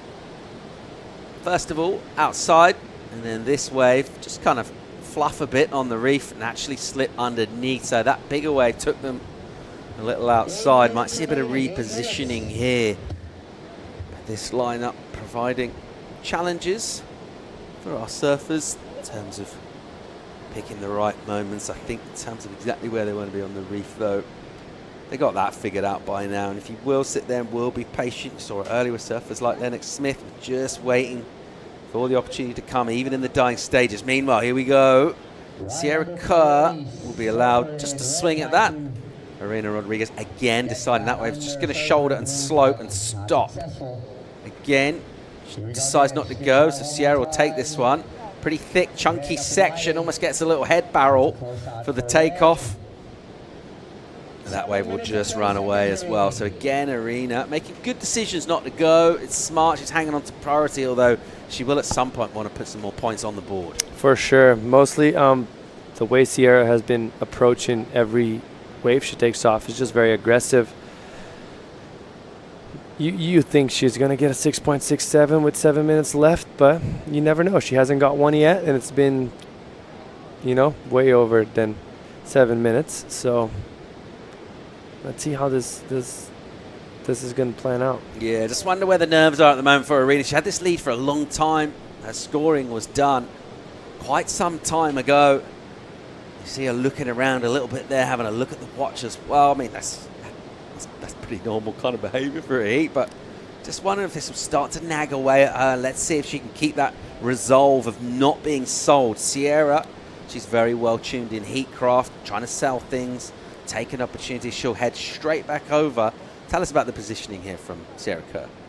I mean, she kind of is doing what she needs to do. She needs to be active. She sits under priority, and she's the type of surfer that can actually turn mediocre waves into good scores. And she doesn't need a massive score right now. It's a solid score, but not a massive one. So she needs to keep the opponent guessing if they should pull the trigger or not. As you see it right there, she might have an opportunity. But every time that a wave pops up, you see her putting her nose and towards the beach, kind of making Arena have to think about it. So it's smart of her to apply that pressure.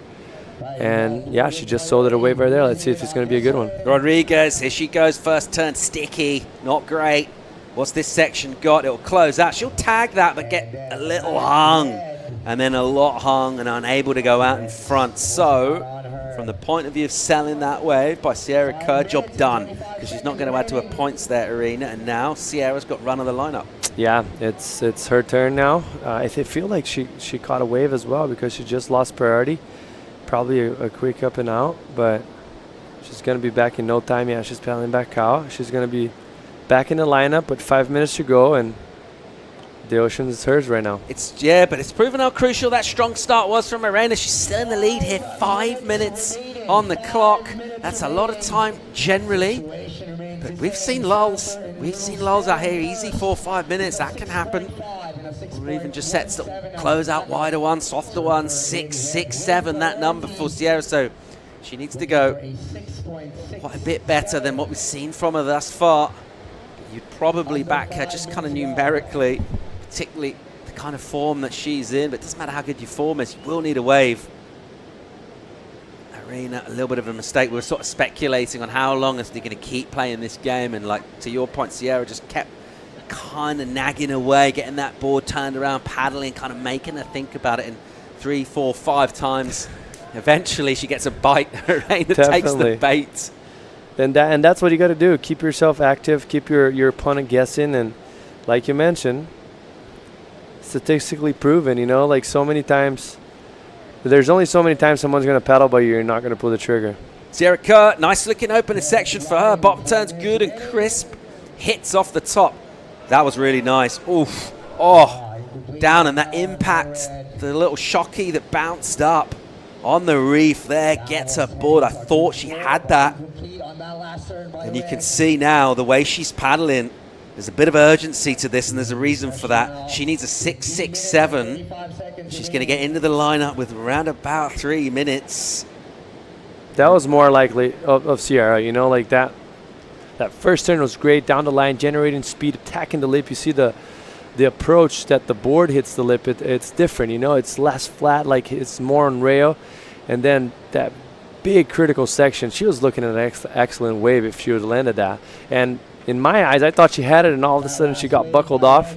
But she looked good on top of the board. It was nothing to do with pressure or anything, it seems like, in my way. She just went for a big turn, and sometimes you fall. That's the name of the game. But for Arena's luck right there, she fell off, and she still sits in the same spot, but now it's second priority, and Arena's going to have to probably have play a very smart, decent defense game right now. Some very important decisions to be made with that priority.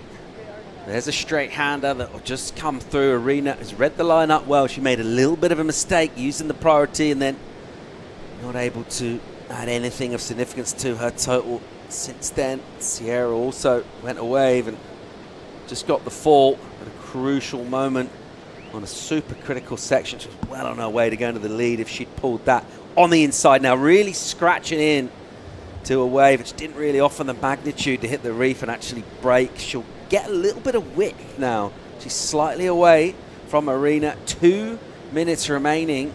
Irina Rodriguez of Peru up against Sierra Kerr, who has won so many events in qualifying in Asia, particularly. She's been absolutely cleaning up and been dominant.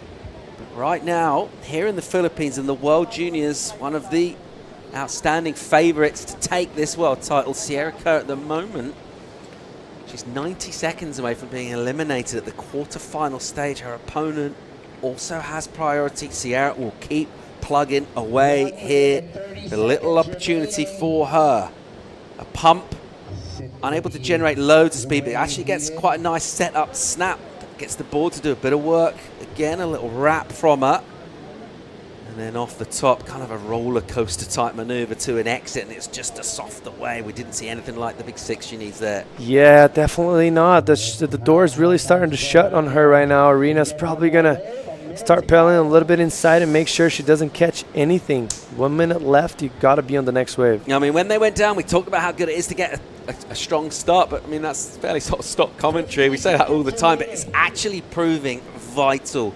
Those 2 6s from Irina Rodriguez at the start of this heat, at the moment, they're keeping her in competition and they're sending her to finals day against one of the outstanding global greats of the sport at the moment, Sierra Kerr. This is a huge upset here and a big moment. Still 30 seconds left. All the time Sierra Kerr is in the water. She's a chance of getting a 6, but here goes Irina. She likes the look of this wave, and she'll surf it and she'll tag it for a finish, and she'll bang that out and come out of the white water. So Irina Rodriguez, who started really strong in that and then went pretty quiet, and that's the reason why essentially she took that wave, because Sierra's way down. But hang on, she's up here looking for a 6, and she'll chop the tail out and reverse it around. So there's the dynamic approach. She didn't need a lot of a run up to I don't know how she pulled that off, like seriously. And she liked it. You saw a little bit of jubilation just that she made that, and now she is just grinding out again. And she's asked a question here. That's what she had to do. Yeah, definitely. Like, I mean, she made as much as she could. I don't see that coming to 6.67, but the fight, the approach, that wave was so tricky to get a blowtail reverse into it. She took off already into the channel in that section of the wave that it gets a bit flat. There's a lot of water moving from all the water that comes up the reef, so it's just so tricky to do, and she rolled that pretty clean. It lacked a little bit of intensity, obviously, but it was a very technical maneuver. I wonder what the judges are going to go on this. Yeah, just compared to, obviously, some of her better stuff, a little bit, it's got bunny hop feel to that kind of maneuver, but hey, she got a 6 for one turn on a whitewater section. So more critical, though, in my opinion, you know, like, a wave of consequence. There's steepness to it, like it was hollow. So yeah, the judges thinking the same way as we were. Yeah, they make it official, comes in quite a bit under.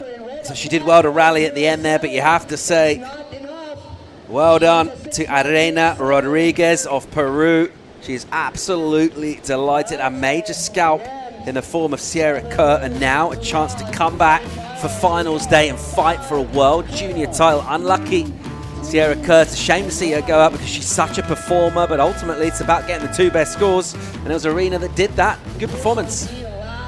Yeah, that was super impressive. Way to put yourself into the semifinals, beating probably the most, not probably, the most informed surfer of the event. I mean, look how much this means. She's absolutely delighted there.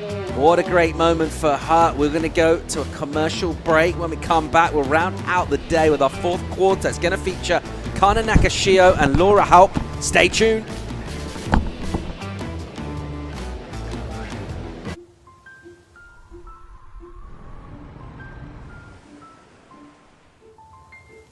When it's love,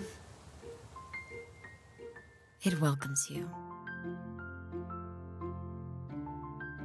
It appreciates you. It inspires you and gives you a reason to go on. A reason to do great things and conquer great heights. It is there to give you courage, to empower you, and honor your strength. Love is always worth the wait.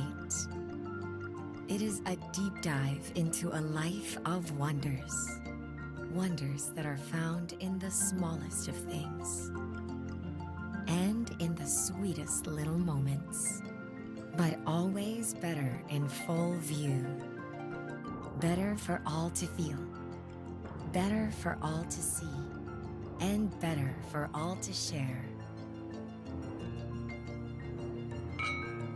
This is how you know that love is real. When it expects nothing in return, yet makes you yearn to give it back. When it leaves a mark on your soul that you'll take everywhere you go. As you walk into the new chapters of your life. But even if you can't fully understand it, even if you can't put it into words, sometimes knowing it's with you is enough. Because when it's love,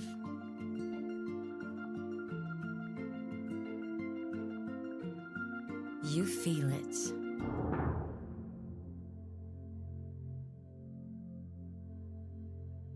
Welcome back to the WSL World Junior Championships presented by TPB. We are back with the winner of a very hard quarterfinal. Irina, you pulled a very hard Sierra Kerr. She was in form. She had a great round of 16, but you absolutely killed it in that quarterfinal. Now you're on to the semifinals. You must be feeling amazing. Yeah, it was so surreal to make this heat against Sierra. I was in my mind. I was like, okay, reset, and it doesn't matter who it is, but I knew it was Sierra, so I was just giving it my all.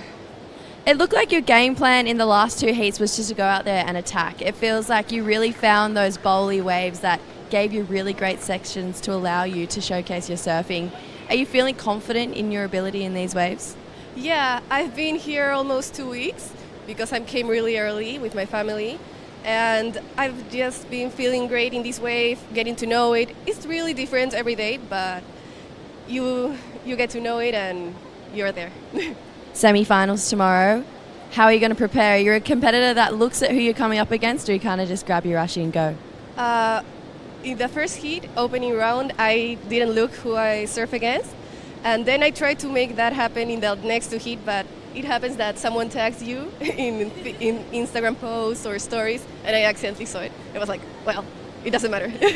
So just, everyone rips here. We are in the World Juniors for a reason, so they are just the best of the region. So I'm just giving it my all in every heat. You have a great, crew of people supporting you here. Catalina from Peru as well. It must feel nice to have other people from your region here as well. Yeah, Catalina, she surfs great. She almost made it past the round of 16. So I knew that everyone here was going to rip. So having her here is just also great because it's really fun. Also in the free surfs. So we were just surfing so much in the days before the comp. So it's been great. And I'm sure there's a lot of people back home that love you and want to hear something from you. So feel free to say something back home. Hola a todos, muy feliz, estamos en las semifinales, vamos con todo al día final y muchas gracias por quedarse viendo, que debe ser de madrugada. Amazing, thank you so much. Thank you, Paul, thank you, Jessie. Yeah, thanks, Jessie. What a total legend, Irina. Oh my gosh, so much charisma, and it's just so cool to see how stoked she was. She knew she pulled off a very tricky heat. When you're the underdog going against a star like Sierra Kerr since such a young age, it seems like it's double the task, and she just pulled that off. As she mentioned, she said that she didn't want to, she wanted to go to the heat without thinking who it was, but she knew it was Sierra. I just like the fact, you know what? Now it's finals day. Like, she didn't get there. It's not a present. She's got there through her surfing, her skill, and her hard work. She's surfing for a world title now, and I love that. I think she's a great addition to our semi-finalists. Let's see who the fourth semi-finalist is going to be for the women. Setting up this heat, Kana Nakashio. She's a powerhouse. So is Laura Rapp. So we're looking at big rail surfing and big turns, and that's what we're getting so far in this heat, Jesse. Man, what a cracker of a start. Nice wave there for Laura. Beautiful combination of maneuvers. Very smart surfing. Read that wave well. Finished it off strong. And on the other hand here, looks like surfing red. Back to back. Wow, deep bottom turn. Projecting that board up and over.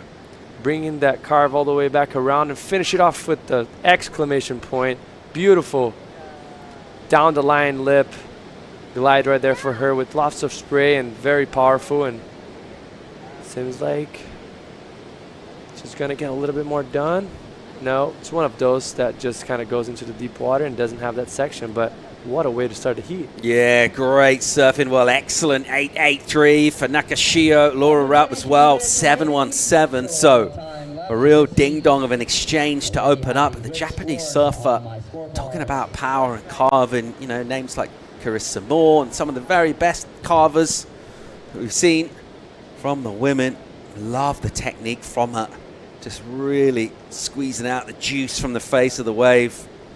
And going off excellent from your very first wave in a heat. That'll give us so much fire for the rest of this one. Yeah, she's definitely been a standout in this event since round one.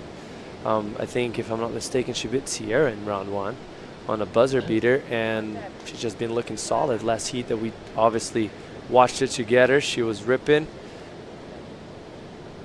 Powerful surfer, stocky, like low center of gravity, really helping on those closeout maneuvers. Like that last closeout turn obviously brought that score up to in the excellent range. Laura Rapp, on the other hand, 7.17, decent return for her. Just a shorter wave with fewer turns. But from her point of view now, she's going to have to just bring everything, right? Like, we know how amazing she can be. She's got to click in and try and surf towards that excellence. She has to. If I'm looking at, if I'm her right now, I'm looking at 8-point rides. Like that gap of difference of 1.67, it's massive on the first score. And mostly, if it was halfway through the heat, maybe towards the end of the heat, and there's no backups being set up yet, it would be a different story. But with 21 minutes left, you gotta expect that Kana is gonna actually get another good score. So she needs to be looking excellent right now, for excellence now. So good to see quality to round out the day in this fourth quarter final. And we're setting it up in terms of the boys. It's already been decided. We've got Winter Vincent, Donegan, Dos Santos, Smith, and Medi through to quarterfinals. And for the women, they're setting that up right now. We're just seeing Rodriguez go through out of a tough heat with Sierra Kerr. Who is she going to face?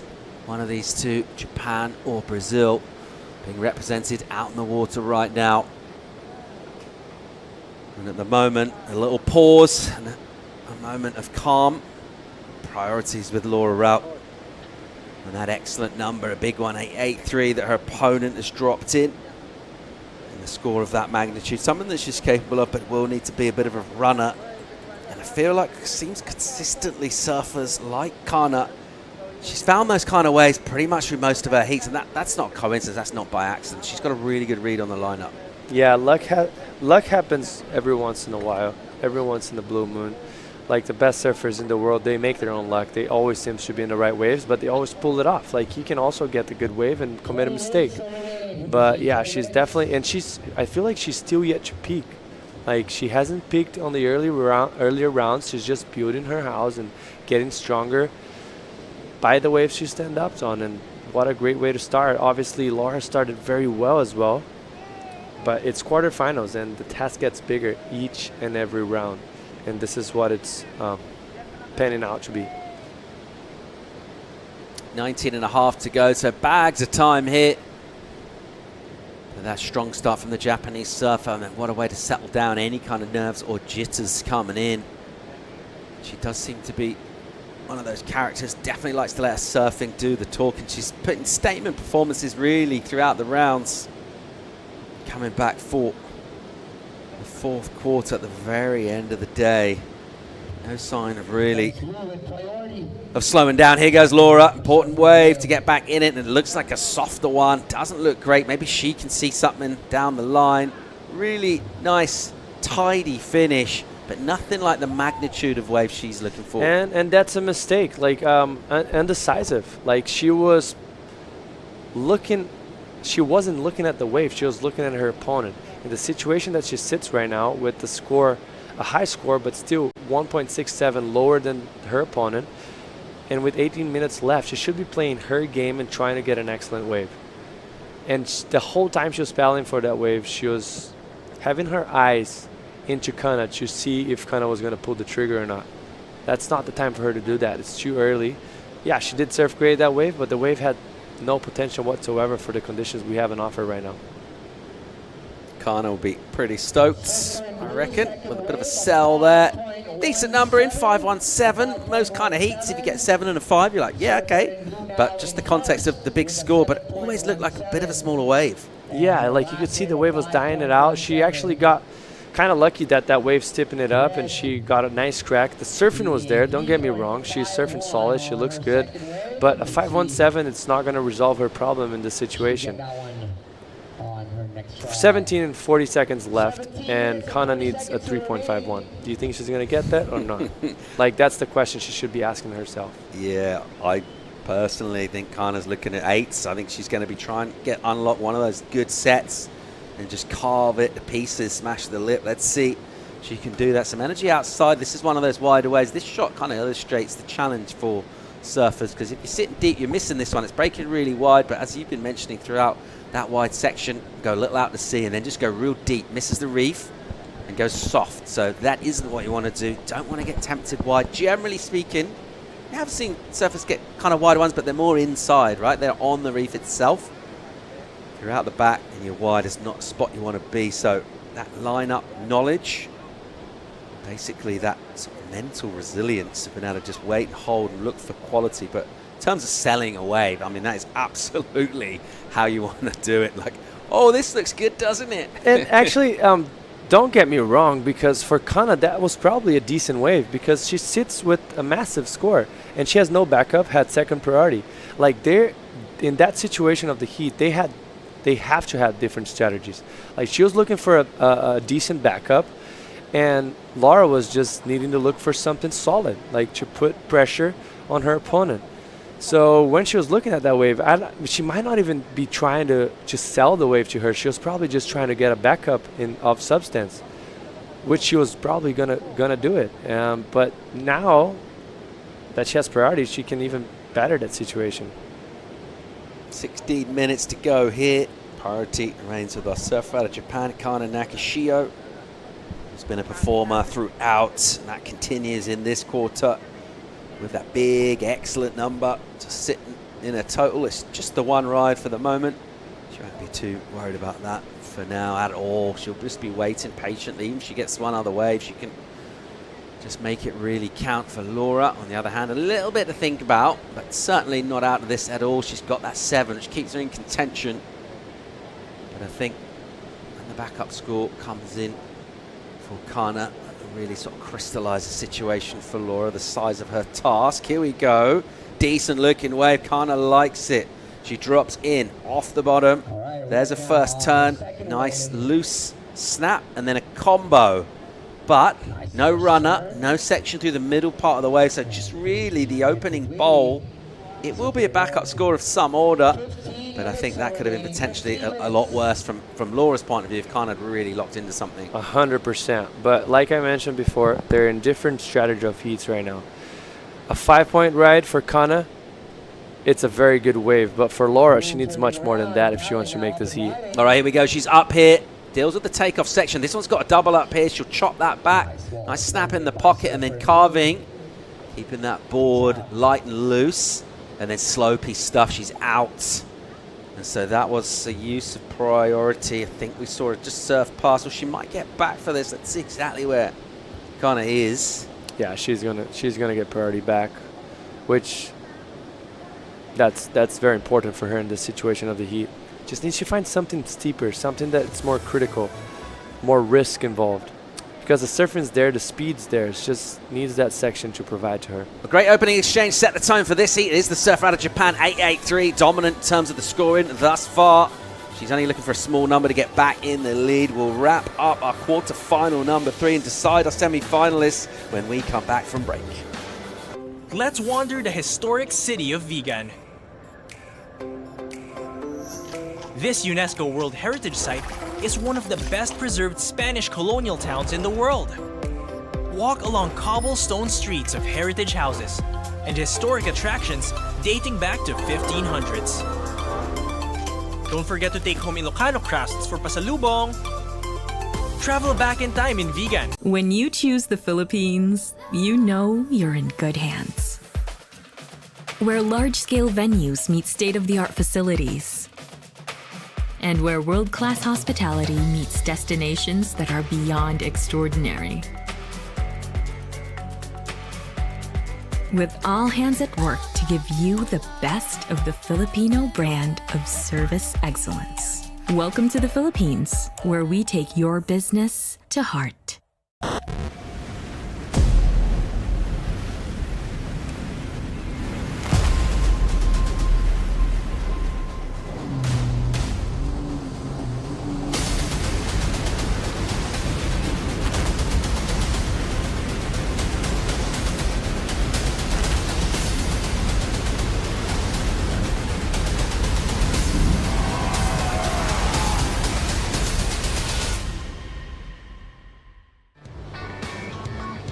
Welcome back to the World Junior Championships, presented by the Tourism Promotion Board of the Philippines. Kana Nakashio of Japan, Laura Haupt from Brazil. And at the moment it is the surfer out of Japan in a strong position here. 883 early doors, 617 is the size of the backup. We saw that just before we went to break, and a couple of fight back waves from Laura Haupt, a couple of threes really, so unable to really unlock. So her backup is still 517. That goes with a 717, so her requirement now needs to go up towards that excellent range. This, Jessie Mendez, was during the break. Yeah, let's see what happened here. It looked like a bunch of, a lot of whitewash, which makes it very hard for her to track and engage the rails and fins. And that wave's kind of going flat. She needs, like I mentioned before, I'm going to sound like a broken record, but she needs to find a wave of substance with the criticalness in it. If she keeps finding those open walls that doesn't give her verticality and just a steep section, she's not going to get the score she's needing. And as we expected, she needs a 7.84 right now. Yeah, got a bit of work to do now. Really, that excellent number is evading her, and that's minimum requirement, right? Because all Kana needs to do is improve on a 6, and then that will be a really solid, excellent number required by Laura. Kana is in a great place at the moment. That's impressed, 617, just the combo of 2 turns, but she just puts a little extra in. I think the power is really being tried. Both of these two, actually, really powerful surfers, really drivey techniques. I really like to see the way they go at it, but Laura, she's having a little trouble here just in terms of unlocking a bit of quality. But do you know what? There just haven't been those waves come through. It's not like she's not taken them. Since that first exchange and that big 8 that came through for Kana, there just hasn't really been a runner come through. So she's not really done anything wrong, but that's what she ultimately needs to try and get. Multiple sections with speed. And she can impress the panel, get up towards that excellent range where she needs to go. Just over 10 minutes and 15 seconds to go in this. Kana Nakashio will be feeling pretty good overall about the way things are going in terms of that situation on the scoreboard. She hasn't had to expend much energy at all either. And at the moment, she's looking pretty good. Definitely not going to count Laura out though with all this time. All she can do, and we have seen surfers get clutch, excellent numbers already in this event, the very end of the heat. Obviously, it's easy to say from here. Kana found a special wave, like mostly to start the heat. You know, that's a special wave. 3 major maneuvers out the back on the conditions that we have on offer. But what can you do about it? This is your reality at the moment. This is the task you have in front of you. So you just got to recognize and move forward. Try to, match what she's done. You've been surfing enough time through the years, you start to realise at some point my opportunity will come. That particular one went to her. Where's mine? She perhaps thinks this is it, Laura. So paddle, not quite back to the top of the point, but a good-looking steep section. She uses that rail to redirect and a stinging finish, which will be incomplete from her. So pulling the trigger and deciding to go, to stay in motion. Not quite the section necessarily she was after, but you can forgive her for taking a risk and pushing on that last section because she knew she needed to hit that pretty hard. Yeah, she needed to, and I don't think no matter if she landed or not, she would not be looking at the score she was hoping for. But that wave seemed like it was a little bit more up the point. She had a closeout section, and that's what I would hope she would identify right now. Just go deep, get those steeper waves, maybe the low runners that double up nicely, and get 2 big cracks on it. You can get an excellent score. We've seen that throughout all the days here. We'll take it in from the drone and have a look back at the contest setup here. Real close, just perched really. Where the reef ends, a mixture of sand and reef out here, and then the tide comes in the evening and fills things up. Pretty flat overall in terms of that topography, that bathymetry. A great load of reef sticking out even at low, but the whole shelf just kind of goes dry right now. That is filling in, tends to help a little energy get up, kind of gets on the button there. And we have seen pulses throughout the afternoon evening sessions. That's exactly what Laura Wright would love to happen now in terms of the fact that she needs a bit of a bomb. She needs to basically go excellent 7.84. That requirement, once again, that just assumes there is no further improvement from Kana Nakashira, who does hold down the priority. And 617 is not a big number to need to try and improve on as well from Kana.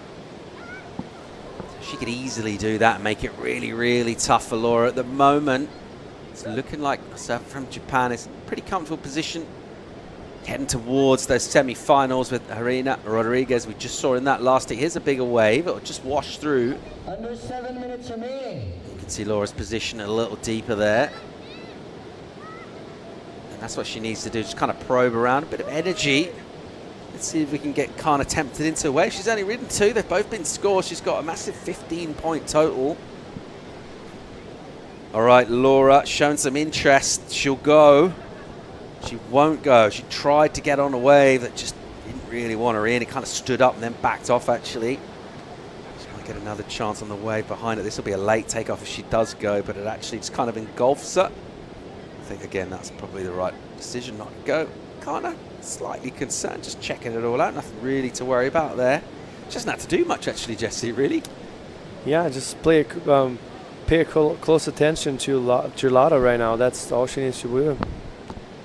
Avoid her the opportunities that she's going to get. Like, there's probably going to be more opportunities. I don't know if it's a 7.84 is going to come towards her, but you want to minimize the opportunities from your opponent and the chances that they have. So if something of substance looks like it's approaching, pull the trigger and throw the ball up to her side. Obviously you're not going to go in something that doesn't have any opportunities ahead of her, but if you have a little bit of doubt, hey, might as well just pull the trigger and make sure you blocked her and let her make the next few decisions of where she's going to, have to take off and where she's going to have to position and grip in her head.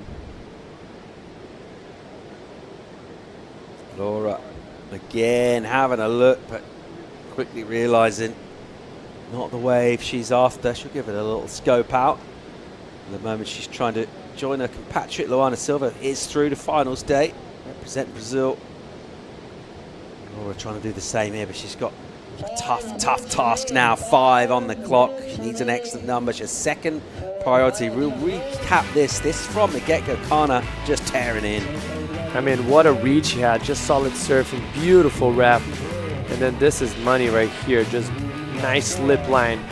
Very solid on her foot, throwing buckets up to the skies, and damage was done. This is just a little bit extra bonus section for her, but everything goes done in the beginning with that 3 major maneuvers back to back. and this is her backup, just very smart. Like, not letting the clock run out too much, getting a solid backup to apply even more pressure, mostly because she has such a big gap in that first massive score compared to what Laura has. And this is Laura's first wave. Also amazing surfing. Her board looks great, on point. Beautiful finish right there. Body expression. And this is her backup, a little bit smaller wave. That's when I thought like she pulled the trigger a little bit too early. It wasn't the wave that she should have been looking for. Finish it off strong. Still, the difference between the surfers, like surfing actually pretty similar. Both solid, quick, boards are looking good, gliding nicely. Just wave selection right there. It's all about the waves out here at Mona Lisa Point. It's all about the scoreboard, particularly if you're Laura Rapp at the moment. She's on the wrong side of a big number. Let's have a look at what exactly she just did here. Oh my gosh, that was a steep section right there. That wave even spit. Just a little bit out of position. A little bit late to the takeoff, and that criticalness just kind of, she had to go around, which is unfortunate for her. And beautiful surfing, nice way to finish it off. One more turn. But yeah, once again, just a lot of kind of cutbacks and carves. The wave was a little bit flatter. If she would have taken off maybe 10 feet deeper and caught that first section and went big on it, she would be looking at a very healthy score. But she's putting a lot into this. I feel like every time we pick up the Jones shot, she's paddling and breathing and making that long paddle back out against the current here. She's on her way back out again. Number of some kind will come her way. It was a bomb-looking wave. Actually spat on that takeoff. I wonder if I've really seen anyone pull in. I wonder what that would do in terms of the criteria. But she was able to get some good turns done, but just a little bit after the fact. Just slightly out in front. Nice crisp carving turns. Not super critical. Didn't see loads of lip, did we? Therefore, the number might not be quite the order she needs. She does need to go really, really good. It's still just a calm position from Kana at the moment, holding down Matt Pryor, and with a couple of minutes on the clock, really there's been that one wave in the entire heat that's really kind of stood out and shone. And she's found it, and if you can do that, if your surfing can match. And what a solid hit so far for her. Just 2 waves ridden. Made it look pretty easy. Even that 617, pretty impressive really to get that kind of a score. Wasn't a great looking wave. Really good number in for Laura though. Tell you what, she's brought the requirement down because she's improved her high score. 757 in for her. That was a big number for Laura Haupt of Brazil. 757. Her total is decent, 14.74. But guess what? She's still in second and needing a 7.44. But some major pressure applied back on Kana right now, Jesse. Yeah, you could tell in her face when she heard it. She started having a little bit of sense of urgency. Started pedaling towards the channel a bit more. She kind of get a closer look to Laura because obviously gaining momentum, still a big task. Pretty much the same as what she needed before. 0.4 less than what she needed. But hey, that could be the difference if you find a wave, you know? She basically needs to do a bit of that again. Final 45 seconds, a little frustration. She wanted that wave to stand up. Never really looked like doing it. But she's just trying to manifest right now. That's all she can do. Get down towards 30 seconds. She should keep her head up. That was amazing surfing from both of the surfers. Both looked on point. Barely any mistakes when they stood up on the board, but just lacked a little bit of wave selection right there. Sometimes just luck doesn't go to your side, but kind of making the most of the opportunity she had and getting a massive lead. High score of the day today in this very heat, the beginning of it, 883 for Kana. That's why she's heading to semis at the moment.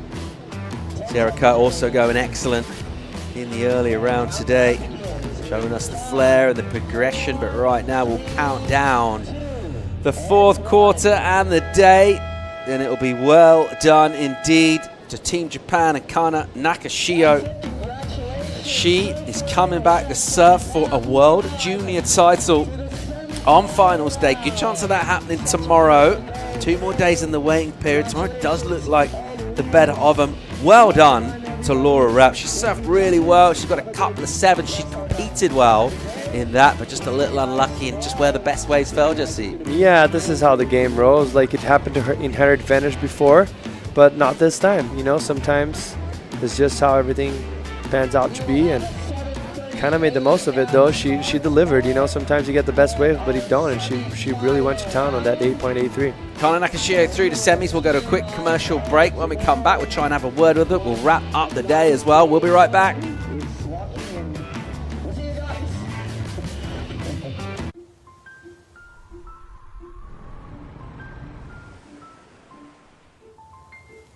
When it's love, it welcomes you. It appreciates you. It inspires you. And gives you a reason to go on. A reason to do great things. And conquer great heights. It is there to give you courage, to empower you, and honor your strength. Love is always worth the wait. It is a deep dive into a life of wonders. Wonders that are found in the smallest of things. And in the sweetest little moments. But always better in full view. Better for all to feel, better for all to see, and better for all to share. This is how you know that love is real. When it expects nothing in return, yet makes you yearn to give it back. When it leaves a mark on your soul that you'll take everywhere you go. As you walk into the new chapters of your life. But even if you can't fully understand it, even if you can't put it into words, sometimes knowing it's with you is enough. Because when it's love,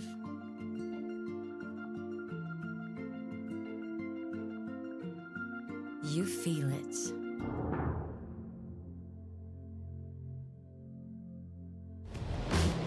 Beautiful scenes at Mona Lisa Point on a sunny Friday evening here, golden hour, along the fine shores of La Union, and all smiles from Kana Nakashio, brilliant surfer out of Japan, who just absolutely tore in and went excellent. Mate, what a day. That was a great day. I mean, if we look back into it, I got to give props to Winter Vincent, right?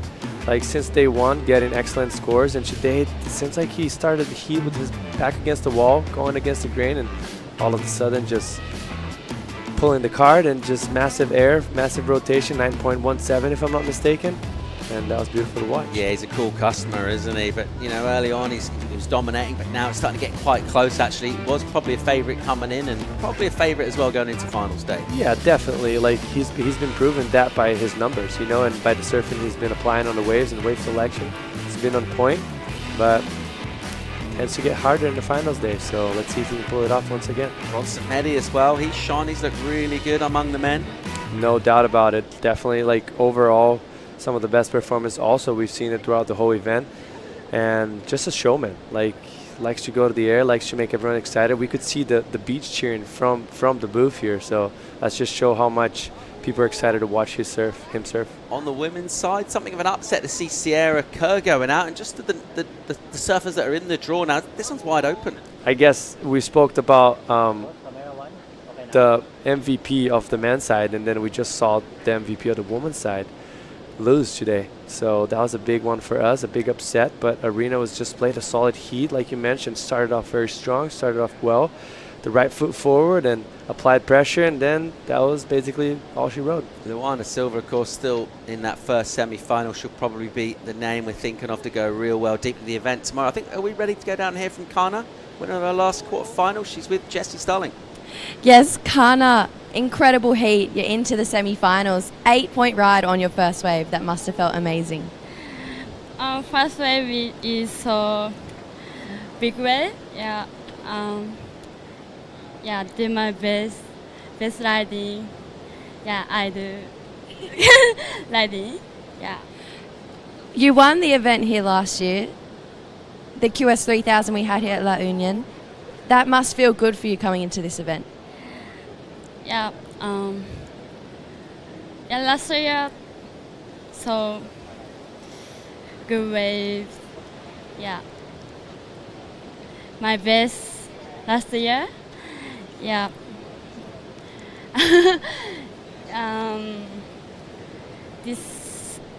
This year, World Junior, so なんて言うんだろう We know you got a lot of fans back home in Japan as well. I'll let you say something to your friends and family back home in Japan. 応援ありがとうございます。相手の選手のラストウェーブ乗せさせちゃって、すごい歓声もすごく聞こえて、ちょっとドキドキだったんですけど、1本目でいい波に乗れてスコアできて勝てたので、明日もっと気合い入れて自分のライディングして優勝を目指して頑張るので応援よろしくお願いします。We love you, Kana. Congratulations. Thanks, Paul. Thanks, Jesse. We'll see you guys tomorrow. Great stuff. What a performer into finals day with an excellent performance. And we talked about Luana Silva on that first semi, but tell you what, Kana Nakashira in that second semi, she's going to be deadly out here. Already got that winning feeling here from winning a QS at this very wave. We're thinking finals day tomorrow. World champions to be crowned for men and women.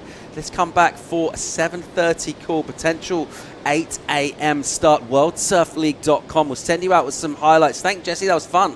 That was an awesome day, and I'm glad everyone showed up and went to town. The last few heats made us excited. Let's go. We'll see you tomorrow.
This copyrighted event broadcast is produced by the World Surf League for broadcast around the world and may not be retransmitted, reproduced, rebroadcast, or otherwise distributed or used in any form without the written consent of the World Surf League.